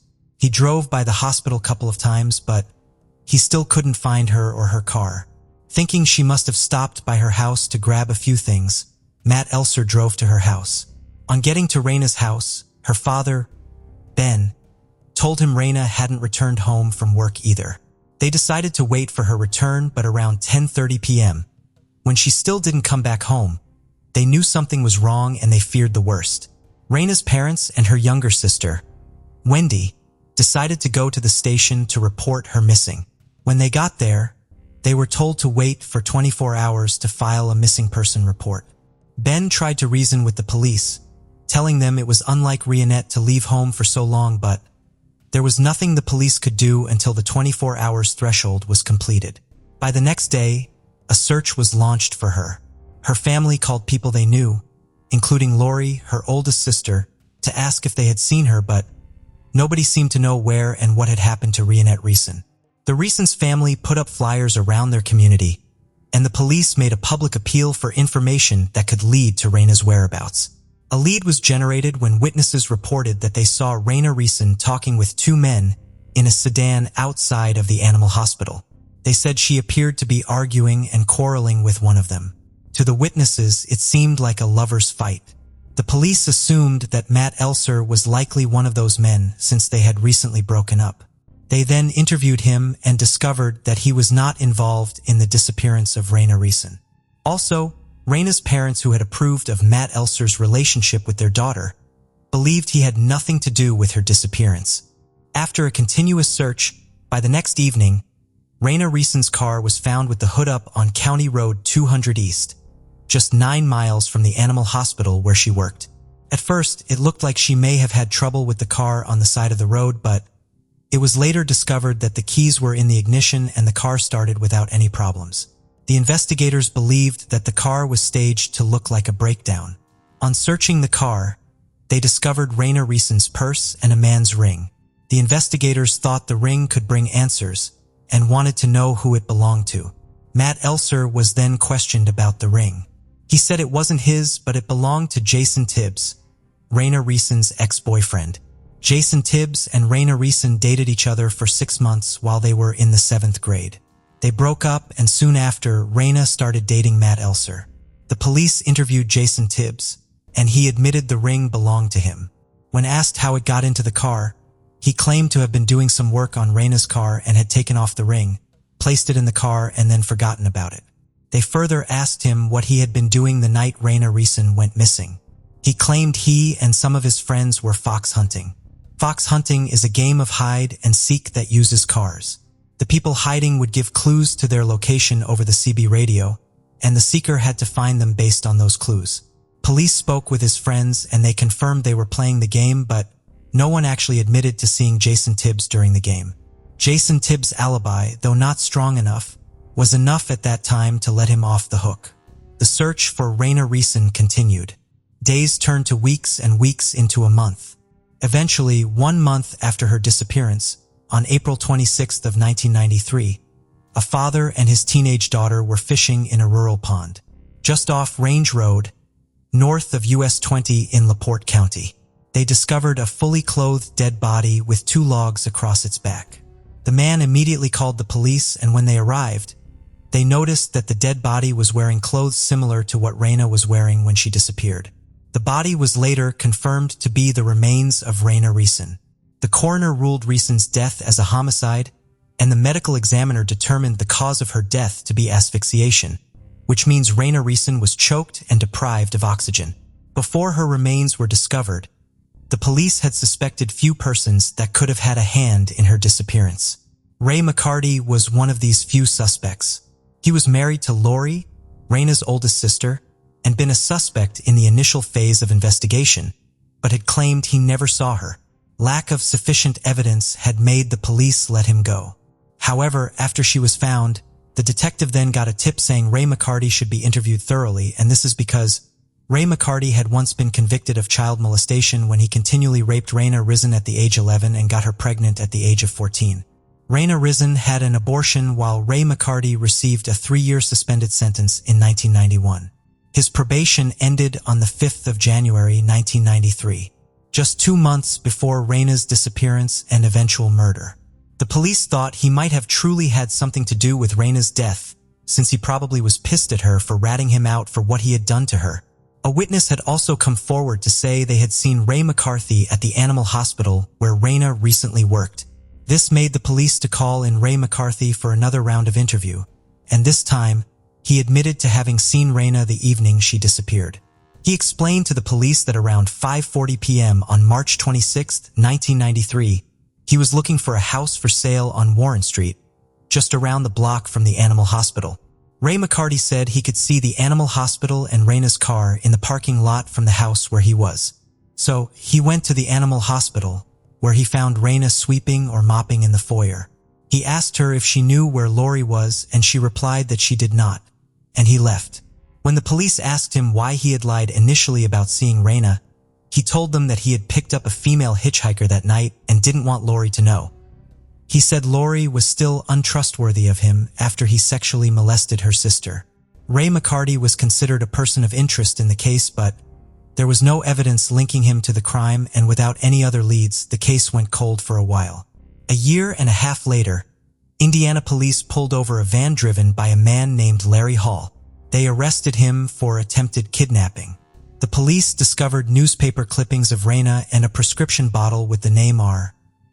Reason on it in his van. After his arrest, Larry Hall claimed to have kidnapped and killed Raina Reason. However, after investigating his claim, the police discovered he was in Kentucky when Raina Reason disappeared, and the prescription bottle was fake. Though Larry Hall was ruled out as a suspect in this case, he was later sentenced to life imprisonment for an unrelated murder. In 1998, the investigators working on the Raina Reason's case decided to take another look at the men in Raina's life. Matt Elser's story was the same. It never changed, and the authorities believed he did not murder Raina. Detectives looked at Jason Tibbs' alibi of fox hunting. They concluded it was not solid enough because people playing the game were in their own vehicles and never admitted to seeing Tibbs. They also looked at Ray McCarty's profile and somehow got a search warrant to search his property. Investigators then found blood in his car and 2 handguns and a stun gun in his home. They arrested Ray and charged him right away with murder in May 1998, but while he was in jail, LaPorte County elected a new prosecutor, Robert Beckman, who decided there was not enough evidence against Ray McCarty to go to trial. Investigators were never able to determine where the blood in his car came from. Ray McCarty was said to be a hunter, so it was possible the blood in his car was an animal's blood. The charges against Ray McCarty was dropped in August 1999, and the case once again became a cold case. In March of 2008, 9 years later, the case was reopened when Ricky Hammonds, who was 14 years old at the time of Raina's disappearance and murder, contacted the police to say that he had information regarding Raina Reason's case. Ricky Hammonds, who was in prison for murder, told police that he had witnessed Jason Tibbs and another man named Eric Freeman pull his sister's car into their family pole barn. Eric Freeman was said to have been dating Ricky Hammond's sister at the time and had moved in with them to be with her. When Jason Tibbs and Eric Freeman opened the trunk, Ricky had seen a body inside, covered with a blanket and with the face exposed. At the time, He said he did not realize it was Raina Reason until after he watched about her disappearance and death on the news.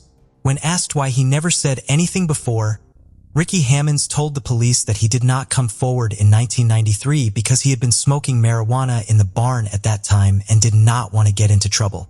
Detectives then called Eric Freeman at his home in South Carolina, asking him questions about Raina Reason's murder. Eric Freeman dodged every question because he did not want to be charged as an accomplice. However, in 2013, he was called again by the police. This time, he testified after the police offered him immunity from the law in exchange for his honesty and cooperation in Raina Reason's murder case. He then told the police that he and Jason Tibbs had drove to the animal hospital around 6 p.m. as Raina was leaving work. Raina Reason and Jason Tibbs then got into a car driven by Eric Freeman. Tibbs, who knew Raina and Matt Elser had issues with their relationship, convinced Raina not to get back together with Matt but him. Raina did not like the idea of dating Jason Tibbs again. When the car pulled over on the side of the road, Raina and Jason Tibbs got out of the car, and they both got into an argument until Jason hit Raina, knocking her to the ground.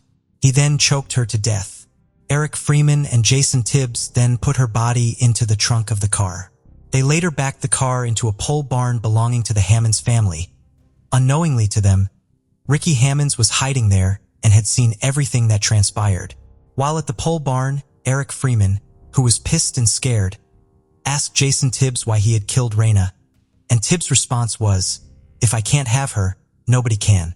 Then, Eric Freeman helped Jason Tibbs dispose of Raina's body in a pond along Range Road where she was found. In August of 2013, police arrested Jason Tibbs and charged him with the murder of Raina Reason. On Friday, 23rd of August 2013, he was arraigned in court. According to court documents, Jason Tibbs has always been a person of interest early in the investigation after his ring was found in Raina Reason's car. There were also letters from Jason to Raina, taken from her bedroom, that said he would go to almost any extreme to be her boyfriend again. The prosector further read aloud 2 love letters Jason Tibbs had written to Raina Reason in their 7th grade. Both letters professed his love for her and expressed disappointment that they were not together. One of the letter read, "It kind of bothers me to see you tied down to one person. I'm jealous of math." Jason Tibbs' trial began in October 2014 and ended a month later. All through the trial, the defense tried discrediting Ricky Hammonds and Eric Freeman testimonies. They focused their attention on Ray McCarty as the killer of Raina Reason, and this is because, at one point, Ray McCarty had threatened to kill Raina Reason if she reported their sexual relationship. However, the defense's theory was not believed by the jury. Jason Tibbs was found guilty of murder, and in December 2014, he was sentenced to 40 years in prison. A year later, his attorney, Scott King, appealed the murder conviction, but the Indiana Supreme Court voted against it. Following his arrest, Raina's father, Ben Reason, said in an interview, "When you murder somebody, you don't murder that person. You murder a whole family." Though her killer has been brought to justice, but Raina's death seemed not to have brought closure to her family yet. In his words, Ben Reason said, "You take it a day at a time, you learn to live with it. You won't get over it, so you learn to live with it." He also expressed his hope of finding a semblance of peace. Alexandra Kemp, born on October 11, 1982 in Leawood, Kansas, a city with a population of just over 30,000 people, was raised in one of the most affluent suburbs in the Kansas City metropolitan area. Known as Allie to her friends and family, she resided there with her parents and 2 brothers. From a young age, Allie displayed remarkable energy and enthusiasm, actively participating in 19 different sports teams and engaging in various extracurricular activities throughout her school years. Soccer was her true passion, and she excelled both on the field and in her academic pursuits. Upon graduating from high school in 2001, pursued her dream of studying ecology at Kansas State University. Her desire to make a positive impact on others motivated her career choice. Ali even had plans to travel to Russia as part of an exchange program assist orphan children. In 2002, after completing her freshman year of college, 19-year-old Ali returned home for the summer break. She sought a part-time job and cherished the opportunity to spend quality time with her loved ones before resuming her studies. Reuniting with her long-term boyfriend Phil brought her immense joy.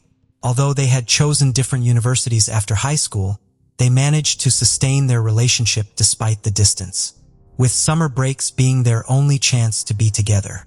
Ali and Phil were fortunate enough to secure employment at the local public pool, and Ali's younger brother also joined them. Their work schedules were arranged consecutively, with Phil working mornings, Ali during the day, and her brother in the evenings. On Thursday, June 18th, Ali arrived for her shift, relieving Phil. Initially, she contemplated asking him to stay a little longer, but ultimately decided against it as they had plans for a date later in the evening. The day was rather gloomy, resulting in fewer visitors at the pool. Ali occupied herself at her desk, engrossed in a book, eagerly awaiting the end of her workday. As evening approached, her younger brother arrived at the pool to commence his shift. To his surprise, Ali was nowhere to be found. Ali's phone, keys, and personal belongings were left unattended on the table, but Ali herself was nowhere to be found. After thoroughly searching the area, he made the decision to contact their parents. Their father, Roger Kemp, hurried over, growing increasingly concerned as the situation seemed peculiar.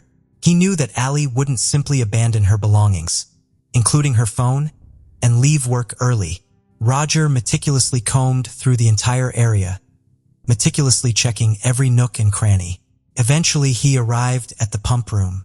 The room was enveloped in darkness, and initially he didn't notice anything suspicious. However, as he was about to depart, something caught his attention. In the corner, there was a blue tarp spread out, and a foot was protruding from beneath it. His heart sank as he approached, realizing that it was his daughter lying beneath the tarp. Ali was covered in blood and bruises, showing no signs of life. Additionally, her shorts and underwear were missing. Roger promptly dialed for an ambulance, but unfortunately the doctors were unable to save her. She passed away shortly after being admitted to the hospital. Medical experts determined that Ali had sustained a severe head injury, and the cause of death was strangulation. They also discovered numerous defensive wounds indicating that Ali had fought back against her attacker. The police initiated an investigation and swiftly uncovered the first piece of evidence. There was an open first aid kit with a pill container on the floor of the pump room, near where the victim was discovered. It was sent to the laboratory, where experts found male DNA on the container and its lid. Biological samples were also found on Ali's clothing. After comparing all of these samples, experts concluded that they belonged to the same man, although he was not in the FBI database. The police commenced their search for potential suspects, beginning with Ali's boyfriend. Given the brutality of the assault, investigators considered the possibility that the assailant may have had personal motives. According to Phil, after his shift, he went to visit friends and his alibi was corroborated by multiple individuals. In addition, he also provided his DNA sample, which did not match the perpetrators. The same was true for Ali's father and brother, as they both promptly provided their samples as well. Roger was overwhelmed with grief and spent the entire night at the morgue, refusing to leave Ali's side. The following day, he delivered a heartfelt speech to the gathered city residents, expressing his gratitude for their condolences and vowing to find his daughter's killer at any cost. The news of the murder quickly spread throughout the community, shocking the locals who were unaccustomed to such heinous crimes. Consequently, the police received an abundance of tips and almost immediately they obtained their first lead. Several individuals who had been at the pool reported seeing a suspicious man lurking around the area the day before the murder, observing them from behind bushes and even filming them. Other witnesses mentioned spotting a man with a similar appearance driving a beige Ford pickup truck in the pool parking lot. None of them recognized the individual, making it unlikely that he was a visitor. Phil provided an additional intriguing detail. Ali had confided in him that she sometimes felt uneasy working alone, sensing that someone was watching her. Although she did not specify if she had seen anyone suspicious near the pool, the accounts of other witnesses suggested that it could have been the same man. Another lead emerged from Ali's friend, Laurel. On the day of the murder, Ali had called Laurel around 3 p.m., expressing her boredom. In response, Laurel decided to drive to the pool to keep her company. When she arrived, she honked her car horn multiple times, expecting Allie to come out and meet her. However, instead of Allie, a man emerged from the pump room and waved at Laurel. Assuming he was Allie's boss, Laurel believed that her presence might cause trouble for her friend and chose to leave. Detectives found Laurel's account significant as they believed this man to be the likely killer. Based on her testimony, they created a composite sketch of the suspect, which was subsequently distributed to local newspapers and TV channels. Phil took the initiative to launch a flyer distribution campaign featuring the composite sketch and a detailed description of the suspect. With the assistance of his companions and a multitude of volunteers, thousands of flyers were distributed throughout the town. Despite these extensive efforts, the authorities were still unable to apprehend the culprit. In an attempt to gather information, Roger also managed to raise $50,000 as a reward for any leads that could lead to the capture of the murderer. Unfortunately, this endeavor did not yield any fruitful results. However, a stroke of inspiration struck Roger later on. He conceived the idea of erecting a billboard along the busy highway he frequently traveled to work, featuring a composite sketch of the suspect. After discussing this idea with the police, they expressed their support. Nevertheless, they informed him that their department lacked the funds to rent a billboard, leaving Roger responsible for covering all the expenses. Roger reached out to a billboard rental company to inquire about the cost. Upon learning about his daughter's tragic murder, they generously offered to provide the billboard free of charge, driven by their desire to assist in solving the case. Allie's father, taken aback by this unexpected turn of events, gratefully accepted their offer. Collaborating with the police, they designed a banner showcasing the composite sketch, the suspect's description, and details regarding the $50,000 reward. Once the billboard was erected, the police began receiving a substantial influx of tips, surpassing 1,000 within a few weeks. Each lead was meticulously investigated, leading them to stumble upon some intriguing leads. One tip pointed towards a local resident named James Strader, who bore a resemblance to the composite sketch. Detectives promptly approached him for questioning, but Strader provided an alibi, claiming he was at work during the time of the murder. His boss corroborated his statement, temporarily eliminating him as a suspect. However, another tip regarding Strader surfaced, revealing that he owned the same type of vehicle as the suspect. The plot thickened as the police discovered that Strader was wanted in 2 states for a series of crimes, including 3 sexual assaults and 2 kidnappings, all allegedly committed within a span of 3 weeks. Shockingly, he had assaulted his ex-girlfriend and coerced her into accompanying him in search of a new victim. Soon after, he ceased his actions and made an attempt to unlawfully enter someone's residence in order to steal money. Coincidentally, during that very moment, a 14-year-old girl happened to be passing by. Strader, using threats, coerced her into his vehicle. He then proceeded to drive to a secluded area where he assaulted both the girl and his ex-girlfriend. After leaving them stranded, departed from the scene. Later on, he approached another woman's home and claimed that his car had broken down. When she opened the door, Strader brandished a knife, forcefully entered the house and assaulted her. Subsequently, he abducted the woman and transported her to a different town. However, she managed to escape from his clutches. Eventually, Strader was apprehended in Utah. He had pulled into a gas station and fled without paying, prompting the staff to contact the police. Shortly after, a police officer noticed his vehicle, pulled him over, ran his identification, and discovered that he was wanted for kidnappings and assaults. While conversing with the officer, Strader displayed a smirk and suggested that he should be handcuffed. In relation to Ali's case, investigators promptly reached out to their counterparts in another state requesting a DNA sample from Strader. However, upon completion of the analysis, the detectives were faced with an unexpected twist. Strader's DNA did not match the sample found on Ali's clothing or the pill bottle. Eventually, Strader was sentenced to life imprisonment for his other crimes, while the detectives persisted in their search for Ali's murderer. Despite months of little progress, in the autumn of 2004, the detectives received an intriguing tip. An individual contacted the police stating that the composite sketch resembled someone they knew, a man named Teddy Hoover. Upon investigating Hoover, the police discovered that he resided in Kansas City and was employed by a pool maintenance company. Furthermore, his name appeared in the case files. Hoover had been questioned alongside others but had not aroused any suspicions. Investigators proceeded to visit his residence and inquire about Allie's murder. Hoover professed that he could barely recall his whereabouts on that specific day, considering it had been 2 years. The officers requested his DNA sample, but Teddy declined, stating he needed to consult with his attorney first. Law enforcement did not hastily eliminate him as a suspect, yet they lacked any proof linking him to the crime. Subsequently, they opted to have another conversation with him, but encountered an issue. Teddy, along with his girlfriend, had vanished without a trace, and their current location remained unknown.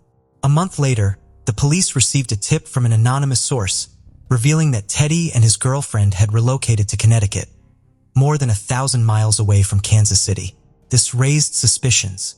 Teddy had relocated across the country right after the police began showing interest in him. The detectives contacted the state's postal service to trace Teddy's new address through them, but they found no information about him. They then requested the same for his girlfriend's name, and this time they struck gold.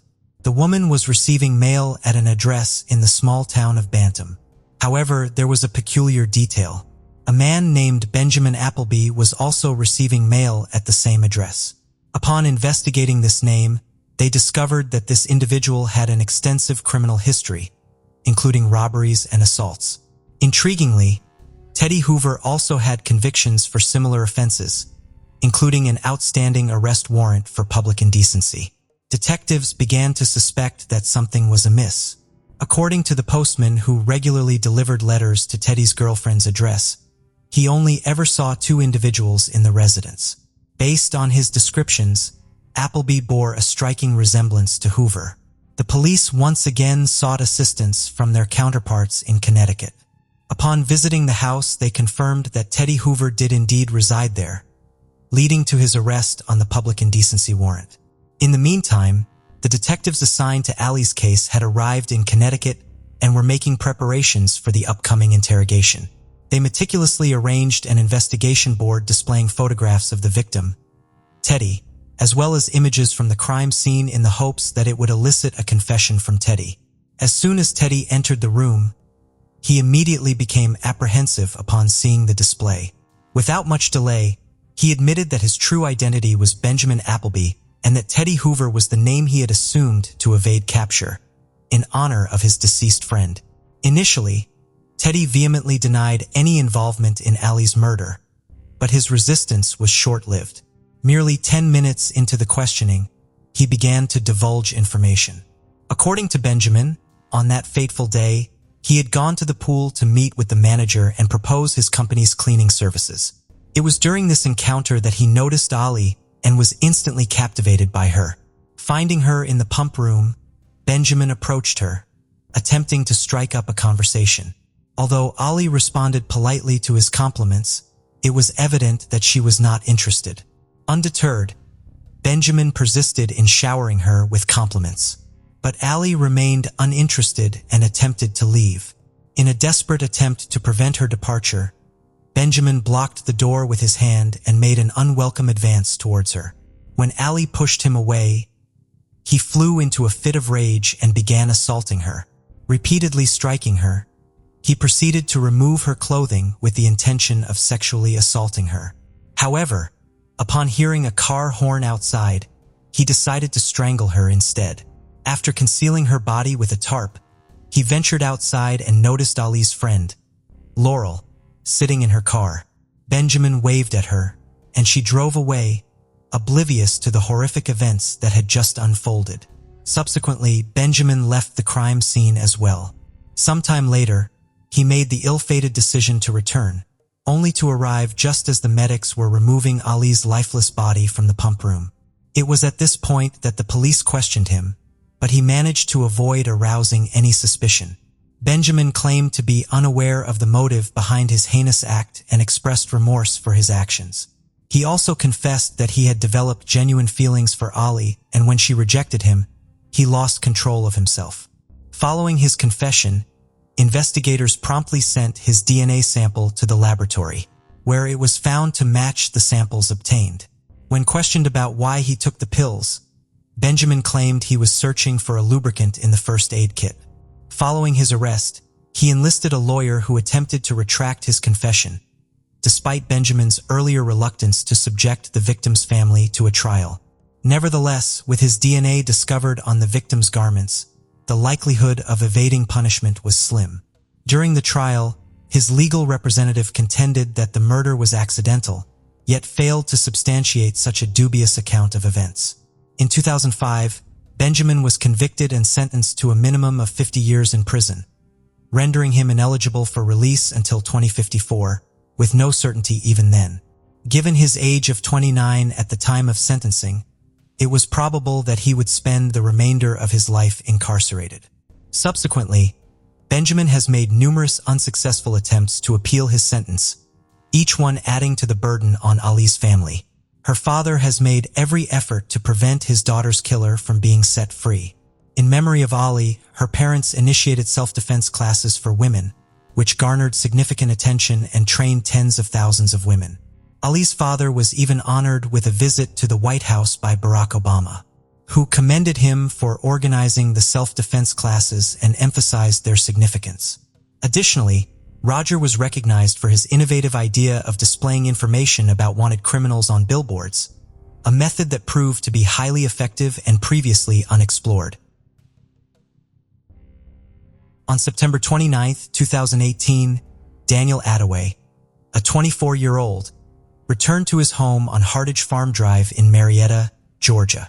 To his horror, he discovered his father, Wayne Attaway, lying lifeless on the floor. Overwhelmed with panic, Daniel immediately dialed 911 to report the tragic incident.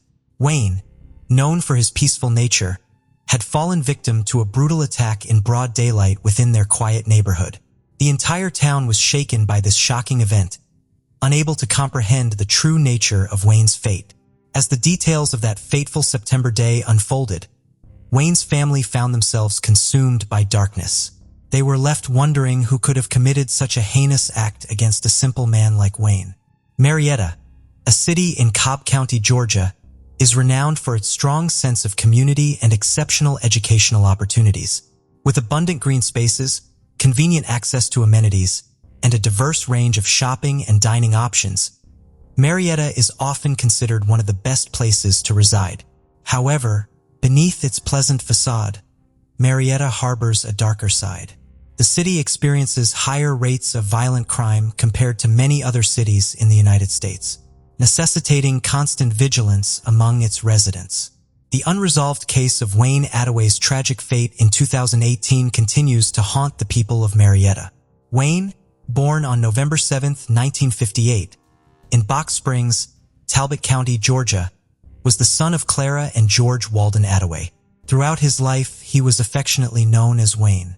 Growing up with his sisters Beverly, Nancy, and Sylvia, Wayne developed a strong bond with his siblings, becoming a loving brother. During the 1970s, Wayne attended Pacelli Vikings Catholic High School in Columbus, Georgia, where he actively participated in football. Wayne completed his Bachelor of Science in Industrial Management from the Georgia Institute of Technology in 1981. Shortly after, he joined Millikan in LaGrange, Georgia. In 1982, Wayne tied the knot with Carolyn Wojtysiak, whom he had met the previous year. Wayne's career took him to Atlanta in 1988, where he secured a position at Frito-Lay. Later, he ventured into the field of construction with P.J. Rowe Construction in Marietta. Wayne and Carolyn's married life flourished, and they were blessed with a daughter named Morgan on June 5, 1989. During this period, Wayne harbored aspirations of starting his own company, which eventually led to the formation of Woolard Ottman Construction Incorporation on March 25, 1992. Wayne, along with his friends Scott Manis and Loris Woolard, established this commercial general contracting partnership. Wayne served as the vice president, while Loris held the position of president and Scott became the vice president and secretary. As Wayne thrived in his new professional endeavor, he and Carolyn decided to expand their family further. On April 24, 1994, they welcomed their second child, a son named Daniel. Despite his demanding work schedule, Wayne always prioritized his children and fulfilled his responsibilities diligently. In 1995, Wayne received a Catholic baptism at St. Joseph's Catholic Church in Marietta, Georgia. Although Wayne's business initially operated on Wiley Road in Marietta, it relocated to White Circle on March 29, 2000 due to its growth and expansion. Wayne's dedication and contributions played a significant role in the success of the company over the years. By 2018, with Daniel and Morgan having reached adulthood, Wayne found more leisure time to indulge in various hobbies. He developed a passion for cowboy shooting, carpentry, motorcycle riding, horseback riding, hiking, as well as water and snow skiing. Wayne, a man in his late 50s, was leading a peaceful life in 2018 with his family at his residence on 570 Hardage Farm Drive in Marietta. However, tragedy struck on Saturday, September 29, 2018, when Wayne's family was away and he was alone at home. Upon his son Daniel's return at around 4:30 p.m., he made a shocking discovery. His father, Wayne, lying motionless on the floor, covered in blood. Daniel, in a state of panic, sought help from his neighbors and then called his mother, Carolyn, who did not answer. Subsequently, Daniel dialed 911 and reported the distressing situation to the operator. Responding promptly, officers from the Marietta Police Department arrived at the scene at 4:31 p.m. Daniel guided them to the basement where Wayne's lifeless body was found. The victim, identified as 59-year-old Douglas Wayne Attaway, had sustained 2 gunshot wounds, one in the upper right shoulder and another in the head. Detectives, upon assessing the gruesome scene, wasted no time in initiating their investigation. The investigation began with the detectives questioning the neighbors and Wayne's family members in order to gather any information or potential witnesses related to the disturbing incident. Unfortunately, no one had witnessed anything suspicious near Wayne's residence.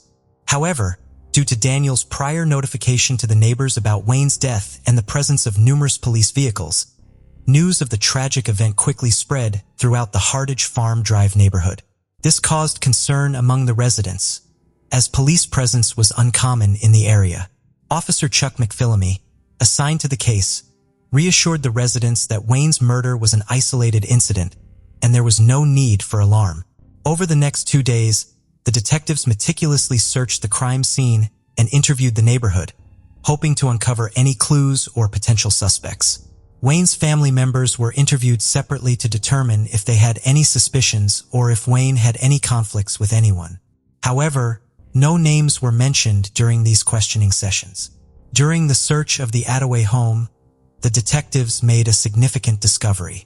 The 6-hour Model P250, a handgun, was missing from the family's collection of weapons. The neighbors informed the detectives that Wayne's brutal murder had deeply shaken the peaceful and affluent Hardage Farm community. They described Wayne as a longtime resident of Marietta, well known and respected by all. They believed that Wayne, a calm individual, had no enemies and was likely shot by an unknown intruder. The detectives then examined the surveillance systems of Wayne's neighbors, hoping to find any valuable clues and urged them to report any information related to the case to the Marietta police investigators. Despite the progress made by the detectives, a crucial piece of information from Wayne's family would ultimately crack the case wide open. A few days following Wayne's murder, the killer himself admitted his guilt to Wayne's family. The confession was made by Daniel, who revealed to his mother Carolyn that he and Wayne had been experiencing a strained relationship and had been frequently arguing. The breaking point for Daniel came when Wayne issued him an ultimatum, intensifying the tension between them. Daniel, who had a passion for painting and often shared his artwork on social media, had recently taken an interest in welding and wanted to improve his skills in that area. However, Wayne's demand that Daniel either find a job or leave the house infuriated him, leading to a moment of uncontrollable rage. On the afternoon of September 29, 2018, when Carolyn and Morgan were not at home, Daniel retrieved a handgun from the family's collection and shot his father in the shoulder and then between the eyes, causing Wayne's untimely demise. After committing this heinous act, Daniel meticulously crafted a false narrative. He contacted emergency services and fabricated a story, portraying himself as innocent. He maintained this deceit when speaking to the officers at the crime scene, insinuating that an unknown intruder was responsible for the murder. Carolyn and Morgan were left in a state of utter shock and despair upon hearing Daniel's confession, which transformed their already sorrowful lives into a grim reality. Daniel expressed remorse and shame for his actions and ultimately decided to surrender himself to the authorities. While Daniel's confession provided substantial evidence linking him to his father's murder, the detectives also uncovered compelling proof. They discovered that Wayne had been shot with a 9mm handgun, and a weapon matching this description was found in the woods near a creek bed, approximately 100 yards away from the family's residence. The Sig Sauer Model P-250 was identified as the murder weapon, which happened to be missing from the Attaway family's gun collection during the initial search of their home. Wayne had purchased the gun himself, but Daniel's name was also on the receipt. To further investigate, the detectives conducted a gunshot residue test on Daniel, which came back positive, confirming the presence of residue on his clothes. By October 1, 2018, the investigators had gathered enough evidence to link Daniel to Wayne's murder. Consequently, on October 2, 2018, Daniel Walden Attaway, the son of the deceased Wayne Attaway, was charged and arrested at 290 Lemon Street in Marietta, Georgia. He faced charges of malice murder, felony murder, aggravated assault with intent to commit murder, and possession of a firearm during the commission of a felony. Daniel was held without bond at the Cobb County Adult Detention Center, awaiting his trial. Wayne's death deeply affected Carolyn, leaving her devastated. Just a few weeks prior, on September 18, 2018, she and Wayne had celebrated their 36th wedding anniversary. The realization that her own son had shattered their once happy family was unimaginable. With a heavy heart, Carolyn and Morgan organized a prayer service at Mays Ward Dobbins Funeral Home on October 5, 2018, where Wayne's friends and family gathered to remember and honor him. On October 6, 2018 at 12 noon, a funeral service was held for Wayne at St. Joseph Catholic Church in Marietta. He was laid to rest at Kennesaw Memorial Park in Marietta, Cobb County. Daniel Attaway pleaded not guilty and sought the legal representation of Marietta criminal defense attorney Mazzy Mosloom. Although Mazzy hadn't spent much time with Daniel yet, he believed that Daniel appeared to be a decent young man. When inquired about the case, Mazzy mentioned that it was premature to provide any specific comments on the case details. However, he noted that not guilty pleas were common in cases of this nature. On October 9, 2018, Mazzy Mosloom, acting as Daniel's attorney, disclosed that an initial hearing for Daniel Walden Attaway was set for November 29, 2018. Mazzy emphasized that his primary objective during the hearing would be to secure additional evidence beyond what was outlined in the arrest warrant.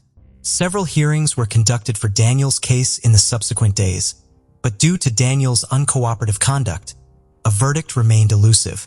Throughout his time in custody and the subsequent hearings, Daniel's behavior took a concerning turn. As the trial scheduled for 2021 approached, Daniel was declared mentally incompetent. In the same year, Daniel was transferred from Cobb County Jail to Decatur Hospital for a psychological assessment. Although the results of the latest evaluation were presented to the court on April 12, 2021, the reports were sealed. The specifics were not disclosed to the public. Subsequently, Daniel was deemed competent to stand trial by state psychologists. According to the state doctors, they did not believe that Daniel's criminal responsibility was in question, asserting that he was legally sane and capable of proceeding with the trial. Mazzy, Daniel's attorney, mentioned that he would have an independent expert review the state's conclusions. He highlighted that since competency was a dynamic concept, Daniel could proceed with the trial as long as he adhered to his medication regimen and did not experience adverse reactions. Another year passed without a verdict, and by 2022 Daniel had spent 3.5 years in custody at the Cobb County Adult Detention Center. On March 16, 2022, Daniel Walden Attaway pleaded guilty but mentally ill to one count of malice murder in the killing of his father, Douglas Wayne Attaway, in September 2018. Daniel, who was 27 years old at the time, received a 50-year sentence, with 25 years to be served in prison and the remaining 25 years on probation. This was part of his plea agreement, which also required him to undergo mental health supervision throughout his entire time in custody and probation. The announcement of Daniel's sentencing was made public on Friday, March 18, 2022, by Cobb County District Attorney Flynn Brody Jr. through a news release. Despite this significant development, Wayne's family, consisting of Carolyn and Morgan, chose not to comment on the verdict. They were already in the process of healing and did not want to revisit anything that would reopen old wounds. Their focus was on moving forward and building a better future as the incident had deeply affected their lives. Wayne's case was undeniably tragic, as Daniel's irrational actions had completely altered the trajectory of their family's life. Carolyn, now accepting the reality, strives each day to make it better than the last. On her social media platforms, she shares her most cherished memories of Wayne with her loved ones. In the suburbs of Belhaven, Greenwich, on the pleasant evening of October 30th, 1975, summer was in full swing. Martha was determined to convince her mother to allow her to partake in Mischief Night, the pre-Halloween tradition where harmless pranks were played around the neighborhood. After persistent persuasion, Dorothy, Martha's mother, finally relented and granted her permission. However, as the hours passed, Dorothy grew increasingly worried when she couldn't locate her daughter. She reached out to some friends, only to discover that no one had seen Martha. The search for her began, but it didn't take long to find her. Tragically, Martha was discovered lifeless under a pine tree, just 200 feet from her home, brutally murdered with a golf club. The events of that fateful night on October 30th left everyone questioning what had transpired and who could commit such a heinous act against an innocent young girl. The affluent community of Belhaven held many secrets behind its prestigious walls. Greenwich, one of Connecticut's oldest towns, boasted a rich history and culture. Situated just a 50-minute train ride away from New York City, this coastal town offered a delightful blend of New England charm and vibrant city life. The members of the Belhaven community were renowned for their wealth and influence, making it all the more shocking that such a privileged society could harbor dark secrets. Martha Elizabeth Moxley, a social butterfly, was known for her outgoing and fun-loving nature. Born on August 16, 1960, to Dorothy and John David Moxley, Martha was the youngest member of the family, alongside her older brother John. In 1974, Martha's father was transferred from his job in Piedmont, California, prompting the family to uproot and settle in a spacious mansion in Connecticut, thousands of miles away from their previous home in the affluent suburbs of Belhaven. While this transition may have been significant, Martha quickly adapted to her new surroundings. In no time at all, she formed numerous friendships at school, as her classmates were drawn to her vibrant personality and self-assurance. In just a span of 9 months, Martha managed to become the most popular girl at Western Junior High School. Her popularity extended to the boys as well, making her quite famous. Martha was a remarkable individual who seemed to have it all. She was known for her friendly nature, athletic abilities, and artistic talents. Everything seemed to come effortlessly to her. Her brother John described her as someone who was easy to get along with, positive, and someone you would enjoy being around. Despite her immense popularity, Martha remained grounded and family-oriented. She would often spend her time at home, either sketching or playing with her beloved cat, Tiger. However, like any other teenager, Martha also had a wild side. During the summer of 1975, she would spend most of her days at the Belhaven Club, engaging in activities like tennis and swimming. She would socialize with children from exclusive clubs who were considered to be of a different class. Unlike her other friends, these children attended private academies and boarding schools and enjoyed a level of wealth that even surpassed Greenwich standards. Among these children, the Skakel family stood out, as they were cousins to the infamous Kennedys. Martha had a close connection with the Skakel boys, Thomas and Michael. The Skakels were neighbors to the Moxley family, and Thomas and Michael were nephews of Ethel Skakel and Robert F. Kennedy. The families were related, with Robert being the brother of the late President John F. Kennedy, Ethel Skakel's brother, Rushton, and his wife and had 7 children, including Thomas and Michael, who were 17 and 15 years old, respectively, at the time of Martha's murder in 1975. However, the Skakel family was far from harmonious. Michael Skakel later attributed chronic illness, alcoholism, and a repressive Catholic upbringing as ongoing sources of turmoil within the household. In 1973, Ann Skakel passed away due to brain cancer, leaving her husband Rushton Skakel, who struggled with alcoholism, spiral further into a state of despair. With insufficient supervision and unlimited funds, Rushton would frequently leave their children home alone. As a result of his mother's death, Michael Skakel expressed that their household descended into an even more chaotic state. Interestingly, the Moxleys lived just about 150 yards away from the Skakels. Due to the lack of parental supervision, the Skakel household became a popular gathering spot for teenagers. Meanwhile, Martha was enjoying her summer days within the secure confines of the gated community in Belhaven. Her teenage years were filled with occasional rebellious acts such as sneaking out, smoking, and indulging in a few beers. In her diary, Martha documented several incidents that occurred during these holidays, many of which revolved around the Skakel brothers. Martha was particularly concerned about the advances she received from Thomas. On September 12, 1975, she wrote, "Dear Diary, me, Jackie, Michael, Thomas, Hope, Maureen, and Andra were driving in Tom's car. I was practically sitting on Thomas's lap because I was only steering. He kept placing his hands on my knee. Then I took over driving again and Tom put his arm around me. He continued to engage in such behavior." Additionally, on September 19, 1975, Martha made a note about Michael stating, "Michael was so completely out of it that he acted like a real jerk with his words and actions. He kept insisting that I was leading Tom on, even though I only see him as a friend. I told him, well, what about you and Jackie? You keep saying you don't like her, yet you're all over her. He fails to understand that he can be kind to her without being overly affectionate." It was evident that Martha had conflicting emotions about the Skakel brothers and often questioned whether she should continue spending time at their place. The uncertainty regarding her own safety and comfort weighed heavily on her mind. However, no one could have anticipated the events that would unfold next. On the 30th of October in 1975, the mischief hour commenced. Martha made every effort to persuade her mother to allow her to go out with her friends. Martha's father, John, was away on a business trip, leaving her with the opportunity to employ various tactics to gain her mother's approval. After persistent pleading, Dorothy finally succumbed to her daughter's request and granted her permission to go out for the night. Belhaven, the community they resided in, was known for its high level of security. Every individual entering or leaving the area was thoroughly inspected, making it highly improbable for any crimes to occur within such a safe locality.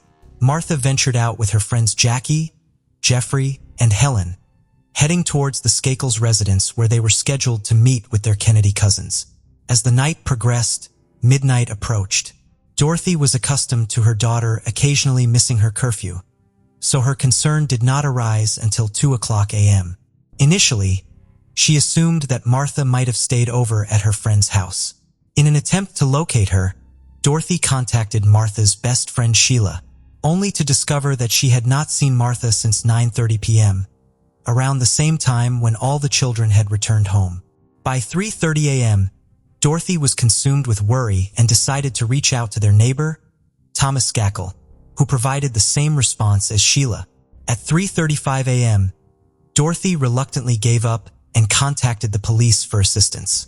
The local Greenwich officers promptly arrived at the Moxley residence.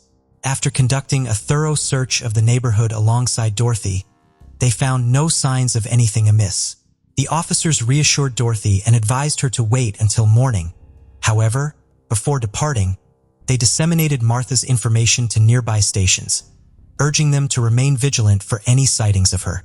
Exhausted, Dorothy eventually fell asleep by the window, anxiously awaiting her daughter's return. The following morning, on October 31st, 1975, Dorothy hurriedly entered Martha's room, only to discover that her bed was empty. The authorities were once again summoned, and an unsettling sense of unease began to envelop her. She had a gut feeling that something was amiss. Dorothy refused to simply wait idly, so she made the decision to venture around the neighborhood accompanied by her son, John.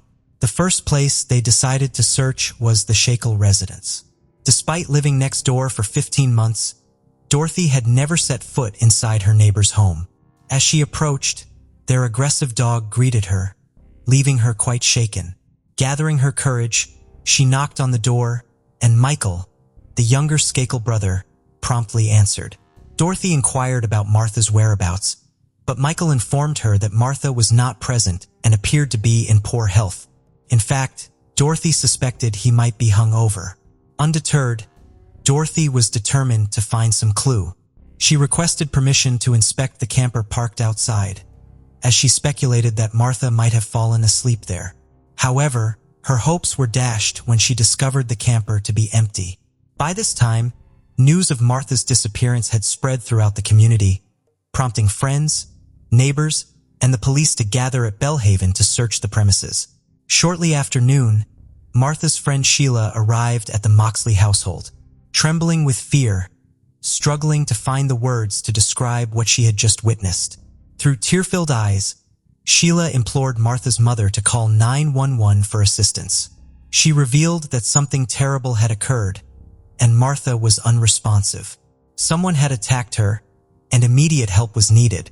Dorothy's companion, Jean, urged her to remain where she was while he investigated the situation. Upon reaching the scene, Jean made a horrifying discovery. Lying face down beneath the towering pine tree at the edge of the Motley property, 200 feet away from her house, was the missing teenager. The back of her head had been brutally bludgeoned and a broken golf club protruded from the back of her neck. Martha's attire was stained with blood, and her jeans and undergarments were pulled down to her ankles.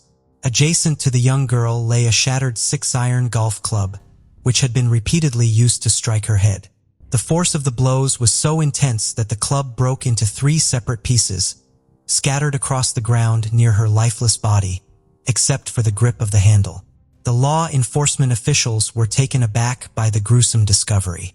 In the past 3 decades, Greenwich had not encountered a violent crime of this magnitude, let alone something as atrocious as this. The local police were ill-equipped to handle the severity of the situation at hand. Consequently, a team from the Connecticut County Station was assigned to conduct a thorough investigation.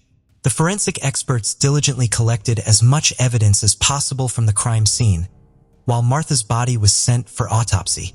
The examination revealed no signs of sexual assault, with the primary cause of death being attributed to the blunt force trauma to her head. It was later revealed that Martha Moxley had remained a virgin until her untimely demise. As the investigation progressed, the local police officers in Greenwich began compiling alibis from all known witnesses in order to establish an accurate timeline of events surrounding the homicide. The Skakel brothers were the first individuals on their list.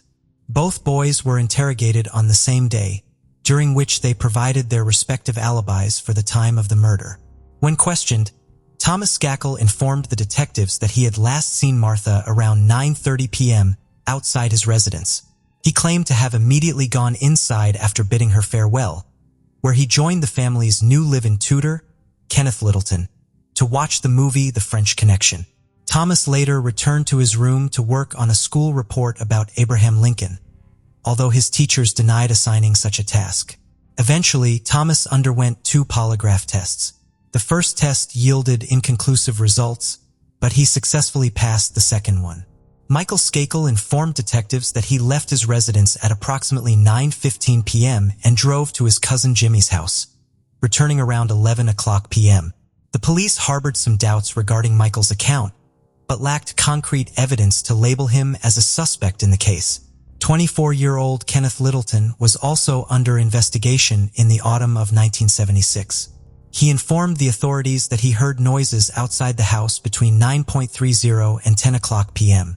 Littleton mentioned that before going outside, he checked on all 7 Skakel children, noting that Michael, his older brother Thomas, and 2 other Skakel boys were not present at home during that time. Detective Salmon's reports indicated that Littleton heard rustling leaves and noises from the bushes on the property, although he did not witness anything at that moment. Littleton stated that he only saw Thomas at 10:25 p.m. when he joined him in front of the TV. The other Skakel boys returned home within half an hour. Littleton claimed to be unaware of Martha Moxley's identity, as it was his first night at the Skakels' residence. Despite failing multiple lie detector tests, Littleton was never formally charged in connection to the case. During the ongoing investigation, the police discovered two significant pieces of evidence. Martha Moxley had been beaten and stabbed with a Tony P. golf club engraved with the initials of the Skakel family member. Upon inspection, the same set of golf clubs was found at the Skakel household, with one club missing. Rushton Skakel, their father, who had returned from a hunting trip upon learning of Martha's murder, initially cooperated with the authorities but later ceased communication with them. On January 22, 1976, the Skakel family, following their attorney's advice, declined to respond to further inquiries and terminated their cooperation with the investigators. Martha's friends provided alibis that raised numerous questions. On the night of October 30, 1975, Martha Moxley joined her friends for Mischief Night, a neighborhood tradition involving pranks like ringing bells and toilet papering houses. According to her friends, Martha was seen flirting with Thomas, the oldest Skakel brother, and moments later, they found her kissing him. One of her friends mentioned seeing Martha and Thomas near the pool in Skakel's backyard, behind the fence around 9:30 p.m. Over the next few months, the detective conducted more than 200 scheduled interviews. All interviewees underwent multiple polygraph exams as part of the investigation process. Donald Brown, the state's attorney for Fairfield County at the time of Martha's murder, stated that while individuals are not obligated to cooperate with the police, it is unusual for someone possessing information about a violent crime to withhold it from investigators. Initially, the case went cold for nearly 2 decades due to a lack of information. However, in 1991, a rumor linking another Kennedy family member, William Smith Kennedy, to the murder led to the reopening of Martha Moxley's case. Although William's connection to the case was eventually dismissed, this development sparked new leads and reignited the investigation. In the same year, renowned forensic pathologist Dr. Henry Lee was brought in by the police. Dr. Lee utilized advanced technology that was not available in 1975. Dr. Lee examined various items, including clothes found in the Skakel garbage shortly after the murder. He discovered hairs in the fibers, some of which were microscopically similar to the victim's hair, while others were merely similar. Dr. Lee concluded that the hair belonged to a Caucasian male. However, the investigators faced a challenge as they did not possess any hair samples from the potential suspects, making it impossible to establish a match. Nevertheless, Dr. Lee managed to provide a potential motive for Martha's murder by studying the crime scene photographs. He noted that the blood smear on her body indicated an attempt to use force, suggesting a sexually motivated homicide. This revelation led to Michael quickly becoming the primary suspect in the case. Rushton Skakel, in an attempt to clear his family's name, allegedly hired a private investigator. He hoped that this would shift suspicion onto other suspects, particularly former suspect Kenneth Littleton. Unfortunately for him, this plan backfired. Private investigators Jim Murphy, a former FBI agent, and his assistant Willis Billy Krebs, a former NLNPD lieutenant, became involved in the Martha Moxley case. During their interviews with Tom and Michael Skakel regarding their activities on the night of the murder, it was revealed that both boys had lied to the police. Thomas Skakel admitted that he had last seen Martha outside his house closer to 10 o'clock p.m., not 9:30 p.m. Additionally, Thomas and Martha engaged in inappropriate activity outside his home before he went back inside. According to Krebs, Thomas became emotional and started crying while confessing this. His lawyer interrupted before he could say more. Meanwhile, Michael Skakel informed the investigator that he did not go to bed upon returning home from his cousin's house around 11 o'clock p.m. Instead, he had climbed a tree outside Martha Moxley's bedroom window and engaged in inappropriate activity. Author and journalist Dominic Dunn obtained the investigator's report and passed him on to State Inspector Frank Garr, who had previously worked as a detective on the case. Despite sharing his suspicions about Michael Skakel earlier, lack of information led to dismissal. This report provided new momentum to this theory. Leonard Levitt, an investigative reporter, covered the Moxley case in 1982 and also had a similar theory about Michael. He pointed out the absence of defense wounds, suggesting that the victim knew of her attacker. Levitt believed that the repeated blows with the golf club indicated a crime of passion, implying a personal connection between the two. Levitt waited 20 years to report on Martha Moxley. The report revealed that both Thomas and Michael Shackle had made shocking admissions to the detectives. They confessed to lying to the police about their whereabouts on the night of the murder. Thomas claimed to have spent time with Martha after 9:30, engaging in a sexual act, before leaving her around 10 o'clock. Levitt emphasized the inconsistencies in Thomas's story. In 1998, a one-man grand jury and an investigator were tasked with reviewing Martha Moxley's case. After examining the evidence, Judge George N. Thim concluded that there were sufficient grounds to charge Michael Shackle with her murder. Michael faced trial for Martha's murder in his late 30s, finally receiving justice after nearly 2 decades. He was convicted based on circumstantial evidence presented during the 3-week trial. Investigators have found a piece of the golf club, a 6-iron from a set that had belonged to Michael's mother. However, prosecutors lacked direct physical evidence linking Michael to the murder case. He insisted he was far away from the crime scene at his cousin's house, watching Monty Python's Flying Circus. Nevertheless, jurors later stated they were swayed by his incriminating statements and erratic behavior. Several former classmates of Skanko testified during the trial. While at Elon School, a facility for troubled youths, Michael reportedly confessed to them about Martha's murder. One former schoolmate, Gregory Coleman, testified in a pretrial hearing in June 2000 that Shackle had told him, "I'm going to get away with murder. I am a Kennedy." Coleman also mentioned that Michael had claimed he tried to make advances towards a girl who did not reciprocate, leading him to commit the crime. However, Coleman passed away in August 2001 due to a heroin overdose and did not testify during Michael's murder trial in 2002. Michael had a troubled past, with rumors circulating about his time at Elon School. Despite the school owner's denial of any confession, numerous witnesses supported the claim. 2 former classmates from Elon School, including John D. Higgins, came forward as witnesses during the trial.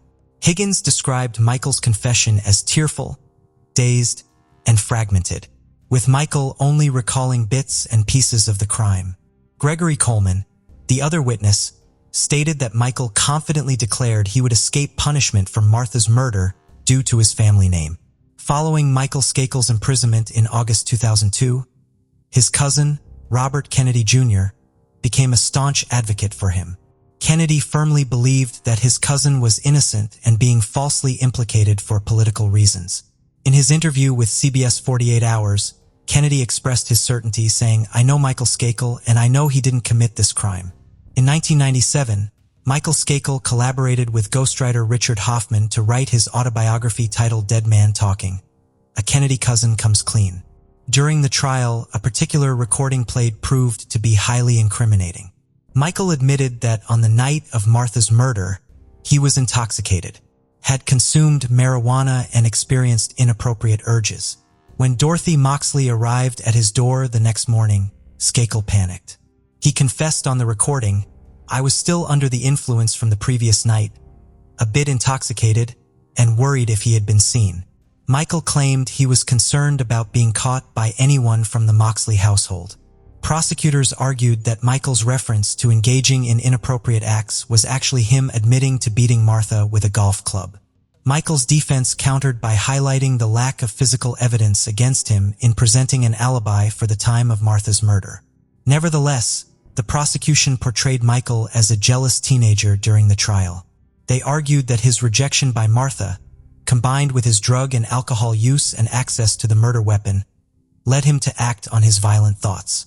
On June 7, 2002, the jury delivered a guilty verdict, resulting in Shackle's sentencing to 20 years to life in prison.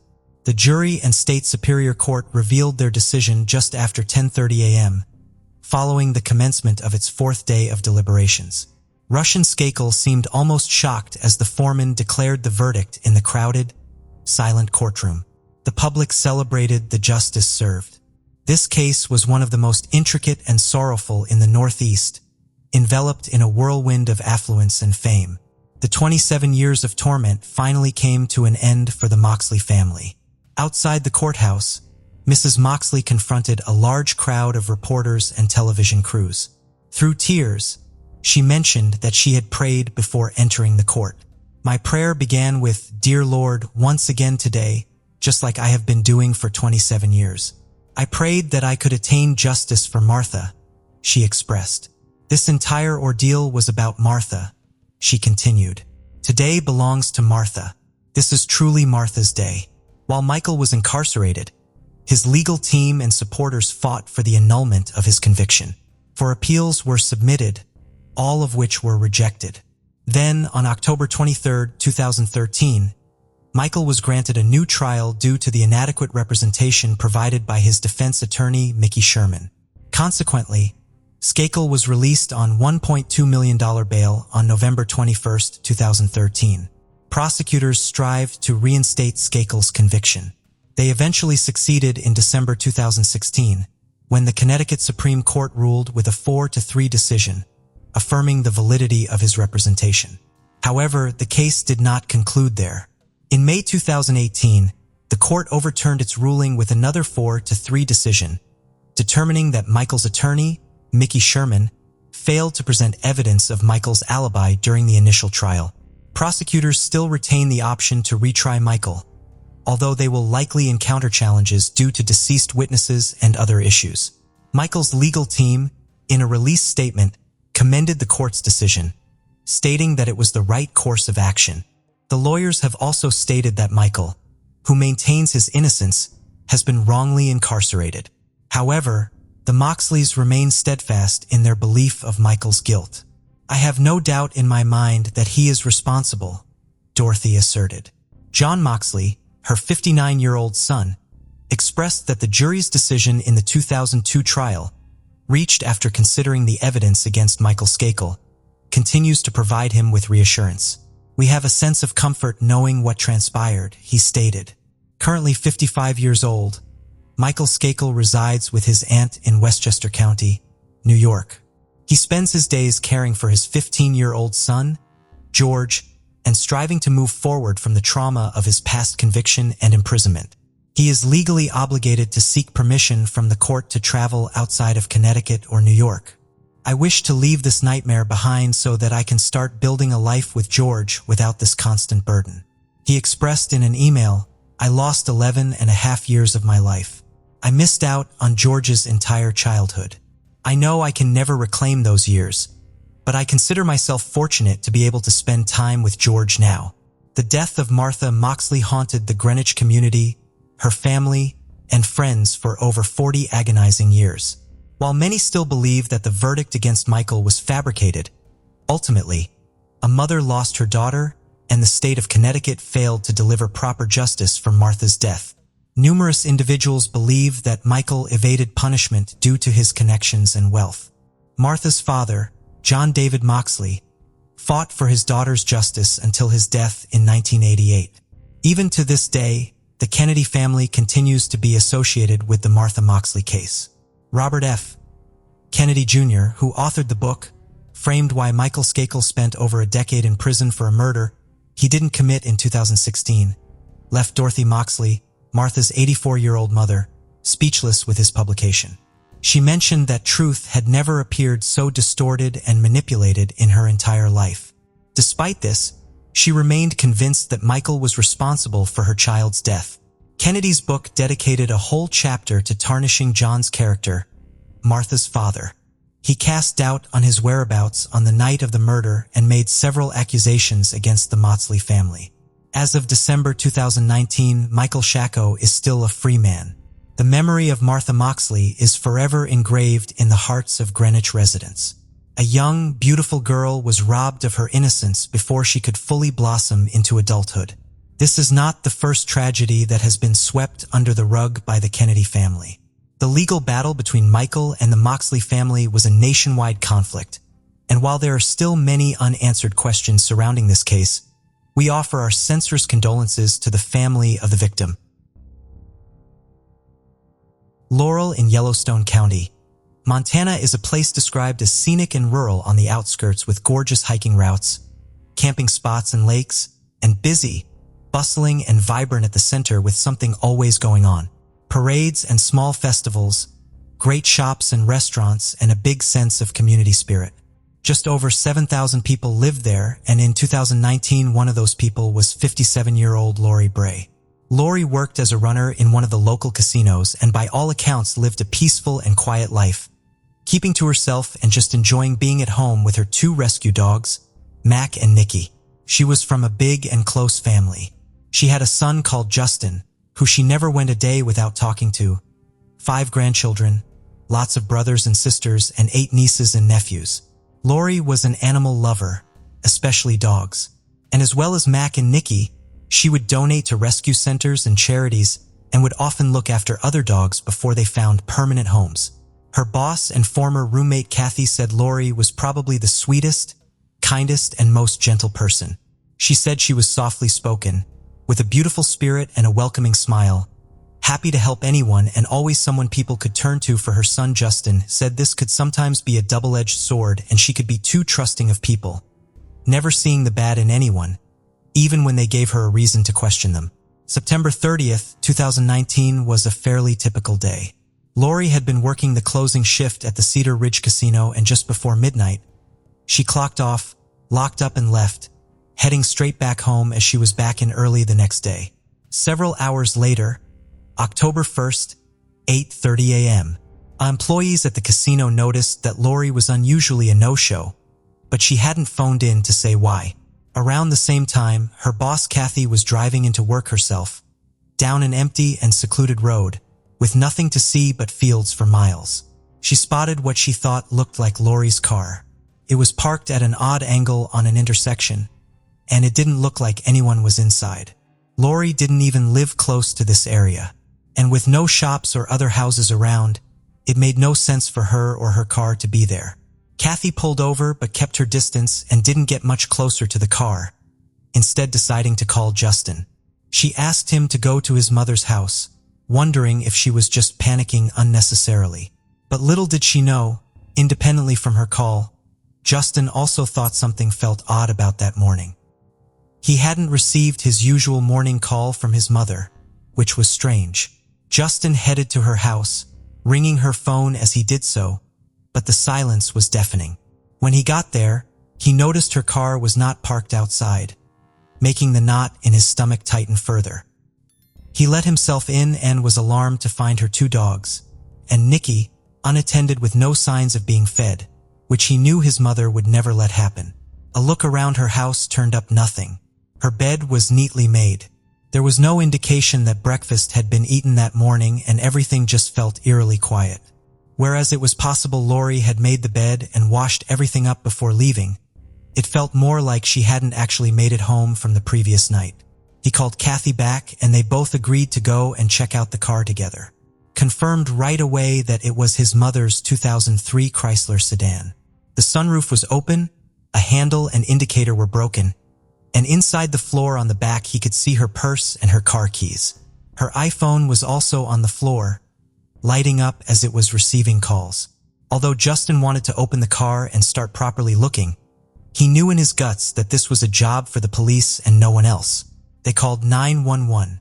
When authorities started inspecting Lori's car, they found bloodstains covering more than half of the seat in the back, and there was a muddy shoe impression on the passenger's side door.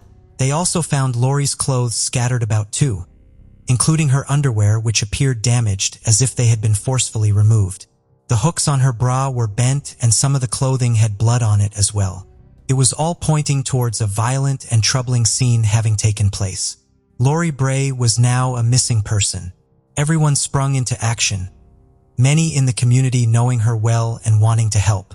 Friends started posting on social media, with one person typing, "She would never leave her dogs. They are her world. Someone has to know something. No lead is too small. And I ask that everyone please pray that she is found safe." People started organizing their own search parties as well, and everyone was out and looking for Lori. It was instantly a case that captured the media as well as the public, as it was just so unusual for something like this to happen in this area. The place where her car had been found was grassy, muddy, and the field seemed to go on forever, so looking for clues in a location like this was a big undertaking. Given the terrain, the searches were difficult anyway, but as the darkness started to creep in, things became impossible.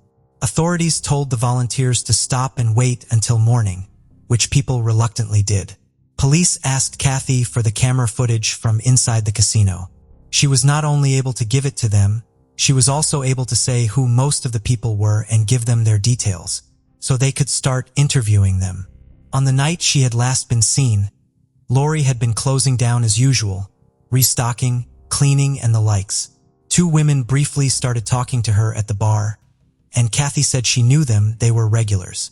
Another person then popped up who worked with one of the women. Kathy said his name was Diego Hernandez. Diego ordered a drink, and Lori asked to check his ID before serving him. A few minutes later, Lori could be seen pointing out the clock to him, indicating the casino was closing and he needed to leave. There was a very brief conversation before Lori carried on with the closed-down duties. At 11:20 p.m., Lori grabbed her bag, locked the door, and headed out. The casino was now closed and her car was parked just in view of one of the doors. She briefly walked back for a second, seemingly to talk to somebody, before getting into her vehicle with someone. Police quickly established it was 22-year-old Diego in the car, and at the time he got into the passenger side, he was the only person apart from Lori still on the premises. Not a single other soul was around. Detectives needed to know why he had left with her and if he had seen or heard anything that night, perhaps another customer that may have been lingering or acting oddly. Just before midnight on October 1st, Diego Hernandez was found at his address. He confirmed it was him on the cameras, and the Lori had very kindly offered to give him a lift home after they got chatting in the casino. He said he only went to the casino on a whim because he could get free drinks there. He arrived at about 9 p.m. and stayed for a couple of hours using a few machines and chatting to people. Diego said Lori drove him to his house. He said thank you and goodbye, and then he went to meet up with a friend, ready to carry on the party. He said he hadn't seen Lori since he watched her drive away, and it was simply a passing encounter and a kind gesture from a stranger. But there was something that was sounding out to police that they couldn't ignore. Diego's face, hands, and torso were covered with fresh scratches. One officer asked about this, saying it looked like someone had fought him off and that it was a little concerning. But Diego said the scratches had happened 2 days before when he got into a fight with a friend called Nick after going to a local strip club. He said Nick had a ring on and it had cut his face. He was very matter-of-fact and calm, confident in what he was saying, and showed no signs of being dishonest. With this, the police left. They found Nick and he admitted they had had a scuffle in his car. He said that Diego had suddenly started freaking out and was agitated. Nick said that at one point he had put Diego in a headlock before pushing him out of the vehicle, but he said there was no scratching involved and he was shocked to see the state of his face. He had no reason to lie. He had already admitted to pushing him about and kicking him out of the vehicle, but the scratches were simply not linked to this incident. Despite what Nick had said, which did match parts of Diego's story, the fact was police had no other leads apart from him. Diego was still the last known person to have been with Lori, and by his own admission was in her car. The CCTV from Cedars Casino couldn't confirm whether the scratches were there at the time, but more footage from another bar just hours before showed that he had absolutely no marks on his face at all. Early on the 2nd of October, the search party started back up and continued throughout the day. But at 7:30 p.m., detectives received the call that they had been dreading. A man had been out riding his ATV in a wooded area when he made an awful discovery. He had found the body of a woman lying naked on the ground. He didn't have to get close to tell that she was badly beaten and already dead. Police felt strongly they knew exactly who it would be, but made no announcements. However, just as word had traveled about Lori being missing, it was now traveling that an area was swarming with police and forensics, and soon it was confirmed. They had found the body of Lori Bray just under 2 miles from where her car had been dumped. She was at the bottom of a ditch, completely naked and in the fetal position. She was covered in abrasions and bruising. There was blood in her nose and in her hair, swelling around both of her eyes. She had a swollen lip and several broken ribs. Her cause of death was later confirmed as strangulation, but the examiner noted she had also suffered blunt force trauma to the face. A sexual assault kit was used, and although blood was found, no semen was. Some of the marks on her body indicated she had either been dragged down the hill or pushed down it, not that she had been killed there. They now knew that she had probably been killed inside her own car and then transported there. Near to her body was her little necklace with a cross on it, and close to this was a fairly good imprint of a shoe. This print appeared to match the print found inside Lori's car. Lori's death and the state she had been found in was shocking. Officers said the level of violence and brutality was astonishing, commenting that whoever had done this was, put simply, a monster. Colleagues and friends were at a loss as to who would want to do this. They said Lori was loved by the regulars, had a great reputation in the community, and had never spoken about having any issues with anybody. Police did get a couple more potential leads when it came to light that she had been involved in some abusive and controlling relationships in the past, and maybe these men needed to be looked into. But Lori's exes, for various reasons, were completely ruled out. The once so tight community was now broken and scared, fearing that this might not be an isolated incident, and maybe something could happen to someone else. One of the residents described Lori's death as profound and detrimental to the community as a whole.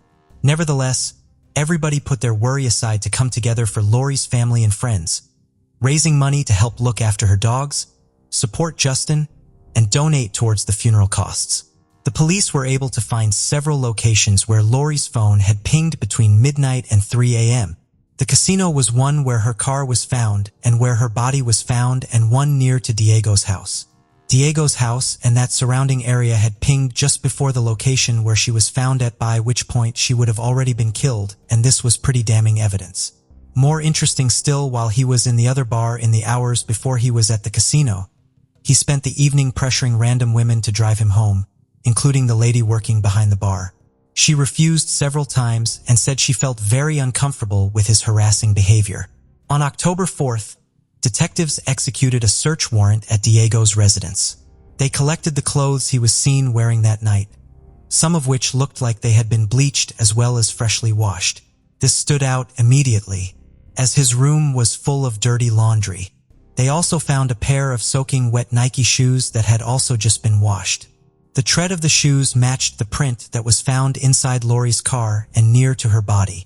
Detectives started going through Diego's phone, and it turned out that just a couple of hours after Lori had been killed, he made some interesting searches online. How long do investigations last? How long do FBI investigations last? Is there a limit to how many years they can investigate someone? He went to the station and gave the authorities a DNA sample, and then, after this, he changed his story. He said that he and Lori had spent some time talking in the car and they were getting on well. They then smoked some cigarettes and ended up having sex near his home. But he swore he hadn't seen her after that. Officers still didn't have enough to hold him, so he was allowed to go home. Everything was processed quickly, and before long, they had everything they needed. Diego's DNA was a match to the DNA found on Lori's body and under her fingernails. Diego was called back in, where he would change his story for a final time. He was now claiming that he and Lori had actually been in a relationship for over a year, and they were just keeping it a secret, and that was why he had lied so much. She always wanted to keep it quiet, but at the same time, I don't know how to explain it. But every time that me and her had a relationship under profile, she always told me, she said, to keep it quiet. Like nobody needs to know about this, he said. But detectives went back over a year on both of their phones, and there was no evidence to suggest they had ever even talked before. This was corroborated by the casino cameras that showed Lori asking for his ID and only talking to him to tell him they were closing. Their phones had never made contact or been in the same locations until that night. On October 8th, just a week after Lori Bray was reported missing, Diego Hernandez was placed under arrest in connection with her death. 2 days later, he was charged with deliberate homicide. This came as such a shock to everybody in the area. Diego was well known and well liked. He always seemed polite, friendly, and quite quiet. His friends said he was down to earth and genuine, and this had left them blindsided. The police's theory was this: given all the CCTV that seemed to show Lori getting into the car with him willingly and not under duress, indicated that Lori had offered to give him a lift home, as he had originally said, likely feeling sorry for him given how late it was. Once near his house, Diego had attempted to initiate something sexual and Lori refused. A struggle then broke out and he viciously attacked, sexually assaulted, and eventually strangled her. And the reason he was leading with the claim the pair had had consensual sex was because he knew the second his DNA was taken they would make the link, so decided to change the narrative. Diego would never say what happened and what if any conversations took place, but he denied ever harming her. As word started to spread that an arrest had been made, a vigil for Lori was held in her favorite park to walk her dogs. Money was still being raised and a lot of people were donating to the charities she once did so much for. Diego Hernandez pleaded not guilty, and the now 24-year-old's trial began in March of 2021. He was maintaining his innocence and still claiming the pair were in a secret relationship, something which angered her family and friends, as they said this was simply not true. In opening statements, Diego's defense attorney suggested that Lori's abandoned car may have been disturbed or contaminated before being searched by law enforcement, which meant the evidence in it had to be questioned. And she mentioned that methadone was found in her system, something she did not have a prescription for. They put forward this to suggest if she was using methadone and not telling anyone, she could easily have been hiding a relationship with Diego, a theory the prosecution found ridiculous and nonsensical. The prosecution had a strong case and asked for DNA and forensic experts to testify. They said the DNA found in Lori's car, on her clothes and under her fingernails had a 1 in 60 octillion chance of matching someone other than Diego. An octillion is 1 followed by 27 zeros. They also confirmed that the trousers found in his home had been bleached just a few hours after Lori had died.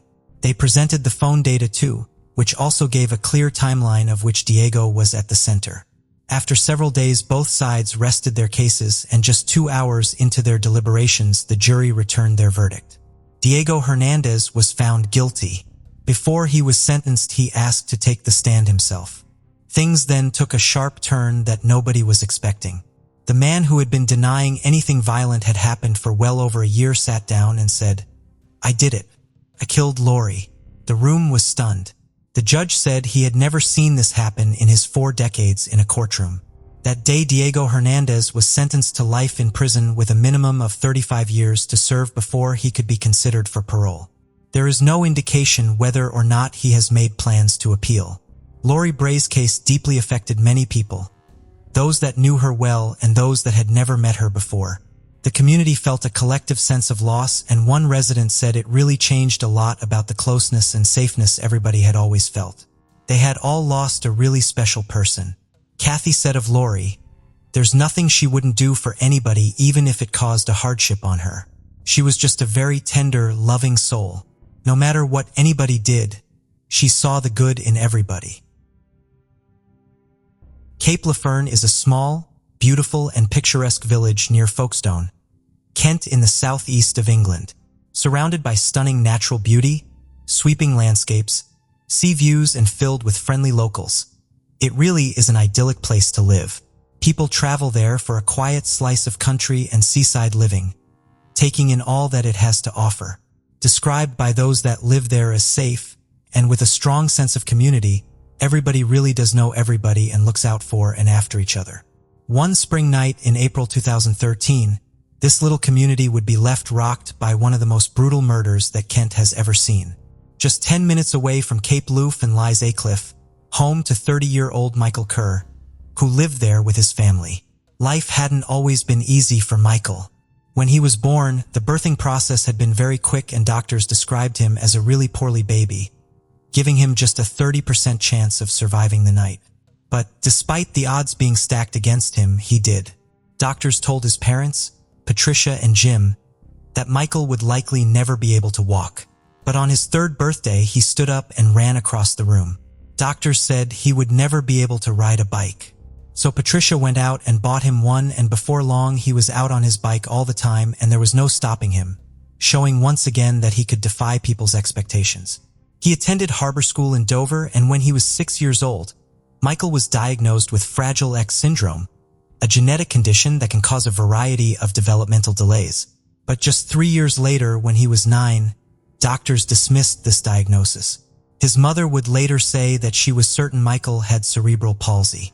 He never let anything hold him back, and he soon grew up into a happy and funny little boy who was always full of life. Patricia said that he had a cheeky grin and a mischievous personality. He had a slight stammer when he spoke and struggled with hand-eye coordination, but none of it stopped him from pursuing his passions, one of which was music. Michael had big dreams and wanted to make it as a DJ. He loved nothing more than DJing for the clubs and pubs in the local area, playing a huge range of music that reflected his diverse tastes. After passing his driving test, Michael's love of cars and driving grew too, and he was over the moon to buy his first car, a Renault Clio, a motor he adored. He would often drive into Dover and offer folks rides home for petrol money when the pubs had taken their last orders. He was always looking to help and make sure people got home safe, especially the young female pub and club goers. This kind-hearted and giving nature made him extremely popular and well-loved amongst the locals and the wider community. But his mother Patricia said that some would take advantage of his helpfulness and good nature, such as with him giving them lifts and money. And she also said that he didn't see the bad in people. Wednesday, April 10, 2013. Satmar Lane is a quiet and secluded country lane in Cape Lefuin. It's surrounded by fields and ponds and has an embankment running along each side. It was here that a disturbing discovery was made. Patricia said that she had woken that morning feeling sick and anxious, nervous that something bad was going to happen. Then came the knock at the door that every parent dreads. She opened the door to a woman who asked if she was Michael Kerr's mother. She said that she was. The officer simply replied, "I'm sorry." Michael Kerr's body had been found at the end of Satmar Lane, a few yards away from his Renault Clio that had been wedged up against the embankment. There were major wounds across his body and neck, and it was clear to the officers that they were dealing with a sadistic murder. It appeared that there had been an attempt to move his body, which was surrounded by a pool of blood, and there was also significant blood splatter in his car. His cousin Linda was away with the family in a little holiday village, and Michael was due to head down and join them. She then began receiving numerous calls and messages. It was then that she learned her beloved cousin had died. For those that knew him, they were in shock. Michael was loved by so many, and nobody could understand why anyone would want to hurt him. As news began to spread throughout the community, people could not believe that a crime this brutal and violent had happened. Police had swarmed Cape Lefuin, and this quiet little part of the UK had been turned completely upside down. The murder had been a violent and incredibly frenzied one. Michael had been stabbed 10 times and had 11 slash wounds to his body. 2 of his teeth were also found underneath his body. Severe force had been used to smash them out of his mouth. He had defensive wounds, but they were few, meaning he had potentially been caught unawares or lost so much blood in such a short space of time that it had left him physically unable to do anything. Detective Chief Superintendent Paul Fotheringham said that the police had decided to take the unusual step and asked a pathologist to come to the scene to carry out assessments and take samples as the body lay in situ, a decision that is only taken in the most serious of cases. But the pathologist was unable to make it, and the weather was beginning to turn. So a tent was erected around his body before he was taken away to the mortuary. The task that lay in front of the police officers was enormous. They needed to search all around the area for any clues that could lead them to what had happened and to whoever was responsible.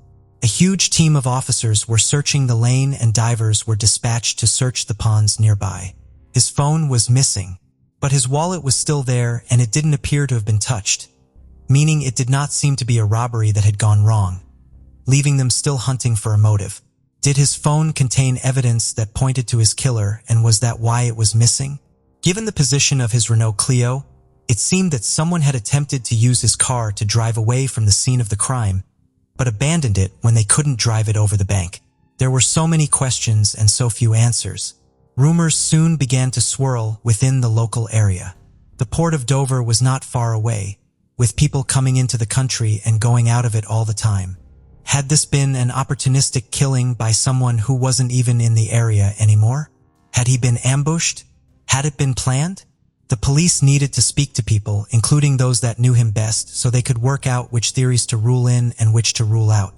During their door-to-door inquiries, someone living in a house roughly 100 meters away from where his body had been found said that they had heard what appeared to be shouting and screams on the night he was killed, but said that it sounded more like people were having fun than someone in distress.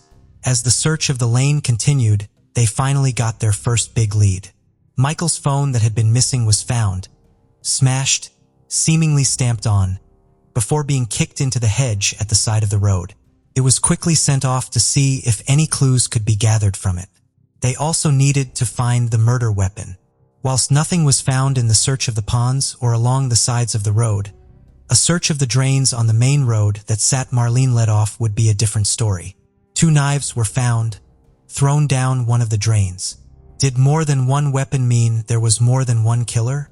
Several days after Michael's death, a memorial was held for him, with people turning out in droves to pay their respects. One of Michael's friends said it looked like all of Dover had turned up. Patricia was incredibly touched that so many had come together to honor her son and his memory. It was clear that he had meant so much to so many people and had highlighted just how loved and respected he was by those in his community. As the investigation into Michael Kerr's murder continued, there would be another huge breakthrough. Someone had called the police and asked that officers be sent to Clarendon Street in Dover as their friends had just confided in them with a shocking story. 5 people were arrested on suspicion of murder. They were all young adults in their 20s who lived together on Clarendon Street. All of them were taken to the station to be questioned and interviewed. 3 of them, men aged 20, 22, and 27, would later be released without charge. The remaining 2 were not. 22-year-old Alicia Davis and 21-year-old Charlotte Carlson were kept in custody. Alicia Davis had been an air cadet and was originally from Aylsham. She had met Charlotte Carlson in the busy nightlife of Dover.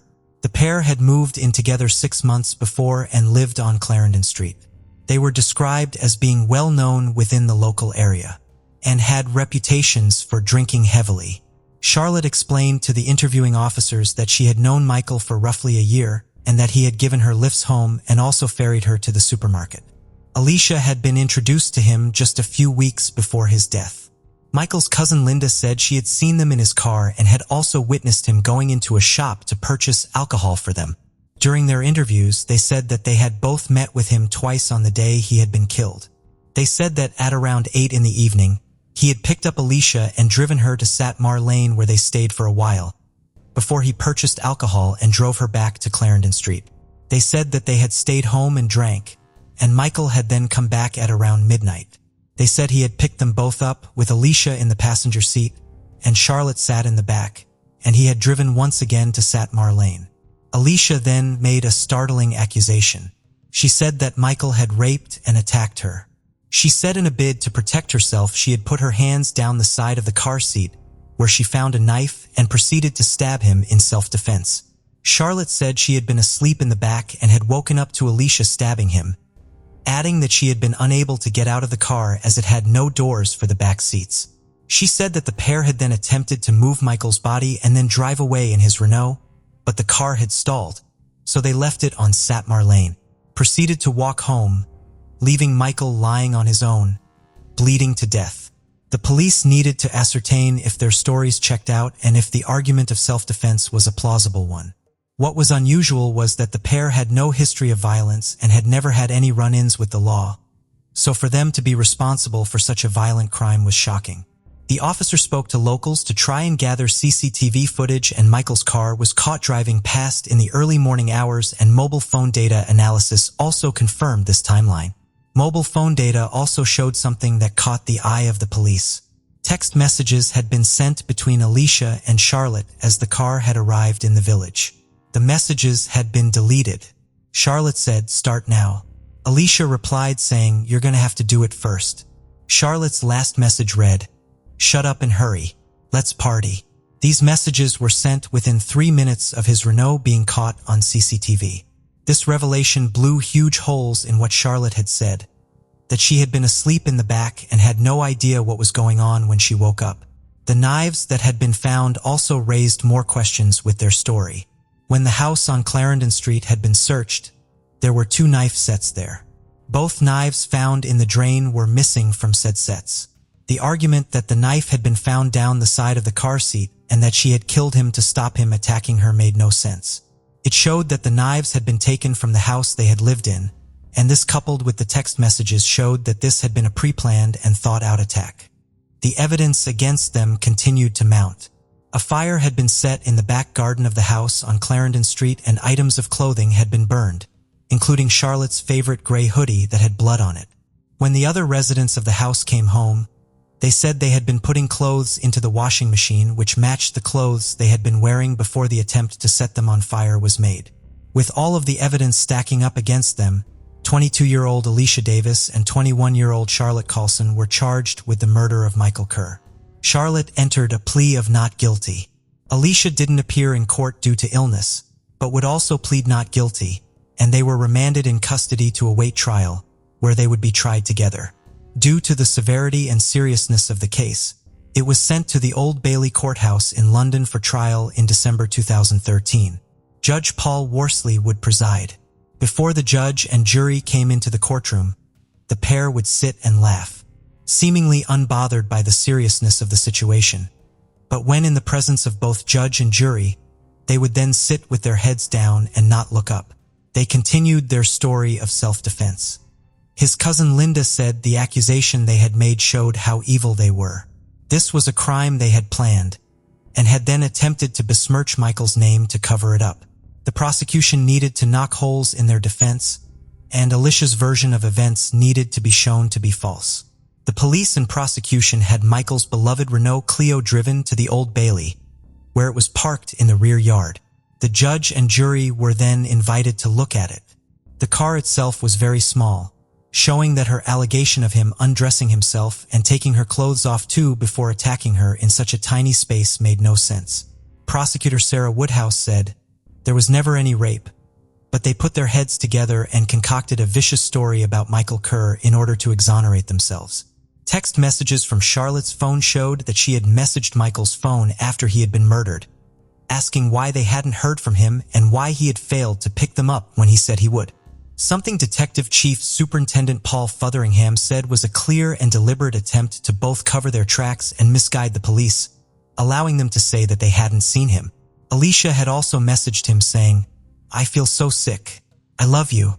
Charlotte's last message to him was sent to his phone at 5:47 a.m., and she told him she was unable to fall asleep. But Charlotte continued to maintain that she hadn't been involved. The two knives that were found would bring her defense into serious doubt. The injuries were all across his body, suggesting it had not been the work of one person. The judge agreed that Charlotte had been involved, and that she had been the one to cause the injuries to his neck, by grabbing his hair and chin from behind and cutting his throat several times. The knife wound that Alicia admitted to making showed that she had actually repositioned the knife after stabbing him to ensure that the stab wound would pierce his heart. Michael would not have stood a chance against them. Alicia's defense lawyer Paul Bogan said that she was currently being treated into psychiatric care and that she had suffered abuse at the hands of her father as a child. He did say, however, that she had committed a sustained, unrelenting, and particularly violent attack. Michael's heartbroken parents Jim and Patricia sat and quietly wiped away tears as the horrible details of what had happened to their son were laid bare. More would also come out about why they had met with him. He had been texting them frequently on the 9th of April and had been in regular contact with them in the hours before he died. Would say she had actually had sex with Michael for money and that Charlotte had been the one to organize it, as they needed 20 pounds for alcohol. Charlotte had sent Michael a message saying that Alicia would have sex with him if he paid her. The possible motive for why they had killed him began to emerge. Knowing that she had slept with him for money, with Michael being more vulnerable, it could have led him to believe he had a girlfriend and was in a relationship with Alicia. Detective Chief Superintendent Paul Fotheringham said that rather than explain to him that that was not what it was, they decided to kill him. After killing him, CCTV was shown to the court, proving that they had appeared to go about their night as normal, by later visiting a McDonald's and going to buy alcohol. As they returned home, they were heard laughing and joking with each other by neighbors. After hearing all of the evidence, the trial concluded after 3 weeks. And before long, the jury had returned its verdict. 22-year-old Alicia Davis and 21-year-old Charlotte Colson were unanimously found guilty of the murder of Michael Kerr. The pair both burst into tears as the verdict was read out. Charlotte Carlson was sentenced to life in prison with a minimum term of 20 years. Alicia Davis received a sentence of life in prison with a minimum term of 25 years.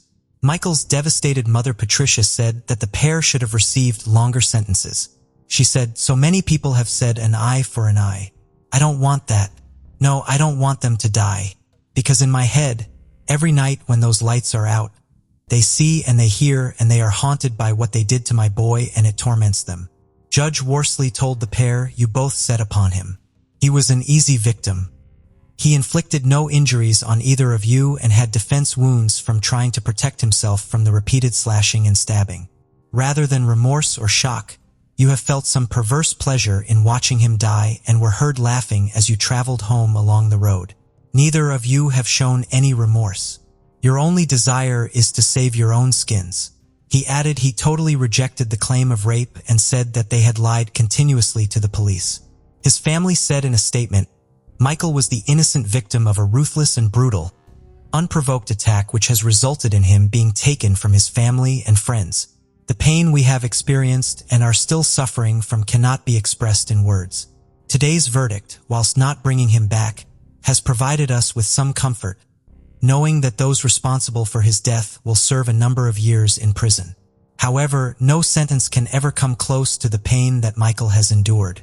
Michael Kerr was a loving, kind and gentle man who was always looking to help people in need, people he didn't even know. He had gone through so much but always looked on the bright side of life and brought joy to those around him. His death left a void that will never be filled for so many people, but they will forever carry with them the memories he created and the love that he gave." 25-year-old Benny Lynn Aquino was originally from the Philippines. She was incredibly popular, down to earth and much loved, with her sister Shella saying she didn't know anybody who disliked her. Benny Lynn had been keen to pursue her education and Shella had worked to support her while she went to school, as did their father Benedicto. The family came together to help her and ensure that she graduated. She was described as intelligent, kind, beautiful, and dependable. She cared deeply for her family and her brother said she would protect him from bullies. In 2015, she met a British man called Lexington Burke on a dating website. Her romance blossomed and after going out to the Philippines, the pair were married in a big wedding in Samar on the 28th of July, 2018. 1 month later, on the 19th of August, they welcomed their first child, a little girl called Jellica. On Jellica's first birthday, the family would relocate to the United Kingdom. It was the first time Benny Lynn had left the Philippines, and she was hopeful that there would be a bright future ahead of her in the UK. She worked hard in the UK and sent money back to her family in the Philippines to support them. Sadly, by the end of 2020, the marriage had started to fall apart and Benny Lim moved into emergency accommodation, a first-floor flat in Kingswood, 3 miles outside of Bristol. She made friends in her sheltered accommodation, like the Mums in Bath group who helped her by giving her food and other goods. Members of the group would visit her, as would her friends in Bristol, with people keen to show and give her as much support and love as possible. Even though their marriage had broken down, the couple had agreed to custody arrangements for Jellica. Towards the end of February 2021, Lexington had made several attempts to contact Benny Lynn, but he got no response. She wasn't replying to his text messages or answering his calls. He had posted a note through her letterbox, but this too had gone unanswered. The social work department had also contacted him to see if he had heard from her, as they had been unable to reach her and she had missed an appointment. This was totally out of character, and as he reached a point of extreme concern, he contacted the police and Benny Lynn, Jellica, and another child who was 7 years old were reported missing on the 1st of March. It's important to note here that information on this case refers to this 7-year-old girl, but other news sources would later state that this was Benny Lynn's eldest daughter. No name or information has been given as she cannot be legally identified and all steps must be taken to protect her identity. She will be referred to throughout this episode as Jane Doe. Avon and Somerset police launched an investigation and quickly uncovered a lead. A car had been traced driving into Gloucestershire around the time they had last been seen, before being driven back up north and over the border into Scotland. The driver was seen on CCTV filling up his car in a petrol station. The investigators reached out to the Scottish police for their assistance in finding the vehicle. The car was registered to a man called Andrew Innes, who had traveled down from Dundee to pick them up. Despite the time zone difference between the Philippines and the United Kingdom, Shella and Benny Lynn always found time to talk to each other and were in regular contact. Before the three of them had gone missing, on Thursday the 18th of February, Benny Lynn had been talking to her sister on a video call.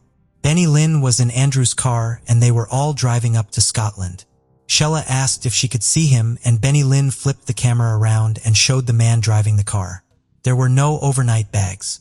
It was clear that this was not meant to be a long trip. A couple of days after she had arrived in Scotland, Shella had become concerned as Benny Lynn was no longer replying to her messages. On Saturday, the 20th of February, she sent Andrew 2 messages knowing that Benny Lynn was with him.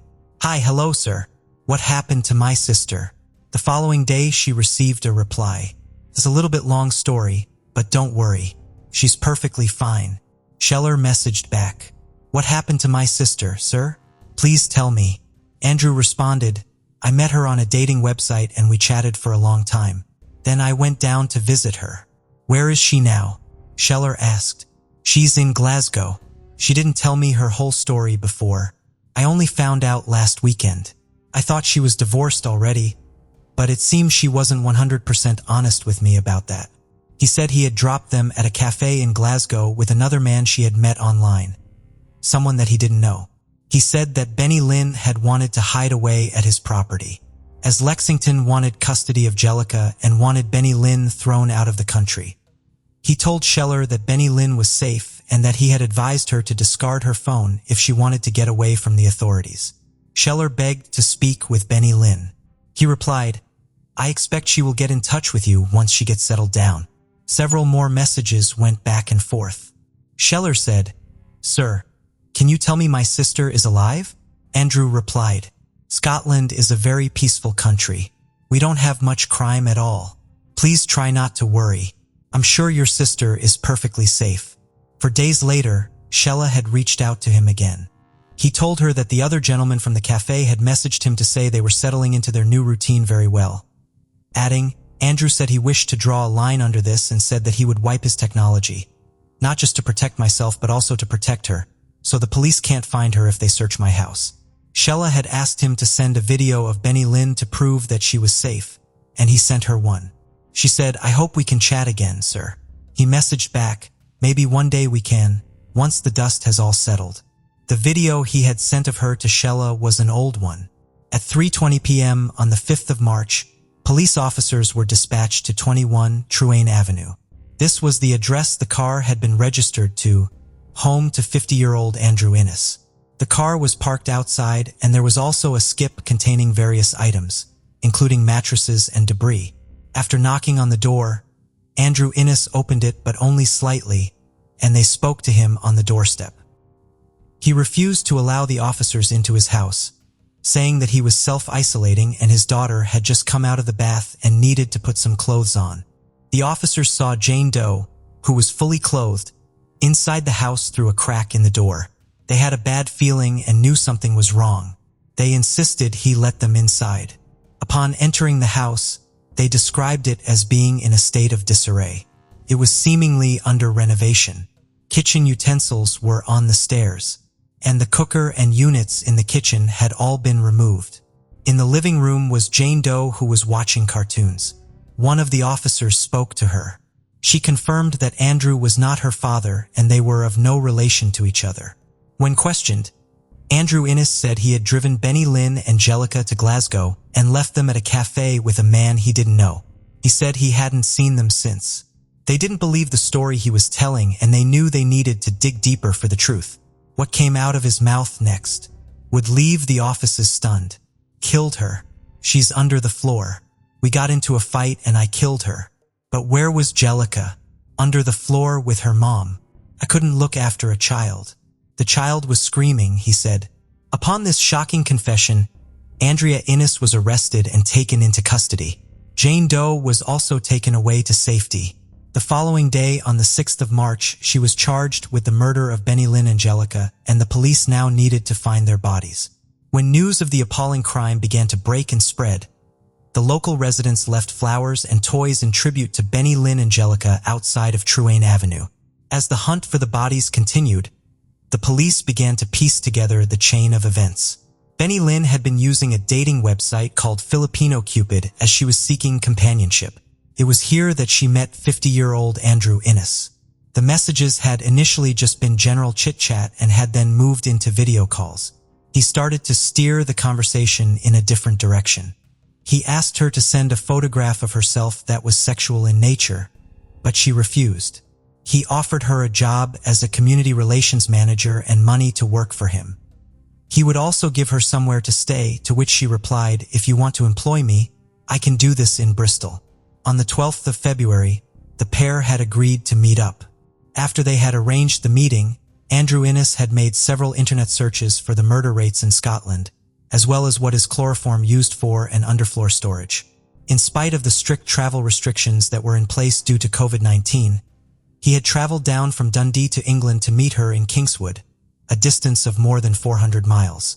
She had taken pity on him sleeping in his car as he couldn't get into a hotel, and he wasn't allowed to stay in her accommodation.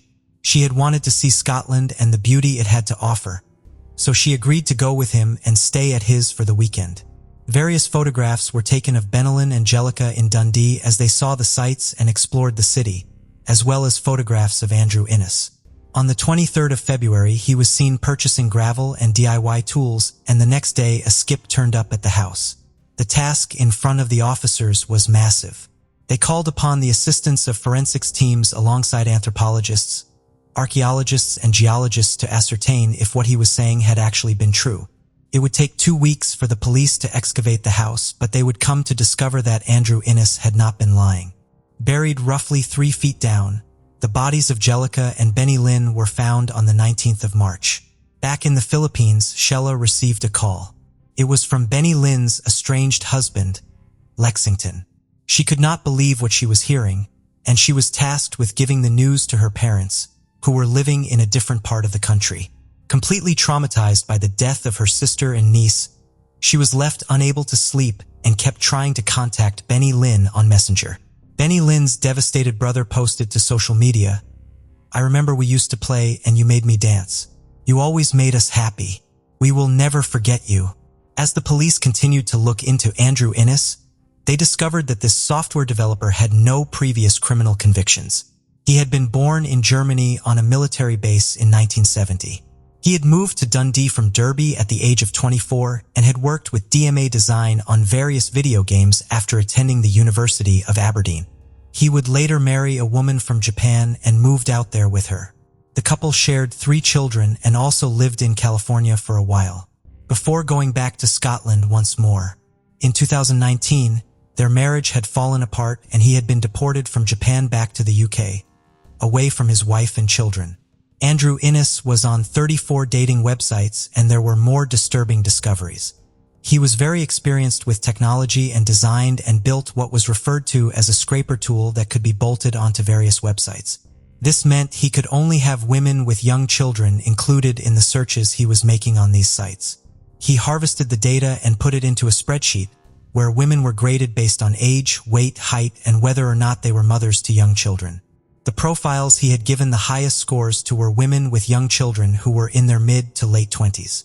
Now that the bodies of Benny Lynn Angelica were found, it was time for a postmortem to be carried out. This would reveal the horrifying truth. Benny Lynn suffered major head injuries and internal bleeding. She had also been stabbed in the chest. It is believed she was murdered on the 23rd of February, the same day he was seen on CCTV buying DIY tools and gravel. Detective Constable Paul Hardy asked Innes how long she had been buried under the floor. Innes replied, "Last Friday she came up. We were going to spend the weekend together. I saw she had been chatting to about 50 men on the phone. It was either Monday or Tuesday. Took me a while to get through the concrete." He was adamant it hadn't been planned though. He said, "There was a fight and she came at me and I fought back and now she's dead. There was no premeditation. She came at me with a sushi knife." But CCTV would blow the story apart, as he was shown in AB&Q hardware store on King's Cross Road in Dundee, where he purchased the hammer that he would use to bludgeon her to death. He said that he had killed her in self-defense, fearing for his life, but his story would later change, saying he had suffered an auditory hallucination. It is believed that this is how Benny Lynn's death had actually occurred. As she stood in the kitchen making food, he attacked her, bludgeoning her repeatedly in the head with the hammer. He then went to his office to get a long-bladed knife that Innes had described as a samurai sword, before heading back into the kitchen and stabbing her with it. He had also bludgeoned her with the handle of the blade and again with the hammer. All of this had happened in front of 7-year-old Jane Doe.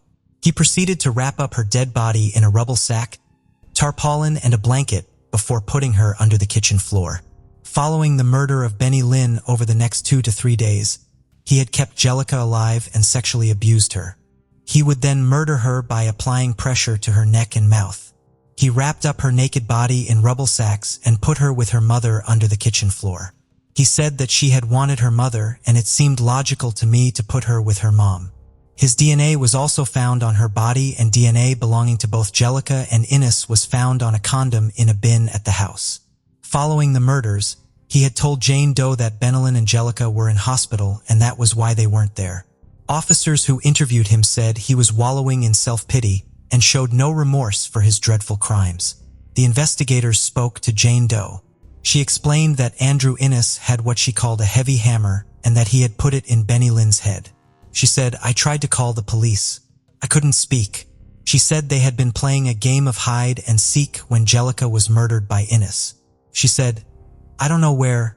I just know looking in the bathroom and he shut the door on me. Andrew shut the door at me, so it must be in the bathroom.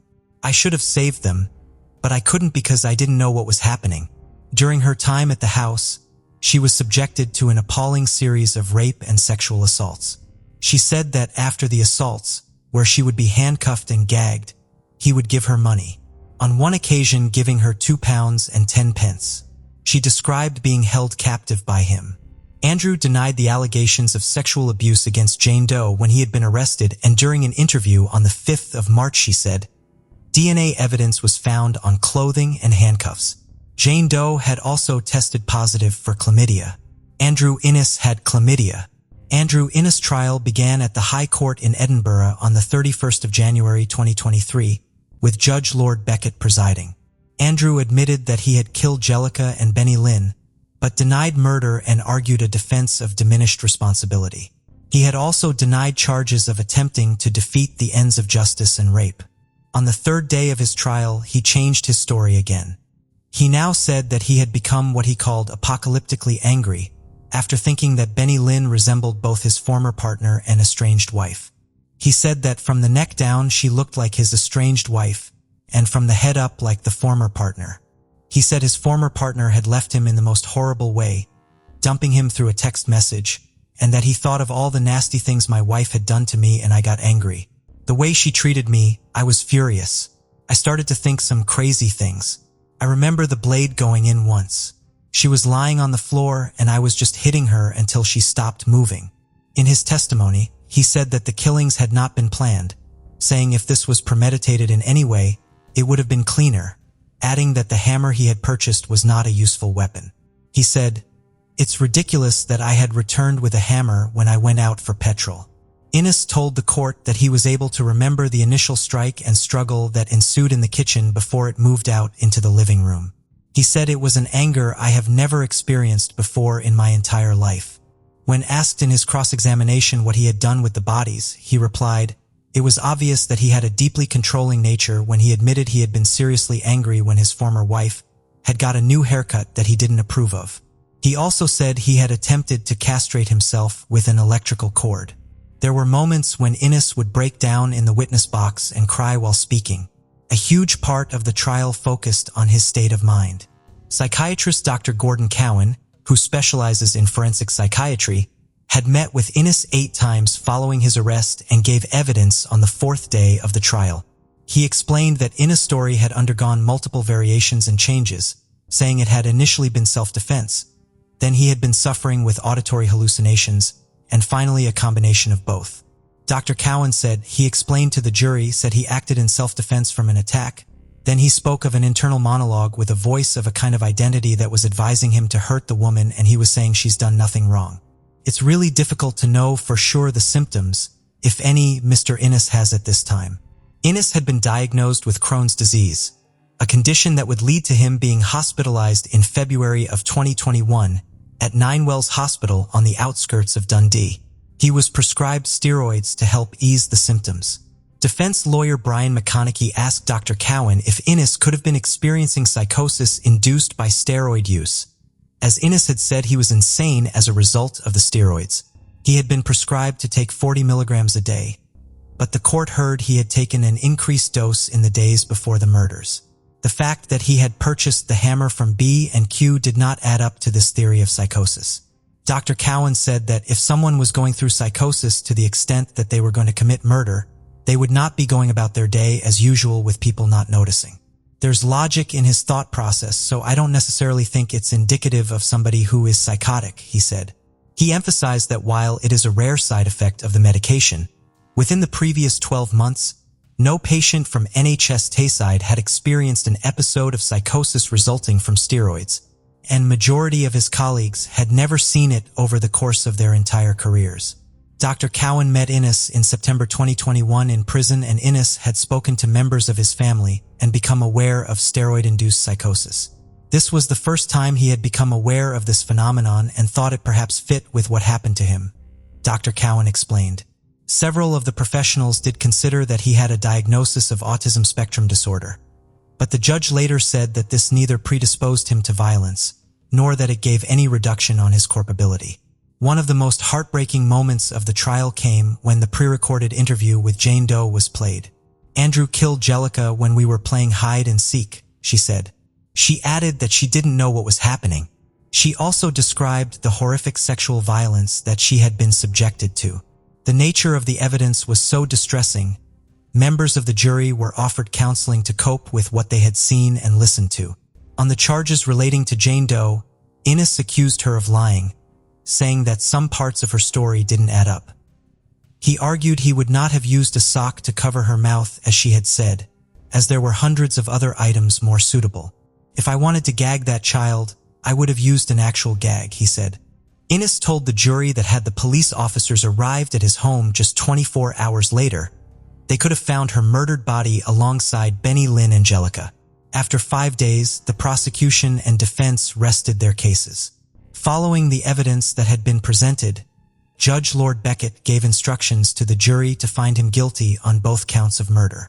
After just 2.5 hours of discussions, they returned their verdict. Andrew Innes was found guilty. Alongside his convictions of murder, he was also convicted of rape and sexual abuse. Andrew Innes was sentenced to life in prison with a minimum term of 36 years that he must serve before he can even be considered for parole. Benny Lynn's family had traveled from the Philippines to the United Kingdom for the trial. They said in a statement that what had happened was the worst cruelty we could ever imagine, adding that they would be forever haunted by the appalling crimes. Benedicto, Benny Lynn's father, had had his life completely destroyed by the loss of his daughter and granddaughter. The grief was so devastating he had been left unable to work. For Lexington, what had happened to Benny Lynn and Jellica was devastating. He described his rage and pain at the cruelty that had been shown towards Jellica by Innes, and the appalling abuse and death she had suffered. It was later confirmed that Andrew Innes intended to appeal his conviction and sentence. His appeal was lodged at the High Court of Criminal Appeal in Edinburgh. The hearing will take place at a later date. No application for him to be released on bail pending his appeal was made, and he remains in prison. Jim Gamble, CEO of the Unique Safeguarding Group, who had also formerly led the Child Exploitation and Online Protection Organization, would say that it would be unusual for an offender like Innes if he did not have any previous victims. "I doubt they are his only victims. Some people won't realize how close they came to engaging with this awful person. We see that all the time. We see predators who target single mothers, not just to manipulate and coercively control them, but to gain access to young children. I think anyone that knows him, that knows of him, needs to reflect on what they know about him. I'm sure the police are doing exactly that." Police Scotland said they had contacted law enforcement in countries he was known to have gone to and had also collaborated with Interpol, but no other crimes had been uncovered. Benny Lynn's father said he cries every day and is struggling to come to terms with what happened. For me, I still haven't accepted that they're gone, he said. Her family also began campaigning for a charity called Kanlungan, which offers support and help to people from the Philippines who live in the United Kingdom, including those affected by domestic abuse and violence. Benedicto said, "I've now decided to dedicate my life to defend the rights of women and children. All Benny Lynn wanted was to love and be loved." She made the enormously brave decision to move away from her home to a country she didn't know, hoping for a bright future. To this day, Scheller still calls her sister's phone just to hear her voice on the voicemail. She said that she will never forget either Benny Lynn or Jellica because they will be with her wherever she goes, adding, "I will always be with them." Thank you for joining us on this journey into the depths of unsolved mysteries. Cold cases not only challenge our understanding of the past, but also ignite our curiosity and determination for answers. Remember to subscribe to stay updated on our latest investigations. And if you have any information regarding the cases we've covered, don't hesitate to reach out. Together, we can shed light on the shadows of the past and bring closure to those who seek it. Until next time, stay vigilant, stay curious, and never stop seeking the truth.